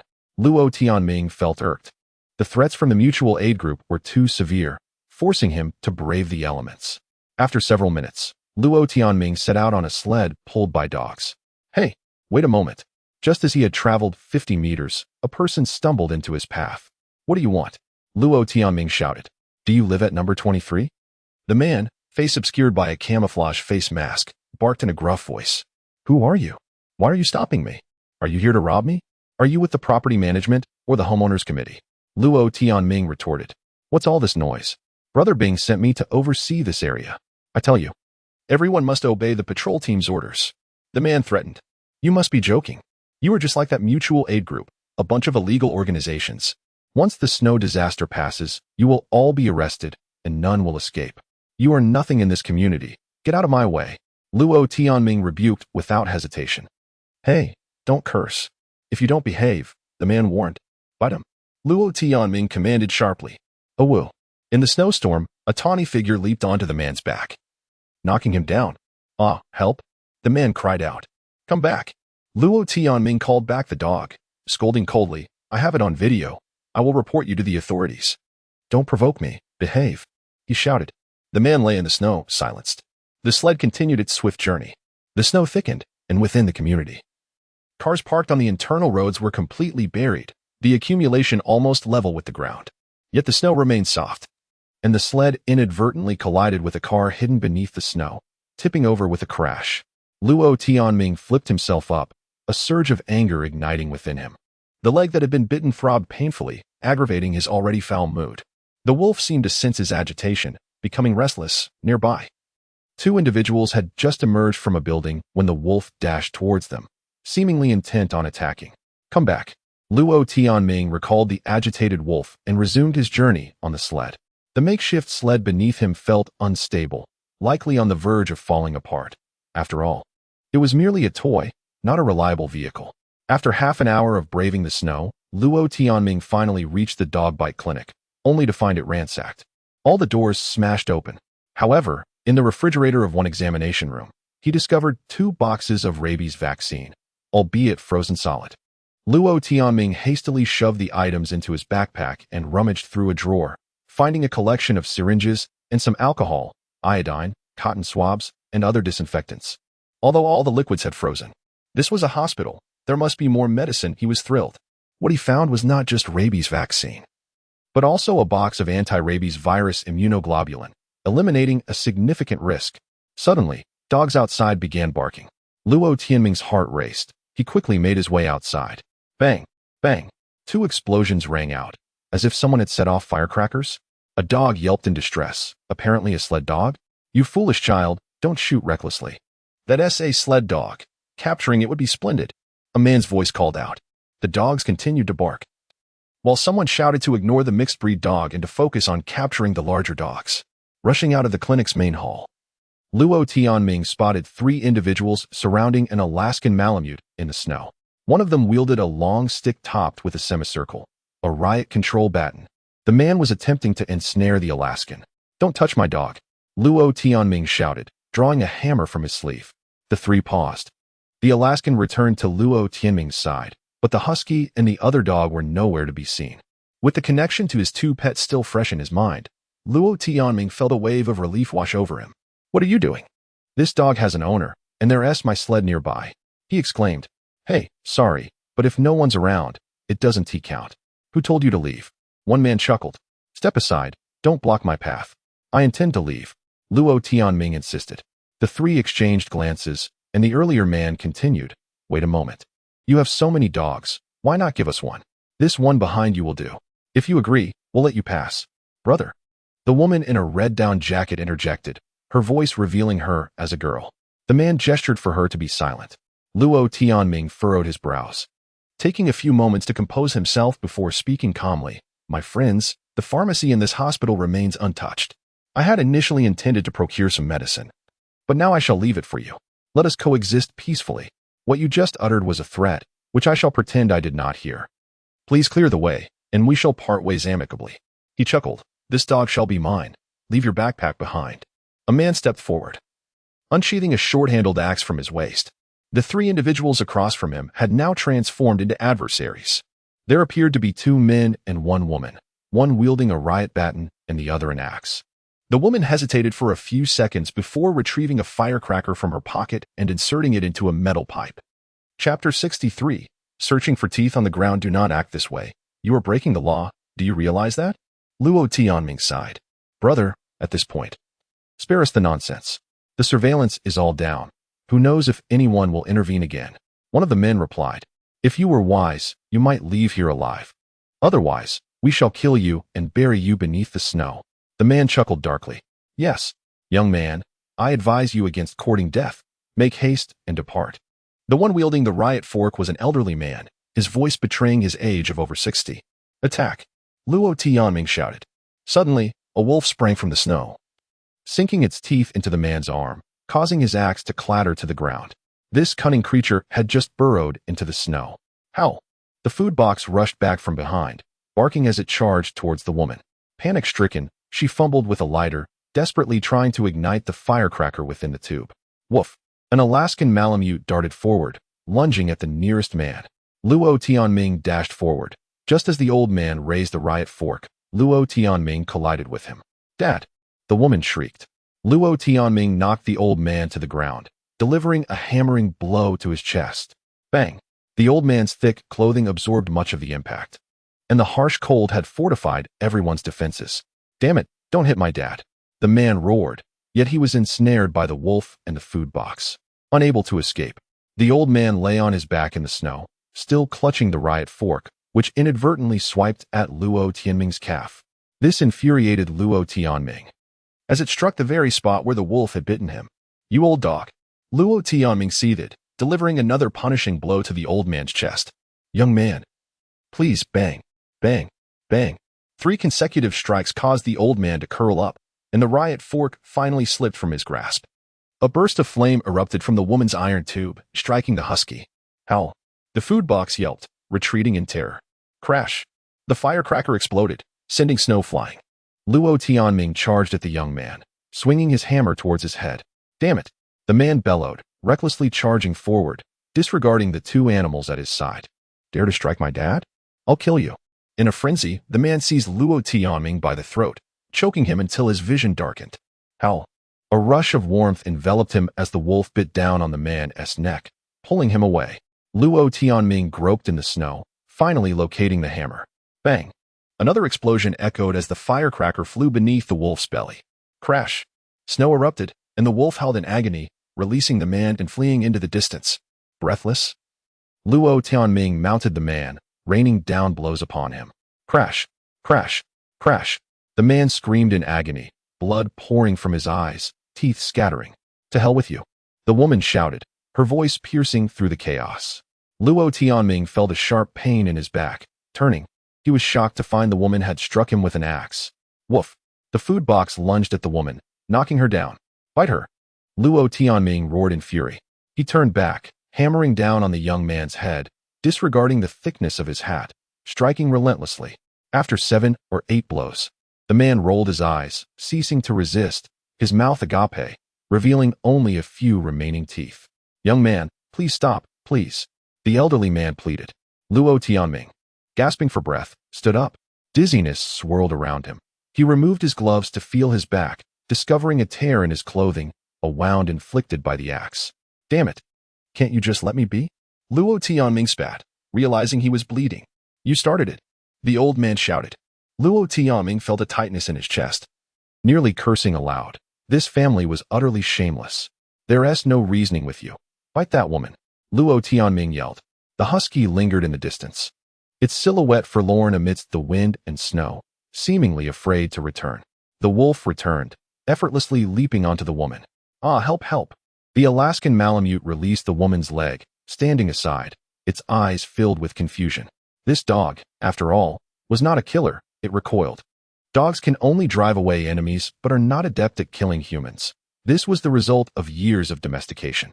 The wolf, however, succumbed to a frenzy, tearing at the snow, splattering red droplets everywhere. The old man crawled toward the woman, wailing. Stop, come back, Luo Tianming commanded. Moments later, the wolf halted, reluctantly retreating. Licking its lips, its face stained red. The woman was injured but not fatally. After a moment, she sat up, sobbing in the old man's embrace. Spare us. We reside in the nearby Yunding community. You live there too, do you not? We are neighbors. Please show mercy. The old man implored. Get lost. Don't make me regret this. It was you who said you'd bury me in the snow. Luo Tianming waved his hand. Get lost. The old man crawled over. Shaking the young man awake, the three stumbled away into the storm, too frightened to retrieve their weapons. Luo Tianming panted for a moment. The order was still intact. Yet he was reluctant to take a life. But the trio left him furrowing his brow, unable to relax. Jiao, you follow them. Bite their legs. Luo Tianming commanded, not finishing his thought, allowing the wolf to act on its own. With a wave of his hand, the wolf dashed off.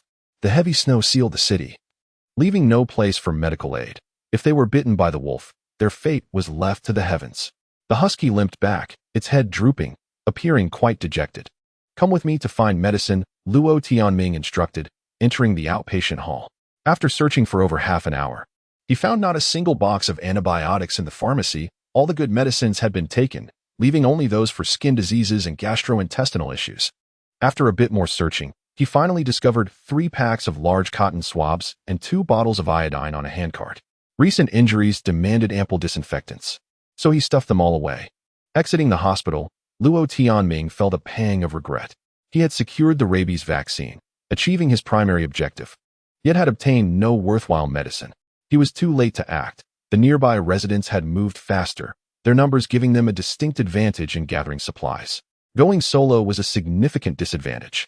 Jiao returned, licking its crimson lips, appearing quite pleased, though Luo Tianming was uncertain if it had exceeded its task. He did not wish to know. He felt chaotic. The law constrained him, yet the instinct for survival urged him to be more ruthless. Let us go, hurry back. Luo Tianming sighed, his original plan to be swift now thwarted by the ensuing altercation.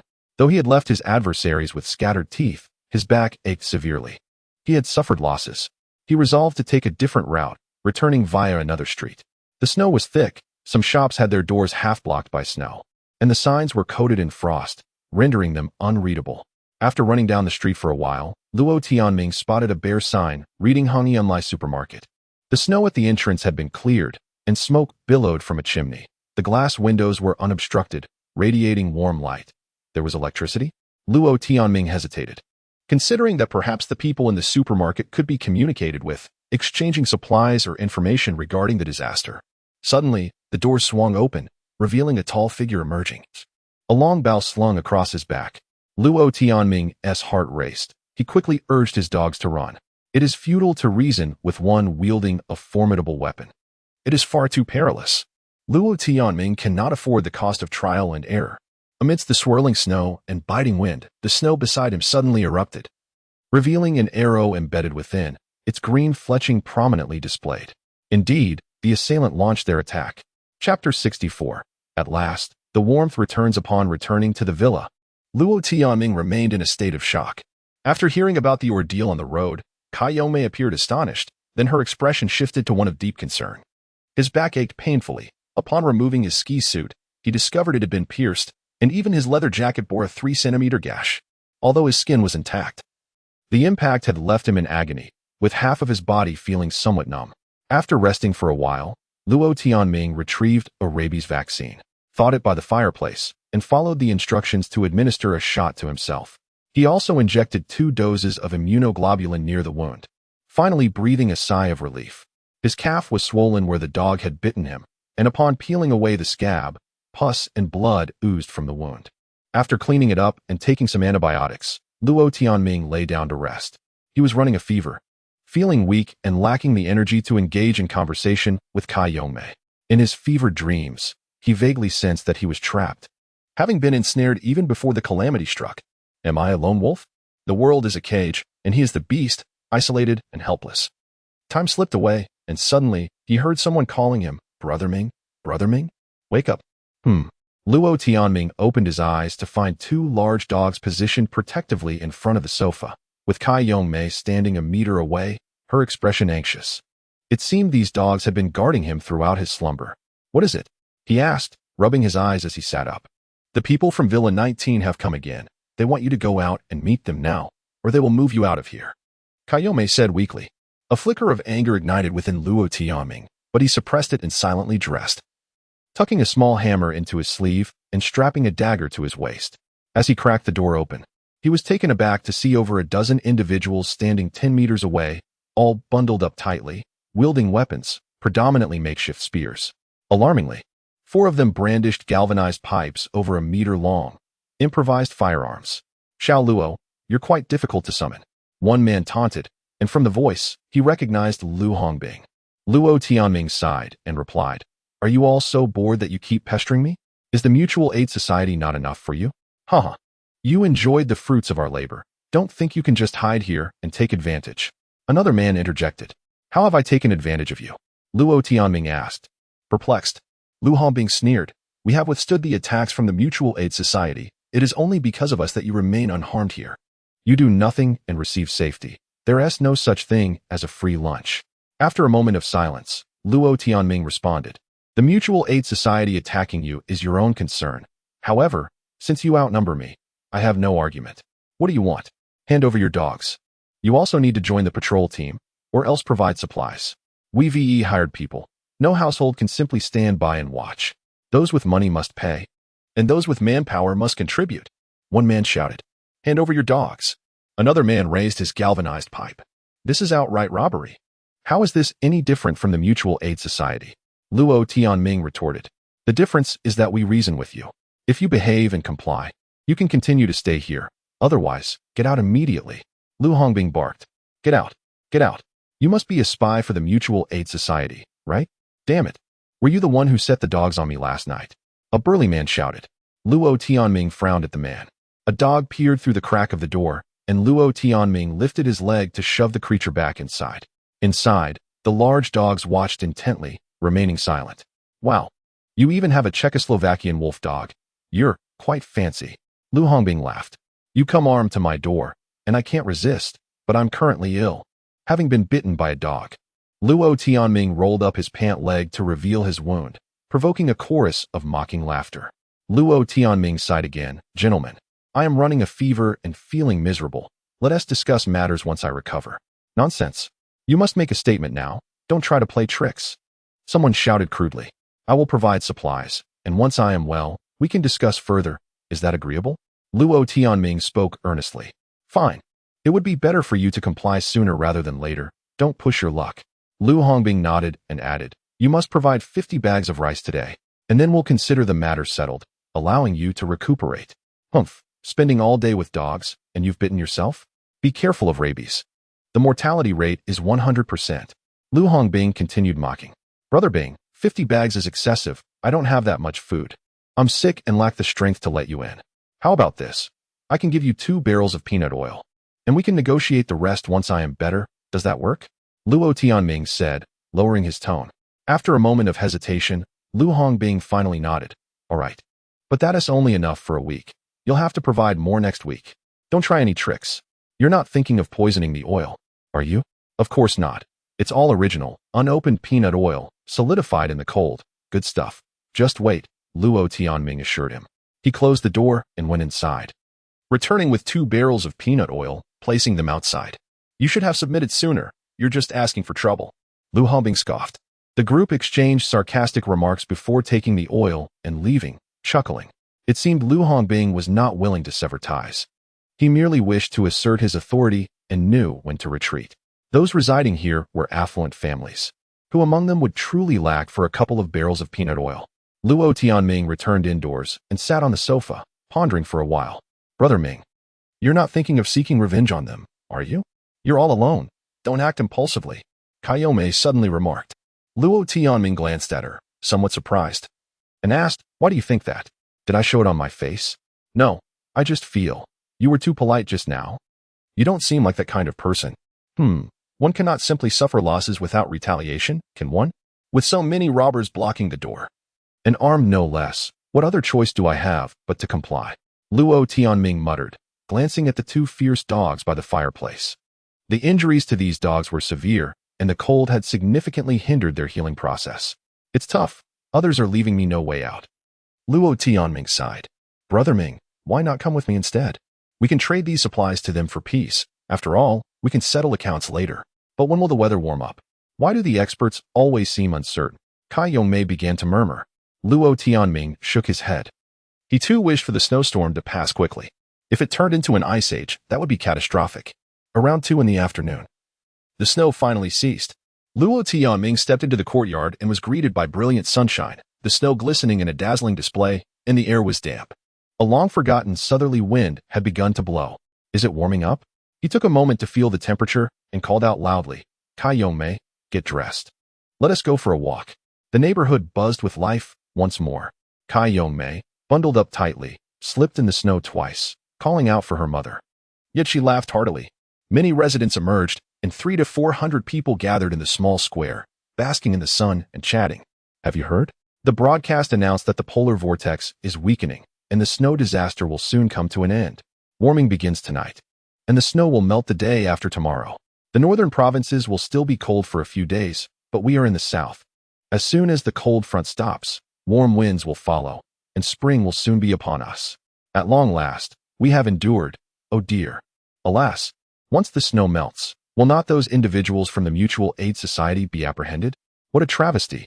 The young man across the way, a paragon of justice, was mercilessly beaten into paralysis and left to perish in the snow. Hush, keep your voice down. The green bands are approaching again. Keep quiet. Nonsense. A call is coming in. These criminals must be captured and swiftly executed. Executed. A man exclaimed with righteous indignation. Indeed, execute them. It is truly a sight to behold.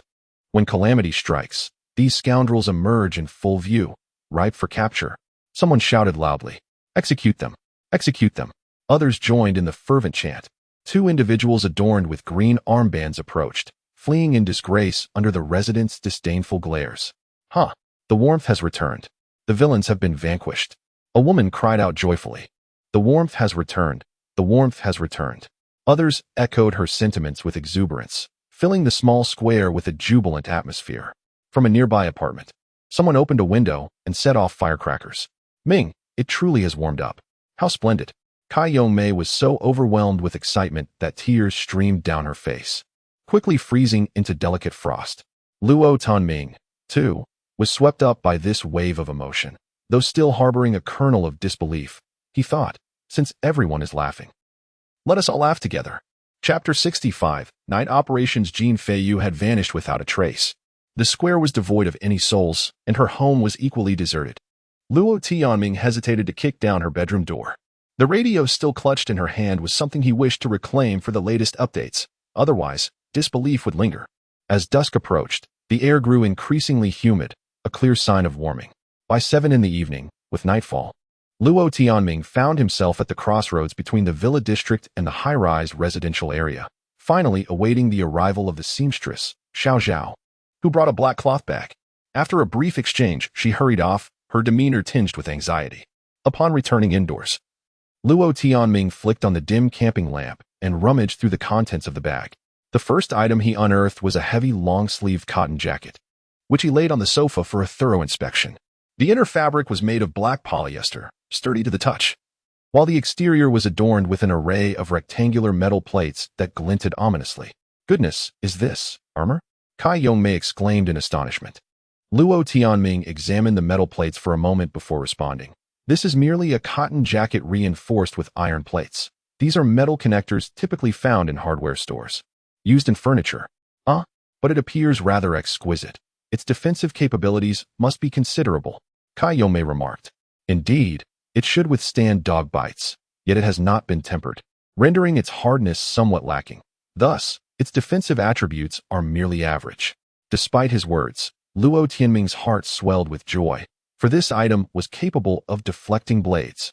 He simply wished to remain discreet. The jacket was quite heavy, weighing around 7 to 8 pounds, yet he found it surprisingly light. The metal plates were thin, less than 2 millimeters in thickness. When donned, the fit was snug, though he could no longer wear his leather jacket. Fortunately, being a cotton jacket, it would still provide warmth. The trousers that followed were also a good fit, showcasing the seamstress's keen eye, though they were somewhat tailored, perhaps to reduce weight or perhaps to conserve fabric. Once fully attired, he noticed a significant decrease in agility. After a few minutes of pacing around the room, he gradually adapted to the awkwardness. Wearing this suit of armor would surely hinder movement in both walking and combat, yet it greatly enhanced his defensive capacity. Luo Tianming felt satisfied, Trading 3 bags of rice for this was a worthy bargain. Had he possessed this armor earlier, he might have avoided the wolf's bite and the painful axe strike from that woman. Over the cotton armor, he layered a pair of casual trousers, which felt a tad constricting, limiting his stride. Additionally, wearing 3 pairs of trousers left him with 2 ropes and a belt constricting his waist, which was quite uncomfortable. He would need to gather some looser clothing. After a moment of contemplation, he extracted the final item from the bag, a black cotton neck gaiter, approximately 10 centimeters wide, also adorned with metal plates. It served both protective and thermal functions, secured around the neck with Velcro. Xiao Zhao had mentioned that it was designed by her wife. That woman truly possessed remarkable skill. Luo Tianming grabbed a filthy ski jacket and slipped it on, topped with a knitted neck gaiter and a warm hat. "Xiaomei, can you discern that I am clad in armor?" he asked, testing his mobility while glancing at Cai Yongmei. "It's not apparent, but Minggu, what are you planning? Did you not say it was warming up?" Cai Yongmei inquired, a hint of fear in her voice. Luo Tianming shook his head. "Without witnessing the melting snow firsthand, it is unwise to let our guard down. Have you been comfortable these past few days?" "Yes, thank you, Minggu. If I were at the mall, I would surely be in trouble, but here, I can boil water and take a bath." Cai Yongmei tilted her head, offering a charming smile. This young woman possessed a knack for enchantment. Perhaps it was her youth, not an intentional display of allure, yet it remained captivating. Ahem. Luo Tianming coughed twice, pulling his thoughts back to focus. Women had a way of softening him. But in such perilous times, distractions must be eliminated. He needed to embody the fierce and resolute creature within. "I shall step out for a moment. Please secure the door." "Butler," Luo Tianming called out. The golden retriever scampered over, tail wagging in a friendly manner. "Ensure the other dogs do not provoke Bloodface and Dahe. And keep a close watch on this sister. Do not allow any dog to bully her," he instructed. "Woof." The golden retriever whimpered in acknowledgement. "Thank you, Minggu. You are truly kind to me. Also, do not let her open the door for strangers." Luo Tianming added another command, this time directed at the Rottweiler and Dahe. "Woof, woof." Both fierce canines responded with barks. Cai Yongmei shrugged, her smile morphing into an awkward grin. Luo Tianming hoisted his backpack and turned toward the door. Clad in armor, he felt an exhilarating surge of confidence, akin to that of an ancient warrior. However, he pivoted back to grab a water bottle and swallowed 2 amoxicillin capsules. Cai Yongmei burst into laughter. Luo Tianming sighed, feeling his earlier authority dissipate. He stepped outside, calling for the 2 sled dogs and the Shiba Inu, who were already on standby. This marked his inaugural night excursion, although no snow fell this evening. The lack of lighting on the roads posed a significant risk. He relied solely on his phone's navigation and the sled dog's instincts to guide him. Thankfully, dogs were generally reliable navigators. "To the zoo," Luo Tianming commanded. He affixed a headlamp to his hat, a purchase from the sports mall. Yet he dared not switch it on. In the community, others were also out and about. Luo Tianming spotted an individual meandering in the small square with a lantern fashioned from a tin can, accompanied by a black dog, likely taking advantage of the dark to walk their pet. "Hey, a sled dog? Quite the fun," the person remarked. "You can join us," Tianming replied. The sled glided out of the community, the wooden boards creaking beneath him, indicating their nearing expiration, which made Luo Tianming somewhat irritable. The streets were eerily quiet. Though the moon was obscured, a soft starlight illuminated the night sky. Beneath the starry expanse, the snow glimmered subtly, rendering the headlamp unnecessary. The ground's accumulated snow remained fluffy, billowing up like rolling waves as the sled traversed, yet the underlying snow had hardened, providing ample support to prevent the sled from sinking. A damp, warm breeze brushed against his face, causing his ears to itch fiercely. After days of outdoor activity, his ears had succumbed to frostbite, yet what could he do? In the grip of frigid temperatures, the freedom to roam outdoors always exacted a toll. Some had already succumbed to the frost and the snow. Along the way, Luo Tianming vaguely spotted more than one snow mound resembling a human form and even collided with 2 bodies buried in the snow. He felt no fear, only heightened vigilance to avoid sharing their fate. At last, he arrived at the zoo, adeptly locating the wolf enclosure, and flicked on his headlamp, illuminating the surroundings brilliantly. A padlock still dangled from the wire gate, and the 2 wolves inside darted about before retreating into their concrete den, silent as shadows. Luo Tianming smiled in the darkness. "Wolf cubs, I'm here. This time, no egg yolk pie." I shall employ sheer force and get to work. Chapter 66. A band of lackeys. This operation proceeded remarkably well. The sled dogs and the lead dogs swiftly infiltrated the wolf den, soon dragging out an unfortunate wolf. The creature bared its teeth, but after being mounted by Luo Tianming, it quickly subdued. Although this wolf managed to bite Luo Tianming's calf, it merely produced a crunching noise, failing to pierce his defenses.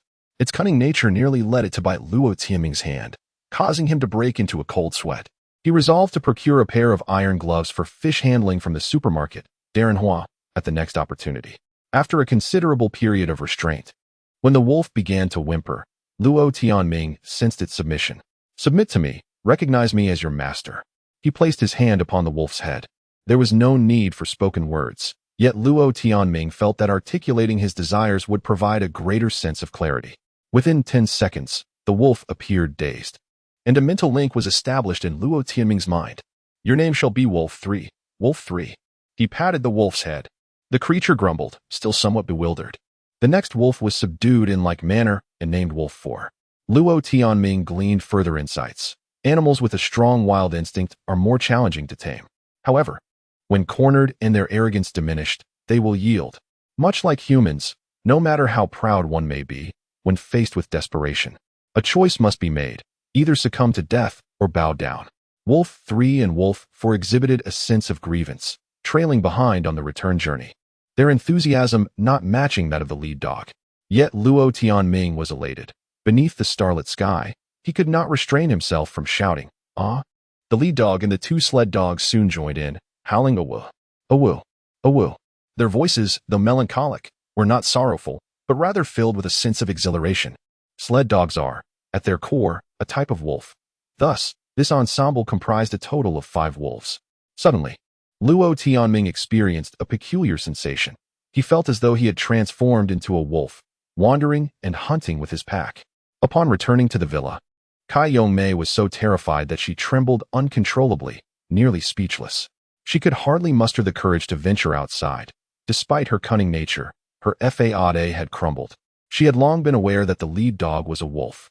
Now, there were 4 live wolves in the villa, with another carcass hidden beneath the snow. Luo Tianming prepared 2 bowls of braised pork with noodles, feeding the newly acquired wolves until satiated, then dispersing the curious pack of dogs. After washing his hands with some snow, he returned indoors, thoroughly content. After a brief rest, he intended to tame the black-faced wolf. However, that creature bared its teeth defiantly. Luo Tianming pressed his hand upon its head, but ultimately failed. It appeared this formidable beast possessed an unyielding spirit. That night, Luo Tianming slept soundly. Despite feeling mentally fatigued, his entire body relaxed. Yet, in the dead of night, as he awoke for a drink, he noticed Kai Yongmei tossing and turning, trapped in a nightmare, mumbling "no, no," accompanied by sobs. The flames in the fireplace flickered, and as Luo Tianming sat for a moment, he felt a surge of pride. At dawn, Luo Tianming awoke, feeling invigorated, the symptoms of his illness having dissipated. After a night of rest and a shift in mindset, the 2 newly joined wolves, upon seeing their master, were already able to lower their heads and gently wag their tails. They had spent the night nestled in a snowdrift by the woodpile, their bodies coated in frost, while the lead dog slept in an overturned cardboard box, appearing much cleaner, with only a thin layer of snow crystals atop it. After breakfast, all the animals were well fed, and the time had just passed 7 o'clock. Luo Tianming left the trembling Kai Yongmei behind and set out alone with 3 wolves and 2 fierce dogs through the villa's gates. The air was damp. After a night of warm winds, the surface of the snow had softened, even melting slightly. Luo Tianming dared not venture to the community center, as it would attract too much attention. Seizing the opportunity while the surroundings were deserted, he walked along the hillside behind the villa, making his way over 200 meters, gradually ascending the slope via a narrow path. The area was blanketed in ice and snow, yet he was surprised to find many footprints along this route. After the snowfall had ceased yesterday, someone had traversed this path towards the mountain. Perhaps they were gathering firewood or hunting. Were there wild animals in the mountains? As he pondered, he proceeded cautiously. He was clad in armor, which made his movements somewhat clumsy and drained his stamina quickly. Nevertheless, he compelled himself to wear the armor outdoors. This was not merely for safety, but also for adaptation, survival of the fittest.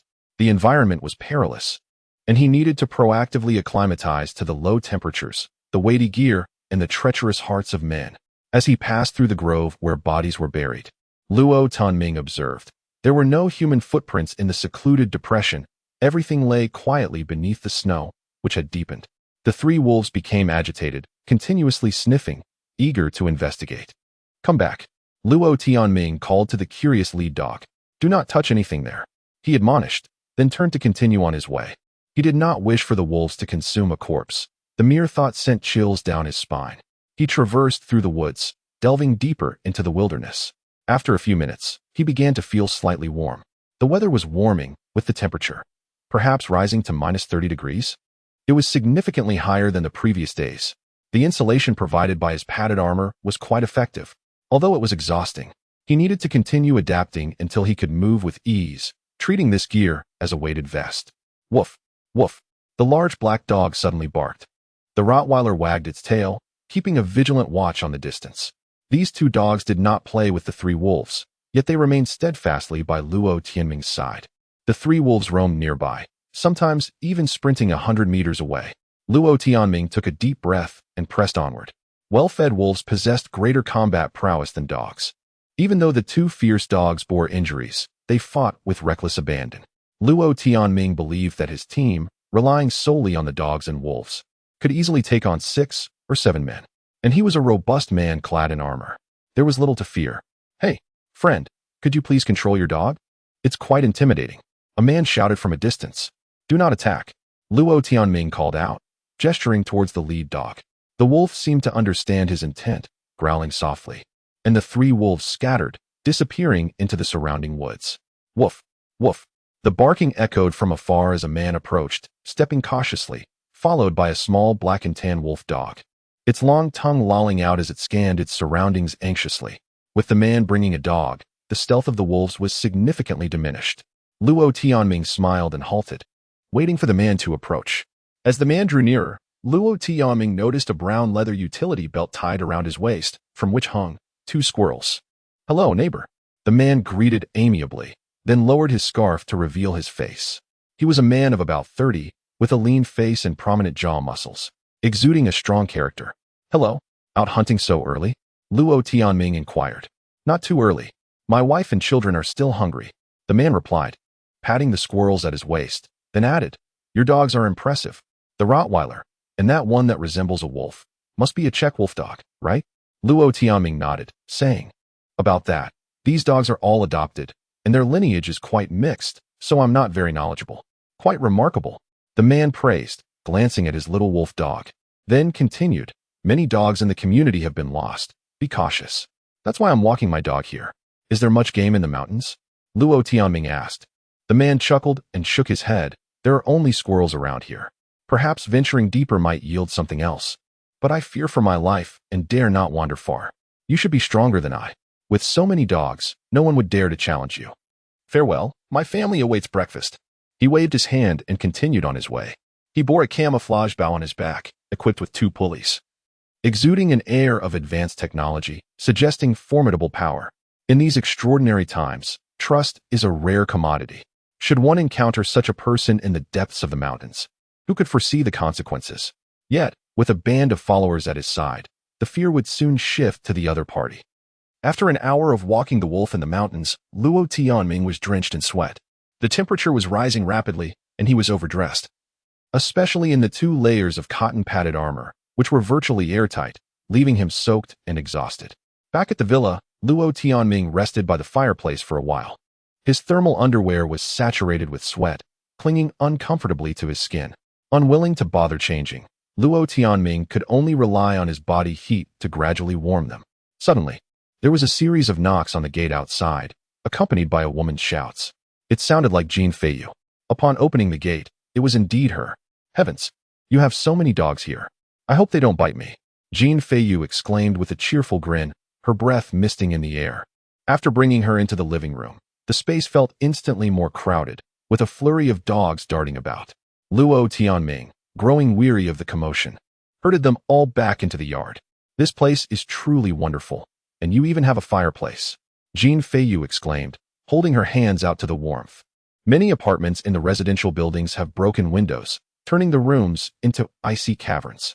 And the wind is incredibly strong up there, making this place far superior. You're welcome to move in, Luo Tianming offered. The villa next door is unfinished and unoccupied. I have plenty of leftover bricks and cement. You could build a stove. Luo Tianming was hesitant to fully open up to Jin Feiyu, understanding the inscrutability of human nature and the need for careful observation. He had ample supplies hidden behind the curtains, but it was best to keep them concealed from outsiders. I've considered it, but the snow will soon melt. Jin Feiyu replied. I've spoken with a few neighbors, and a couple of families are also considering moving down here. However, the others find it too troublesome, preferring the familiarity of their own homes. But what's so good about them? It's freezing, and they're prone to fires. There was another fire in Building 3 yesterday, but thankfully the dampness extinguished it before it spread too far.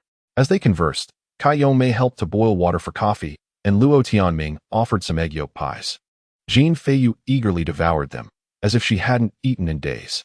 Luo Tianming surmised that Jin Feiyu possessed a boisterous, perhaps even tomboyish, personality. It was no wonder she enjoyed survivalist pursuits. Female survivalists were a rare breed. Kai Yongmei joined the conversation, perched on a cardboard box. The atmosphere in the room was convivial, with Luo Tianming being the eldest and Kai Yongmei the youngest. The golden retriever seized the opportunity to weave among them, basking in their affectionate strokes. Suddenly, the room was illuminated by the radiant glow of the light bulbs on the wall. Oh my goodness! The power's back on! Kai Yongmei exclaimed, leaping to her feet in astonishment. The power's back on! Haha! Finally! Jin Feiyu shrieked with delight. A chorus of barks erupted from the yard. Luo Tianming opened the door, and a gust of humid wind swept in. The villas and distant high-rises were filled with cheers of jubilation. Oh right, your radio is here, Jin Feiyu said urgently, pulling the radio box from beneath her down jacket and placing it on the small sofa. Quick, is there an outlet? Plug it in and let's listen. Hand cranking it is such a pain. Luo Tianming retrieved the radio's power cord, plugged it into the outlet behind the sofa, and Jin Feiyu eagerly began tuning the dial. According to the latest satellite images, the polar vortex has weakened significantly and is moving away from our country. Temperatures in the southern regions have begun to rise across the board. Please remain vigilant and continue to take precautions against the cold. This cold wave is expected to end within 2 days. Hooray! The two women cheered. The door still ajar, Luo Tianming walked to the center of the yard, savoring the unusual warmth of the breeze. The icicles on the eaves glistened, succumbing to the warm, moist air, and the snow-covered ground seemed to brighten. Had the cold snap ended so abruptly, lasting only a week? Luo Tianming's feelings were a mixture of relief and apprehension. Did this mean his stockpiled supplies were no longer as crucial? And was this reprieve merely an illusion? With the cold snap over, he needed to earn money as soon as possible to pay off his debts. He regretted not selling 2 of the dogs when the looting first began, but they had proven their worth and couldn't be sold. However, Luo Tianming had an inkling that things were progressing too smoothly. The international coalition had been on the verge of detonating a volcano at the onset of the cold snap. Could it truly end so easily? Suddenly, too loud, sharp reports shattered Luo Tianming's thoughts. Someone was setting off firecrackers. Immediately afterward, a series of explosions filled the air as fireworks burst overhead. Everyone's celebrating. But the fireworks are hard to see during the day, Kai Yongmei remarked as she approached. Yes, daytime fireworks, Luo Tianming replied, his emotions a complex blend. If the cold snap was truly over, his troubles would soon follow. 2 bodies were still buried in the woods behind his property, and 2 more lay in front of the sports store. Although they were attackers and Luo Tianming had acted in self-defense, he would still need to provide an explanation. Could he make himself understood? The Mutual Aid Society faced even greater challenges, having defied all reason. And the people in the Villa district, who had even manufactured firearms and attempted to extort him, were also in a precarious position. Luo Tianming shook his head with a wry smile. Everyone had made a mess of things and would face the consequences, but it was still better than perishing in the disaster.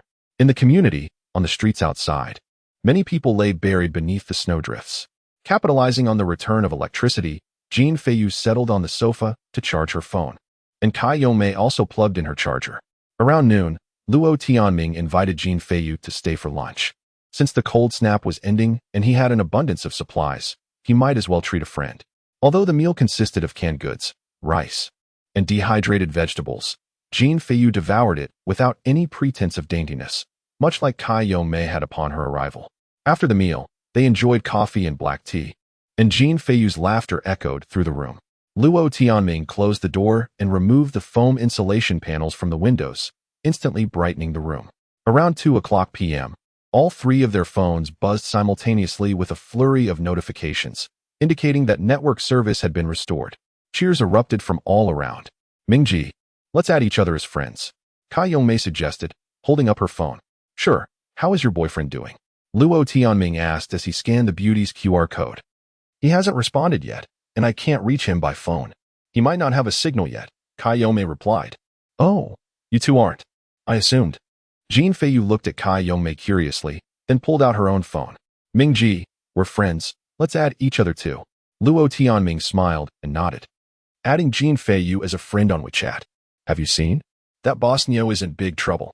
People are tagging him in the group, telling him to wait for his execution. Jin Feiyu said, sniffing. What did he do? Cai Yongmei asked. Of course. He became arrogant and wanted to rule our community. They killed several residents, and some of the female residents were forced to sleep with them. Those guys really thought it would turn into a post-apocalyptic world. They're in for a rude awakening. Oh, and they robbed my house and tore down my front door. Jin Feiyu furiously typed on her phone, joining the chorus of condemnation against the group. Someone had even posted video and photo evidence. The proprietor of the bustling barbecue joint has issued an apology in the group, asserting that it was all a misunderstanding. The initial intention behind establishing the Mutual Aid Association was merely to safeguard everyone, placing the blame squarely on an individual named Fan Wenjia, who serves as the vice president of the association. However, his attempts at justification only incited further outrage, as individuals enumerated grievances and exposed more members of the Mutual Aid Association, vocally condemning them within the group. Jack was mentioned multiple times, with some calling him out to confess, yet he remained utterly silent. Of course, Jack could not respond. He lay beneath the snow on the hillside. The calamity of the cold has ceased, yet the troubles for some individuals have only just begun. Chapter 68. Before the snow melts, Jin Feiyu returned, and before leaving, she borrowed 2 bags of rice from Luo Tianming, claiming she would distribute it among 2 friends who were starving. In addition to the rice, Luo Tianming generously provided her with 10 boxes of canned goods, filling a 40-liter backpack. He had no intention of asking for payment. This was merely assistance for a friend. After expressing her gratitude, Jin Feiyu left with a smile. Brother Ming, you are truly generous to your friends, Cai Yongmei remarked enviously as she stood in the courtyard after closing the door. You could take some food back as well.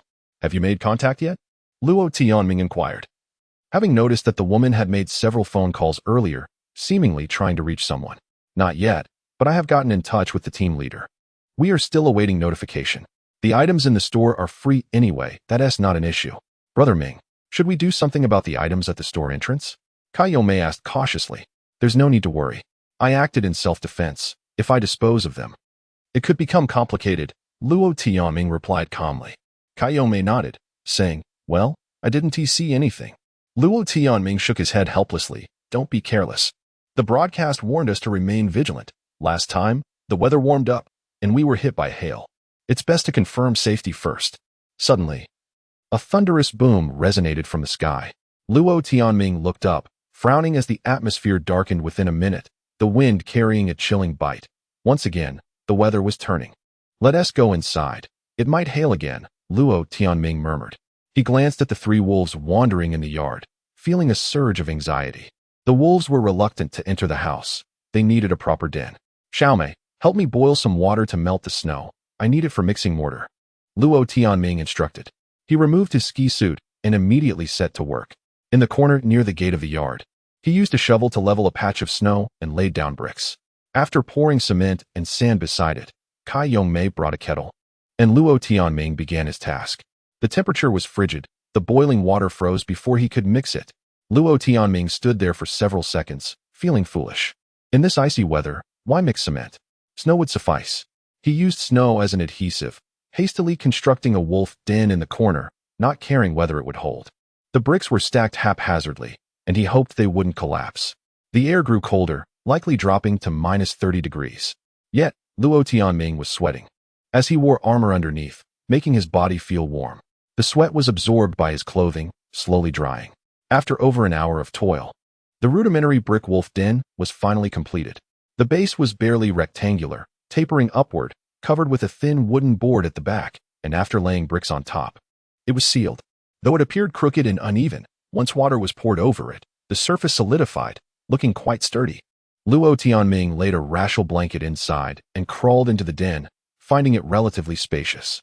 Jiaodo, Wolf 3, Wolf 4, come here, Luo Tianming called, summoning the 3 wolves and directing them to the den.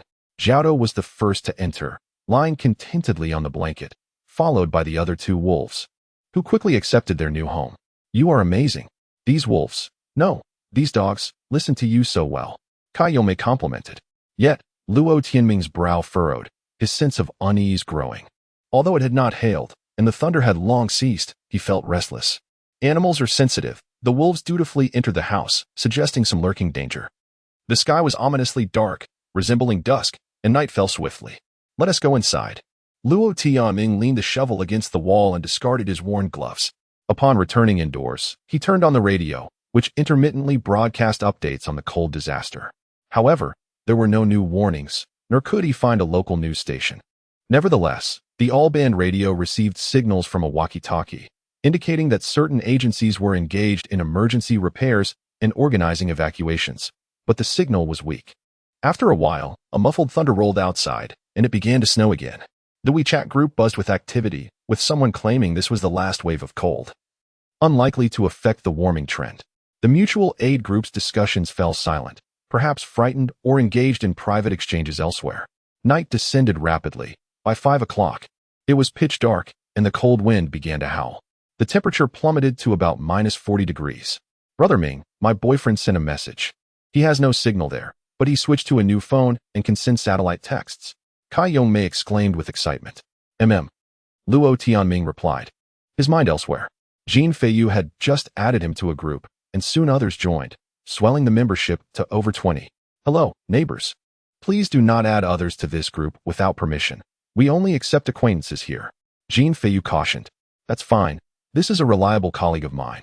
Someone named Fenghuan in 98 replied. Jean Feiyu did not question it further and renamed the group to Lawful Residence Resource Exchange Group. Sister Feiyu, I heard there is rice available. Can I get some? Asked a newcomer named Long Long. Yes, I want some too, chimed in another called Ling Lan. And me. Feiyu, are you the one distributing rice? Inquired a user named Minnie. The newly formed group had an unreliable atmosphere, resembling a gathering of beggars. Jean Feiyu refrained from responding in the group chat and instead called Luo Tianming directly. Hey, Brother Ming, I never said I was distributing rice. I don't know who spread that rumor. I only gave a few pounds to 4 neighbors in this building. I don't know how it escalated like this. These people are too much. Should I disband the group? No need. Let me inquire first. There's no rush, Luo Tianming replied before hanging up. He pondered for a moment and then typed in the group chat. This is a resource exchange group. Does anyone have items to trade? It's better to do this here than set up stalls outside. It's warmer. Who says it's warm? My house is frozen. It's colder inside than outside. Someone countered. Feiyu, why aren't you responding? Where's the rice? Others pressed. There is no rice being distributed here.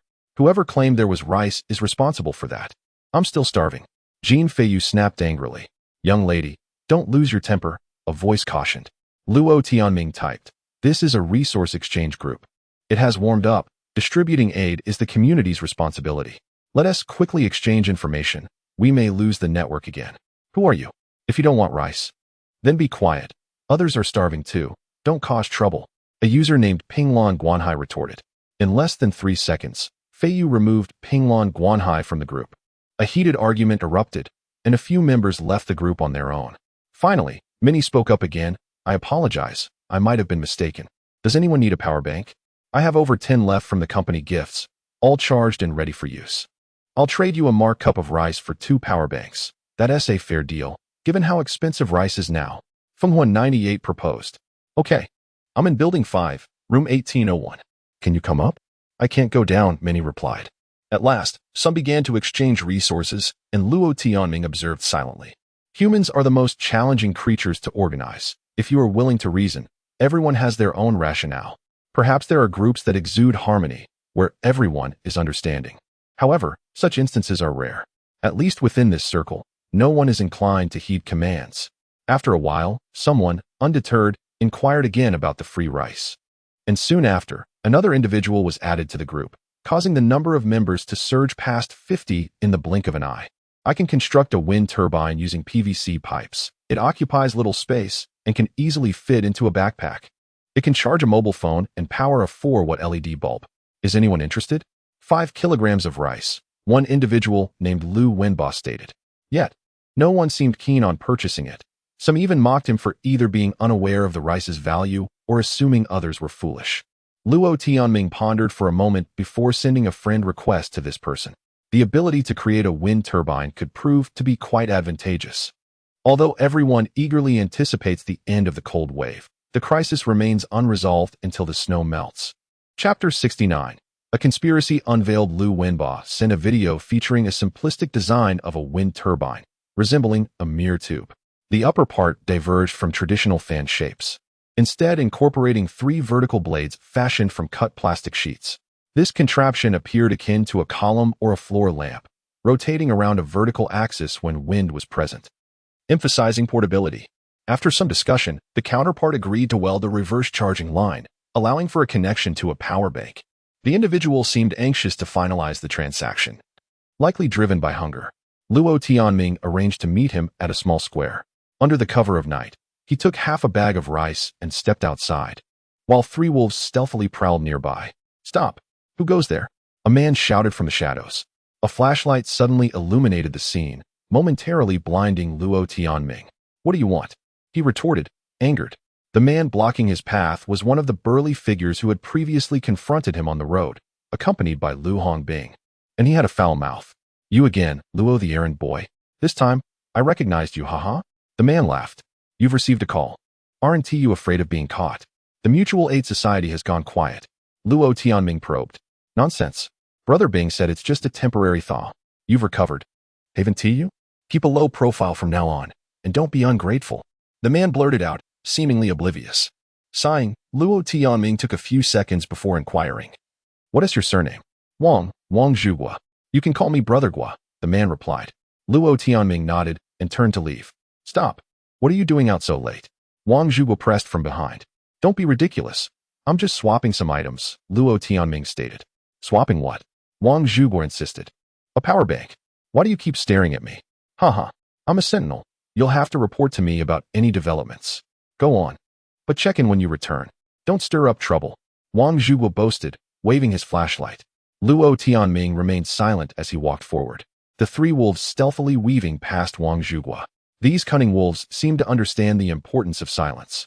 After a while, he finally encountered Luo Wenbo, who was shivering in the snow, clutching a flashlight and stamping his feet for warmth. He opened a long storage bag and produced a white PVC pipe, followed by another section with blades, which he attached. "This will do. It generates electricity with the wind. Just tighten the screws afterward, and I'll explain how to use it." Luo Tianming handed over the rice, and Luo Wenbo gratefully accepted. Luo Wenbo appeared to be under 30, wearing black-framed glasses that were frosted over. After conversing for a while, Luo learned that he had a family of 3, including a daughter in elementary school. He worked for an electrical company and enjoyed crafting things, though he lacked combat skills and hadn't dared to join the Mutual Aid Society. Luo Tianming advised him to reach out if the cold wave returned and conditions worsened. Luo Wenbo was taken aback, but expressed his gratitude nonetheless. On the way back, the sentinel Wang Zhuguo was still loitering, and Luo Tianming managed to avoid him. Once back at the villa, he retrieved a new bow and sat on the sofa, contemplating. He had practiced with this bow for about 5 to 6 hours, just beginning to grasp its use. Contemplating the possibility of ambushing someone under the cover of night held a certain allure. Perhaps he could unleash the 3 wolves to overpower this individual and drag him into the woods behind the hill. Yet he reminded himself that he must not succumb to crime. Luo Tianming exhaled deeply, deciding to bide his time. The situation remained uncertain. If the weather improved, he would report them, ensuring they received their due punishment. If conditions worsened, he could deal with them later. It was not worth clashing with an imbecile at this moment. Kai Yongmei sat atop a cardboard box, engrossed in texting someone. The firelight danced upon her face, revealing fleeting expressions of worry and joy, likely daydreaming about returning to a normal life. Earlier that afternoon, she had even organized her backpack. Luo Tianming felt no turmoil. The disaster had passed, and it was merely a dream. She was not his woman, and thus, there was no need to insist. Curiously, Xuelu unexpectedly messaged him on WeChat, inquiring if he was still at the Jingxiua Garden community. She had heard of someone using dogs to pull sleds as a mode of transportation and wondered if it was him. After pondering for a few seconds, Luo simply replied, "I'm still here." Almost immediately, his phone rang. "Ming, I guessed it was you. Are you still alive?" Xuelu's voice came through, amidst the background chatter, making it difficult to hear. "Sister Lu, I'm also struggling. What do you need?" Luo Tianming calmly asked. "What else could it be? I need you to look after me. Ming, you can't abandon me. Considering we lived together for over a year, help a sister out. Where are you? Can you take me in?" "It's freezing in this apartment." Xuelu's breath quickened, as if she were shuffling in slippers, and the surroundings soon quieted. "Sister Lu, don't say such things. Who live with you? Are you speaking coherently in the live stream? You called me your dog, for heaven's sake. Have some dignity. Our friendship has been tarnished." With that, he hung up. "Wait, don't." Xuelu's voice echoed in protest. "What else is there? Was it noisy over there? Are there many people?" Luo Tianming asked impatiently. "There are many residents around. It's too cold in this apartment. We're crammed together. About a dozen of us, by the way. Where are you living now? Still in the 2nd district? Yes, I've rented a ground floor apartment, but Sister Lu, aren't you doing well? I saw your recent moments on social media," Luo Tianming replied, switching to speakerphone while checking Xuelu's posts, which featured a photo of her lounging on a black leather sofa, appearing tipsy, with various snacks on the coffee table and candles lit. Life seemed rather pleasant.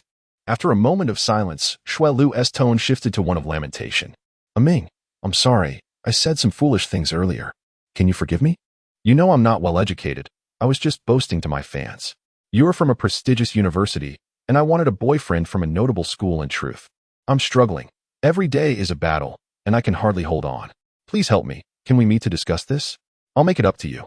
I promise." Her candidness caught Luo Tianming off guard, prompting him to quickly disconnect the call. Kai Yongmei remained beside him, still engrossed in her text exchanges, her expression blissful, likely unaware of the conversation. "Sister Lu, it's inconvenient for me here. I live in a cramped room and share it with a dog. The air is dreadful." Luo Tianming declined. "I don't mind. I'm not afraid of dogs. I just want to escape this apartment. Can you pick me up?" Luo hesitated for a few seconds before asking, "I can take you in. The snow will melt in a few days, but I can't afford to support someone idle. Can you work?" "Of course, I'm quite capable. Back home, I help with farm work. I can feed pigs and tend to fields." Xuelu replied eagerly. "Sister Lu, then you can walk here yourself." "No, I injured my knee and can't walk far. I'll wait for you under building 3, okay? I promise to make it worth your while." Xuelu's voice was desperate. "How about tomorrow morning at 8? Does that work? Let us leave it at that for now." Luo Tianming frowned and ended the call. Xuelu's words, laced with honeyed tones, stirred something within him. After all, she was a seasoned streamer. However, what truly ignited Luo Tianming's ire was the underlying conspiracy. Was Xuelu fixated on his dog? With whom was this female streamer entangled? Chapter 70. Beauty reflected in snow. Luo Tianming dialed Bao Zihan's number, but the line was disconnected. He decided to let it go. He would not risk himself for Xuelu. In broad daylight, what if she tried to seize the opportunity? Within 2 hours of dusk, the power went out again. The wind howled, and snowflakes danced in the air, as if the warmth that had recently emerged had vanished. Nevertheless, the sound of firecrackers echoed outside, continuing into the deep night, sometimes erupting with such intensity that it resembled an explosion. When Luo Tianming awoke in the middle of the night, a sudden realization struck him. That might not be the sound of firecrackers. Perhaps someone was firing guns. His mobile signal had also been severed. During this period of signal loss, the news apps were inaccessible, and many facilities had yet to resume operations. The previous calls and signals were merely fleeting moments, ephemeral as a flash in the pan. Luo Tianming sat by the fireplace, uttering a sigh of lament. Kai Yongmei, lost in her dreams, turned in her cardboard fort and continued sleeping. Perhaps this woman was already awake. Luo Tianming perceived that Kai Yongmei was quite adept at self-preservation. During this prolonged night, minimizing communication was indeed a prudent approach. At around 6 in the morning, the dawn finally broke. Luo Tianming stepped into the yard and discovered the outside world was still damp, the trend of warming yet persisting. The snow began to melt again, forming a thin crust on the surface, and the temperature was rising at an alarming rate. Perhaps it had already dipped to around -10 degrees. After some time spent in the yard, he felt an unusual warmth enveloping him. After a breakfast of canned beef and rice porridge, he contemplated a stroll up the back mountain once more. This time, he intended to bring the sled dog along with the Rottweilers and the big black dog. However, Kai Yongmei insisted on accompanying him, fearing the tethered black-faced dog. So Luo Tianming took her along to walk the dogs in the woods. Though they called it a dog walk, Luo Tianming carried a military shovel, an axe, and a folding saw, all nestled in his backpack. He ventured further this time, exceeding 2 kilometers from the community's back gate, trudging through the icy wilderness. An hour later, Kai Yongmei, breathless, collapsed onto the snow, exclaiming, "Mingo, I can't go on." Luo Tianming glanced at the exhausted woman, shaking his head. He was clad in armor, feeling far more fatigued than she. Moreover, his clothes were drenched in sweat, clinging uncomfortably to his body. Yet, he had to adapt. He must become accustomed to this life in the snow. Deciding to settle here, Luo Tianming surveyed his surroundings. The entire morning was spent working. The damp clothes were dried by his body heat, and he grew increasingly warm. He dug into a hillside, treating it as a form of exercise while also experimenting with some ideas. The soil was quite compact, and after 2 hours of vigorous digging, he had barely made it less than a meter deep. The cold was relentless, the surface soil harder than concrete. Merely breaking through this frozen layer had caused blisters to form on his hands. Fortunately, the soil beneath was relatively dry and less frozen, making his efforts more fruitful as he continued digging. "Mingo, what are you doing? Do you intend to live here?" Kai Yongmei inquired. "Building a doghouse. These animals cannot always stay in the community. It invites trouble," Luo Tianming replied, panting. He indeed wished to excavate a shelter in the mountains, for in this frigid climate, perhaps this place was more conducive to survival than the villa area. However, there was no need to divulge the truth to Kai Yongmei, who could leave at any moment. The residents of the community were far too reckless. Despite the announcement of warming, gunfire erupted throughout the night. Those individuals had grown wild in their hearts. Since the latter half of the previous night, Luo Tianming had been plagued by nightmares, visions of someone breaking through the door, a torrent of bloodshed, the yard drenched in crimson. The only digging tool he possessed was a military shovel, and Kai Yongmei could offer no assistance. She lacked the strength to chop wood and could only collect fallen twigs in the forest. Fortunately, she was relatively industrious, perhaps motivated by the cold and the desire to warm herself, as this little beauty kept herself busy.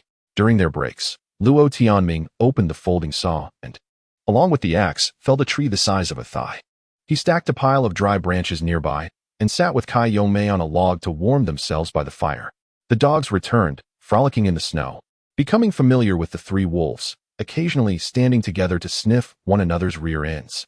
The branches crackled in the fire, and the beauty reflected in the snow was quite captivating. Luo Tianming exhaled, retrieving the thermos he had scavenged from the sports store, taking a few sips. Beside him, Kai Yongmei swallowed hard, appearing parched. "Did you not bring a water bottle?" Luo Tianming asked. "No. I didn't realize we would walk so far," Kai Yongmei replied innocently. Luo Tianming shook his head. He did not feel the need to report his plans to this woman. No one deserved such an account. "Eating snow will quench your thirst, as long as you avoid the snow trampled by dogs," he remarked nonchalantly. A few moments later, he handed her the thermos. "Thank you." Kai Yongmei grinned slyly, seeming to have anticipated this moment. She took the thermos and gulped it down, finishing it in one go. Luo Tianming was taken aback. He had intended to conserve that water for the afternoon. The temperature was so high during the day, it was the perfect time to work, and he hoped to accomplish everything in one go. "What's wrong, Mingo? Did I drink too much?" Kai Yongmei inquired. Do you have anything to boil water with?" Aren't we returning?" Kai Yongmei looked astonished. With the temperature rising, all sorts of nefarious characters emerged to create trouble. "The community is perilous. There was gunfire last night." "Really? Oh my. I thought it was just firecrackers." "No. Some individuals have run out of options and have chosen to believe in an impending apocalypse. Regardless, it is dangerous over there until order is restored. I intend to dig a refuge here. In case of an emergency, we can take shelter." Luo Tianming finally articulated his true thoughts. Kai Yongmei nodded, as if understanding. And after a moment, she glanced at the thermos in her hand and murmured, "This thermos cannot be used to boil water. What should I do since I've drunk it all?" Luo Tianming rubbed his forehead and suddenly said, "Don't worry, I have a solution. Lunchbox," he called out. And the husky came bounding over. "Go back and get a pot. It should be this big, with a spout." Like the one I used to boil tea, Luo Tianming described with gestures. The husky tilted its head, seemingly not comprehending, but its eyes were clear. Go on. Be careful on your way back. Enter and exit through the wall hole in the backyard. If there is danger, run. Luo Tianming cautioned.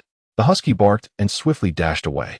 Kai Yongmei's beautiful eyes widened in disbelief, taking a while before exclaiming, Mingu, you're amazing. You can actually talk to dogs. Do you possess superpowers? Luo Tianming chuckled, shaking his head. The lunchbox is quite intelligent, even in the night or during a snowstorm. It can find its way. Big Flower is the same Big Flower. He summoned the Alaskan Malamute to his side, stroking its soft fur. Big Flower beamed with joy, much like a robust child. Kai Yongmei also petted the Alaskan-esque coat, enviously saying, if only I had a sled dog, even just one would suffice. I'm so light, a single dog could pull me along. Indeed, but you would never survive on the journey. Have you forgotten the time I went out to find rabies vaccines and was attacked from behind with an axe? I remember. What happened?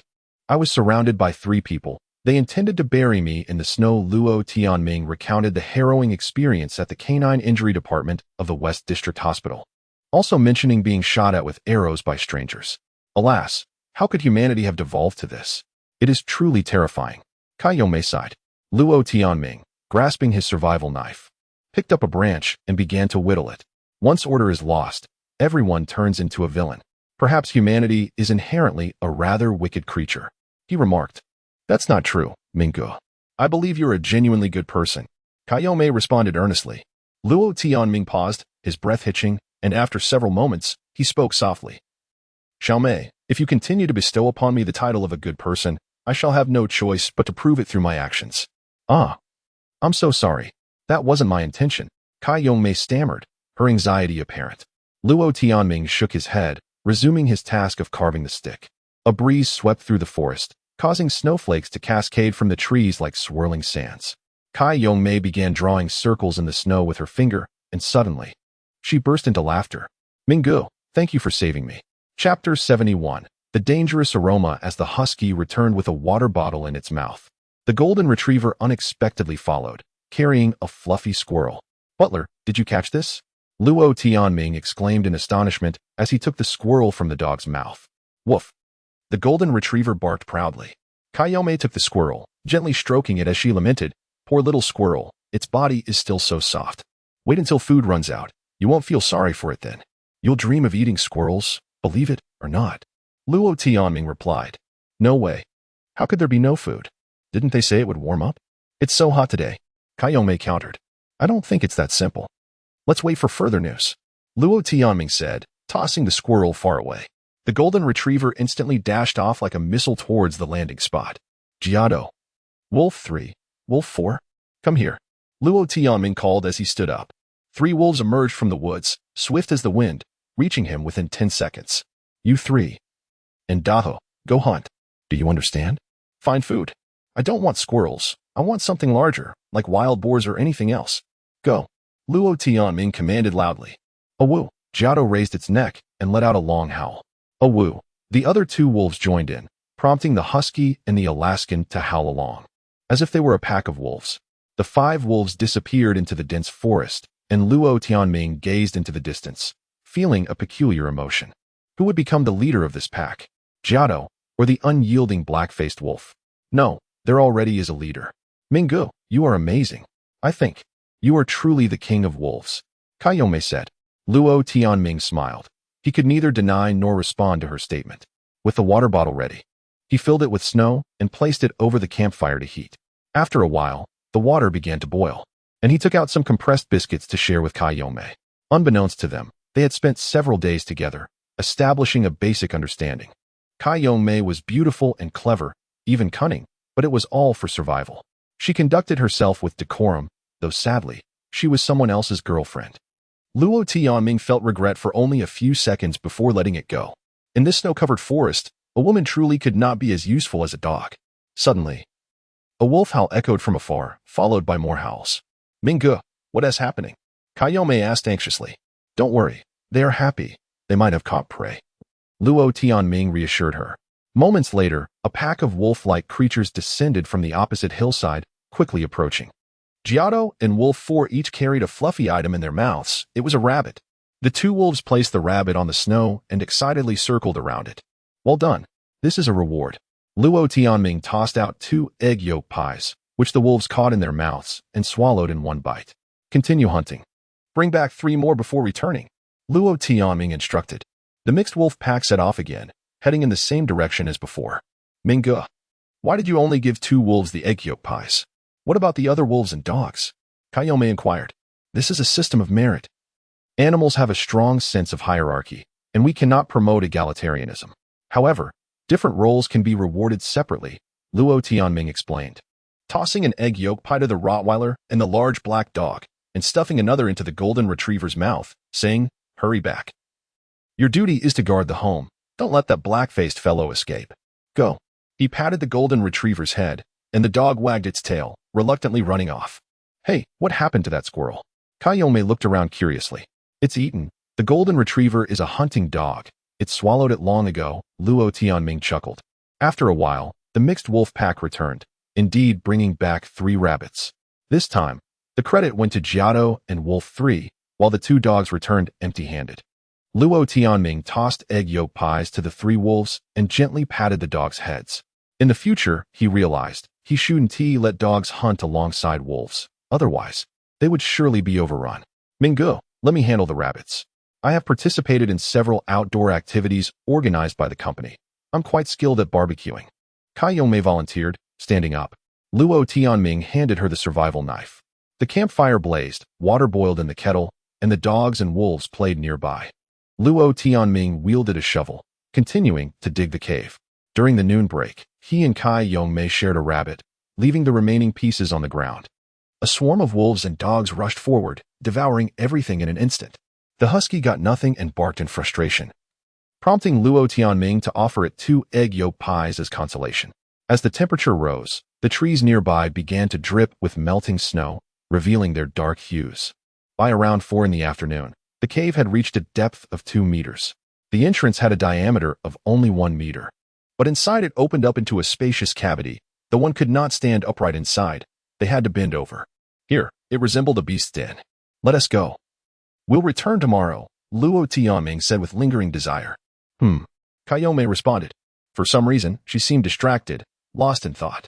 The 2 walked through the woods with the dogs, and after nearly an hour, they rounded a hill, finally catching sight of the splendid garden.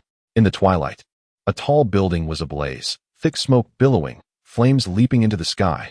Heavens! What happened? Kayome exclaimed in shock. Luo Tianming was equally astonished. The burning building was positioned across from the community's main entrance. That area was known as District 1, where Shui Lu's apartment was located. I must go take a look. Lock the door once I return. Don't come out, Luo Tianming instructed while walking. After another 10 minutes, he finally reached the back of the villa district, sliding down a snowy slope. Kayome lost her balance halfway down, rolling down like a log.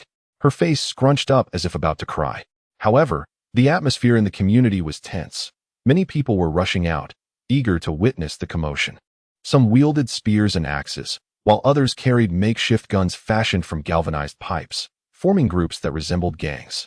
Luo Tianming opened the gate and called the dogs and wolves into the yard. Lock the door tightly. Wait for my return. If danger arises, he paused, continuing. These 2 dogs will protect you. Bluffface, Dahe, guard her well. Woof, woof. The 2 fierce dogs accepted the command. Luo Tianming tucked the hammer into his sleeve and ventured out alone.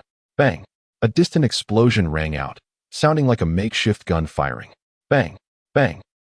Several loud noises followed, indicating someone was shooting. Twilight enveloped the earth, and shadows flickered outside the community gate, rendering everything indistinct. It was not a cold night. Warm winds blew, yet the air was laden with the scent of danger. Chapter 72. The mob with no electricity and no mobile signals. The dissemination of information relied solely on word of mouth. After eavesdropping on the outskirts of the crowd for a while, Luo Tianming grasped the general situation. A building on the street across, which served as a base for the Mutual Aid Association, was ablaze. Dozens of individuals had gathered below, attacking anyone emerging from the building, armed with makeshift firearms. This isn't from our community. I was merely standing by the road, and they shot at me. My foot is bleeding, someone exclaimed, visibly shaken. Didn't the weather improve? How could this happen? Some people can't turn back now. Besides, the warming might not be a good thing. If the power facilities freeze too much, we're done for. Other stations are broadcasting that temperatures will drop again. When did you hear that? There is no signal now. Let us leave quickly. We must provoke those people. Let them fight among themselves. Just don't make it hard for us. Someone said nervously. Bang. At the entrance, a flash of fire erupted as someone began shooting in this direction. The crowd ahead erupted in screams. Those of us within 100 meters are considered enemies. Everyone disperse, shouted a figure holding a loudspeaker. Bang, bang, bang. More flashes of fire sent the onlookers fleeing. Luo Tianming followed the crowd away, casually making his way to building number 5 in Area 2. In the darkness, those around him hurried along, some loudly discussing the situation, one of whom sounded familiar. Jin Feiyu? Luo Tianming called out. A person halted, looking around, and upon spotting Luo Tianming waving, hurried over, nearly slipping in the process. You're here. I was just about to find you. I've gathered some people who want to go downstairs. Would you like to join us? Jin Feiyu asked, her face lighting up. Of course. But I intend to head into the mountains. I won't be staying in this community for long. But my friends only want to move to the villa area. How about I let them stay in an unoccupied villa, and we can test our team first? I wanted to go into the mountains too. But bringing too many will slow us down. We only need enough people. Jin Feiyu leaned closer, whispering as if confiding in a trusted friend. All right, Luo Tianming nodded. Then I'll have them move tonight. The upper floors are all frozen and uninhabitable. The weather is too damp, and moisture condenses on the upper floors. Experiencing this humid cold front while living in high-rise buildings is indeed unfortunate. Jin Feiyu complained. No problem, but be cautious. There's a group in the villa area who might reject you. Luo Tianming advised. Upon returning to the villa, the vicinity soon buzzed with activity. People were cheerfully chattering, though it sounded somewhat chaotic. Luo Tianming stepped out the door and noticed that the gate of villa number 21, separated by just one building, stood wide open. Someone was chopping down trees in the yard, and a bonfire blazed on the cement floor of the living room, where several elderly women and children were warming themselves. A group of young men was bustling in and out, carrying luggage. Brother Ming. Jin Feiyu approached, casually pulling down her scarf. This woman beamed with joy, her face glowing in the firelight. What are you all doing? Someone suddenly shouted. In the darkness, a dozen individuals approached, with Lu Hongbing leading the way, his face exposed. Several young guards flanked him, each brandishing silver-gray pipes, the ends angled menacingly upward. Luo Tianming frowned. He noticed there were more individuals wielding such makeshift firearms, 8 in total right here. The upper floors are frozen and uninhabitable.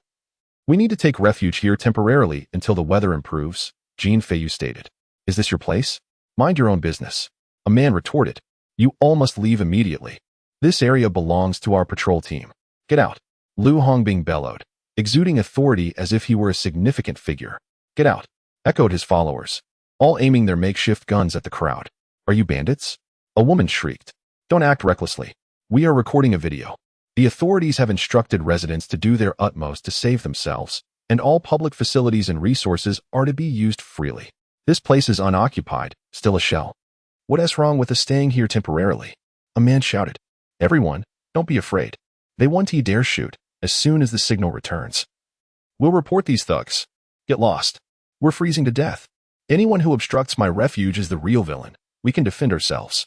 Go ahead, shoot me. I have nothing to live for. I'll fight back. An elderly woman charged forward. Lu Hongbing was caught off guard as she hugged him, and chaos ensued as those nearby pushed her to the ground. They're bullying the elderly. This is outrageous. A woman screamed. Get out. Get out. Residents roared, raising axes, hammers, and other tools in defiance. Lu Hongbing waved his hand and hurriedly retreated with his group. The crowd erupted in laughter, and someone helped the elderly woman up from the snow, guiding her to the fire. Luo Tianming observed quietly, sensing the situation was becoming increasingly complex. Suddenly, he overheard a discussion about villa number 23. At a time when everyone is struggling to feed themselves, how can anyone afford to keep dogs? It's such a waste of food. I've heard there are several dogs inside, said a man, removing his cotton hat and squatting by the fire. Steam rising from his head. People keep dogs for safety. Why do you care so much? If you have the ability, keep one yourself. Another young man replied. No. I mean, we should get a rope and catch a dog to eat. Everyone can share a bit. It wouldn't he dare say anything. Luo Tianming felt a chill run down his spine and walked over, demanding loudly, "Who are you? What is it to you? Who are you?" The man shot up, eyeing Luo Tianming with a defiant glare. "Hey, we're all on the same side. Let us discuss matters amicably." Jin Feiyu quickly intervened. The man perked up. "Xiaoyu, who is this? I was just discussing something with my buddy when he popped up to cause trouble. Is he here to stay too?" Jin Feiyu nodded, saying, "This is Brother Ming. He lives nearby, just one building away, and the rice you ate was borrowed from him." "What did you just say that you shouldn't have?" Jin Feiyu inquired. Surrounding individuals began to gather, some whispering, others crossing their arms, eager to watch. I didn't say anything," the man chuckled nervously, but his eyes still bore hostility. "Ben said keeping dogs is a waste of food. He wants to catch someone else's dog to eat." A young man near the fire chimed in. "Huh, I was just joking. Why take it seriously? Is speaking a crime now?" Ben shook his head. Jin Feiyu's expression darkened. After a moment of silence, she turned to the crowd. "Dear neighbors, we must unite. Brother Ming also rents here. He is not affiliated with those in the villas. Let us band together to survive. If we endure these days, we'll be fine.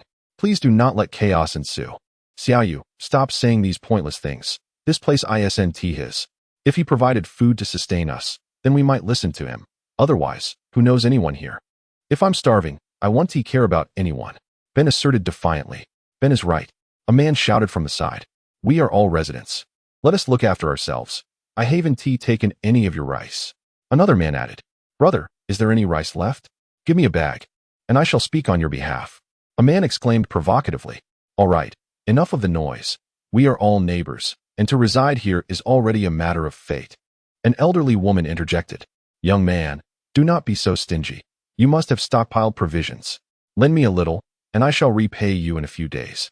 I can write you an IOU." An elderly man declared earnestly. Luo Tianming furrowed his brow as he glanced at Jin Feiyu, who appeared on the verge of tears. "What are you all doing? Please, do not act this way. In such chaotic times, can't we unite a little? Xiaoyu, you are a woman. This matter does not concern you." Aben asserted. "Indeed, Xiaoyu, do not meddle in matters that do not pertain to you. As a girl, you cannot possibly grasp the situation," a middle-aged man remarked. The crowd buzzed with various opinions, each expressing their thoughts. Luo Tianming shook his head and turned to leave. This was a group of ordinary individuals. They lacked the courage to join the mutual aid society and were incapable of safeguarding themselves.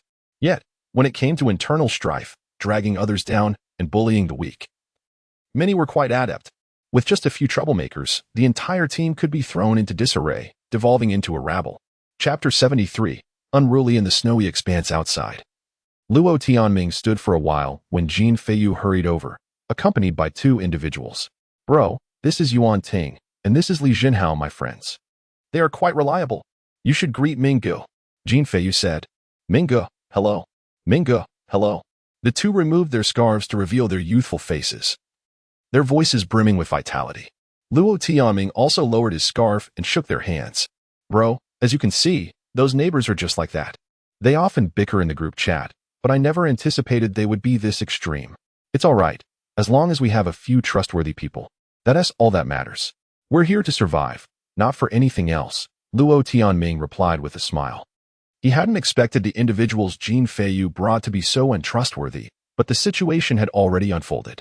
There was no point in criticizing his companions right from the start, especially since Jin Feiyu had made an effort, albeit unsuccessfully. After a brief pause, Luo Tianming continued, "Where are you staying tonight?" "We've taken a large room on the second floor, and with the relatives of the two of them, there are a total of 8 people, along with a few other neighbors. We can endure the night. It's certainly better than being in a high-rise, though it is quite cold," Jin Feiyu explained. Luo Tianming glanced at the nearby villas, their exteriors shimmering in the night, completely encased in ice. "Let's discuss this tomorrow. These houses are frozen. I hope the situation doesn't worsen, or everyone will be left to freeze." "Do you have any food left?" Luo Tianming inquired. Jin Feiyu chuckled, somewhat embarrassed. "No. Otherwise I wouldn't have brought these 2 siblings to find you." Luo Tianming nodded, mentally preparing himself for such circumstances. Cooperation necessitated mutual sacrifice, especially as the situation had spiraled downwards, leaving him unable to preserve his supplies. "Wait for me at the entrance. There are dogs in the yard, so I can't let you in for now." He returned to his rented villa, and brought out 2 bags of rice, causing the 2 youths to exclaim in surprise. Keep it discreet. Hold it close and return quietly. Don't speak out of turn. I'll chat with Minggu for a bit longer, Jin Feiyu instructed. The 2 young individuals concealed the rice under their clothing, expressed their gratitude, and hurried away. Jin Feiyu watched their retreating figures, letting out a wistful sigh. Once inside, Jin Feiyu lamented the complexities of human nature, astonished at how thoughtless some individuals could be, bordering on the absurd. Luo Tianming contemplated for a moment before finally stating, "Our initial approach was flawed. Reasoning has become ineffective. We are in extraordinary times. Others have banded together through violence. I've just realized that we must shift our mindset." Jin Feiyu nodded, somewhat dejected. After a brief conversation, she departed, stating her intention to continue seeking individuals capable of uniting for survival, as teamwork necessitated division of labor. Luo Tianming settled by the fireplace, gradually warming his body, yet his mind remained restless. Beyond the threats posed by personnel, the changing weather hinted at danger. In the dead of night, he ventured outside to assess the situation, illuminating the upstairs with a small flashlight. Discovering that the entire exterior of the villa had developed an ice crust nearly as thick as his palm. It was all condensed moisture. Luo Tianming was uncertain about the cause. Perhaps it was linked to the warm, humid air blowing from the south. Lacking knowledge in meteorology, he could only sense that substantial trouble loomed ahead. If the moisture continued to condense like this, would the entire villa become encased in ice? And what about the cars by the seaside? At the onset of the cold disaster, social media and videos showcased vehicles parked by the shore, all frozen into solid ice. Additionally, chains by the sea had become encased in thick ice walls due to the accumulated moisture. This was a perilous omen. Luo Tianming returned to the living room, realizing he could no longer afford to remain passive. He entered the doghouse, observing the black-faced wolf. This creature, once frenzied, was now tethered and had calmed down considerably due to receiving minimal food daily. Luo Tianming approached and pressed down on the wolf's head. Moments later, he failed. This wolf was far more difficult to tame than a dog, and this particular black-faced wolf was several times harder. Frustration welled up within Luo Tianming. He grasped the wolf by its scruff, angrily delivering a few stern words before attempting once more. Again, he failed. Pain throbbed in his head as if it were convulsing. After catching his breath for a moment, his anger surged. He drew a survival knife and pressed it against the wolf's neck, even penetrating an inch. The black-faced wolf struggled, but Luo Tianming pinned the beast down with his knee, impatiently stating, "The weather is abnormal. I'm pressed for time and cannot waste it on you. This is your last chance. If you do not acknowledge me as your master, I will end you." A wolf pack can only have one king. A howl emerged from the black-faced wolf. Defiant and frothing at the mouth, yet its muzzle harness rendered it incapable of biting. Luo Tianming hesitated for several seconds, suddenly removing the muzzle and tossing it aside. The black-faced wolf lunged, successfully biting Luo Tianming's thigh. The bite pierced through his pants and caused considerable pain, yet the metallic-lined thermal pants he wore held firm. "Go ahead and bite." Luo Tianming discarded the knife and retaliated with a gloved fist, landing a blow on the wolf's nose. The wolf snapped wildly, and Luo Tianming unleashed a flurry of punches, eventually leaving it dazed and sprawled on the ground. His glove tore and his knuckles throbbed, yet Luo Tianming, unsatisfied, struck the wolf's abdomen a dozen more times, eliciting whimpers from the creature. "Acknowledge me as your master, or I will skin you and use your hide as a cushion." The dogs in the house stirred restlessly, some growling in support of their master. The black-faced wolf ceased its resistance, and after a moment of heavy breathing, Luo Tianming placed his palm on the wolf's head once more. After several seconds, the black-faced wolf appeared dazed. Luo Tianming experienced a mix of emotions, including grievance, remorse, and even a hint of defiance. Had he successfully tamed it? A spiritual link had formed, albeit faintly, as if it could shatter at any moment. How could this be? This was exceedingly challenging. Luo Tianming mused inwardly, retrieving compressed biscuits from his pocket and offering a couple to the wolf. "From now on, your name shall be Blackface." The black-faced wolf crunched the biscuits without responding, merely chewing noisily. This stubborn creature. Luo Tianming untethered the wolf, and the other dogs stood up, 3 chihuahuas growling excitedly. The black-faced wolf leaped, pushing through the curtain and crashing into the courtyard, causing the window frame to reverberate with a loud thud. Luo Tianming shook his head and returned to the living room. The spiritual link with the wolf persisted, but its unruliness remained, deeply rooted in defiance. Perhaps I am not strong enough? Luo Tianming began to discern a pattern. Wolves only submit to the strong. But he was not yet powerful enough. Minggu, did you just let that wolf go? Kai Yongmei inquired, panic evident in her voice. Luo Tianming nodded, saying, There's no need to worry. That creature. He hesitated, the words caught in his throat. The black-faced wolf had been tamed, yet not entirely. This creature retained a wild nature and would surely be disobedient. Luo Tianming felt a headache coming on. The mental fatigue was secondary to the unsettling feeling of uncertainty. I'll take it for a walk. There is no need to fear. The dogs can guard the house. Luo Tianming stood up. Outside, the darkness was profound, the air still damp, yet a chilling breeze permeated, rendering the weather unbearable. This time, Luo Tianming did not use the sled. He simply took 3 wolves along with the black-faced wolf and proceeded slowly through the darkness. Who goes there? Halt. A bewildered voice suddenly shouted, accompanied by a beam of flashlight piercing through the darkness. What the hell? It's you again? The words ignited a flame of fury within Luo Tianming, who retorted, Are you seeking death? Attack him. A resounding roar erupted as 3 wolves lunged towards the man. Yet, a shadow darted even quicker, leaping forward to tackle him. I am Wang Zhuguo. What are you doing? The man's voice abruptly ceased. A heaviness settled in Luo Tianming's heart as he whispered, Come back. The 3 wolves obediently returned, while the black-faced wolf continued to savage its prey.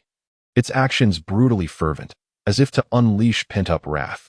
Luo Tianming approached, his feet crunching on the frozen snow crust, treacherously slippery, forcing him to slow his pace.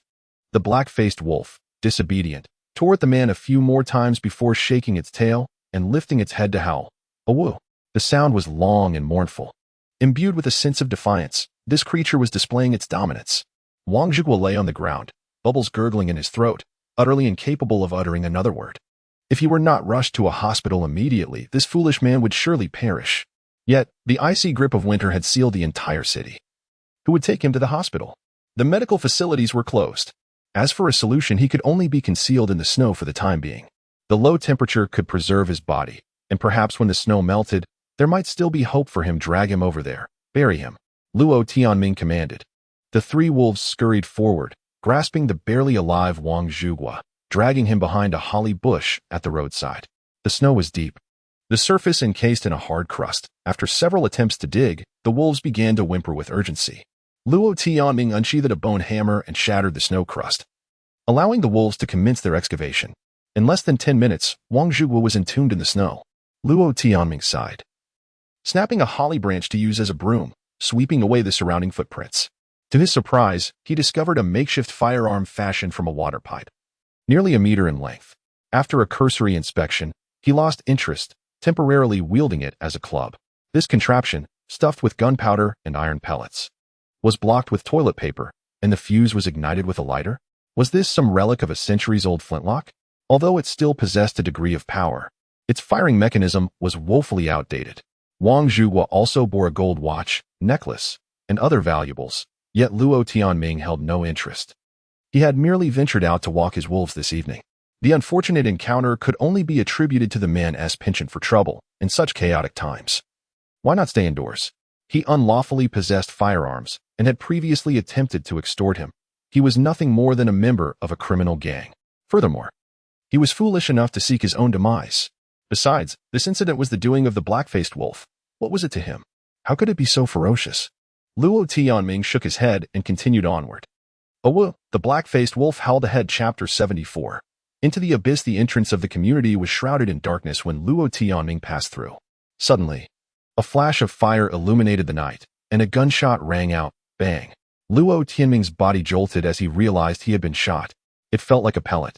The impact akin to being struck by small stones, merely a sensation, as he was protected by armor beneath his clothing. The wolves, caught off guard, lunged at the assailant once the gunfire erupted. The shooter was brought down with a series of startled cries. Luo Tianming staggered forward, swinging a pipe gun at the man's head until he was rendered unconscious. Across the street, someone shouted, seemingly inquiring about the commotion. But the distance and the wind rendered the words inaudible. It dawned on Luo Tianming that he was upwind, the fierce night breeze explaining why the wolves had not detected the enemy earlier. The assailant wore a hooded white down jacket. Was he a snowfield infiltrator? Kill him, Luo Tianming commanded. The enemy had fired first, Had he not been well protected, he surely would have been injured. The three wolves descended upon the man, who soon began to thrash in a futile attempt to escape. A flashlight beam pierced the darkness, revealing someone standing 30 meters away. "Finish him," Luo Tianming ordered again. The wolves rushed forward, but the black-faced wolf was the first to pounce. Bang! A flash of fire followed by a human scream echoed through the air. Yet, within moments, the cries ceased abruptly, as if fate had grasped the man's throat. Luo Tianming quickly searched the fallen assailant. His gun appeared satisfactory, though fashioned from pipe. The material was robust, featuring a trigger mechanism with welded parts and a wooden stock. The barrel measured less than half a meter, classifying it as a short firearm. He stowed the weapon in his backpack and discovered a dozen bullets, each about the thickness of a thumb. He hastily stuffed them into his pocket without inspecting them further. The man also possessed a gold watch and a collection of thin plastic boxes in his pockets. Indiscernible in the gloom, he took them all. Discarding the battered pipe gun confiscated from Wang Zhuhua onto the roadside, he considered it a convenient piece of evidence. Crossing to the opposite side of the street, he was startled to find the black-faced wolf feasting. Luo Tianming scolded it, driving the creature away. The man who had been killed wore a similar white-down jacket and possessed a short gun as well. Luo Tianming retrieved the weapon and the bullets, also gathering several small plastic boxes. The surroundings fell silent, save for the whispering wind, as snowflakes began to drift from the heavens. "Drag him over there and bury him," Luo Tianming directed, pointing into the distance. He approached and smashed the icy crust with a hammer. The three wolves pulled the lifeless body, digging a pit to hastily inter him. "Bury that one too, but further away," Luo Tianming indicated towards the first corpse. The wolves struggled against the icy layer, whining in frustration. Luo Tianming stepped in to assist with the hammer. What a nuisance. The snow had melted and refrozen, becoming exceedingly hard. Would it encase the city in ice? He surveyed the vicinity. Nearby buildings were coated in frost, the cold permeating the night, shimmering faintly. A low growl emanated from the black-faced wolf, not as a challenge, but as a warning. "Come here, stay silent, and lie low," Luo Tianming whispered. The three wolves complied, albeit restlessly, with the black-faced wolf eager to crawl through the snow. This creature had become less resistant, now resembling a partner, mere inches away from Luo Tianming. The black-faced wolf's breathing was rapid, likely due to excitement. The gunshot from earlier had not inflicted serious harm upon it. Luo Tianming glanced around. Visibility was poor in the darkness. This appeared to be a small fresh produce shop, already plundered and devoid of supplies. He withdrew the short gun from his backpack, removing his gloves to familiarize himself with its structure. It was straightforward. The rear half swung open to load a bullet, requiring manual reloading after each shot. The bullets were crafted from firecracker cardboard, coated in wax, with a circular piece at the bottom, perhaps a detonator? Whoever crafted these had remarkable skill. Luo Tianming mused as he loaded both firearms. The construction was rather crude. The wooden stock had splinters, and the metal parts were haphazardly welded. One barrel was even bent. He stashed the guns in the side pockets of his backpack, silently praying they wouldn't misfire. Minutes later, the distant sound of barking echoed through the night. A pack of 8 dogs emerged from the shadows, dragging a sled from the community. Luo Tianming was momentarily puzzled until he realized the sled was the upper half of an electric tricycle. The wheels and transmission had been severed, leaving only the seat, canopy, and cargo section. What a remarkable find, Luo Tianming thought, admiring the post-apocalyptic aesthetic of the sled, which was practical with its canopy and cargo space. The dogs barked in protest, refusing to move forward, while someone prodded them with a stick, prompting the sled to continue. The sled's canopy featured transparent plastic curtains, and a lamp hung from the side, likely a camping light. Beneath its glow, a masked man sat inside, clad in a bulky black fur coat, resembling a bear. Ahead, someone guided the way, flanked by spear-wielding guards, creating an entourage reminiscent of ancient nobility. The cargo behind the sled was likely brimming with goods, covered with a tarp and secured with ropes. This procession, which had emerged, numbered over 60 individuals. Was the Mutual Aid Society planning to flee? Luo Tianming pondered. They intended to escape, but this was of no concern to him. They did not come knocking at the door, perhaps due to the presence of more formidable adversaries. In any case, they have not severed ties. Although there were instances of harassment by a few individuals, the debts of the deceased have been settled, restoring equilibrium. However, what is the situation with Shui Lu? Luo Tianming observed for a while watching the mutual aid group's procession fade from view. He had no desire to recklessly confront a large faction. The surroundings returned to silence as Luo Tianming departed from his hiding place, moving along the street in another direction. 200 meters away lay the apartment, with Shui Lu in the third building, along with Bao Zihan. Previously, someone in the group mentioned that many of the mutual aid group's lackeys resided in this vicinity. Is it possible that Shui Lu is among them? Have they all fled? That woman had been a co-tenant for over a year, making her relatively well known to him. The situation had taken a sharp turn, and Luo Tianming now found himself in dire need of assistance. The individuals he encountered were utterly unreliable. He required someone dependable. As he advanced through the darkness, a tumult of emotions surged within him, the pain in his nostrils searing. The circumstances of the day had shifted dramatically, with various threats surfacing. Luo Tianming realized he was teetering on the brink of losing control, acting without regard for consequences, and beginning to resort to violence. Before him lay an abyss, yet he had no choice but to leap into it. Chapter 75. Hunting and trials. As they approached apartment 3, the entrance loomed ahead, shrouded in darkness. The wolves emitted low growls. Were there people hiding by the door? Luo Tianming gestured for the 4 wolves to disperse and conceal themselves in the shadows. As they drew nearer, a beam of flashlight suddenly illuminated the scene, momentarily blinding Luo Tianming. Who goes there? A man shouted. I'm here to find someone. Don't shine that light in my eyes. Who are you? Luo Tianming replied casually. We're from the Mutual Aid Society. Who are you? The man demanded, directing the flashlight beam toward Luo Tianming's face. I'm looking for a girl named Shui Lu. I'm her friend. She lives at Luo Tianming hesitated, unable to recall Shui Lu's room number. The man lowered the flashlight, now illuminating the snowy ground, his tone turning mockingly playful. Haha, you mean that plump little lady? Yes, that's her. Luo Tianming smiled. Wait, don't enter. I'll notify her. These are perilous times. You're a resident here, right? What's your name? Just tell them I'm her former roommate. My surname is Luo. Roommate, huh? The man chuckled lewdly and stepped inside. Luo Tianming raised his hands, signaling the wolves to flank him as they stealthily approached the apartment entrance. These wolves were remarkably adept, seemingly attuned to his will. The apartment was evidently under the control of the Mutual Aid Society. Why hadn't those henchmen left yet?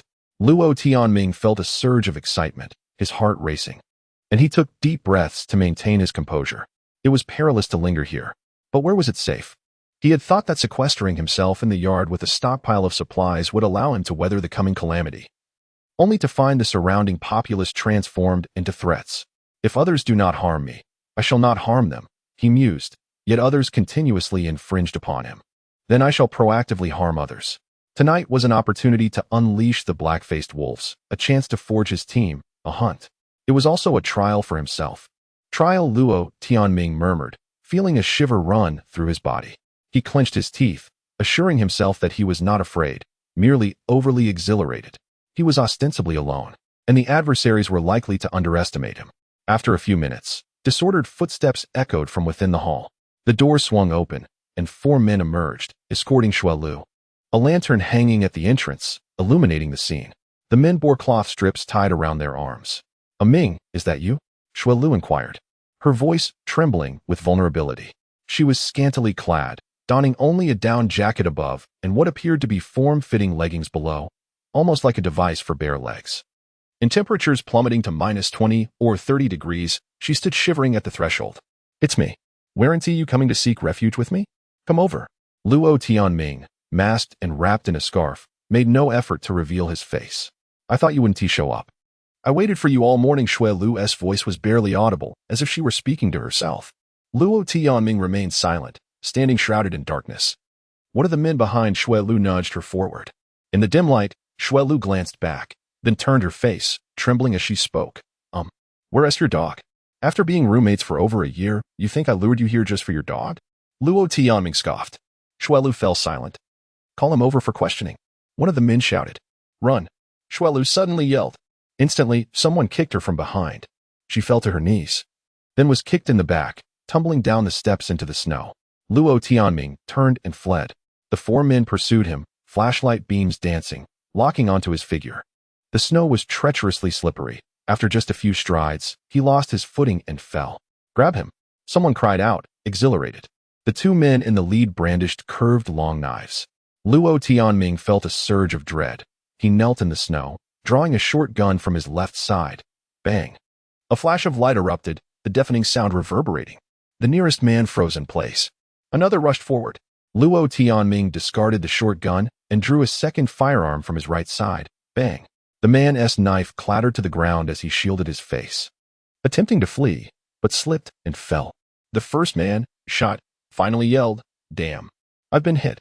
The four wolves launched their assault, pinning down the two men at the door and savagely tearing into them. Luo Tianming discarded the short gun and seized a blunt hammer, crawling forward in the snow, reaching the fallen man in mere moments, then swung the hammer. Metal met flesh with a sickening crunch. Just one strike, and the man lay still. Luo Tianming struck 4 or 5 more times before lunging towards another fleeing assailant. "Help me!" the man cried, scrambling away. Luo Tianming too crawled, the icy surface making this awkward method of progression challenging yet effective.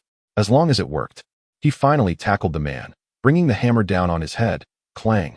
The sound echoed like metal ringing, numbing Luo Tianming's wrist. The man wore what appeared to be a cloth cap, but it concealed a steel plate within. "No. I'm with the Mutual Aid Society. You can't hit me," the man shrieked. Luo Tianming felt warmth in his nostrils, the growls of wolves echoing in his ears. While the other wolves engaged in battle, he too had to eliminate his foe. The man's cap was tied, proving difficult to remove. Luo Tianming relinquished the hammer, grasping the enemy's neck from behind. Within a minute, the man ceased to struggle, and Luo Tianming struck him in the face several more times before releasing him. The four wolves had also concluded their conflicts, the darkness filled with the sounds of feeding. "Ming, don't kill me." Shui Lu crawled over, her voice quaking with fear. "How many more enemies are inside? Speak quickly, no nonsense." Luo Tianming demanded sternly. I don't know, maybe 100. Shui Lu seemed dazed, speaking nonsensically. "What about Bao Zihan? She is not here." "She is doing well." Luo Tianming was taken aback, and after a few seconds, he inquired, "Will you stay, or come with me?" "I'll count to 3. I'll come with you." Shui Lu responded before he even began to count. "Search them. Strip them of anything valuable," Luo Tianming commanded, starting to remove the fallen man's cap.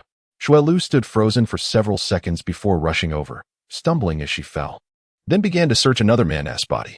She must have been frightened by the four wolves, too intimidated to approach the two men lying by the door. Someone upstairs opened a window, shouting loudly, while beams of flashlight illuminated the area from above. Luo Tianming removed the cap, discovering it was indeed heavy. And he also picked up 2 long knives, locating their sheaths. Shui Lu collected several gold necklaces, a watch, and a wallet. Unfortunately, none of these men bore armor, indicative of their status as mere lackeys. "There is no time. We must hurry."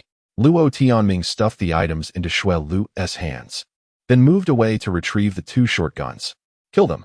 Leave no survivors." Luo Tianming issued the order. Shui Lu remained bewildered, uncertain of his meaning. Luo Tianming tugged her along as they ventured into the darkness. The 4 wolves howled, the human screams chilling to the bone. Within a minute, shouts erupted from the staircase, and someone emerged. Luo Tianming had already traversed several dozen meters, with the 4 wolves following him into the shadows. Shui Lu was thoroughly terrified, her breaths heavy and labored, nearly stumbling several times. After walking 200 meters, she finally regained her composure and, with a quivering voice, expressed her gratitude. "Ming, thank you. But what on earth happened? Why have you all become so frightening?" Sob. Overcome with emotion, she began to weep, her spirit fraying. "Silence. Don't cry, or the wolves will devour you." "Are they wolves?" Sob. "Be quiet." Luo Tianming scolded, as Shui Lu followed behind, sniffling. As he walked, he retrieved bullets, reloading 2 guns and securing them in his backpack. This skirmish lasted merely 2 minutes? Astonishingly swift. Indeed, choosing violence proved remarkably simple. Her breath was hot, as if she were about to bleed from her nose. Yet her body felt remarkably at ease, her steps lightened, as if she were meandering through a garden. Chapter 76. The Obedient Fawn. Upon returning to Villa number 23 on the left bank, Shui Lu was so frozen that she could hardly speak, her tears and snot having crystallized. Kayome prepared hot water for her to drink, helped her wash her face, and after warming her by the fireplace for quite some time, Shui Lu finally began to recover. As she whimpered and expressed a desire to chat, Luo Tianming pressed for time, handed her over to Kai Yongmei, and ventured outside with a flashlight. The black-faced wolf had been shot that night. After a thorough examination, Luo Tianming discovered 4 bleeding points on its chest. The creature exhibited some resistance, even as he used tweezers to part its fur and tend to its wounds. It occasionally bared its teeth, though it ultimately refrained from biting its master. The wounds were shallow, and he extracted steel pellets the size of mung beans, likely sourced from a hardware store. The firearm's power was insufficient. Enough, go sleep in your den, Luo Tianming instructed, pointing to the cement nook in the corner. The black-faced wolf turned its head, refusing to comply. Ignoring it, Luo Tianming retrieved a half-cut blanket from inside and tossed it beside the woodpile before re-entering the house. Outside, the temperature had plummeted, the air biting cold, and the snowfall intensified, heralding yet another blizzard. How could the experts have predicted this? Ming, you are truly wicked. Why didn't you come to get me sooner? As Luo Tianming hung up his hat, Xuelu could no longer contain her grievances, her voice quivering as if she had been wronged. A low growl reverberated through the room as the 2 fierce dogs in the corner issued a threatening bark, their 4 eyes fixated intently on Xuelu. Sister Lu, mind your tone, Luo Tianming remarked coolly, removing his headgear while dabbing his face with a tissue. Humph, you only know how to bully me. Woof. Woof. Her words were abruptly interrupted by the aggressive barking of the Rottweiler and the large black dog, both of which stood alert. Goodness, Xuelu gasped, immediately shrinking back and tightening her ski suit around herself. Luo Tianming frowned, discarding the bloodied tissue as he settled onto the sofa. The green ski suit had been hung on the wall by him, and Xuelu had quickly put it on upon entering. Sister Lu, you need to behave here. My dogs are quite fierce, as you've already seen tonight, Luo Tianming stated. Oh, Xuelu responded, her lips pouting in a display of grievance.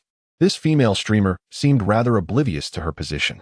I've already informed you that this is a bear house. If you wish to stay, you must procure your own supplies. What did you say back then? Think back. I have no time to waste with you. He paused for a few seconds before continuing. You asked me to come over this morning. What was the situation? Be honest, or I'll throw you into the yard where the wolves are still hungry. His final words had a profound effect. Xuelu's eyes widened in horror, her body trembling. I'm sorry, they forced me, she confessed, recounting her predicament. The members of the Mutual Aid Society had witnessed Luo Tianming's travel by sled, and later, Xuelu volunteered to persuade him to join the group with his dogs. Following the snow disaster, a group of ruffians from the society occupied many rooms in the apartment, and Xuelu sought refuge with them, expecting protection. She instead found herself treated as a laborer, driven to vandalize shops and gather supplies, her hands bloodied and worn, essentially a slave. Moreover, the male members grew increasingly brazen, with some women becoming mere playthings. However, due to the biting cold, most were unable to secure basic necessities, their desires suppressed, allowing Xuelu to survive until now. As she spoke, she displayed her blistered hands, claiming to be merely a laborer, innocent of wrongdoing. Luo Tianming remained indifferent. In his eyes, Xuelu was simply a tool for labor, a human implement. She was no saint either. She was a streamer who would meet up with her top supporter offline. His decision to save her stemmed from a slight past connection, and he knew that if he were to be harsh, she would be manageable. They're in a panic. Today they were deliberating whether to escape, claiming that a group of ruthless individuals has arrived, armed with many guns. Ming, you aren't part of that group, are you? Xuelu blinked her eyes, seemingly gauging his response. Not at all. What do you plan to do moving forward? I can barely ensure my own safety here. Relying on a few dogs to maintain some semblance of security, Luo Tianming replied. I will follow you. This time I won't make the wrong choice. And I've had a change of heart, haven't I? I let you escape. Xuelu attempted to justify herself, though her eyes betrayed her anxiety. Luo Tianming frowned. Xuelu had indeed urged him to flee, and she was quite bothersome. This place is unsafe. We may have to retreat into the mountains at any moment, and it will be arduous. I can handle it. My hometown is rural. I fear neither the cold nor hardship. Xuelu declared. I do not harbor idlers here. I cannot afford to support a female streamer. I can do anything. I am quite capable. She insisted. And, Xuelu glanced at Kai Yongmei beside her, hesitating before saying, I can do whatever you require. As I mentioned over the phone, Luo Tianming nodded, then stay and work. But, I will be obedient. Bao Zihan said the times have changed. And I am terrified now. I can accept anything. Thank you, Brother Ming. Luo Tianming chuckled. Xue Lu had adapted quickly, promptly altering her form of address. All right, little dear. He nodded meaningfully. Xue Lu smiled sweetly, her body relaxing. She had been tense until now, likely gripped by fear. Do not wander off. The dogs here are not familiar with you, especially those in the yard. Additionally, you must obtain permission to go outside, and do not speak to strangers. Do not disclose any events to anyone, including Miss Kai beside you. Xue Lu nodded. Understood. I will be obedient. With that, an unspoken agreement was reached. And Luo Tianming let out a sigh. Externally composed, he felt exhaustion wash over him like a tide. After a night of turmoil, he was only now beginning to feel utterly spent. His blue ski suit bore several holes, and as he removed it, steel pellets fell to the concrete floor. The metal plates of his padded armor had also sustained 3 dents. Fortunately, the firearm's power was limited. Luo Tianming took out the bullets, inspecting them under the firelight before pocketing them. He had a total of 14 bullets left, with everyone dressed warmly. This ammunition was unlikely to be lethal if shot at a distance. However, firing at close range could still prove fatal to an enemy. Outside, the cold wind howled, punctuated occasionally by the sound of explosions, firecrackers or homemade guns. It was unclear. Luo Tianming removed his padded armor, replacing it with a suede jacket, and reclined on the sofa for a moment. Kai Yongmei ignited the rocket stove to begin cooking, while Xue Lu busied herself in the kitchen, appearing to have settled into the rhythm. My goodness, Brother Ming, you've stocked up on so many supplies. So much rice, and flour, and peanut oil, Xue Lu exclaimed, her surprise evident. All of it is mine, Luo Tianming replied curtly. Oh, I knew you would say that. I will work hard. Xue Lu emerged from the storeroom, kneeling beside the sofa, reaching out to massage Luo Tianming's legs. No, don't do that. He straightened, frowning. Kai Yongmei glanced over her shoulder before quickly returning her focus to the stove. After a few moments of kneading, Xue Lu paused, her voice imbued with a pitiful tone. You have no idea what I've been through. It infuriates me. Bao Zihan didn't help me at all. She has already ingratiated herself with the boss. That little wretch. Chapter 77. The blizzard approaches. Bao Zihan's experiences were indeed unexpected for Luo Tianming.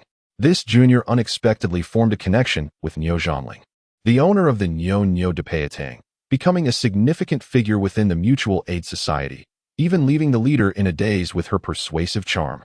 Ultimately, they remained a disorganized group, yet a few audacious and lawless individuals bolstered their ranks, causing the society to expand exponentially, now boasting over 200 members.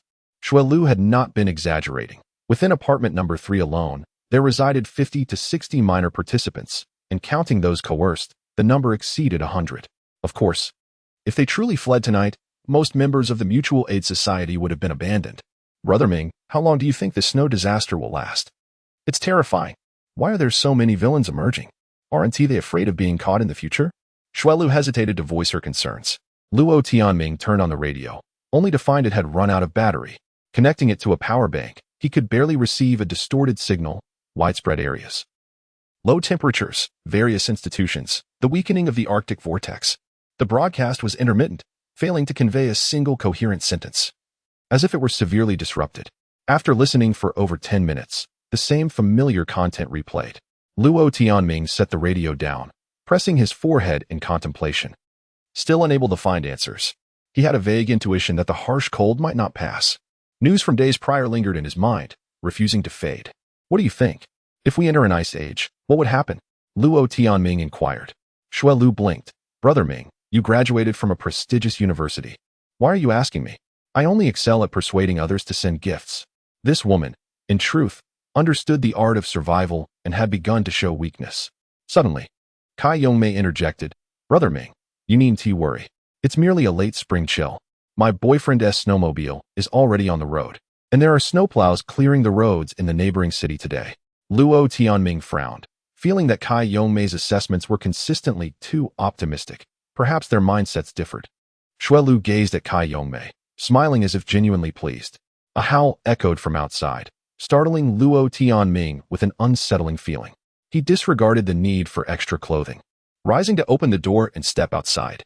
The snow fell densely, and the temperature had dropped further. Approaching the window, he glanced at the snow and found the thermometer. Its liquid nearly condensed into a single red, undoubtedly below -40 degrees. A deafening roar resonated from above, as the storm seemed to tear through the fabric of time and space, howling forth from an incredibly frigid realm. 3 wolves restlessly paced in the yard, and the black-faced wolf approached, shaking off the snow clinging to its fur. Aside from the extreme cold, everything seemed normal, yet the wolves were visibly agitated. After pondering for a moment, Luo Tianming returned indoors. The meal was prepared. Shui Lu, having moved past her fear, was devouring her food ravenously, with grains of rice sprinkled across her fair face.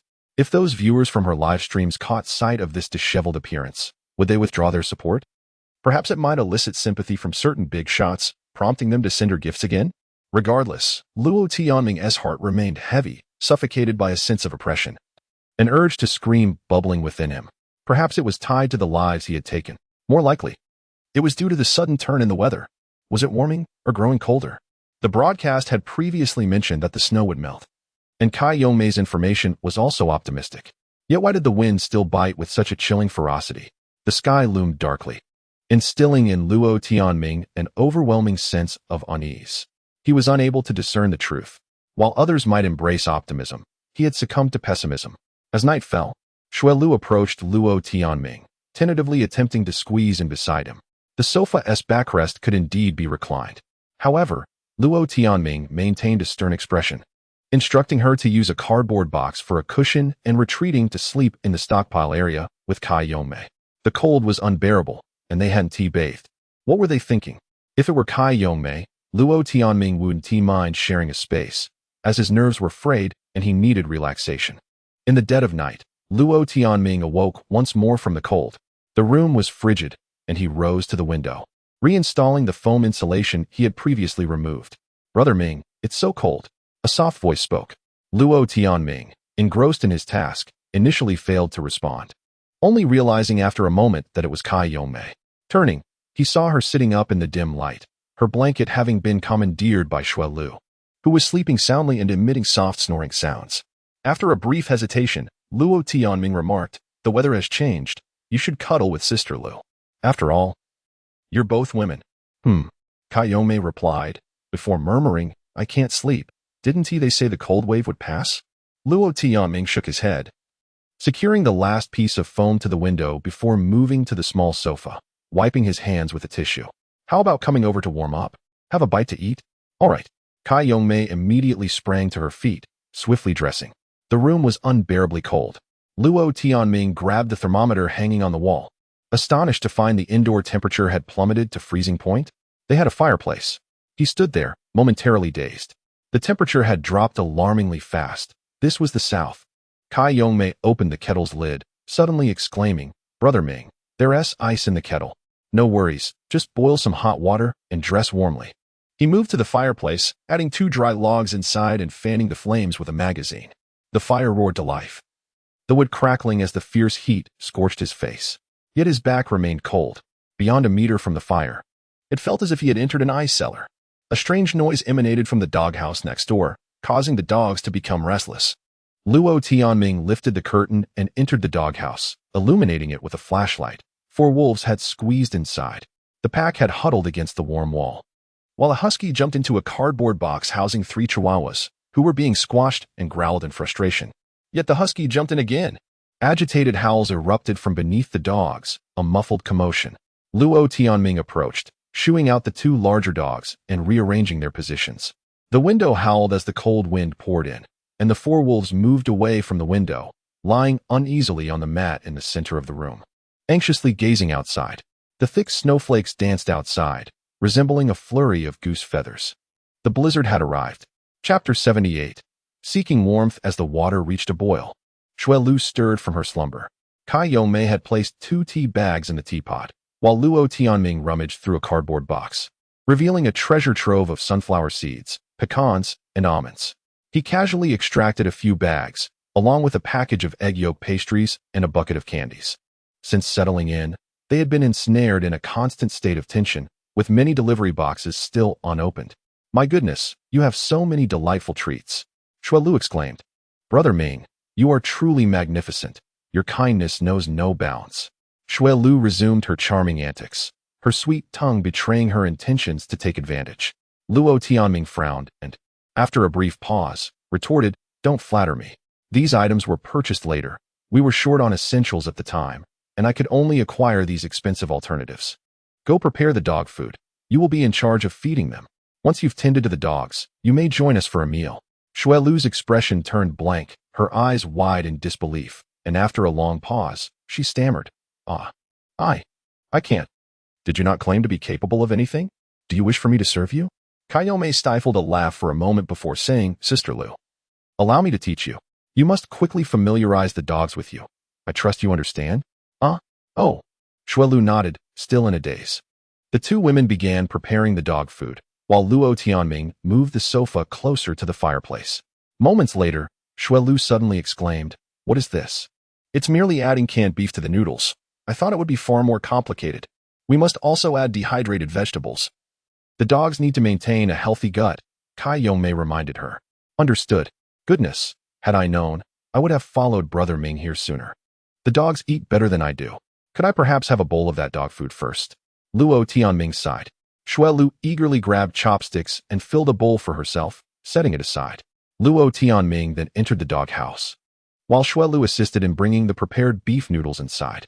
Luo Tianming requested Shuelu to fetch several bowls, adding noodles for the four wolves. It was best to personally feed these wild creatures to foster their loyalty. He then handed the spoon to Shuelu, encouraging her to bond with the pack. With so many dogs to feed, water, and clean after, the tasks were cumbersome. Luo Tianming intended for Shuelu to specialize in their care, as she had claimed to have experience feeding pigs. As he spotted the Rottweiler, it squinted at Luo Tianming and wagged its tail in a sycophantic manner. The dog, still untrained, hesitated momentarily before crouching before him. With nothing else to do, and feeling rejuvenated, he decided to train this dog, for its strength in pulling sleds was invaluable. Placing his hand atop the dog's head, he needed no words. Within 5 seconds, a new mental connection was forged. Indeed, dogs were far easier to train than wolves. Yet, Luo Tianming found himself momentarily dumbfounded by a sudden surge of fulfillment. It felt as though he had reached capacity. Confused, he approached the old yellow dog, which had previously fled twice and lost its connection. Offering it another chance, he pressed his hand against its head. There was no resistance. The creature even wagged its tail, yearning for acceptance once more. But nothing transpired. "So that is how it is," Luo Tianming murmured. The old yellow dog fervently wagged its tail, lowering its head and extending a paw, anxiously pleading for attention. Yet within the realm of his mind, there was no vacancy left. "Brother Ming, it seems you have a fondness for dogs," Shuelu remarked as she approached, mimicking his gesture by petting the old yellow dog. "Come, it's far too cold tonight. Let the dogs indulge in an extra meal, while we replenish our own warmth," Luo Tianming declared. "Indeed, my noodles are cooling," Shuelu exclaimed as she dashed off. Kayome chuckled as she carried the pot away. The three of them shared a meager meal and managed to engage in conversation for a while. Though half an hour had slipped by, outside, the world was engulfed in darkness, the blizzard raging fiercely, and the dim light within the cabin waned. Nevertheless, Luo Tianming hesitated to turn on the camp lights, for the glow of the fireplace sufficed. He stood and moved 2 meters from the fireplace to check the thermometer hanging on the wall. Indoor temperatures had plummeted to -8 degrees. No wonder they felt increasingly cold. Even while seated around the fire, it was impossible to stretch their limbs. "It's freezing. My hands and feet are numb. What shall we do?" Kayome fretted. "Do not panic. We are indoors. As long as the fire burns, we are not in mortal peril," Luo Tianming reassured her. Kayome huddled within her clothing, exposing only her nose and eyes, trembling as she said, "Yesterday, my boyfriend messaged to say their motorcycle brigade was en route from the neighboring Jiangxian city. I worry something may have happened on the road. How could there be a blizzard? Wasn't it said the cold wave had ended?" Luo Tianming shook his head and turned on the radio. Only static filled the air, with the occasional fleeting channel that was indecipherable. He pondered the extent of the blizzard's reach. How could it have arrived here so swiftly?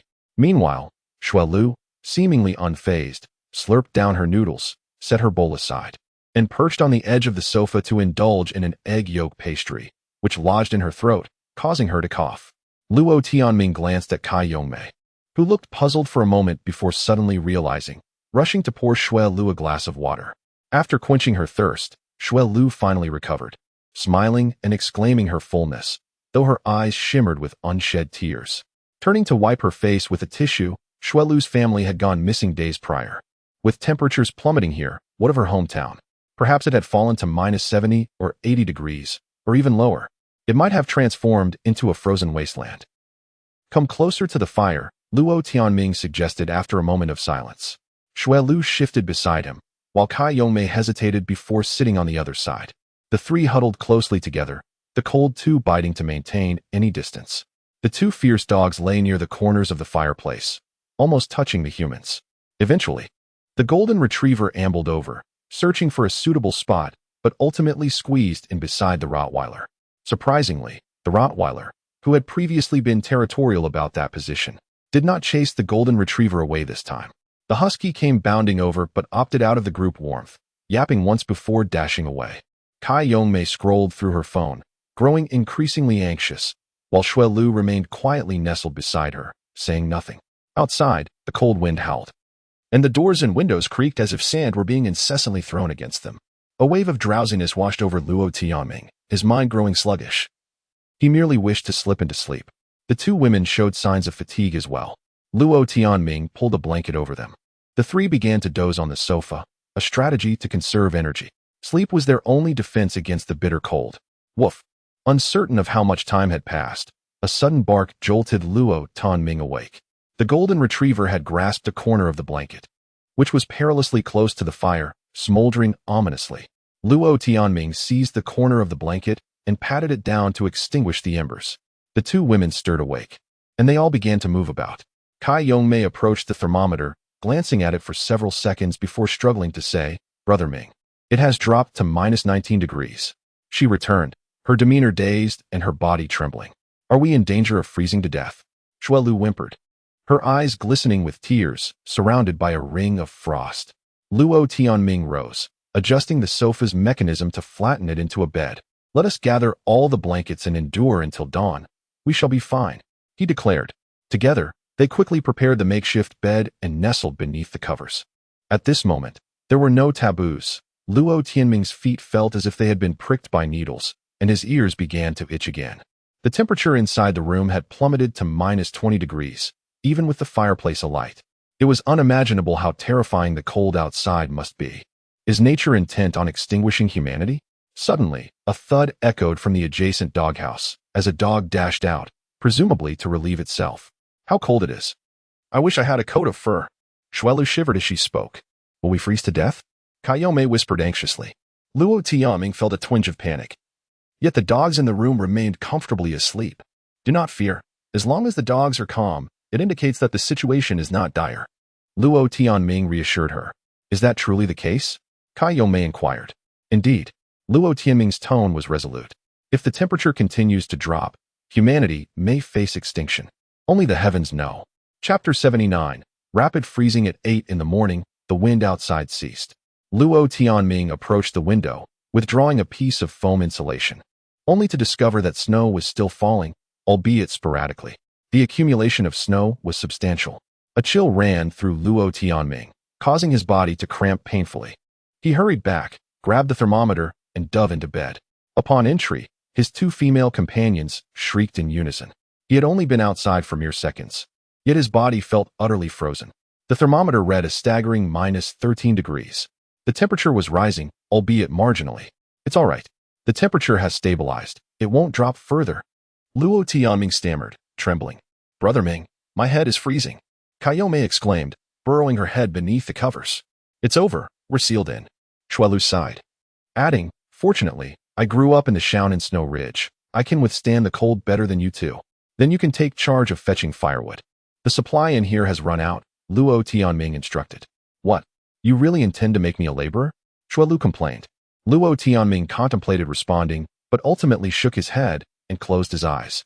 It was too cold. Frost had formed on his scalp, and he regretted not wearing a hat to bed. The trio remained motionless until noon when suddenly, someone began knocking on the door.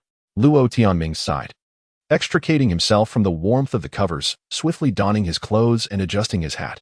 Upon opening the door, he was met with a snowdrift nearly a meter high, partially blocking the entrance. "Hurry and shut the door," Xuelu shrieked from the bed.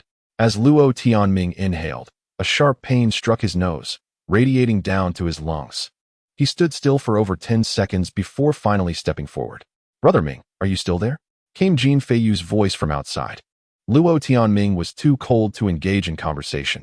Even breathing was painful. He trudged through the snow to the door, managing to pull it open just wide enough to allow Jin Feiyu to squeeze inside. Without hesitation, she made her way towards the interior, but the depth of the snow made her movements resemble swimming. Luo Tianming waded through the snow to the woodpile, hoisted several large logs, and laboriously returned to the entrance. Once the firewood was added to the hearth, flames quickly leapt to life. Jin Feiyu stood by the fireplace with a peculiar expression, staring at Kai Yongmei in silence, as if frozen in place. "Sister Feiyu, would you like to come in and warm up for a bit? It's freezing outside. We couldn't bear the cold last night either." Kai Yongmei, lying only partially covered, seemed slightly embarrassed. "Thanks, but I dare not undress. I'd turn into an icicle." Jin Feiyu shook her head, squatting down and nudging her golden retriever aside. "Hey, I have big news. The broadcast said the lowest temperature last night was -63 degrees. Jin Feiyu announced. Luo Tianming nodded, clenching his fists in an attempt to stimulate circulation. Just moments before, he had been so frozen that speaking was a challenge, but now he managed to ask, "Any new updates?" "None. The broadcast has ceased. Someone on our side brought a radio, and during the first half of the night, we picked up a walkie-talkie channel that mentioned an emergency evacuation. But by the second half of the night, all stations were silent." Emergency evacuation? Luo Tianming's heart stirred. He recalled hearing something similar before. It was as if a convoy was relocating, with destinations being numbered, but he couldn't quite remember. Regardless, it's all meaningless. Nobody knows where it leads or who's involved, Jin Feiyu lamented. "Wait, could it be my boyfriend? He's part of a motorcycle team, equipped with radios and snow tires." Kai Yongmei's head popped out from the covers, excitement evident in her voice. "Uft, a motorcycle? The snow outside is over a meter deep. What we heard was a large convoy, supposedly with tracked vehicles, heavy machinery." Jin Feiyu retorted, casting a disapproving glance at Kai Yongmei. Luo Tianming pondered for a moment before asking, "What's the situation on your end? Any fatalities from the cold?" "None. Thankfully, we moved downstairs. I just walked a short distance toward the upper floors and saw that all the buildings were encased in ice, like ice sculptures. I can't help but worry about those inside. I'm sure some perished, and likely quite a few." Jin Feiyu sighed, her voice heavy with concern. "Last night, we blocked the windows with blankets and lit a fire indoors, but it was suffocating. Eventually, we couldn't bear it any longer and huddled together, like a flock of sheep, to endure the night. Oh, by the way, I boiled the rice you provided into porridge, and everyone had some. Otherwise, we wouldn't have made it. Can you spare a little more?" Jin Feiyu asked, a hint of embarrassment in her tone. Luo Tianming nodded. "As long as there are those who genuinely follow me, provisions are not an issue. History has shown that governments have never lacked hungry soldiers." "Certainly. But have you considered what comes next?" "I'm not sure, but as long as these people have food, they will obey. I see this as a positive sign. You wanted to organize a team, right? Just distribute supplies, and it will work." Before Jin Feiyu could finish, Xuelu emerged from her cocoon, exclaiming loudly, "As long as you keep distributing supplies, you can keep them sustained. Once the supplies run out, they'll surely turn on you. Little sister, this isn't how you play the game. You've got it all wrong." "Hey, who are you?" Jin Feiyu asked, her eyes widening in alarm. "I am." Xuelu suddenly fell silent, likely recalling Luo Tianming's earlier command. "This is Xuelu, my former roommate," Luo Tianming interjected, glancing at Xuelu. She merely pouted and covered her head again. "It's all right. Please tally those willing to follow my orders." "Sure thing." Jin Feiyu nodded, casting a glance at the blankets on the sofa bed, before cautiously inquiring, "Brother, your dog hasn't gone missing, has it?" "No, why do you ask?" "Oh, then it's nothing. Jin Feiyu chuckled mysteriously. Jin Feiyu departed as hastily as she had arrived. Luo Tianming watched her retreating figure, a sense of unease washing over him. This woman was braving the bitter cold to assist him. Last night, perhaps I should have invited her to stay over here. Luo Tianming closed the door, compelling himself to remain in the courtyard for a few minutes before re-entering the house. It was quite chilly outside, yet still manageable. "So you should arise and acclimate yourselves," Luo Tianming remarked. Xuelu let out a shriek from her bed, but eventually crawled out. Swiftly, she donned a green ski suit, and also appropriated one of Luo Tianming's fleece-lined thermal pants. They were new trousers, and after putting them on, Lu rolled up the cuffs, shouted a couple of motivational phrases to herself, and then strutted about with pride. I can withstand the cold quite well, Lu exclaimed with a smile. Luo Tianming shook his head and approached the fireplace, retrieving a fine bottle of wine. He uncorked it and poured a modest amount into a glass. The wine surprisingly had not frozen, its taste crisp and slightly warm upon the palate. Do not be arrogant. Every possession you acquire in life has already been discreetly marked with its price, Luo Tianming stated calmly. Lu stuck out her tongue, quietly complaining, Brother Ming. You've changed so swiftly. You weren't so ruthless before. Things are different now. I hold lives in my hands, perhaps 9 or 10 of them, Luo Tianming reflected. Lu's expression shifted, her hands intertwined, anxiously twisting her fingers, her gaze a mixture of tension and suspicion. Oh, a cheer erupted from outside, likely from Jean Feiyu's group. There's no such thing as a free lunch. Let us get to work. Feed the dogs and yourself. Today will be quite busy, Luo Tianming declared. This sudden freeze will undoubtedly have profound repercussions. Everything is about to change. Chapter 80. Expelling outsiders around 1 o'clock in the afternoon. Luo Tianming had Lu carry 2 bags of rice, and with her and the Rottweiler, they set out together. Both dogs were clad in camouflage attire. The large black dog seemed fine, but the Rottweiler occasionally shivered, as it was not fond of the cold. However, with winter approaching, it was imperative to acclimatize the dog to the climate for its survival. The spontaneous market in the center of the community was deserted today, the mutual aid association having completely vanished. As Luo Tianming trudged toward the entrance of the community, he turned back just a few meters away. Several armed individuals stood outside the gate. Upon spotting a resident emerging, they quickly surrounded him, interrogating and searching him. Luo Tianming witnessed a couple being knocked down, their down jackets stripped away as they trembled and crawled back inside, the woman weeping pitifully, her face a frozen mask of snot and tears. Under such circumstances, it was unwise to exit through the main gate. Luo Tianming decided to stick to his original plan and seek out Xiao Zhao, who was known for making cotton-padded clothing. Xiao Zhao lived in apartment 403 of Building 5. Navigating the snow-encased corridor carefully, Luo Tianming finally reached the door after 10 arduous minutes. The door was encrusted with frost and ice, showing signs of human activity from where it had been knocked. After knocking, he was joyfully reunited with Xiao Zhao. The room was filled with smoke, and a makeshift stove fashioned from a gasoline barrel dominated the living area, its chimney venting outside. Only Xiao Zhao and his wife were present. Everyone else had vanished. After a brief conversation, Luo Tianming grasped the situation. The Mutual Aid Association had come the previous afternoon, taking all finished garments and even seizing their grain. Fortunately, the sewing machine remained, and the fabric had been left untouched. Luo Tianming retrieved rice from his backpack to order a cotton-padded jacket for Lu, to deter her from continuously commandeering his clothes. He also ordered himself a thicker set of cotton clothing, as wearing 3 pairs of pants was cumbersome. It will be delivered to Villa 23 on the left bank tomorrow. Just knock on the door. If you can't stay upstairs, you can move to the villa area, where there are many vacant houses, he informed her. Upon descending, Luo Tianming stood in the snow, observing the situation at the entrance. The armed men were erecting barricades, placing concrete blocks over a meter high at the gate, effectively creating a barrier. While a person could leap over, a sled would be unable to pass. What were these individuals planning? Lu, shivering, inquired. Despite her ski suit, she still felt the cold. Luo Tianming shook his head, uninterested in answering. Blocking a large community certainly held its benefits, as all residents would become easy prey, with their supplies at stake. Were they truly this audacious? Were they yet another group of doomsday enthusiasts? If only he could evacuate. However, with so many supplies hoarded, there was no way to transport them. He pondered where ordinary people should seek refuge. What would it be like at public shelters? He recalled photos shared on social media, depicting overcrowded shelters where finding a place to sleep was a challenge. Such places were meant for those stranded in the streets to temporarily escape the cold. Living there long-term would surely be less comfortable than his current situation. In the nearby high-rise buildings, half of the homes were still emitting smoke, which was hardly a reassuring sign. Either they were vacant or... Luo Tianming trudged through the snow as a man passed by, struggling with a makeshift sled. Hello. Where are you headed? Luo Tianming inquired. Chopping wood. How else can I survive? All the furniture has burned, and I nearly froze to death last night. When will the power return? I have a high-capacity electric heater, but without electricity, It's all for naught. The young man sighed heavily. Why not move to the villa area? There are plenty of unoccupied houses.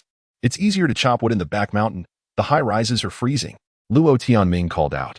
Oh, the man nodded thoughtfully, halting and then turning back toward the building. Luo Tianming took this opportunity to leave the area quickly. Brother Ming, why did you shout so loudly? The whole building heard you. Shui Lu, her nose reddened from the cold, asked while stamping her feet. I was trying to help. The high-rise will soon be encased in ice. If they don't come down, they might freeze to death. You are rather kind-hearted, Shui Lu remarked, a hint of admiration in her voice. Luo Tianming smiled. His intentions were merely strategic. Lu Haobing had always disliked him, so why not stir up some trouble for him? After spending over half an hour outside, Luo Tianming felt on the verge of freezing.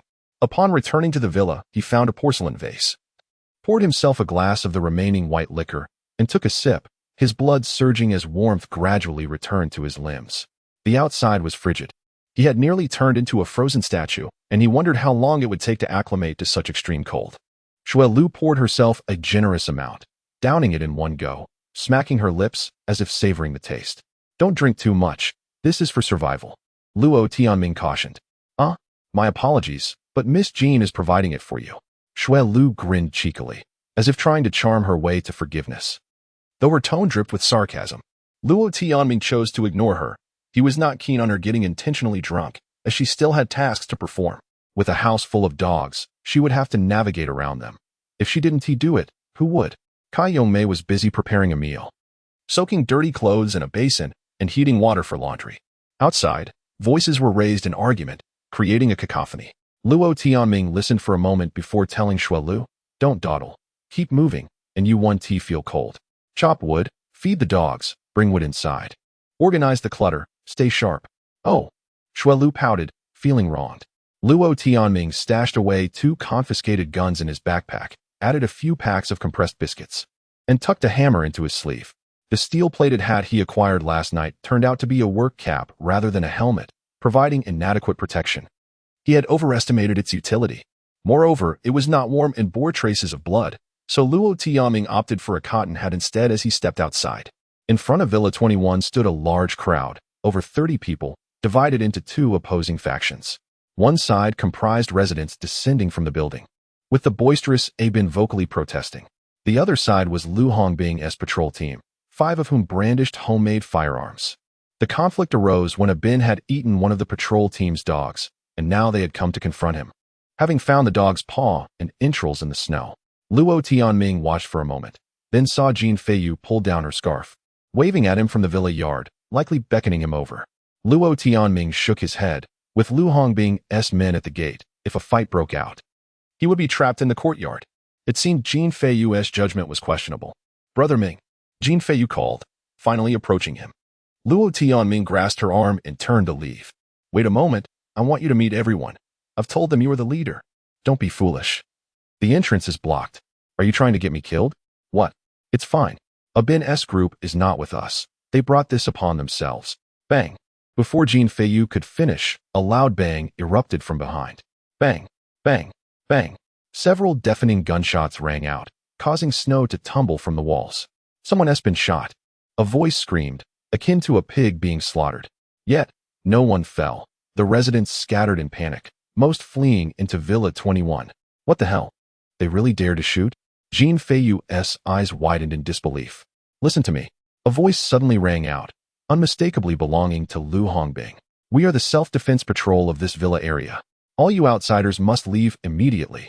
I give you 1 hour. Anyone who remains will be killed, men, women, and children alike. I shall return in 1 hour, and for every person I find, there shall be a death. Do you understand? Lu Hongbing shouted hoarsely, his voice strained. Bang, bang. 2 individuals raised their weapons and fired into the villa courtyard, inciting cries of distress from within. As Lu Hongbing approached, he noticed Luo Tianming and scoffed, You lackey. Behave yourself. Have you thought this through? Tomorrow, I want to see your dog, or it will cost you 50 bags of rice. Otherwise, do not blame me for expelling you. This place cannot accommodate outsiders. Luo Tianming remained silent as Lu Hongbing strode forward, bellowing, Where's Wang Zhuguo? How dare he abandon his post? Bring the dogs here. From now on, the community will be patrolled continuously, 24 hours a day. Seal off the entrance. Not a single outsider is to be permitted entry. Jin Feiyu dashed toward Villa number 21, where cries echoed incessantly. Luo Tianming reached his doorstep and softly called out, Jiatu. A wolf came running over. Go relieve yourself where they bury the dead, and return quickly, he urged. Without hesitation, Jiatu sprinted away. Luo Tianming watched as the wolf urinated on the spot where Wang Zhuguo lay in the snow, feeling a slight sense of relief. A place marked by wolf urine should deter dogs. Wang Zhuguo must not be discovered by the patrol. Chapter 81. The greedy gaze. The iron gate of Villa No. 21 stood wide open, revealing a tumultuous scene within. Voices clamored, some shouted, others argued vehemently, while a few wept inconsolably. Luo Tianming approached to observe and discovered that the injured Aben was still alive. Bloodied and furious, he bellowed defiantly, challenging the patrol team. Several individuals lay in the living room, groaning but miraculously alive. The crude firearms wielded by Lu Hongbing and his companions lacked sufficient power. However, their weapons differed from Wang Zhuguo's. They had been modified to use bullets instead of black powder. Earlier, Luo Tianming had witnessed a shooter stuff a red paper firecracker into the chamber and ignite the fuse with a lighter. It resembled a firecracker launcher, albeit with a single explosion that discharged a few steel pellets. This constituted a makeshift shotgun, slow to fire, with limited power, likely ineffective beyond 5 meters. Aben stepped outside Villa number 21, passionately addressing the assembled crowd. Gentlemen, we have been driven to a dead end. Staying here means certain death, but if we fight back, there may still be hope. I surveyed their numbers yesterday. They are merely a dozen, accompanied by a few dogs, and there is no patrol at night. They are all bluster. He glared fiercely, his face smeared with blood, rendering him a grim visage. Yet, his rallying cry fell on deaf ears. The residents were unmoved. It's your fault, Aben. Did you really have to steal their dog? One man retorted. Indeed, if it weren't for your greed, we wouldn't be in this predicament, lamented a middle-aged woman. What can we do now? Fight them, a young man shouted, displaying some spirit. Huh, if you had any spirit, you wouldn't be in this predicament. A woman scoffed. Those eager to fight should step outside. We still wish to live in peace.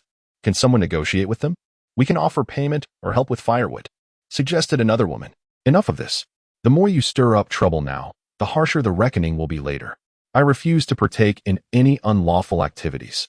You young men, please move out. The neighboring villas are still vacant, and we elders can no longer move. I implore you to show respect for your elders.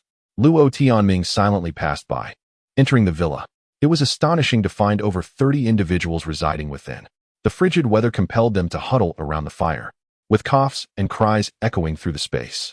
Some lay on the cold concrete floor, wrapped in sleeping bags, while others urged them to be considerate and not take up too much space. On the 3rd floor, in a small room, 8 people gathered around a bonfire. Brother Ming, you've arrived, Jin Feiyu exclaimed upon recognizing Luo Tianming, and promptly stood up. We were just discussing matters, and your presence is timely. Jin Feiyu called out to the adjacent room, You 3, come join us, Brother Ming is here. In the neighboring room, over 10 people were present, 3 of whom stood and made their way over, bowing slightly. Brother Ming, you witnessed the chaos earlier. It was truly an unforeseen disaster. We are deliberating on what to do next. Brother Ming, I propose we venture into the back mountains to dig a cave. The insulation is exceptional. I often played there, and the soil is decent. If we excavate 3 meters, it will be far warmer than these houses. After sharing his idea, Jin Feiyu glanced at the others. Yes, Feiyu is correct. The firewood here is too far away. Once we enter the mountains, timber will be abundant. I support the idea of digging a cave, remarked a masked man. I concur. I nearly froze last night. I refuse to endure that again, echoed another. Several voices chimed in agreement. I find it inappropriate. Despite last night's cold, we managed to survive. Besides, the broadcast mentioned that the cold wave will end soon. A man countered. No, Teacher Zhong, how can you say that? We agreed earlier. Jin Feiyu lamented. Xiaoyu, I have reconsidered. I still believe your plan is flawed. We have ready-made villas. If we endure a few more days, we may just get through this. Tomorrow might bring warmer weather. Teacher Zhong, why do you waver so? I truly do not wish to debate the weather any longer. We cannot afford to lose. Xiaoyu, it is not as you perceive. We can easily construct 2 heated platforms in the house. That way, none will freeze. Look outside. Many have already arrived. They cannot possibly expel us all. Consider this. The patrol team cannot eliminate everyone. Teacher Zhong waved his hand, prompting Jin Feiyu to reluctantly approach the window. He lifted a corner of the cotton quilt blocking it, saying, "Those neighbors have descended. The high rises are frozen, leaving them nowhere else to go but the villa area. Now we have company. That patrol team surely would not dare to kill everyone." Jin Feiyu fell silent for a moment before responding, "Your stance complicates my position. Have you considered that we lack firewood and food? If we head into the mountains, we will at least have ample timber, and we can hunt there. I can teach you to set traps for rabbits, and I can shoot arrows. Trust me, I have reached level 11 on the survival forum. I possess more experience than you." Suddenly, a man rose. "Xiao Yu, I believe Teacher Zhang makes a valid point. Your ideas are merely theoretical. We can seek refuge here. After all, Brother Ming is with us. He provided us with food, and he still has several tons of timber in his yard, enough to sustain us for a month. With Brother Ming here, we need not fear any natural disaster. Thank you, Brother Ming." The speaker wore a green fleece hat, his voice slick, with a gaunt face but bright eyes. "Thank you, young brother. You are the one who provided us with rice," exclaimed a middle-aged man wearing gold-rimmed glasses. "Regardless of whether or not an ice age strikes, we can endure at least half a month. We shall reassess later. It is too cold today, and the snow is too thick. I cannot venture outside in this chill, and the ground is frozen solid, impossible to dig." Another man added, "With Brother Ming as protection, we will undoubtedly persevere. We must express our gratitude to him later." Someone else declared. A multitude of eyes turned towards him, glinting with avarice. Chapter 82. The refugee exodus. "Please, don't act like this," a young girl awkwardly spoke. This girl, whom Luo Tianming had previously encountered, seemed to be named Yuan Ting. "What are we doing?" a woman interjected. "Xiao Ting, you're too young to speak out of turn. The thoughts of the young are often naive. In times of disaster, the best course of action is to remain still and hibernate. Do you understand the term cat winter?" remarked an elderly man. The others fell silent. One person stood and moved to the window, casting a sidelong glance outside. From the third floor, they had a vantage point to observe the courtyards of the neighboring villas. Luo Tianming nodded and stated, "All right, I have gathered your sentiments. Now, let me simplify things. I need to recruit some hands, those willing to follow orders. Gather outside shortly, stay clear of the entrance, and bring your own tools. We will venture into the mountains to dig. If you prefer to play around, feel free. We are all residents. No one owes anyone else anything. Let us refrain from moral coercion and minimize unnecessary chatter." Luo Tianming smiled and turned to leave. "Hey, Minggu. Wait, can I borrow some wood? Just a few pounds will do. I'll fetch it myself." A man called out. "Have you no shame?" A young man retorted angrily. "What did you say? Who are you cursing?" The first man shot back. The room erupted in argument, with some getting entangled in a scuffle, while Jin Feiyu shouted and intervened. Luo Tianming hastened down the stairs. All around him, there were sounds of coughing, weeping, swearing, and sighing. The situation was even worse than he had anticipated. Sifting through this unruly mob to find capable individuals was a daunting task. Some people were utterly shameless, clinging to their selfish notions, merely seeking to benefit themselves. Yet this was the true nature of ordinary individuals. Those with a bit of spirit, audacity, and implementational ability had already been recruited by the Mutual Aid Association. The more than 60 individuals who fled during the night were the elite of this chaotic community, having taken with them valuable resources and vanished into the distance. Standing in the snow, Luo Tianming felt a twinge of toothache. Lu Haobing was a nuisance, fixated on him, and trouble was bound to arise.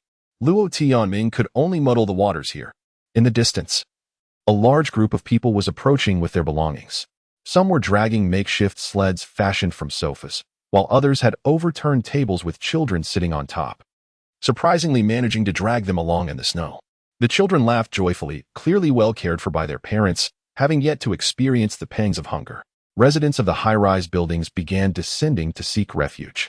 In truth, Luo Tianming didn't even need to shout, given the severity of the ice situation in the high-rises.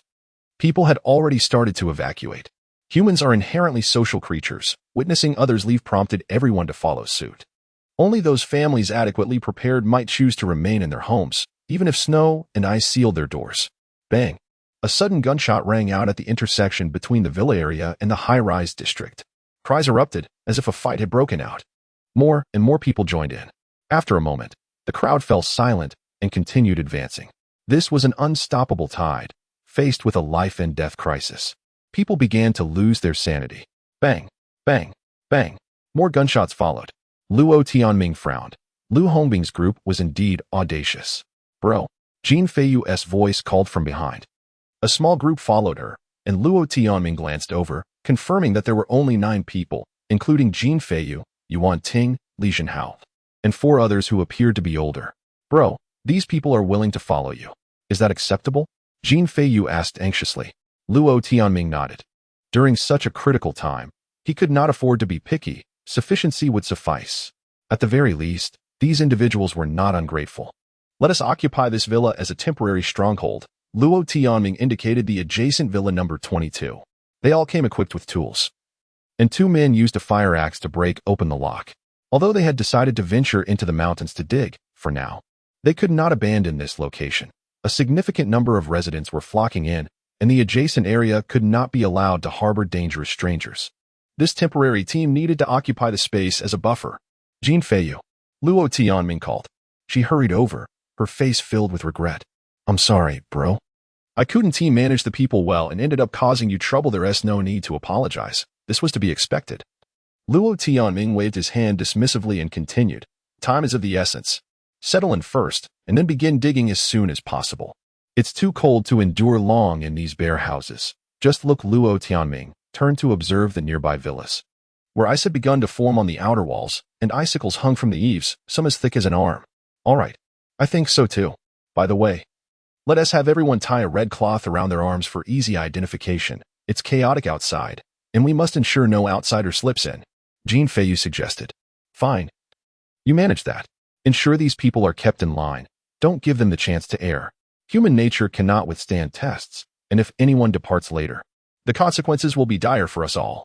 Jin Feiyu nodded with a smile, though her gaze appeared somewhat vacant. It was uncertain whether she truly absorbed his words or was lost in thought. A little while later, the individuals from Villa No. 22 sported red cloths on their right arms.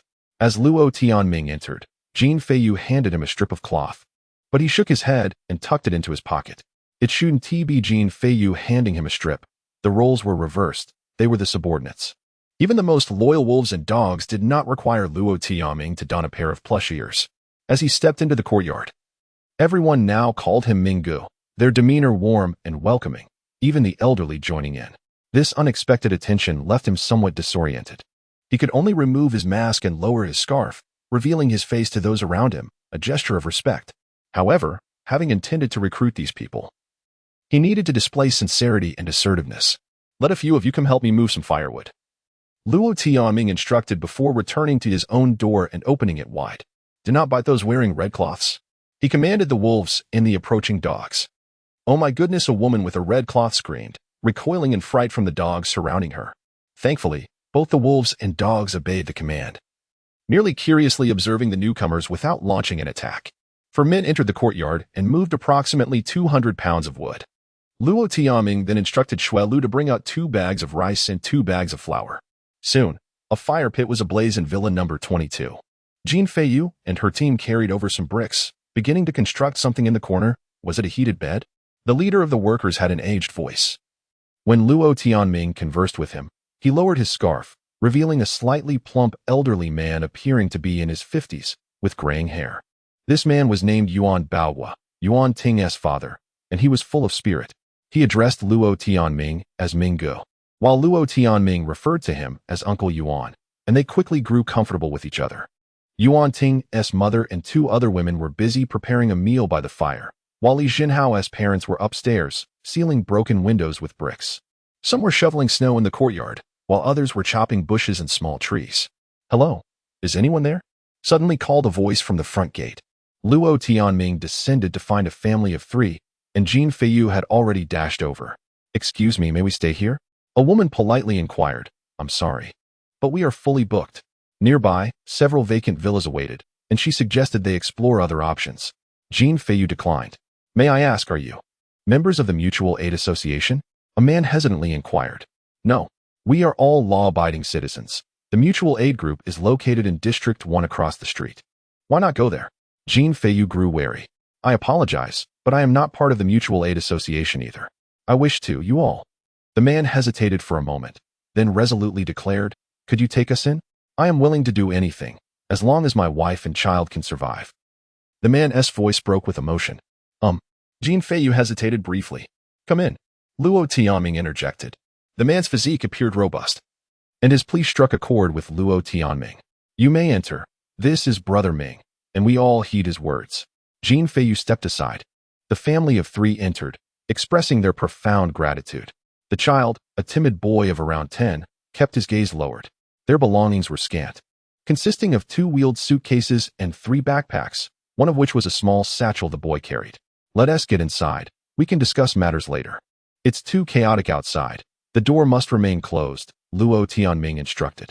Residents continued to stream into the villa area, dispersing in various directions, with this wave likely numbering in the hundreds, perhaps even 1,000. What are you doing? A man shouted loudly from the road, attempting to halt the descending refugees. After a few moments of shouting, he pulled out a lighter as if to ignite a weapon, but was swiftly overwhelmed and brought down by the crowd. The residents rushed in desperation, a torrent of humanity that could not be contained. Chapter 83. Recruitment. Someone surprisingly approached the door of Villa number 23, loudly calling out to see if anyone was inside. After hearing the fierce barking of dogs, they reluctantly departed, glancing back multiple times along the way. Luo Tianming surveyed the 8 towering buildings in the community, now transformed into 8 colossal ice pillars shimmering under the sky. Another individual ran up to pound on the door of Villa number 23, and Luo Tianming, unable to endure any longer, went over to drive them away. Once inside the courtyard, he locked the door behind him, only to hear someone next door pleading to be let in. Jin Feiyu inquired about their food supplies, but the answer was disheartening: nothing at all. Having lingered outside for far too long that day, Luo Tianming could only retreat indoors. He had no energy left to check on Jin Feiyu, as the cold had rendered his legs stiff and numb. In such extreme temperatures, any inclination to meddle in others' affairs was extinguished. Lu Hongbing and his group had fallen silent. They had previously declared they would kill 1 person an hour. Yet 2 hours had elapsed, and the villa area was now filled with individuals fleeing from the high-rise buildings, while the patrol teams had grown quiet. Around 2 in the afternoon, Jin Feiyu led 4 men to the back mountain to ignite a fire for cooking and digging, located on a dirt slope more than 300 meters from the villa area. According to Jin Feiyu, the location was perfect, and the soil was suitable. If they could excavate the entire slope, accommodating 100 people would pose no problem. However, she failed to mention the real issue: what would all these people eat? The snow disaster had persisted for nearly 10 days, and everyone had exhausted their food supplies. The frigid weather had increased the demand for sustenance, leaving them ill-prepared. Some, like Jin Feiyu, had even been robbed by mutual aid groups. Luo Tianming patrolled the surrounding woods and found himself ensnared in a dilemma without uniting with others. His own group stood isolated, and it was evident that their resources were dwindling. Yet, the very individuals arriving to join them came empty-handed. Nevertheless, they worked diligently.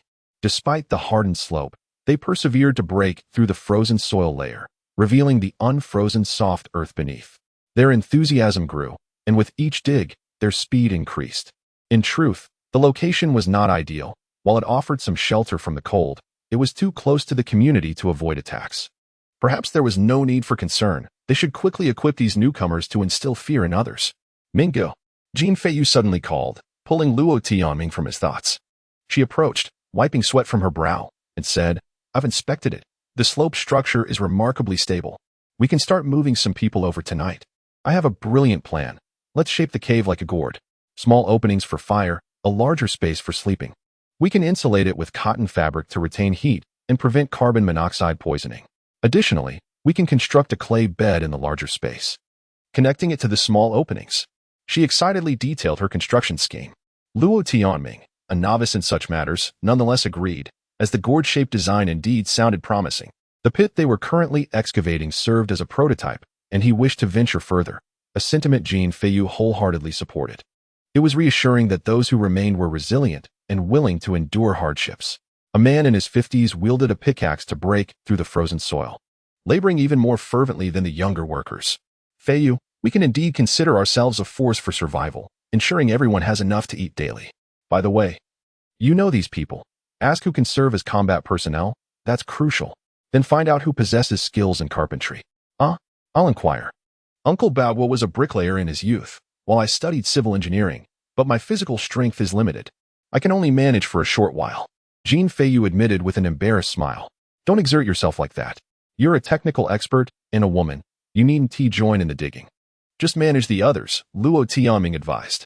Jin Feiyu shyly touched her earlobe and replied with a smile, all right, I'll see what they can do. But about the combat personnel, do we really need that many? Our goal is survival, not conflict. We can simply avoid the patrols. Aren't you eager to head into the mountains? Once I acquire some tools, we can set off. Luo Tianming shook his head. That is not up to you.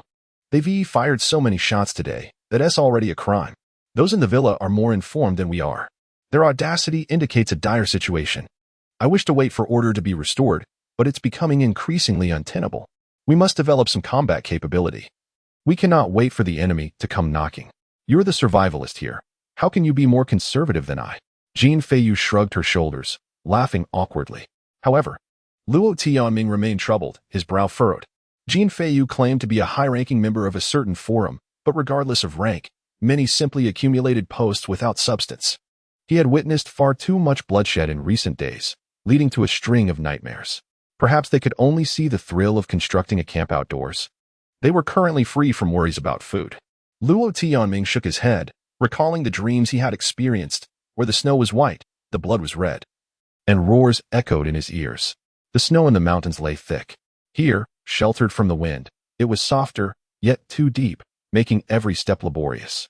By the time he returned to the back of the villa, he found himself slightly out of breath. Inside the villa, the cacophony of barking dogs filled the air, and a commotion erupted at the front door. Luo Tianming approached the entrance, only to find 4 figures blocking the way, 1 woman and 3 men, as suggested by their attire. Do not enter. You're trespassing. My phone is recording this. Don't break down the door. Shui Lu shouted from the courtyard. Please understand our predicament. Your boss sent us. You can't go back on your word. One of the men pleaded hoarsely. Which boss? What did he say? Luo Tianming asked as he moved closer. Who are you? A tall, burly man questioned. He appeared to be in his 20s, with a square jaw and prominent jaw muscles, exuding a rugged demeanor. In the frigid weather, there was nothing unusual about his exposed face, and he wore no hat, yet steam rose from his head. He wielded a large double-handed hammer typically used at construction sites. A single blow from that would likely be fatal. Luo Tianming felt a twinge of apprehension. This man exuded a palpable sense of threat. The 2 masked figures beside him carried backpacks and wheeled suitcases, momentarily unable to launch an attack. I reside here. What brings you?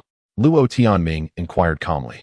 The owner of Villa Number 8 said you have many vacant rooms and sent us over, claiming it was arranged by the patrol team. The woman beside the burly man replied. The woman trembled, her face exposed, appearing to be in her 40s, fair-skinned and dignified. She exuded an impressive aura, though her complexion had turned pale from the cold, with her nose and ears flushed bright red. Villa Number 8? Is he a heavy-set man? Luo Tianming asked. Yes. That owner said his surname is Huang, and that the patrol team authorized our stay here. She explained. I am a resident here. And the patrol team you mentioned is an illegal organization. They come here to extort and have even shot at neighbors who came from the upper floors. Have you joined them? Luo Tianming stated as he pulled out his phone. The woman hurriedly waved her hands, exclaiming, Little brother, please don't slander us. It was Boss Huang who sent us. Those people are a criminal gang. Once I receive the signal, I will report them. If you continue to force your way in, you'll face the consequences.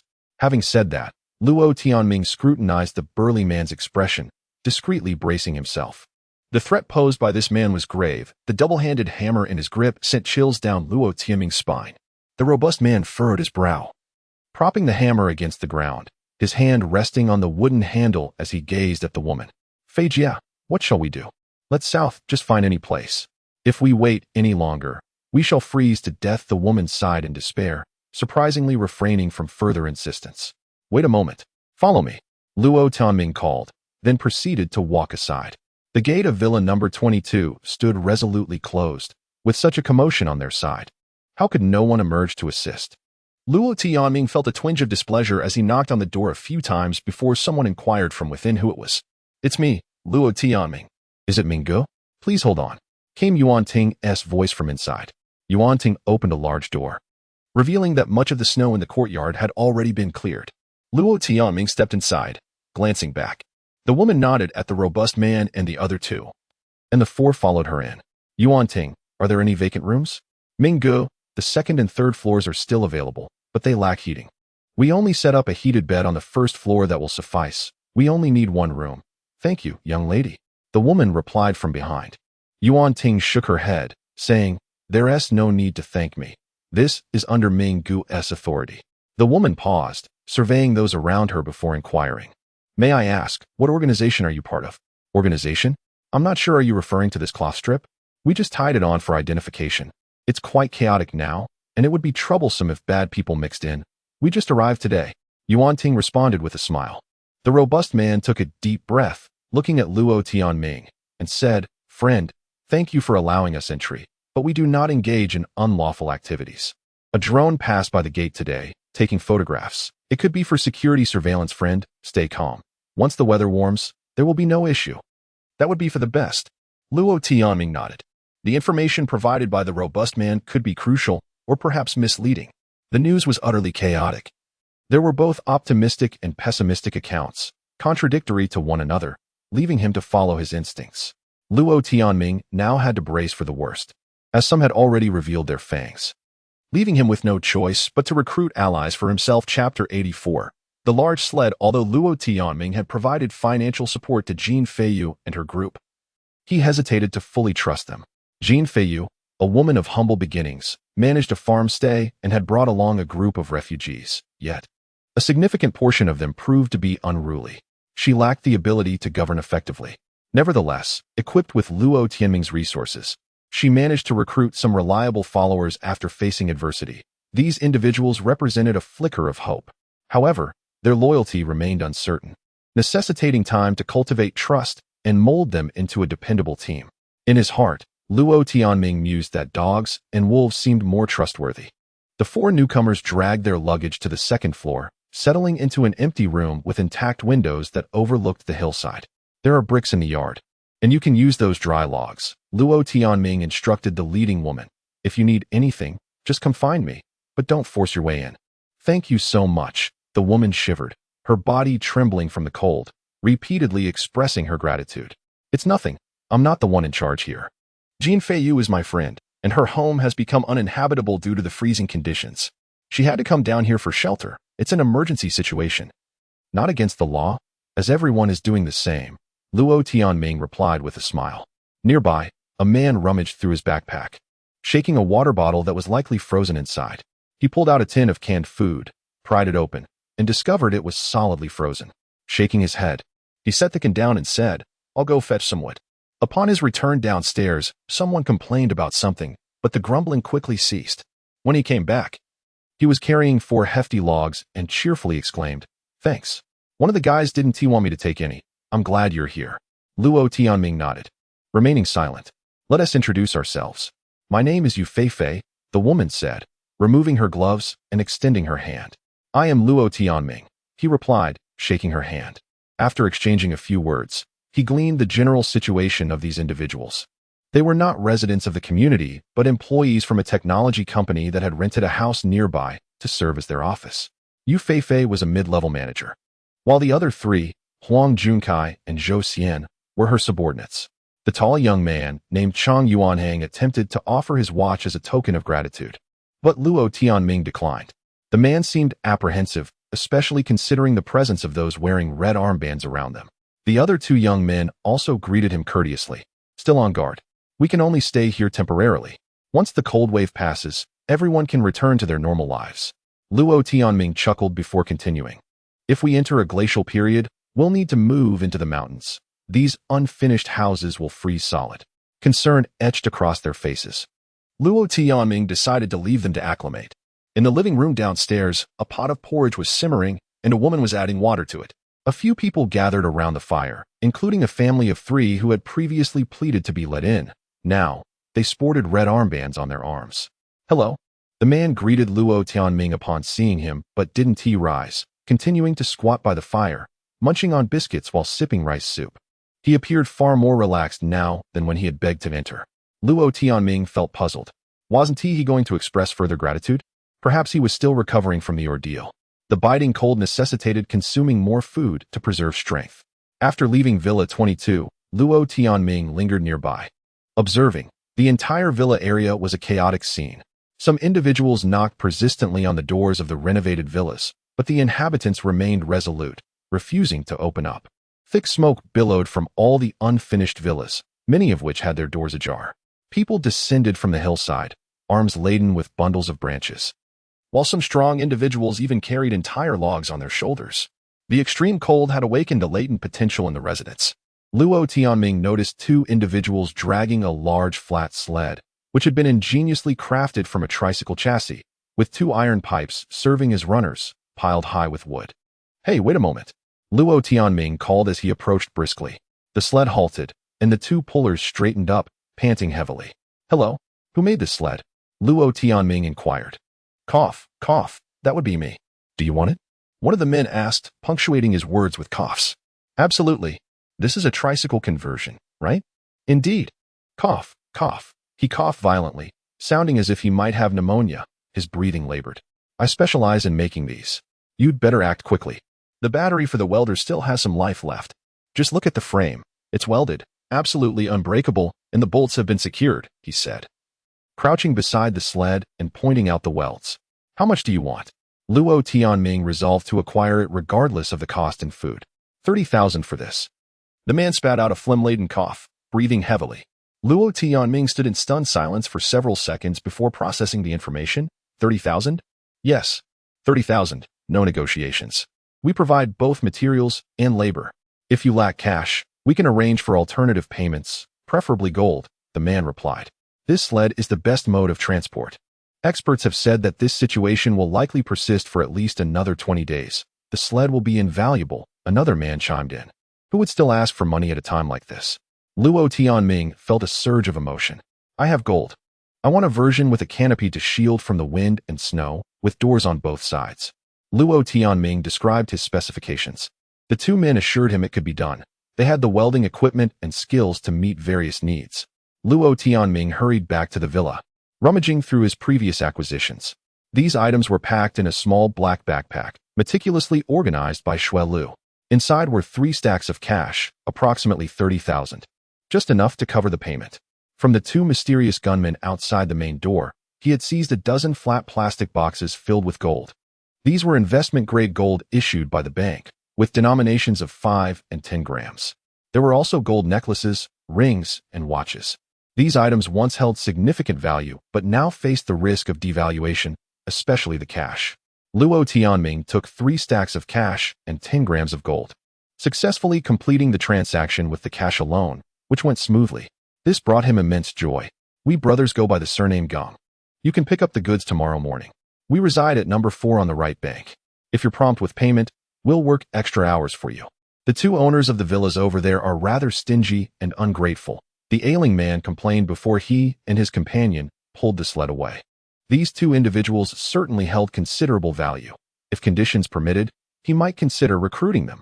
His own makeshift sled, constructed from wood planks, was already rickety and could collapse at any moment, hindering Luo Tianming's movements. But now, he finally had the chance to venture out once more. Chapter 85. The premature showdown as twilight descended. Jin Feiyu, accompanied by several individuals, relocated to the earthen cave on the hillside, claiming they wished to test its comfort for a night.